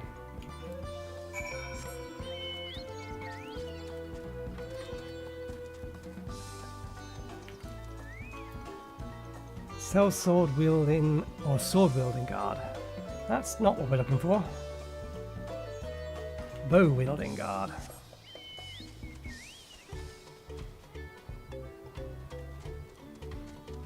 Stave bearing guard. Intriguing. I've never heard of these corrupted crystals. As a practitioner of the arcane arts, I'll not deny they pique my curiosity. But I'm afraid I have no interest in purchasing them. If they're as volatile as you say, there is little to be done with crystals, whose very nature can change on a whim.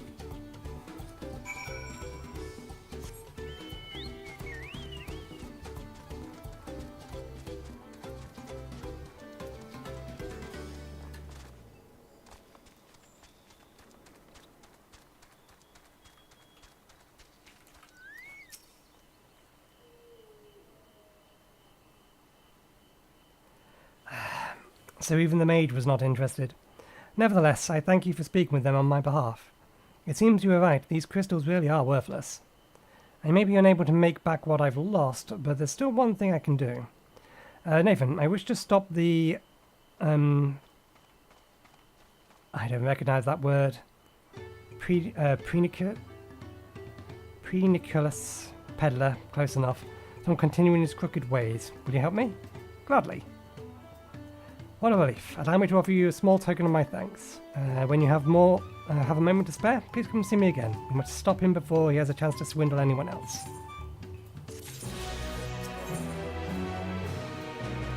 The ply is eager to put a stop to the pernicious. That's the word. Why does it suddenly click now? Peddler's malevolent schemes. Every moment we leave that peddler to his own devices is another opportunity for some unsuspecting traveller to be hoodwinkled. Hoodwinkled? I'll go with that. That's not what it says, but I'll go with that. We need to figure out where he's been and where he may go next. I'll ask around Pelupelu if anyone has had a similar run-in with a disreputable merchants. In the meantime, I'd like you to find the scoundrel and keep it in your sights by whatever means necessary. We can't have him leaving before we've had our chance to settle the matter, after all.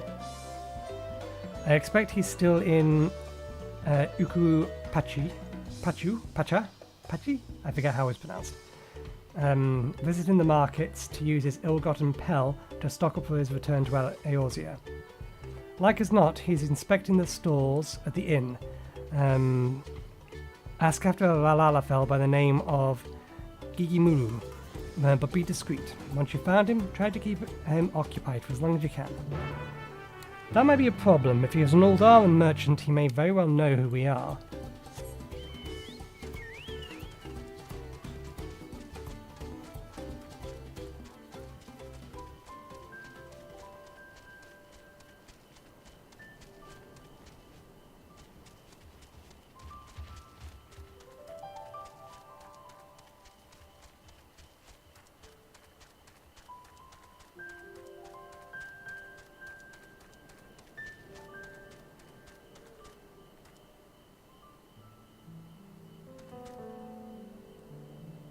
That's who we're looking for.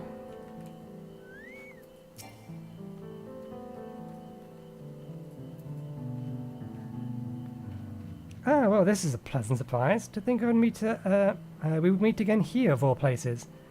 You do recognize me, don't you? The merchant you spoke with on the ship to Tuliyollal. And I neglected to impart my name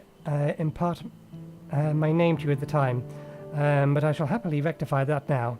I am Gigimura, at your service. Since my arrival on this continent, I must say business has been booming.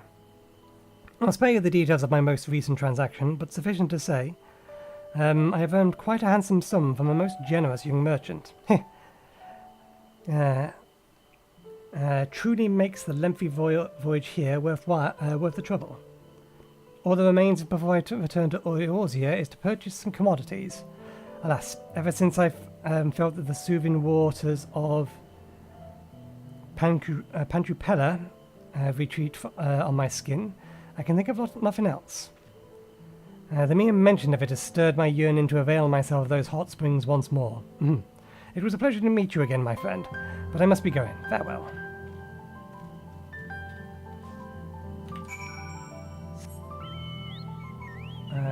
Oh, there's a little thing up here.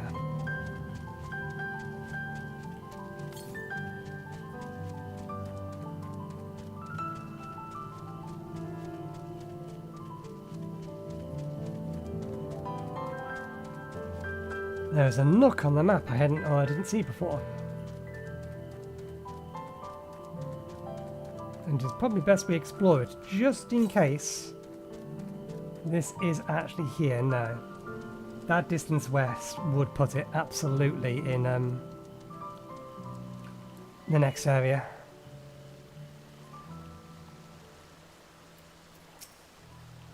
Oh, it's you again. Did you follow me here?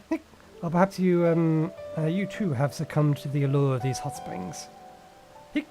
The water is the perfect temperature, and the view, ravishing. All my worries just seem to melt away. Though I suppose I've also Kaval to thank for that. He's been a perfect attendant, taking care of my every need.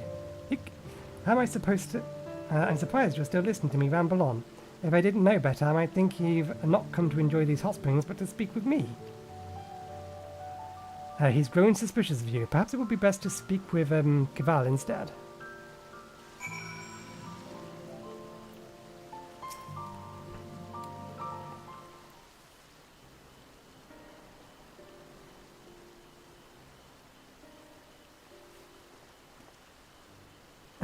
Gilimura truly did such an awful thing? I had no idea.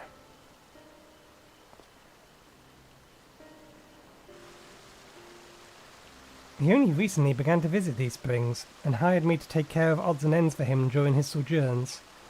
I took him to be quite the affluent individual, the way he carries himself. My heart goes out to the poor Nipai, but as a Pelupelu, I am quite intrigued by Gilimur's Gigimulu's trading practices. Allow me to explain. Many years ago, we Pelupelu were looked down upon by other people of Tural, both figuratively and literally, due to our diminutive stature. Cringed, that is to say, our ancestors decided to start wearing masks, and made the image of the most powerful Tural... Oh, started wearing masks made in the image of the most powerful Tural Vidal, Urqopacha, in order to strike fear into the heart of all those who looked upon them. Today, however, the meaning of this mask has changed, and after becoming peddlers of the Dawn Servant's suggestion, the masks have become to symbolize fair transactions. Indeed, they are now proof of our reputability. Instead of focusing solely on our own profits, we endeavour to make every trade mutually satisfactory. Countless years of doing so has earned us the respect of those around us, and we now very rarely experience any belittlement.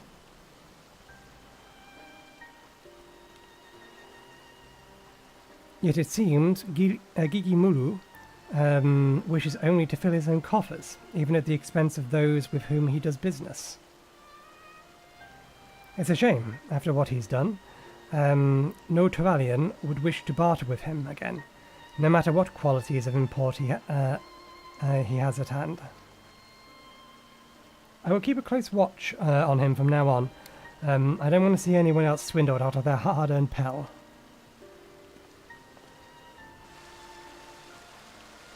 But given his present euphoria, I doubt he'll be doing anything of the sort anytime soon. That's sure. I'm sure Nopel must be anxious to hear from you. I have matters well in hand. Why don't you return to him?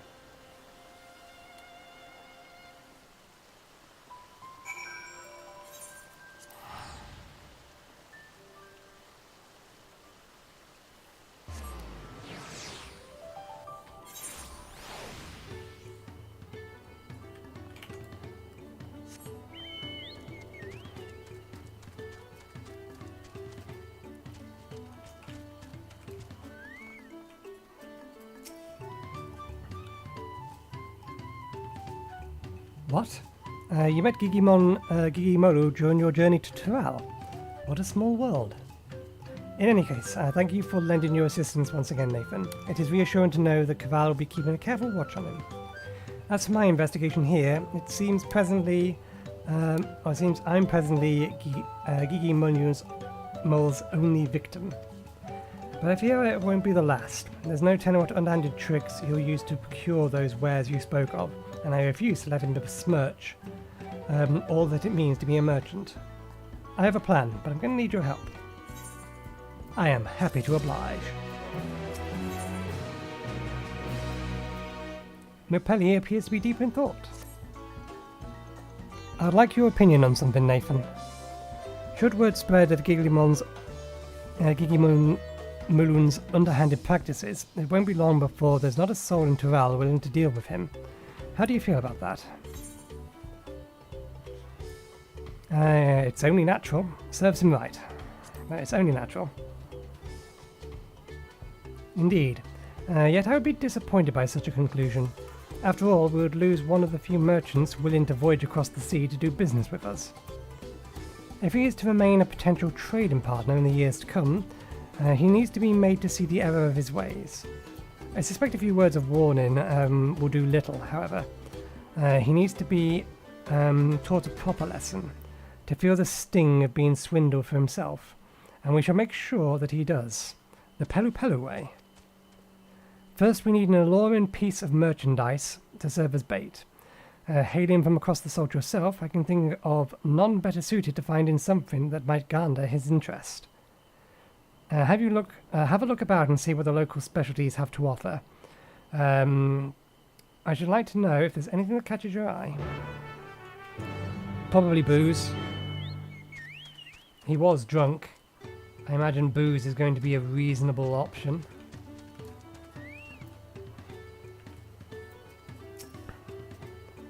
Something rare, and I can think of nothing better than coffee plants. They would surely fetch a handsome price, seeing as you most likely can't find them where you're from. Oh, so you can find them there. Well, in that case, I'd like to try your coffee for myself. Gonna say, I'm fairly sure we have coffee back in Eorzea. Potato peddler, you're not going to be of any help, I'm afraid. A local specialty that's on the rare side. How about the popotos being sold at the distillery? It's one of the few vegetables that can be cultivated in these altitudes. Oh, you already have popotos aplenty in Eorzea. Heh, well, I'll be. If they're popular across the salt as well, I couldn't be prouder.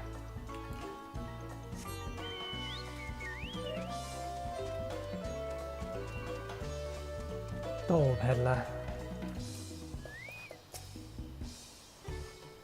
If it's for a merchant, they might be interested in our traditional dolls. They're believed to be good luck for business. I carry one around myself, so it happens. Whether or not someone unaware of this, of its origins and significance will truly appreciate it, is another question entirely.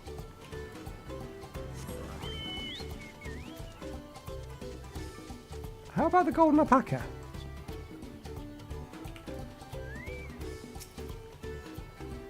If you're looking for something out of the ordinary, I'll have to recommend the Ulam bristle brush, or hairbrush. They're good to keep the alpacas free of fleas, and they help prevent skin conditions, among other things. While you'd expect them to turn spit on anyone tugging on their hairs, the alpacas seem to enjoy the grooming. It's a simple way to help keep them healthy and happy.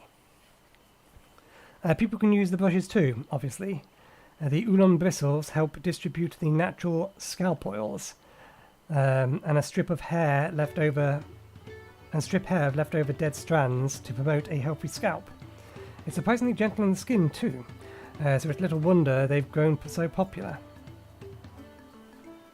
Popotos and coffee plants don't seem like bait enticing enough to draw the man's interest. The doll and the hairbrush, on the other hand, might be just tantalizing enough.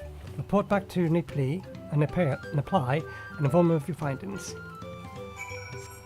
I mean, that thing is most definitely the most valuable thing here. But I very doubt they would sell it.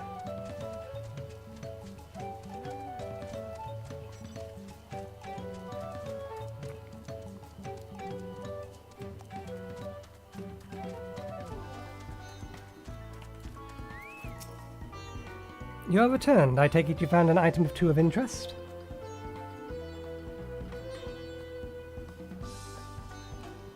I see. An Ulam bristle brush and one of our traditional dolls. I must admit, whether such a doll would truly be desirable to an outsider is a bit dubious. I think it's safer to go with the hairbrush. My thanks for finding a suitable bait. Normally, they would go for 1 pel in the 10,000... Damn! They'll go for 1 pel in the 10,000s column. But to teach our pernicious peddler a lesson, I'll offer him one for 1 pel in the 100,000 column. Least you worry, I won't actually sell it to him. I'll just give him a taste of his own medicine so he can come to understand why a fair and honest deal is so important to we Pelupelu. More importantly, I wish to convey something to him. Merchant to merchant. So, what do you say? Will you lend me your aid? Yes. Thank you. Let's give Gigi Mulu an offering he can't refuse.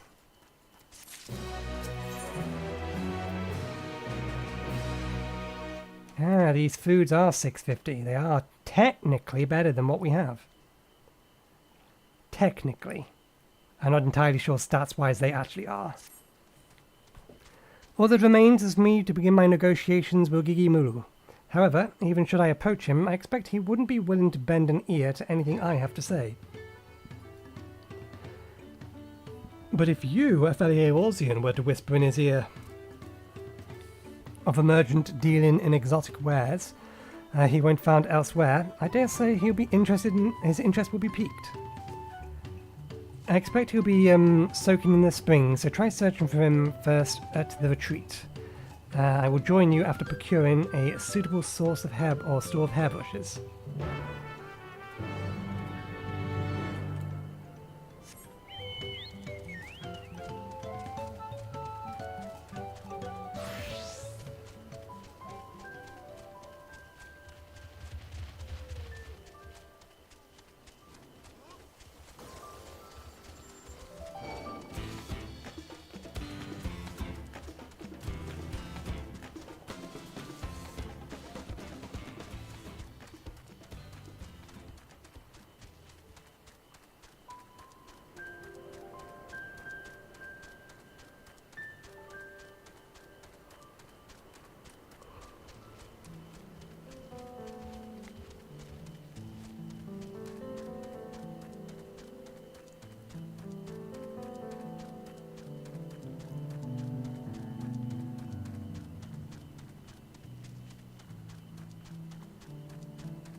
Ah, it's you again. I take it you too are unable to resist the allure of these waters. I see, and you wish to introduce me to this merchant of exotic wares. How thoughtful of you. I'm honestly surprised you've remembered that I've yet to find a suitable good to take back to Eorzea. Very well, I shall meet this merchant, but I can hardly sit here at the negotiating table in little more than bathing towel. Please wait for me below while I make myself presentable.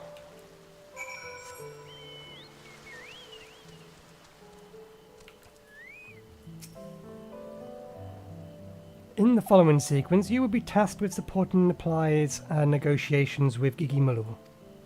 As the negotiations may take several minutes, you may wish to cancel any pending duty finder registration. It's gonna be one of these.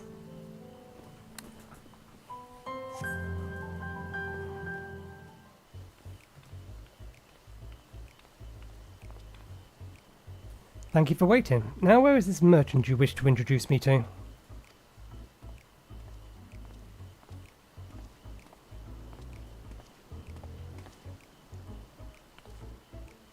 Napli, I see. You two were in cahoots. If you come to return the corrupted crystals, I'm afraid I do not accept refunds. Didn't Nathan tell you I'm here to make you an offer? Make me an offer? I wasn't born yesterday. Whatever it is you're planning, I want nothing to do with it.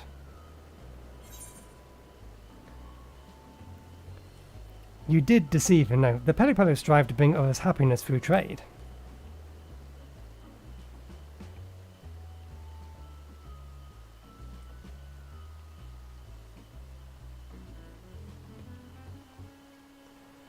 Hogwash. You really expect me to believe that I could benefit from another deal with him? This is not only for your benefit, but that of new customers you certainly make in future commercial endeavours. Upon my mask, I swear it. You can swear upon whatever you like. I won't believe you. The only thing I trust less than your word is your meagre eye for quality. Any product selected by your hand is one unworthy of my stalls.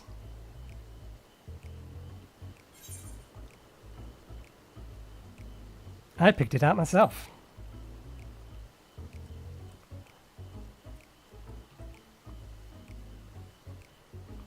You selected it. Well now, that changes things. Considering your wealth of experience in both Eorzea and Tural, yours are eyes I can trust. I see we have your attention. Then without further ado, allow me to present you with my premium selection of high-quality alpaca hairbrushes. The bristles are firm yet supple, gentle in the skin and extremely pleasant to the touch. Even the most sensitive alpaca can't get enough of it. Indeed, I dare say these brushes are unparalleled quality. We already have brushes for livestock in Eorzea. Furthermore, the market for such commodities will be limited to farmers, or but squandering any chance of profit. I will not purchase products merely because they are of good quality.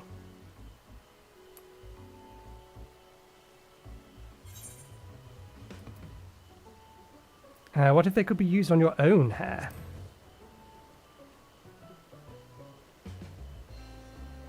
I must admit, as a merchant, it is important to always make oneself as presentable as possible, yet I am confused as to why you would ask. Ah, so people can use the brushes as well. Then if I may try it for myself. If it is a quality product for man and woman of good taste, then a potential market would expand considerably.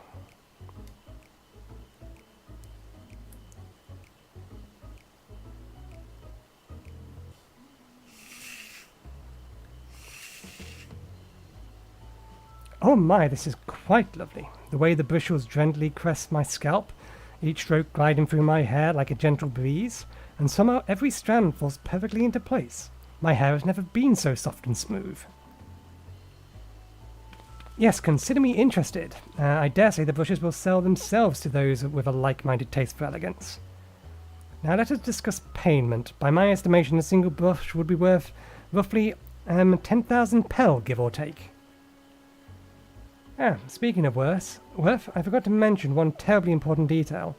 The brushes are made with the hairs of a creature indigenous to Tural, the Ulon. Specimens are painstakingly chosen for each brush by a master craftsman. Pay close attention to the beast's age as well as its texture, thickness, and strength of the hair. I'd say a single brush is worth no less than 2 pel in the 10,000 or 10,000s column. I beg your pardon, 200,000 pel for a brush? You must be out of your mind. I shall take my business elsewhere. Wait, if you're purchasing the corrupted, after purchasing the corrupted crystals from you, I'm in urgent need of funds. If you agree not to disclose this to anyone, I'm willing to sell the brushes to you for half that price. You'd go so far as to offer them to me for half the market price. And it certainly comes as no surprise that you lack capital. I may not find it a more opportune bargain.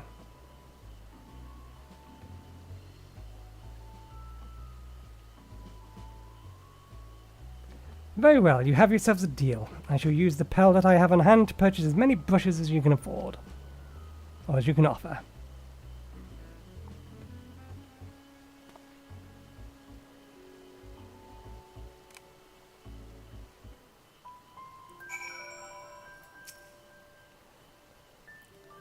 To think the man I swindled would offer me such a bargain. The Pelupelu may make better for better customers than they do merchants. Now then, let us return to my storehouse in Urqopacha to finalize our transaction. I trust that's fine with you, Gigi Mulu? Indeed, I shall make a short detour to the inn to gather my things before joining you. Pray, excuse me. Phew, the negotiations went rather well, if I do say so myself. I cannot thank you enough for your assistance. But now the negotiations can truly begin. We should hurry back to Urqopacha as well.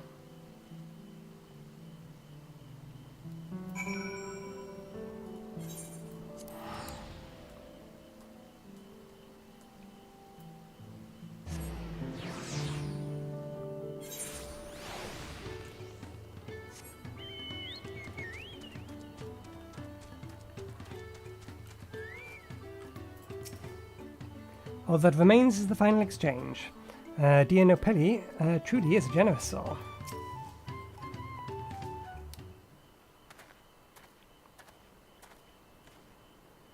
There you are, Nathan. Now that we're all assembled, let us continue our discussion. What is there to discuss? The deal is already agreed upon. All that remains is the exchange of goods. One moment, please.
Okay. What is there to discuss? The degree is already the deal is already agreed upon. All that remains is to exchange of goods. Are you sure? Even if I told you that the actual value of the bush is a single pen in the 10,000 columns? What? You deceived me? Oh no, not of another sort. I merely followed your example. But I do personally believe that a single bush is worth 2 pad in the 100,000 column. I also urgently needed the funds to purchase those. I also urgently needed funds after you purchasing those crystals. But more importantly, these bushes are of unparalleled quality. To think I'd be outfoxed by the man I took for a fool. Yet why tell me its true value now? Had you remained silent, you could have made back all the money you lost. I find that a strange question. Are we not both merchants?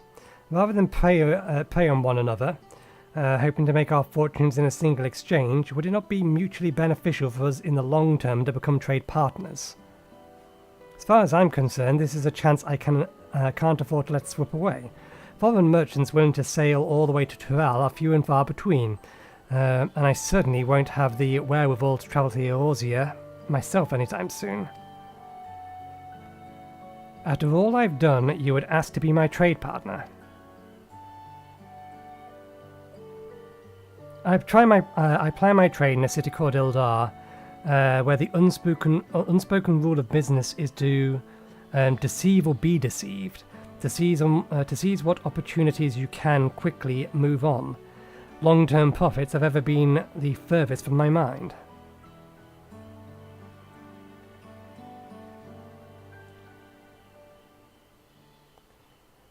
When first I saw you, Reply, I could sense your naivety.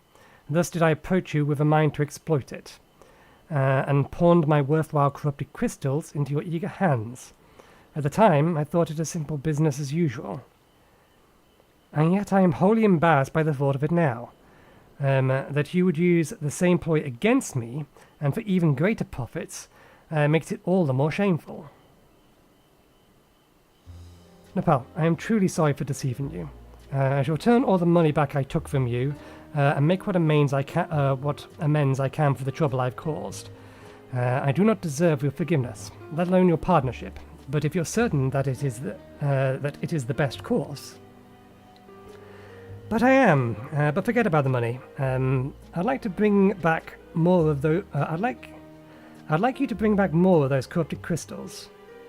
If I can find some use for them, we'll have a product that can easily be sold for a premium, and we can corner the market here in Tural.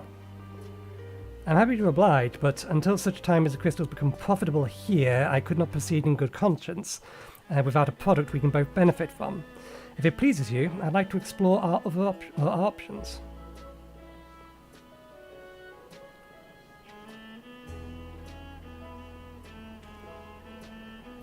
I couldn't have convinced Gillimun without your help, Nathan. Together, I believe he and I can bring others happiness through trade, and not only to Tural, but Eorzea and beyond.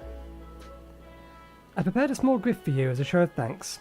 Though it's hardly enough, I hope this is of some small benefit during your travels. And if you need anything, don't hesitate to find me. I'll take the piece, please. It's not much. I really should check that the food isn't actually worth more if sold to a vendor. It would be very weird if it was.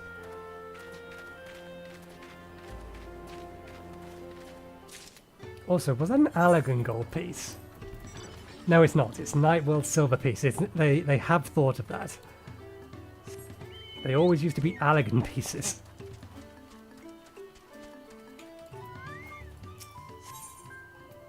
Okay, this isn't a quest chain, good. Just the one.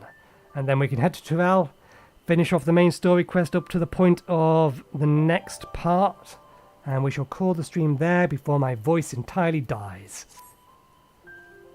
Oh, thank goodness, a capable-looking traveller. Please, I need your help. My caravan was attacked by beasts. I had bodyguards, a young Mamoudra mercenary, but he could barely fend for himself, let alone me.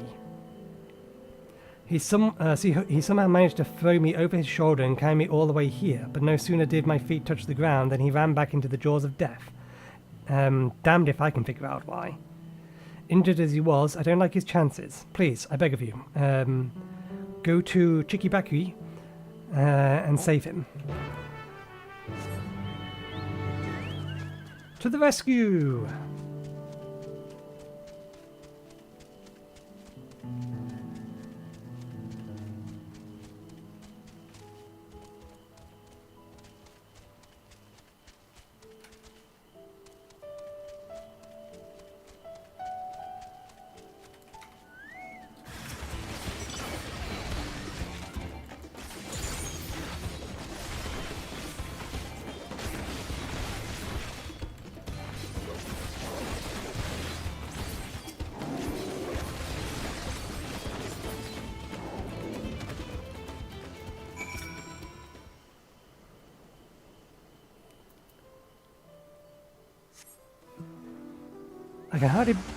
hardly believe my eyes. You fell those blood-thirsty feet with such ease.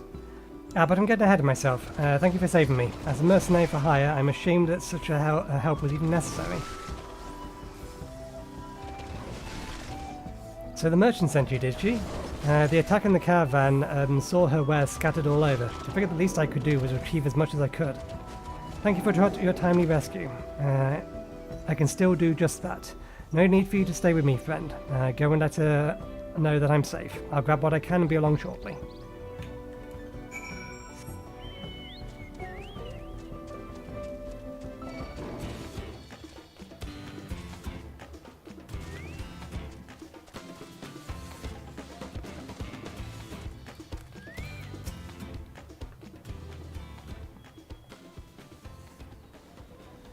Oh, I'm so relieved to hear he's safe.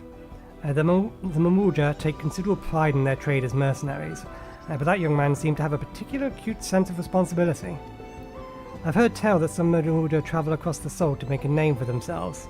As a preliminary step to that, it seems that many young hopefuls gather experience here in Tural as mercenaries and bodyguards to sharpen their skills.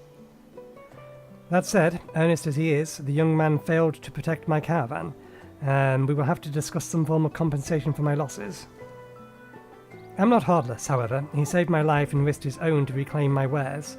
There is much to consider. For now, however, treating his wounds must come first.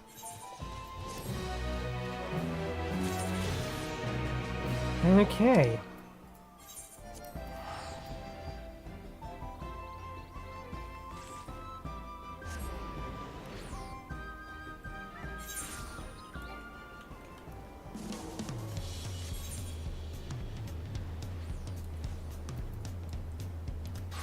I should have just teleported there. Why am I doing this the hard way?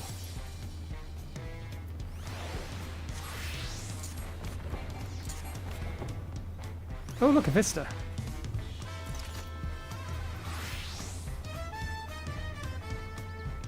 I don't need the experience. I'm going to leave it there because we'll see it eventually.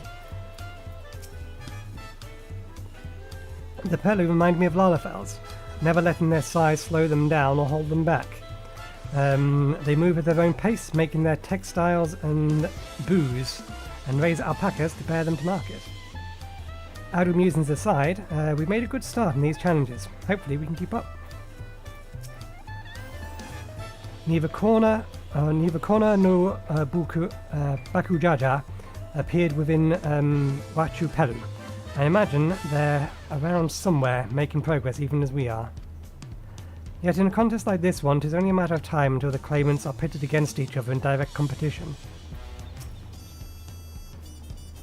I've heard there are hot springs in Urqopacha. Maybe, time permitting. I've not forgotten our obligations to Wuk Lamat. Of course, having immersed ourselves in the culture of others, though, my anticipation for new experience in this adventure will bring new experiences this adventure will bring us has only grown. Saying it faster isn't going to make it easier on my voice, my throat. A golden alpaca. Alone, I may have tried to track the beast myself. Travelling with so large a diverse group is unfamiliar to me. If you could see me now. Look at us. The contest has barely begun and we've already have 2 keystones. Surely even my talented brothers aren't doing this well. We can only hope.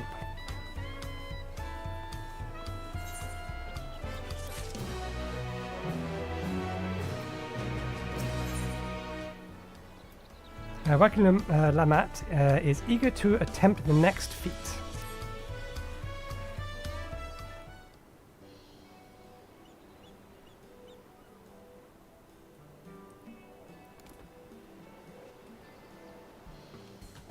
Damn it, still not voiced.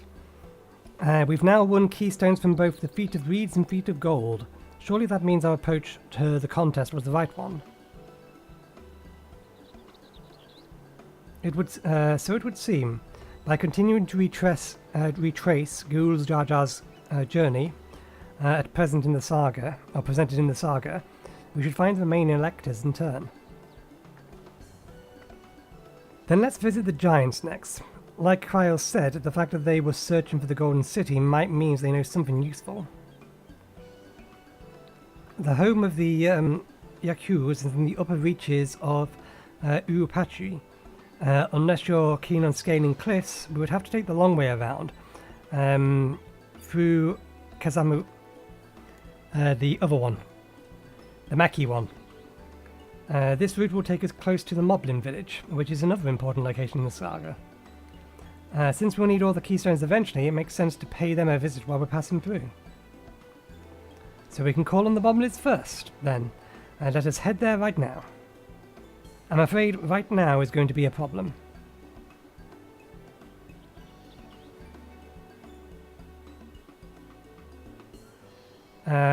The flight of we wingless. The flight of we wingless. Oops. The great stairs leading to the Moblin settlements collapsed in the storm. What are we to do then?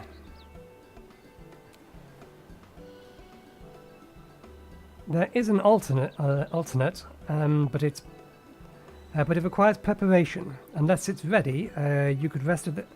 Until it's ready, you could rest at the cabins or see more of the city, whichever you prefer.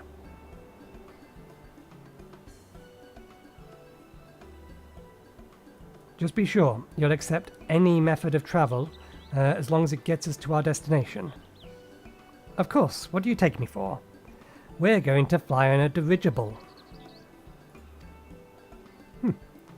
Then as your guide, I will see to the arrangements. Is what I'm guessing.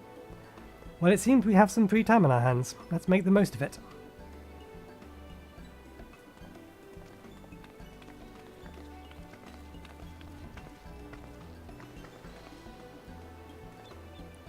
I need to go get my axe repaired. I nicked the blade pretty badly when I took a swing at Bakujaja. That reminds me. I never got around to introducing you to Ropli, did I? He's in charge of the Wachumeki, and a good person to know. Want to come along? Actually, yes, this would be useful for me to be able to do stuff when I'm not streaming. Let's go then.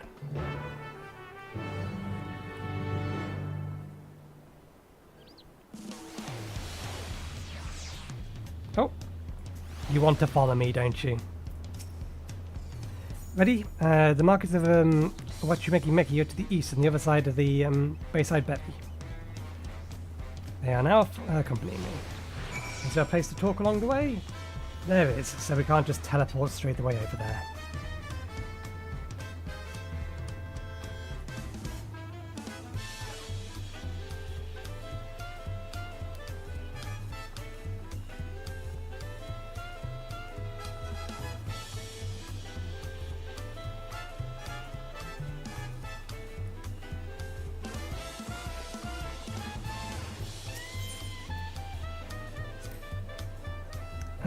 This is Aunt T's Tacos, named for its owner here, the lovely Tizo.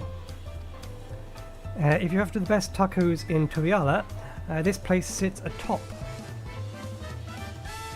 This place sits at the top with the other place that we got our tacos from. That said, you say that third promise, but you only ever eat at old Baku's food. Come and buy mine for a change. Sorry, Tizo. It's been a while, hasn't it? I swear I'll stop for a bite once the contest is over.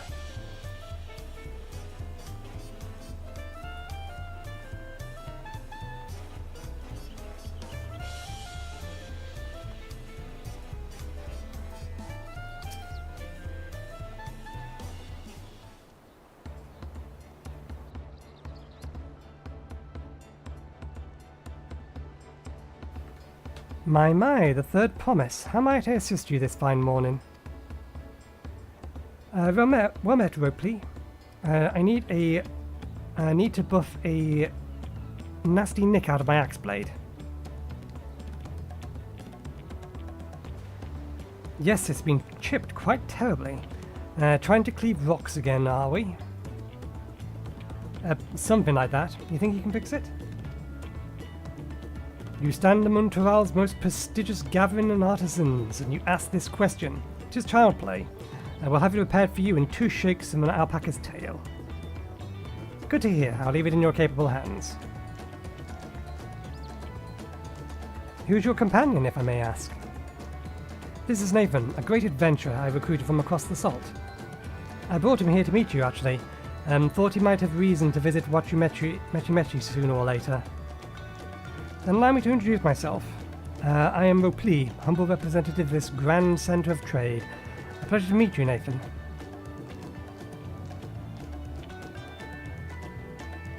You there! Stop dithering in the shadows and announce your business already.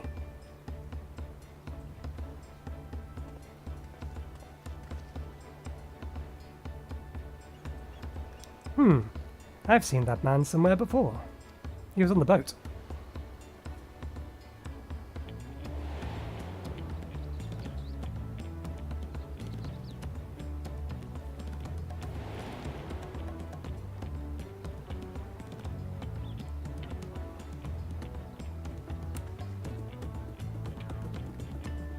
A jeweler maker you met on the voyage over. Oh, I remember. I spoke with him too. Vogin Ting? Yes, that was his name. You've been loitering like a flighty admirer who couldn't pluck up the courage to confess his feelings. Out with it then. Why are you here? That is to say...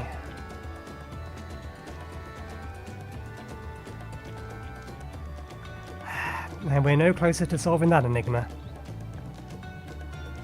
I wonder if you could use someone to talk to. I say we go and ask. Let me know by link Pearl if you find him first.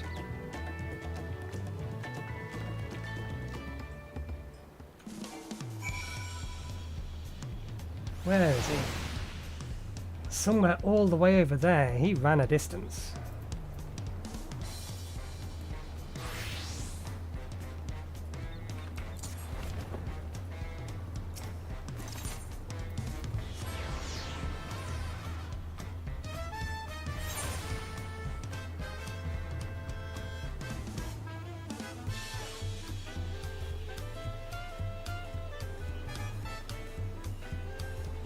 He's hiding, so he's unlikely to be out in the open.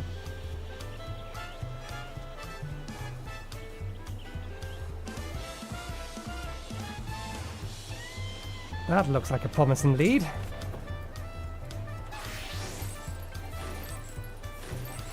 Overshot. You were conversing with Master Repel. But wait, we've met before, haven't we? On the ship.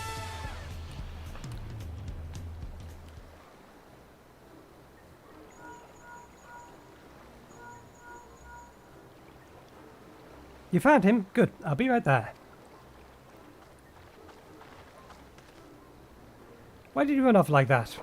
Did you have business with Ropli or not? Please, you need not concern yourself with my affairs. I am undeserving of such attention. What are you going on about? I beg of you, do not ask me to explain. Do not. Sorry, but the more you tell me not to, the more curious I become. Besides, you look like you need a friend. You're too kind. So be it. Suppose I can share with you a morsel of my misery. Before I came to Tuliyollal, I worked as a goldsmith at the prestigious jewel makers in all of Uldar. Ihuykatumu's Oh, it started off well enough, but as the days passed, everything began to go wrong. Compared to the masterpieces of my talented colleagues, my products were lacking. Mediocre. I lost all confidence. Crippling doubt has possessed me, and any veneer of bravado I tried to put forth soon cracked beneath its weight. Thus did I take ship, hoping to find a fresh beginning on new shores. Yet, as you witnessed, I lacked the courage to even approach a potential employer. You stand before a man wallowing in the wreckage of his ill-spent existence. Alright, then. You offered a morsel and then served as the full course.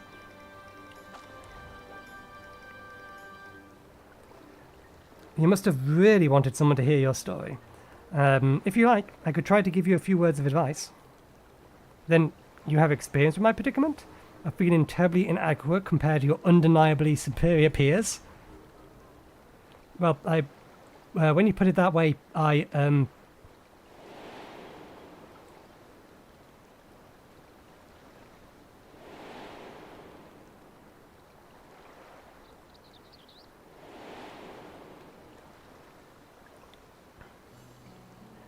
Aha, not me. I'm Wuk Lamat, third promise of Tuliyollal. Daughter of the Dawn Servant. Oh, of course you're a member of the royal family. Please forgive me for my presumptuousness. But what of you? Have you ever measured your work against that of your colleagues and found yourself wanting?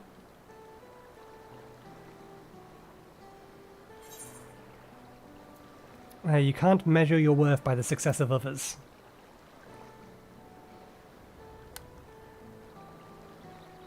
How can I not? Should my work not meet the same exacting standards? No commission will be no commissions will be forthcoming. When what then is the point of my becoming a goldsmith?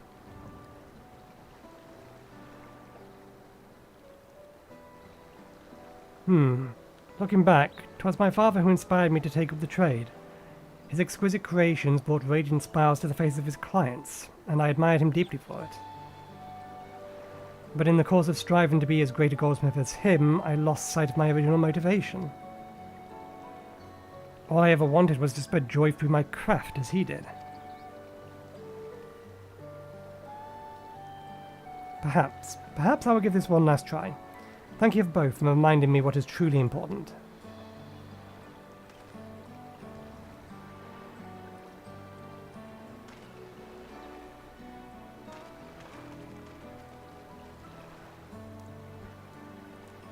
What's truly important?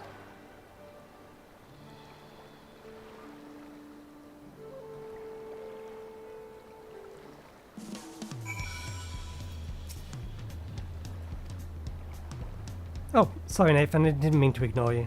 But yes, I'm glad to see that VoD has given himself to another chance.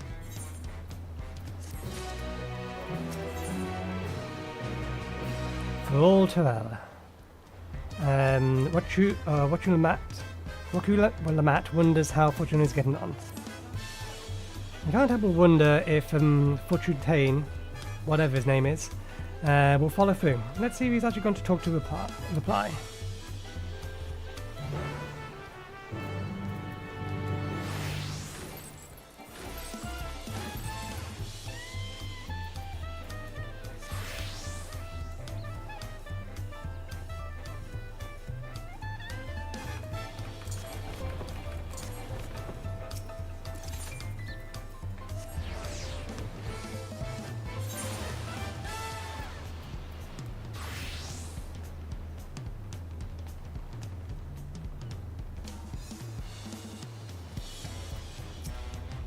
You can do this. 'Twas kind of you to come, but you needn't have worried. I found my courage.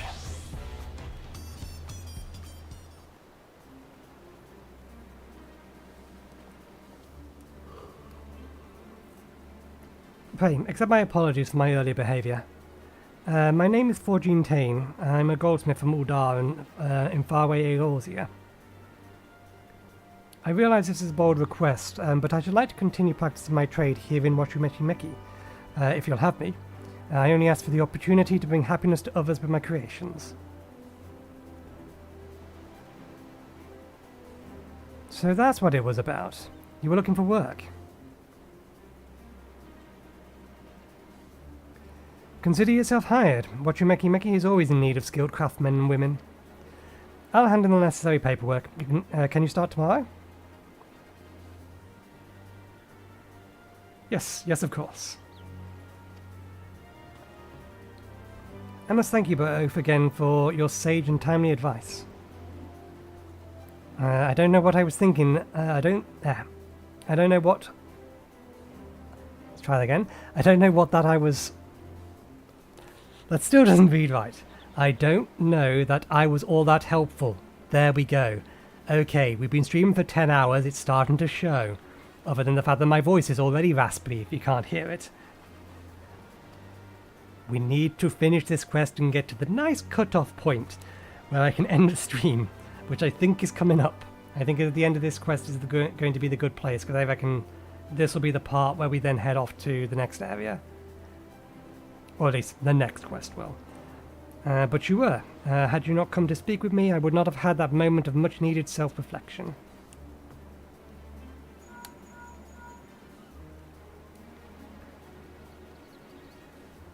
The arrangements have been made. Come meet me at the entrance of High Tide Harbour. Oh, we're not using a dirigible. We're going by boat. Oh, I almost forgot. Do you have my axe ready, Ropalai? Ready and waiting. Behold the sublime touch of the Wachumeki artisan.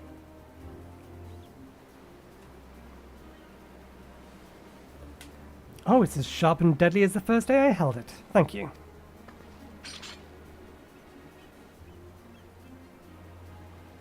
Well, good luck to you. Let me know if that doubt creeps back in. I'll be happy to talk you out of it. As for us, we should head to the harbour. Wouldn't want to keep our Enveld waiting. This might actually be a dungeon. I don't need to talk through a dungeon. The harbour. And it would be good to get at least one dungeon done this stream.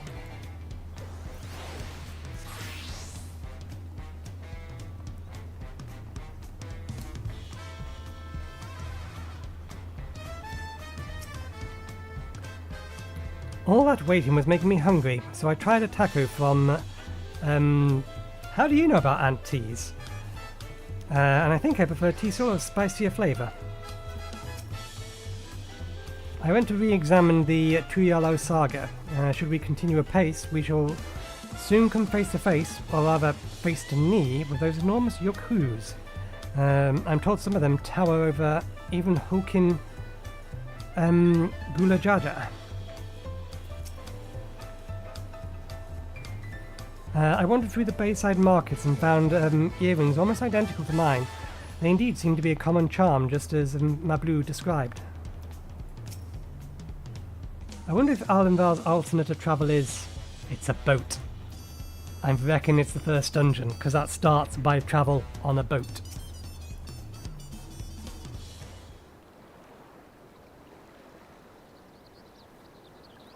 Or more accurately, a barge. Enough with the secrecy. What's this big plan of yours?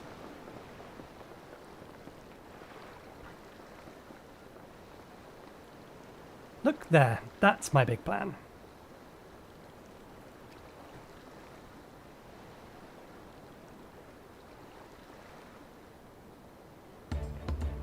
Yep, this is the first dungeon.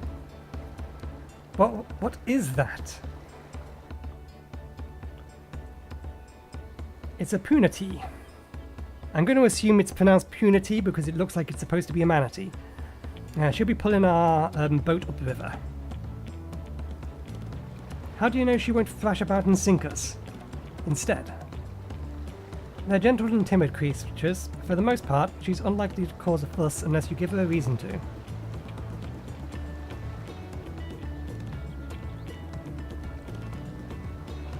First alpacas, now punities.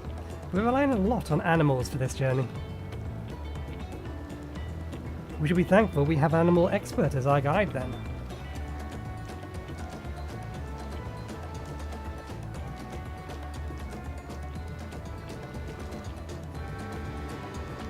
But did it have to be my own nemesis? Another boat? Well, I took you for someone who was up to the challenge. Was I wrong?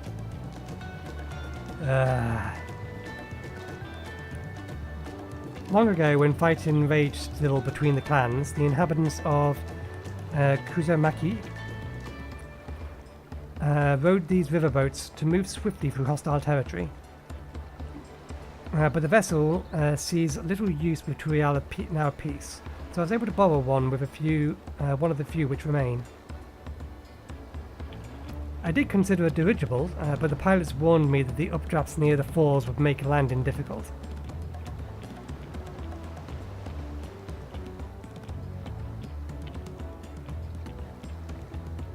You say borrow one, yet there appear to be several on the water.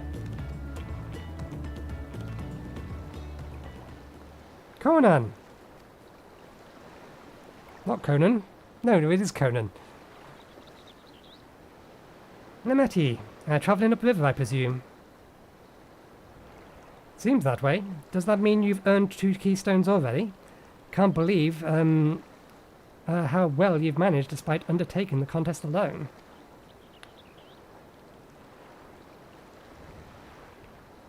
I was never alone. I had my own entourage with me since the beginning.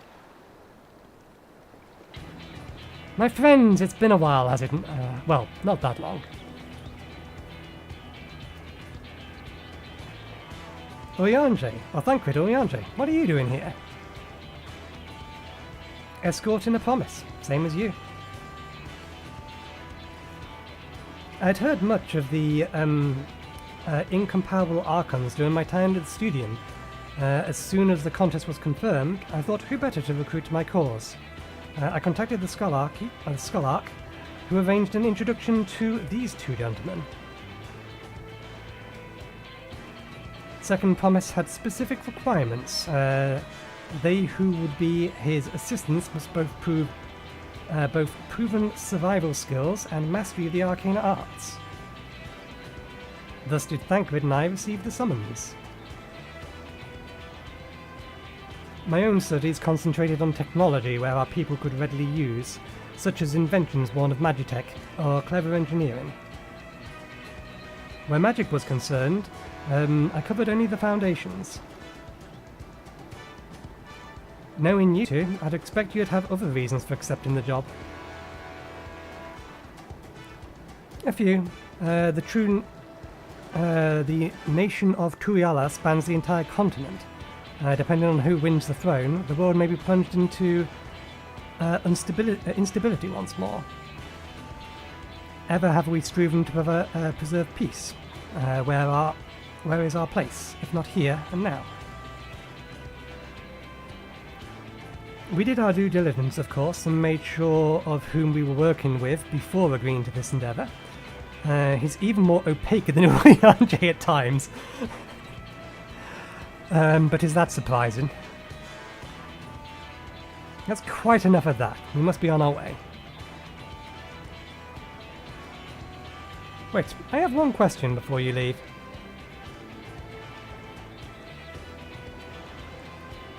Kona and Wuk Lamat are vying for the throne.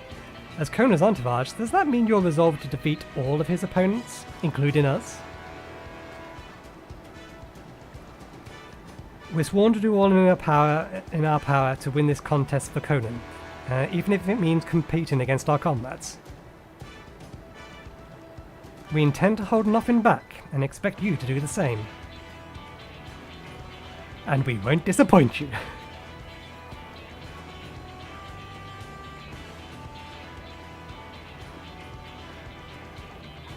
So who's the other boat for?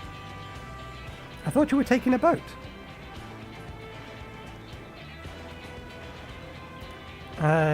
If even you have been forced to travel on water, then the others will be doing the same. I would rather walk than risk a confrontation on a leaky barge with no possibility of retreat.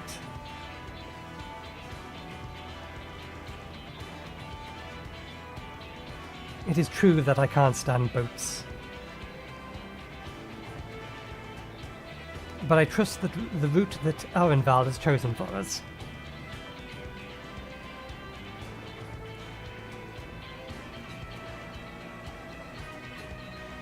Leave the handling of the punity to me.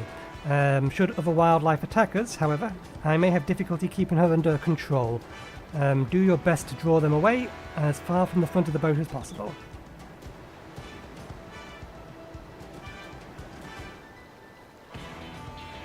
then we shall remain on deck and stand guard. Though it may be wise to have at least one of us sit up front with Arenveld, just in case. I'd like to stay on deck. I'm eager to put my pictomancy to the proof. And I'll take any chance to show you that I can hold my own on the battlefield. Alize, I'm afraid it looks like you're sitting up front. Then Claire will stand guard with Nathan.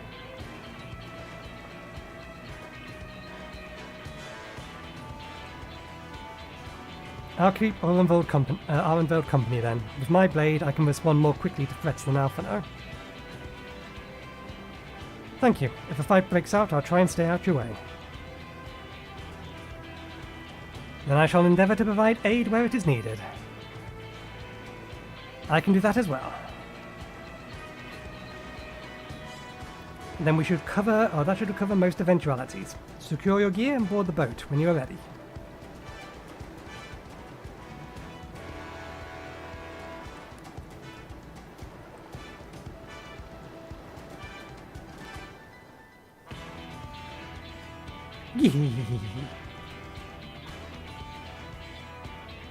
Let the hunt begin. You underestimate us. Or at least you underestimate how strong we are going to be. We are probably going to lose a fight against you the first time around.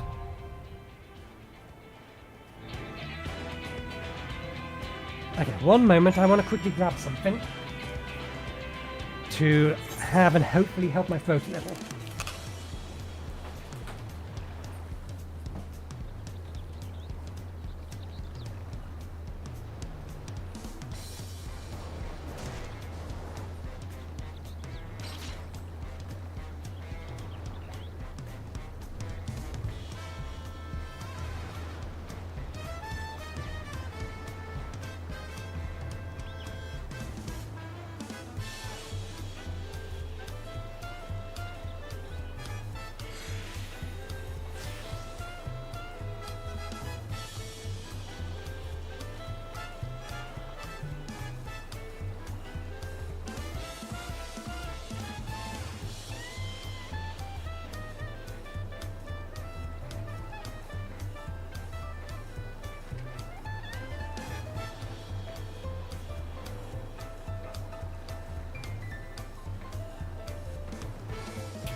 Okay. I am going to mute myself. You will have to read the text yourself. I also want to focus a little bit on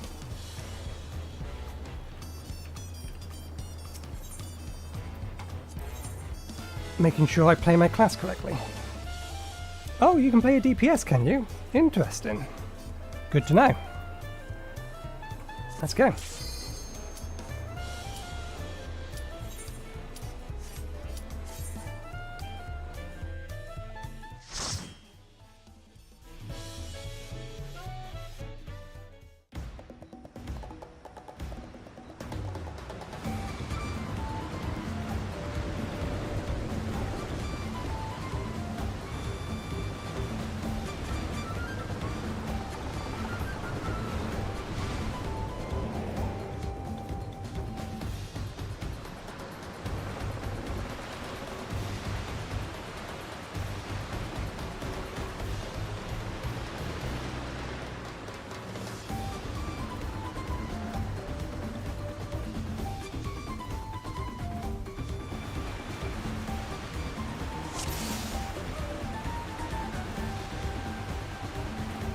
I said played my class correctly, but then I realised I grabbed myself an ice lolly. One of my hands is preoccupied.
Okay, ice lolly consumed. That has actually helped my throat a bit. Probably more because it's mostly water.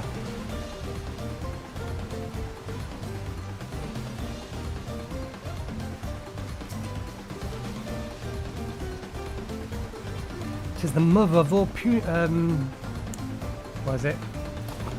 The word eludes me at the minute. Punities. There's nothing puny about that thing.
That's a nasty combination.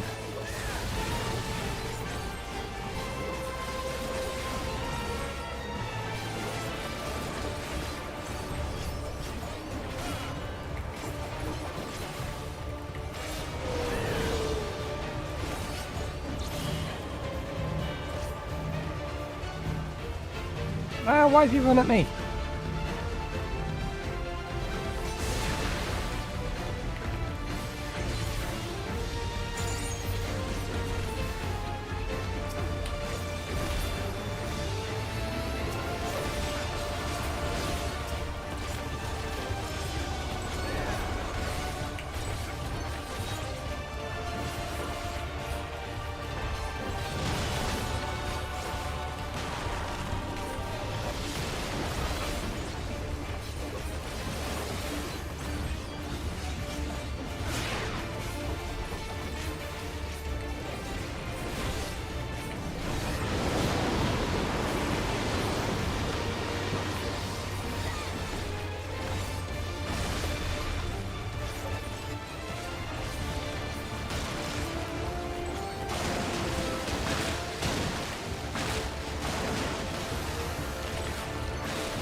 So that's what was going on. I was too far away last time, I couldn't actually see.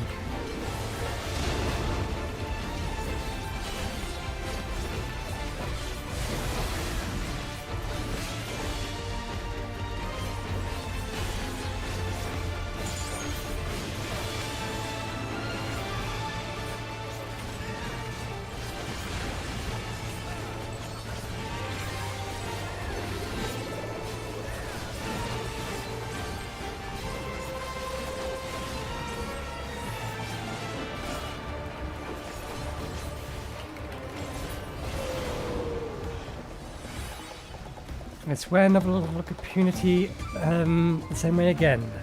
Such monstrous lungs that creature had. I don't think anything in here is actually useful to us. Yeah. It's still less than what we have.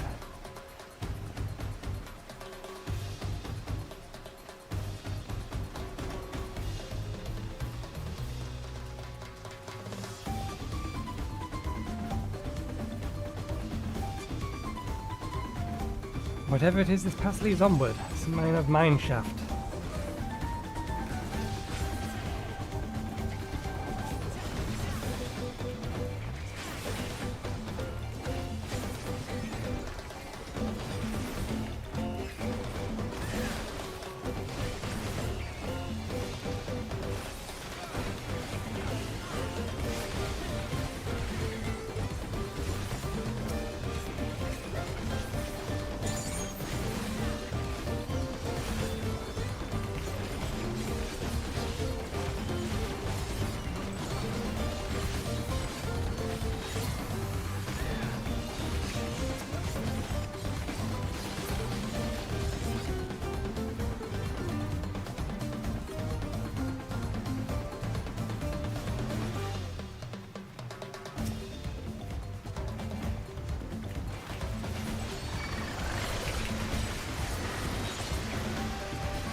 Ah, we don't have Alizé with us to immediately burn this.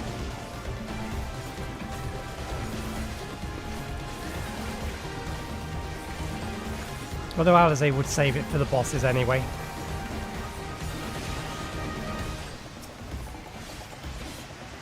You cannot stop us!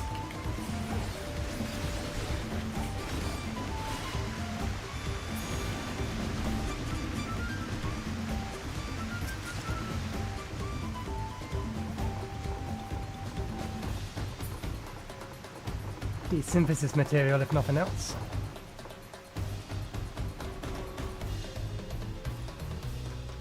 What a strange happenstance. Have some misfortune befell thy vessel? Apologies, friends, but it seems you'll be taking the long way around. Such cheek! I'll have to find another route.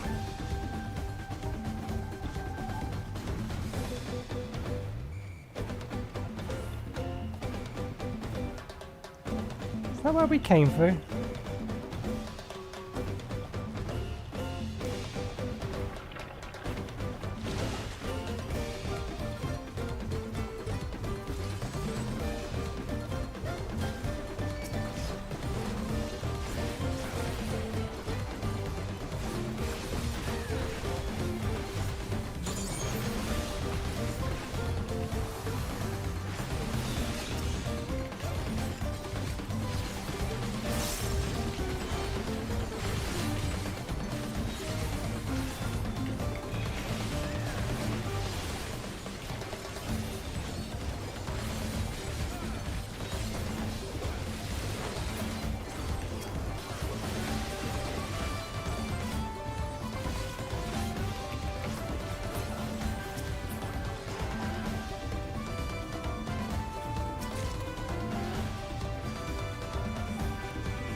Oh, wait, why am I not doing this? This is the better way of doing things.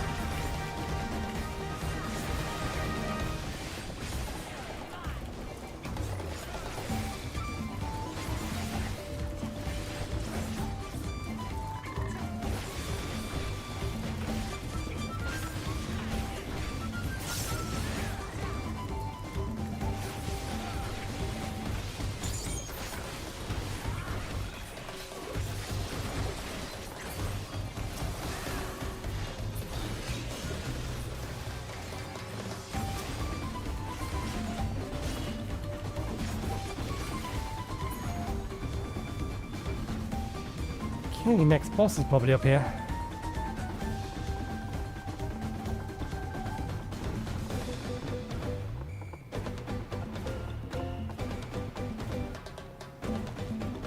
Oh, will you look at you?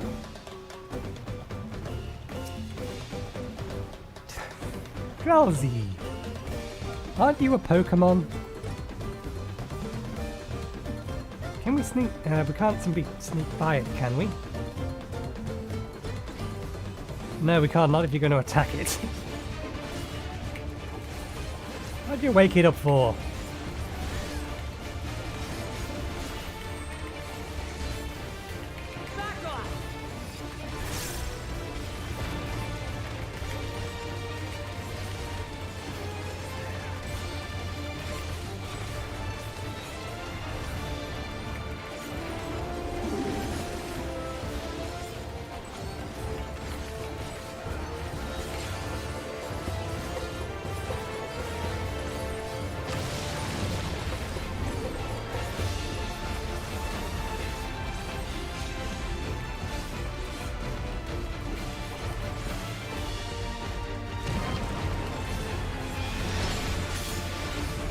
Drowsy dance invigorates the roots.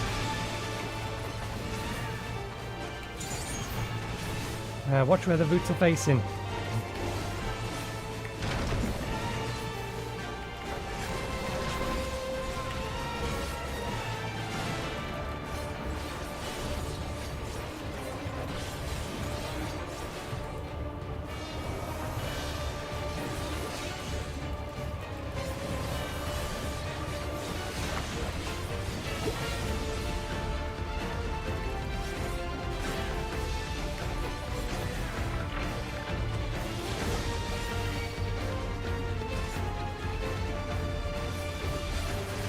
Smash them wherever they face.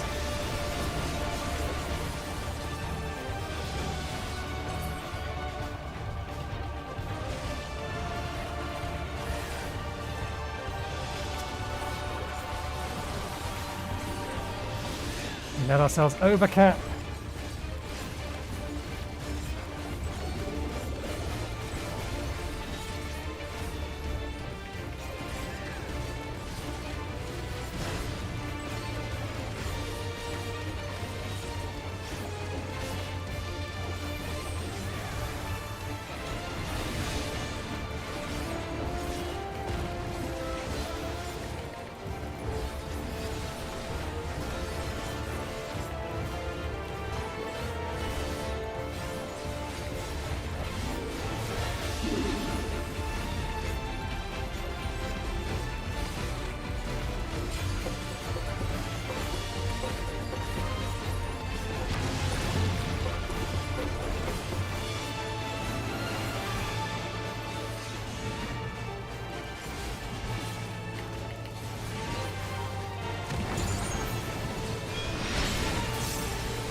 Hey, an item I can use, but it's still a lower level than what we have.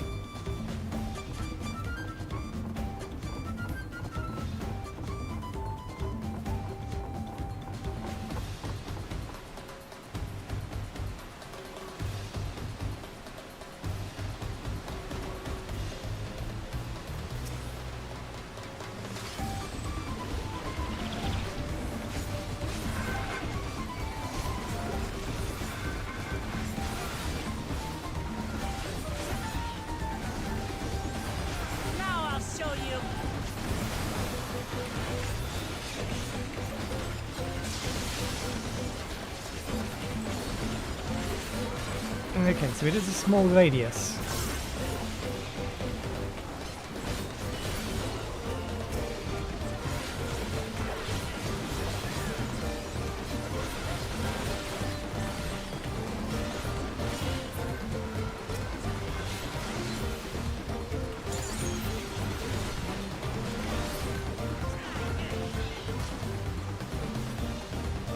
I was going to say, these are not dead. No, they are probably dead. Those are the things that probably killed them.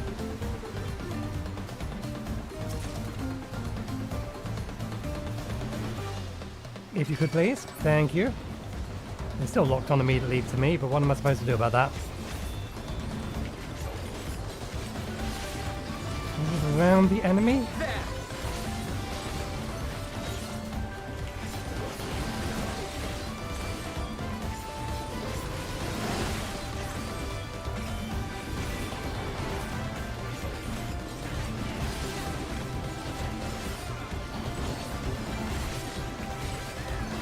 Given where the effect is, I assume it must be around the enemy.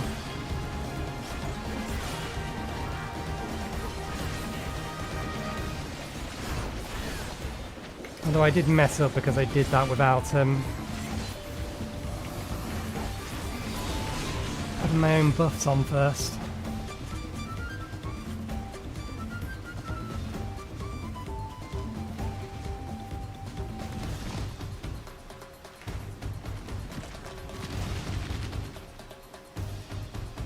God below, what was that? Some species of vilekin?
Okay.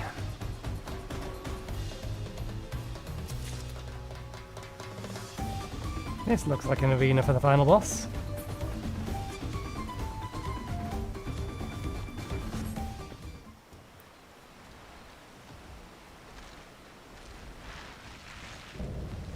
Apex Predator. Apollyon.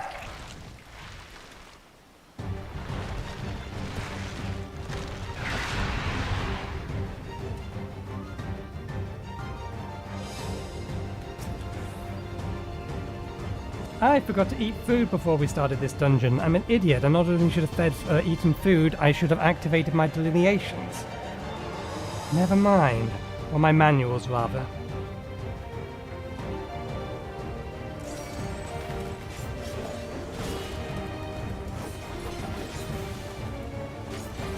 God damn you. Why'd you turn around?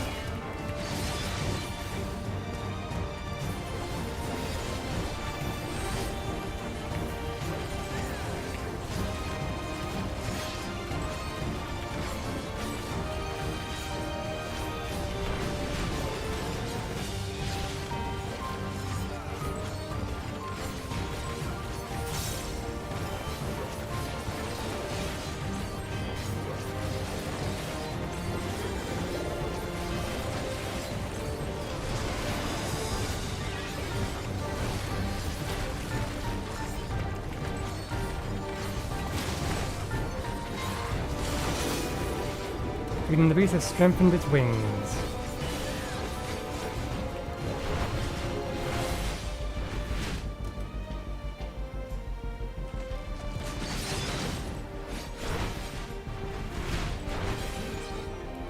Oops, I shouldn't have done that. Ow! I should have moved in so I was only going to hit one of them. That was entirely my cock-up.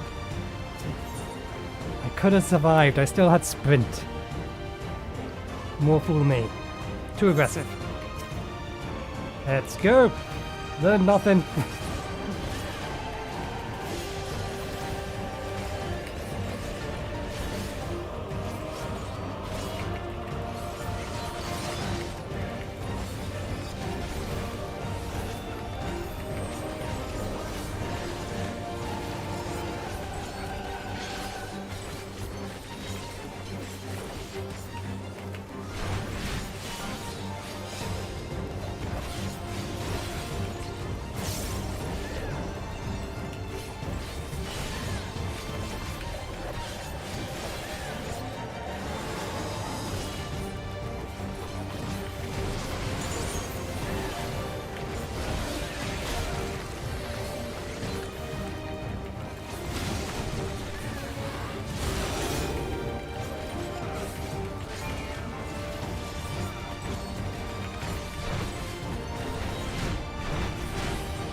Careful now, it's much faster.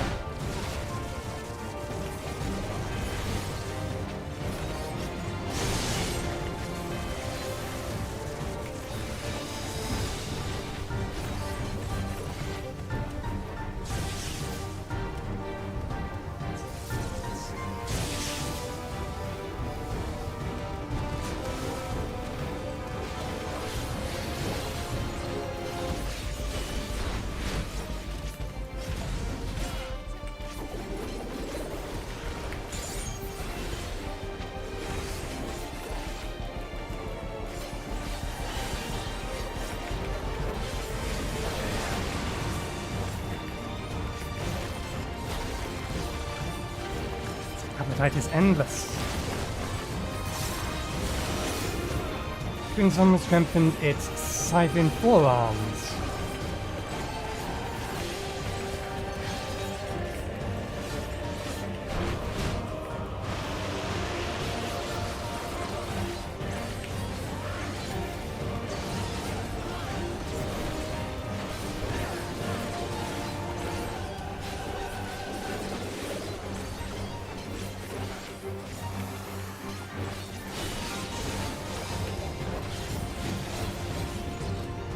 That's going to be important.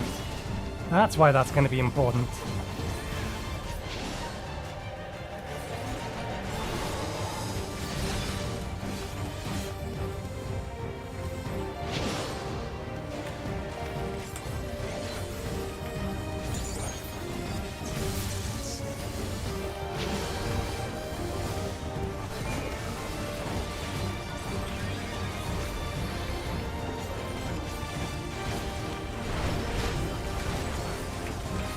Should, if they will proc, not quite.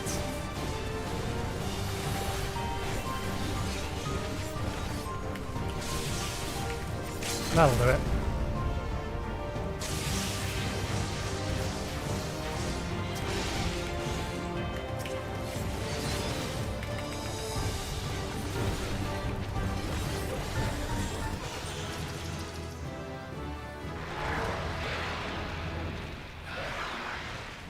Level 93!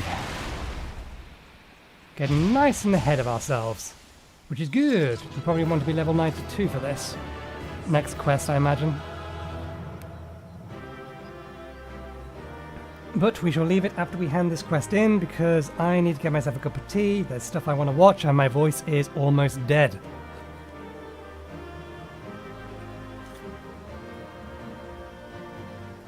Hope Alize and Arnvald are alright. That's the biggest bug I've ever seen. Well, Conan's got ahead of us now.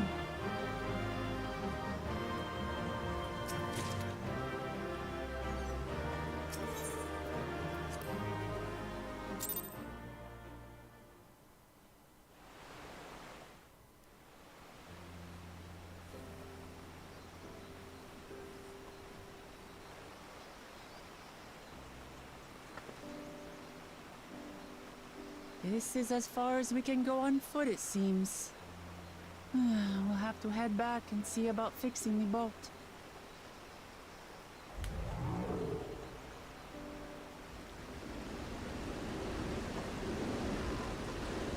Hey! Everyone all right?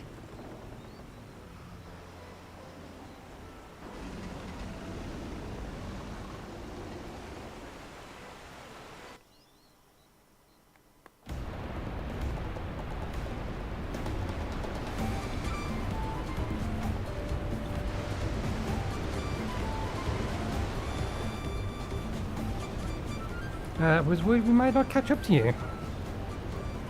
Those caverns you traversed were dug by the their search for the gold. Remnants of their excavations can be found throughout this region. While I appreciate the lesson, O wise guide, we land in this boat anytime soon? Our rival's journey is almost over. For proof of that, you need only look ahead. Our river journey.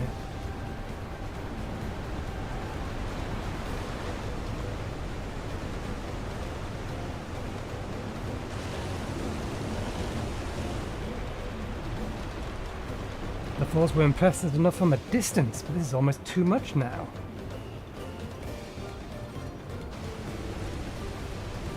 Yes, amazing. Now please let me off.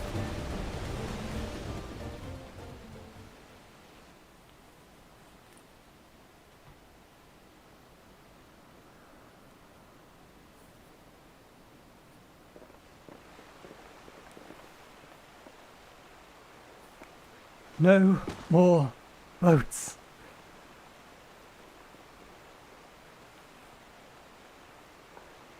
Are you? Oh, you're not alright. I should be surprised if she was. Even without the nausea, we're all spent. There is a mountain shelter nearby, a rest spot for those who've ascended the stairs. I suggest we make use of it. That would be a welcome reprieve. Respite, rather. Have you the strength for a short walk, Wuk Lamat? We can rest along the way to... Damn it all. A promise is meant to lead from the front, not mewl and moan like a sick kitten.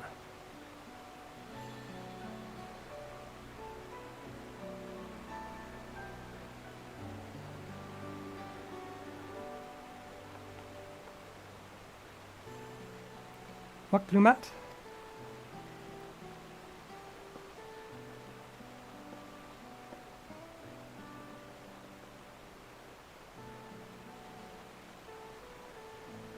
Ignore me. It's the nausea talking. I'm fine. Really. Lead on. I'll follow.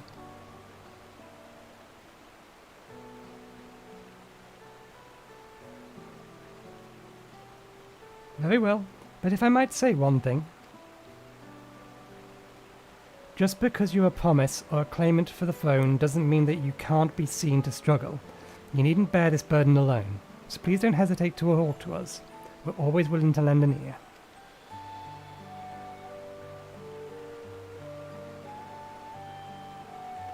But, Kyle,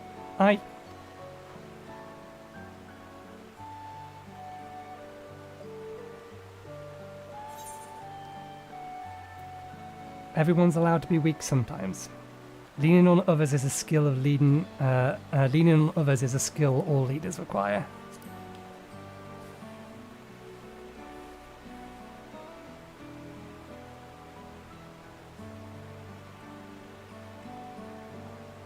You as well, Nathan.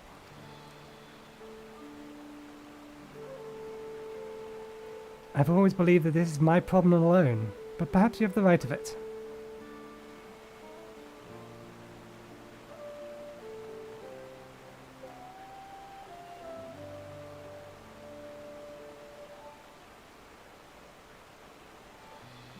Alright, I'll talk about things. Just give me a moment to collect my thoughts. Of course, as long as you need. We'll be waiting at the shelter when you're ready.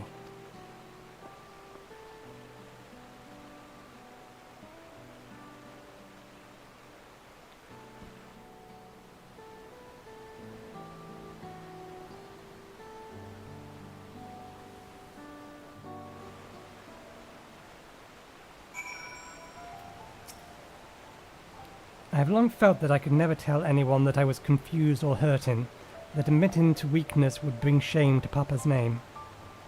But if you're saying you're willing to listen, then there are things I'd like to talk about. Come on, let's catch up with the others.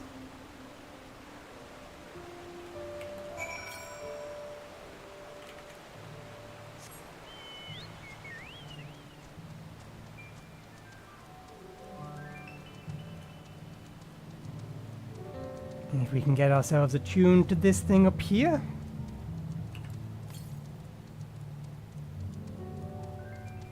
Then we can call it a day. Because then I can teleport back down and see if I missed something down there.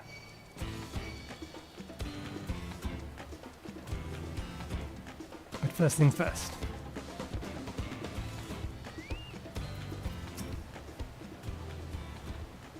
This place is called Many Fires for the constant stream of peddlers and travellers who make camp here after climbing the stairs. Now that I've decided to share, I feel so nervous. This seemed a cozy spot for Wuk Lamat to let her guard down. I know it can't be easy for her. This side of the region is so different from where the Hanu live. The striking colours of vegetation alone. We should stop here for the night. I understand the desire to rush ahead, but we need to recuperate from our punishing river adventure. Then let us settle a little in. We'll need a cook fire, and there's meal preparation to be done. Don't worry. He will collect us firewood. I've been meaning to ask, but how does one become the adopted child of the Dawn Servant? I was but a ball of fuzz at the time, so I don't remember much. My earliest memories are of life in the palace. All I know is that I was born in Urqopacha, a village in Yaktel. But I've never bothered to return there. As far as I'm concerned, Lul Jaja is my only parent. I quite understand. I have no memories of my birth parents either. For a while, I wanted to learn who they were. But over time, that curiosity waned. Galuf was my dear grandfather, and he was all I needed. So our situations were quite similar.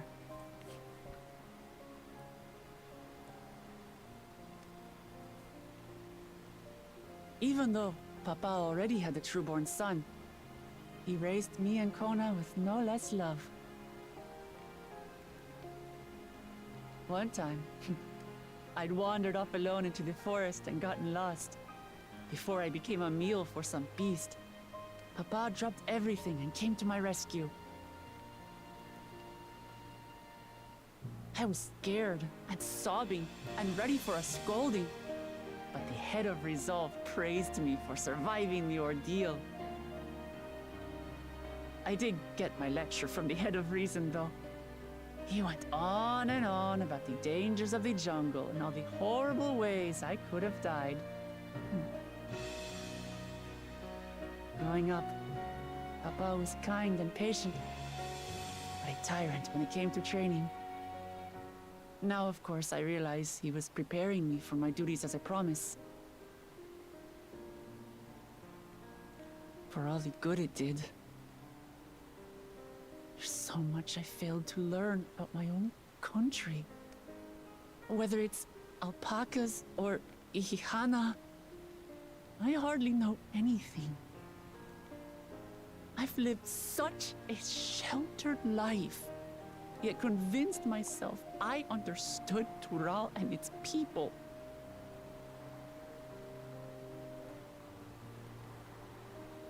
I don't have Kona's education, or Zoralja's strength. I'm all bluff and bravado, not fit to bear my title.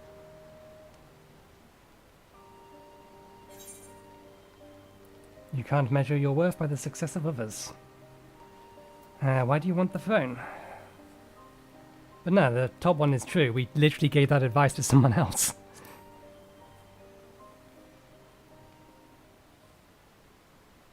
Don't compare myself to my siblings, you mean?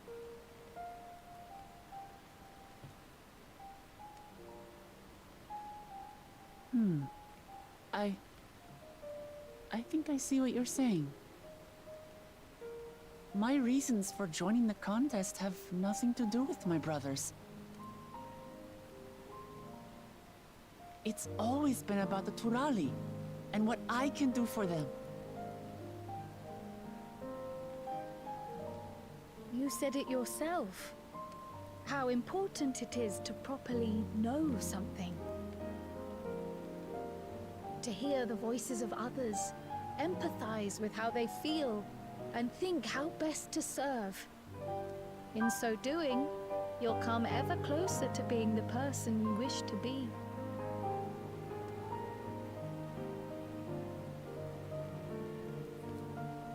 I'm sorry, everyone. I've been a fool.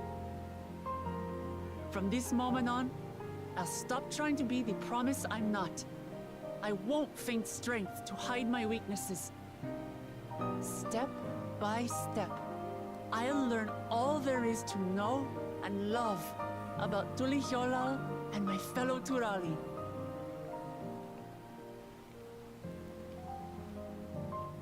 It might not be the smoothest path, but it'll be a path of my own making. I will find the City of Gold for all of us, along with the answers you seek about your grandfather, Kryl. I swear. I appreciate it, Wuk Lamat, but you needn't take on that burden as well. Galuf Baldessian dedicated his life to protecting people from all manner of threats. As his granddaughter, I wouldn't wish to endanger others for the sake of a personal investigation. So let's just concentrate on winning the contest. We have a shared goal, and, if at all possible, I'd rather we enjoy the journey.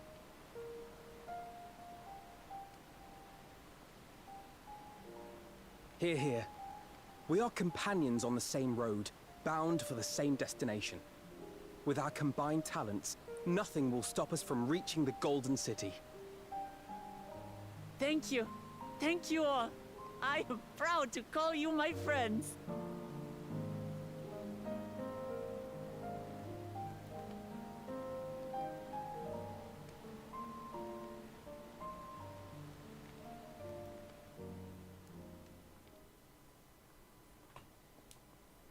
Meanwhile, in the second promises camp,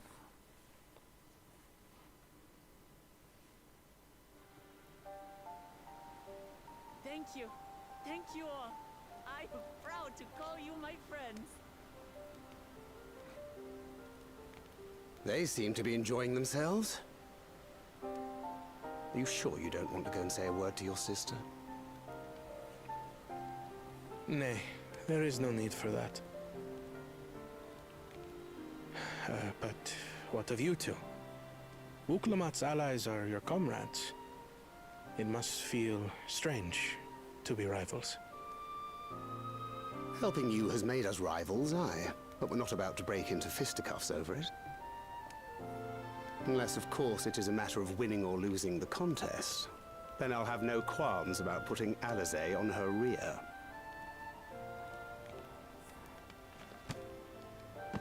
Despite our long history, never have I been given the chance to test myself against our companions. The thought stirreth within me a most unexpected sense of competition.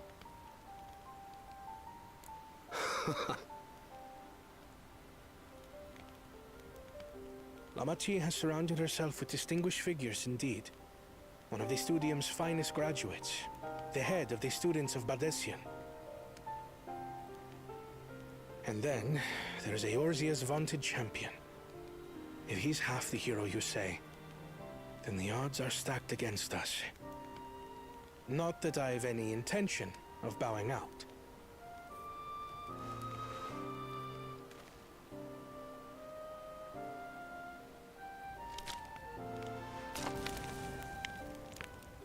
Our time in Urqopacha only served to strengthen my resolve. We saw how a single storm cut off the alpaca roots and threw my people's lives into disarray. Such uncertainties are why I advocate for the adoption of Sharlayan innovations, that Tuliyollal might know greater stability and prosperity.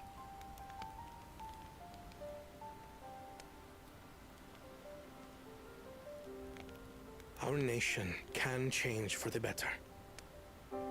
And I will be the man to change it. Well, it's a start.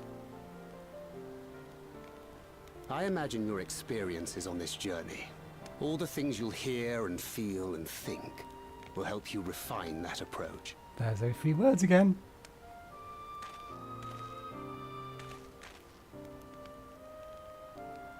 But to return to the subject of the rite, I'm a touch concerned by the condition for victory.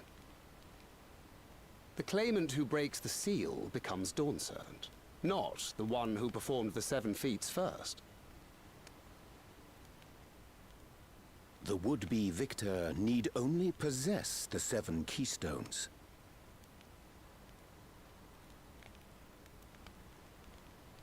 That is correct. As the contest wears on, we must brace ourselves for greater conflict.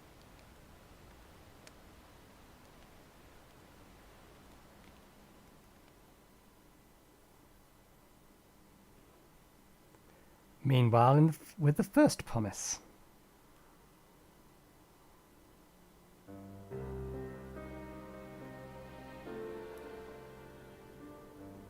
Your rivals still lag behind. The second and third promise may have recruited competent lackeys, but none compared to you. How can they hope to compete with the resilient son? The only child ever sired by a two-head. Only the ignorant or foolish could fail to see that you were born to be Dawn Servant. Such titles mean nothing.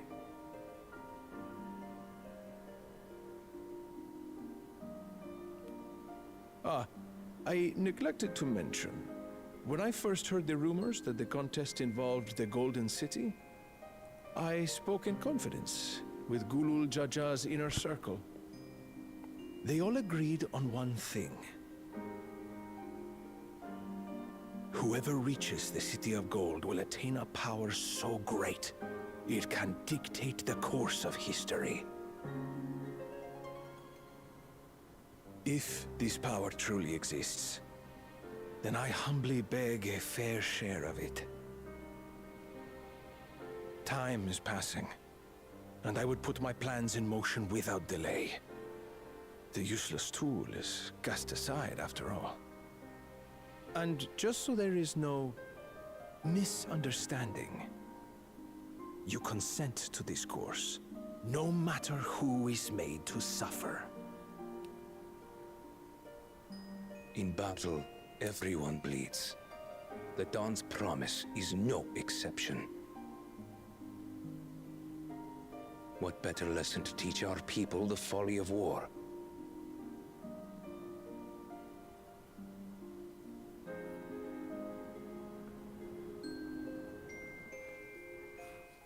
I notice he has 2 weapons. Earlier, with Bakuk Jaja. Close enough. That'll have to do.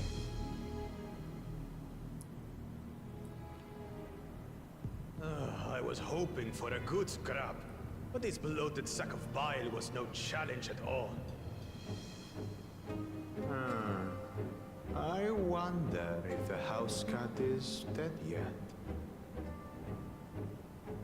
Be ashamed to lose a plaything, but we'd still have 2 more.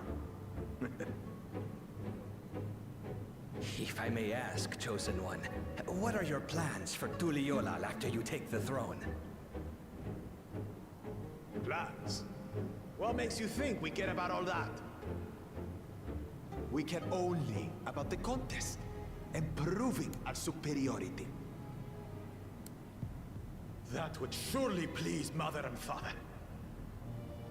Yes, and when we become Dawn's servant, we'll drive out the weakling masses and invite our king to live in the city.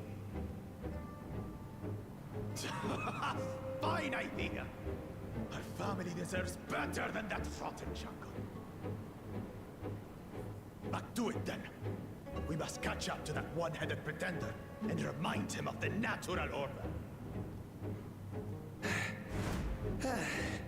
I made it. I thought we were missing someone. Where have you been? Oh, I feared I was done for when I fell from the boat. Yet somehow I made it. Oh, my arms, I can barely lift them. If I could just rest a moment.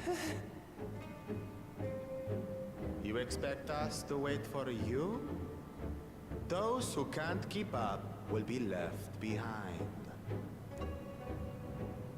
My brother has spoken.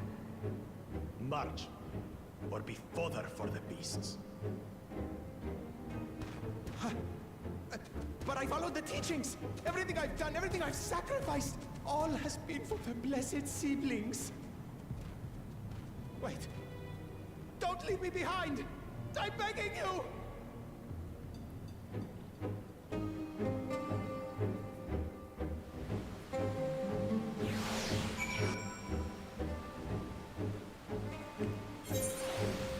Alright, let's have a quick word with everyone, and then we can end the stream.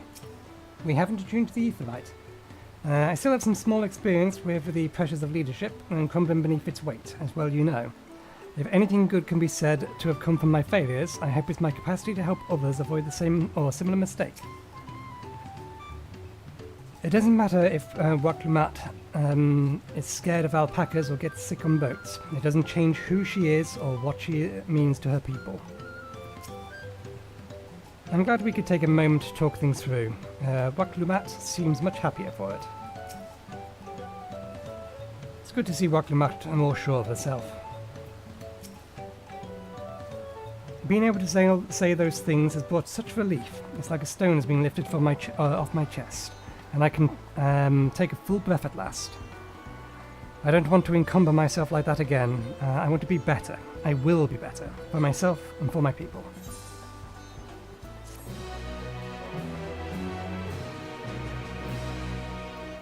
Okay. I'm ready to move on. Just curious of the level of this quest. It is, yes, 92.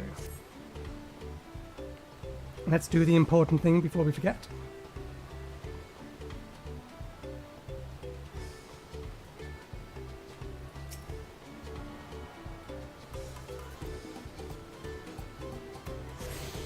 Alright, and we'll call it there for today.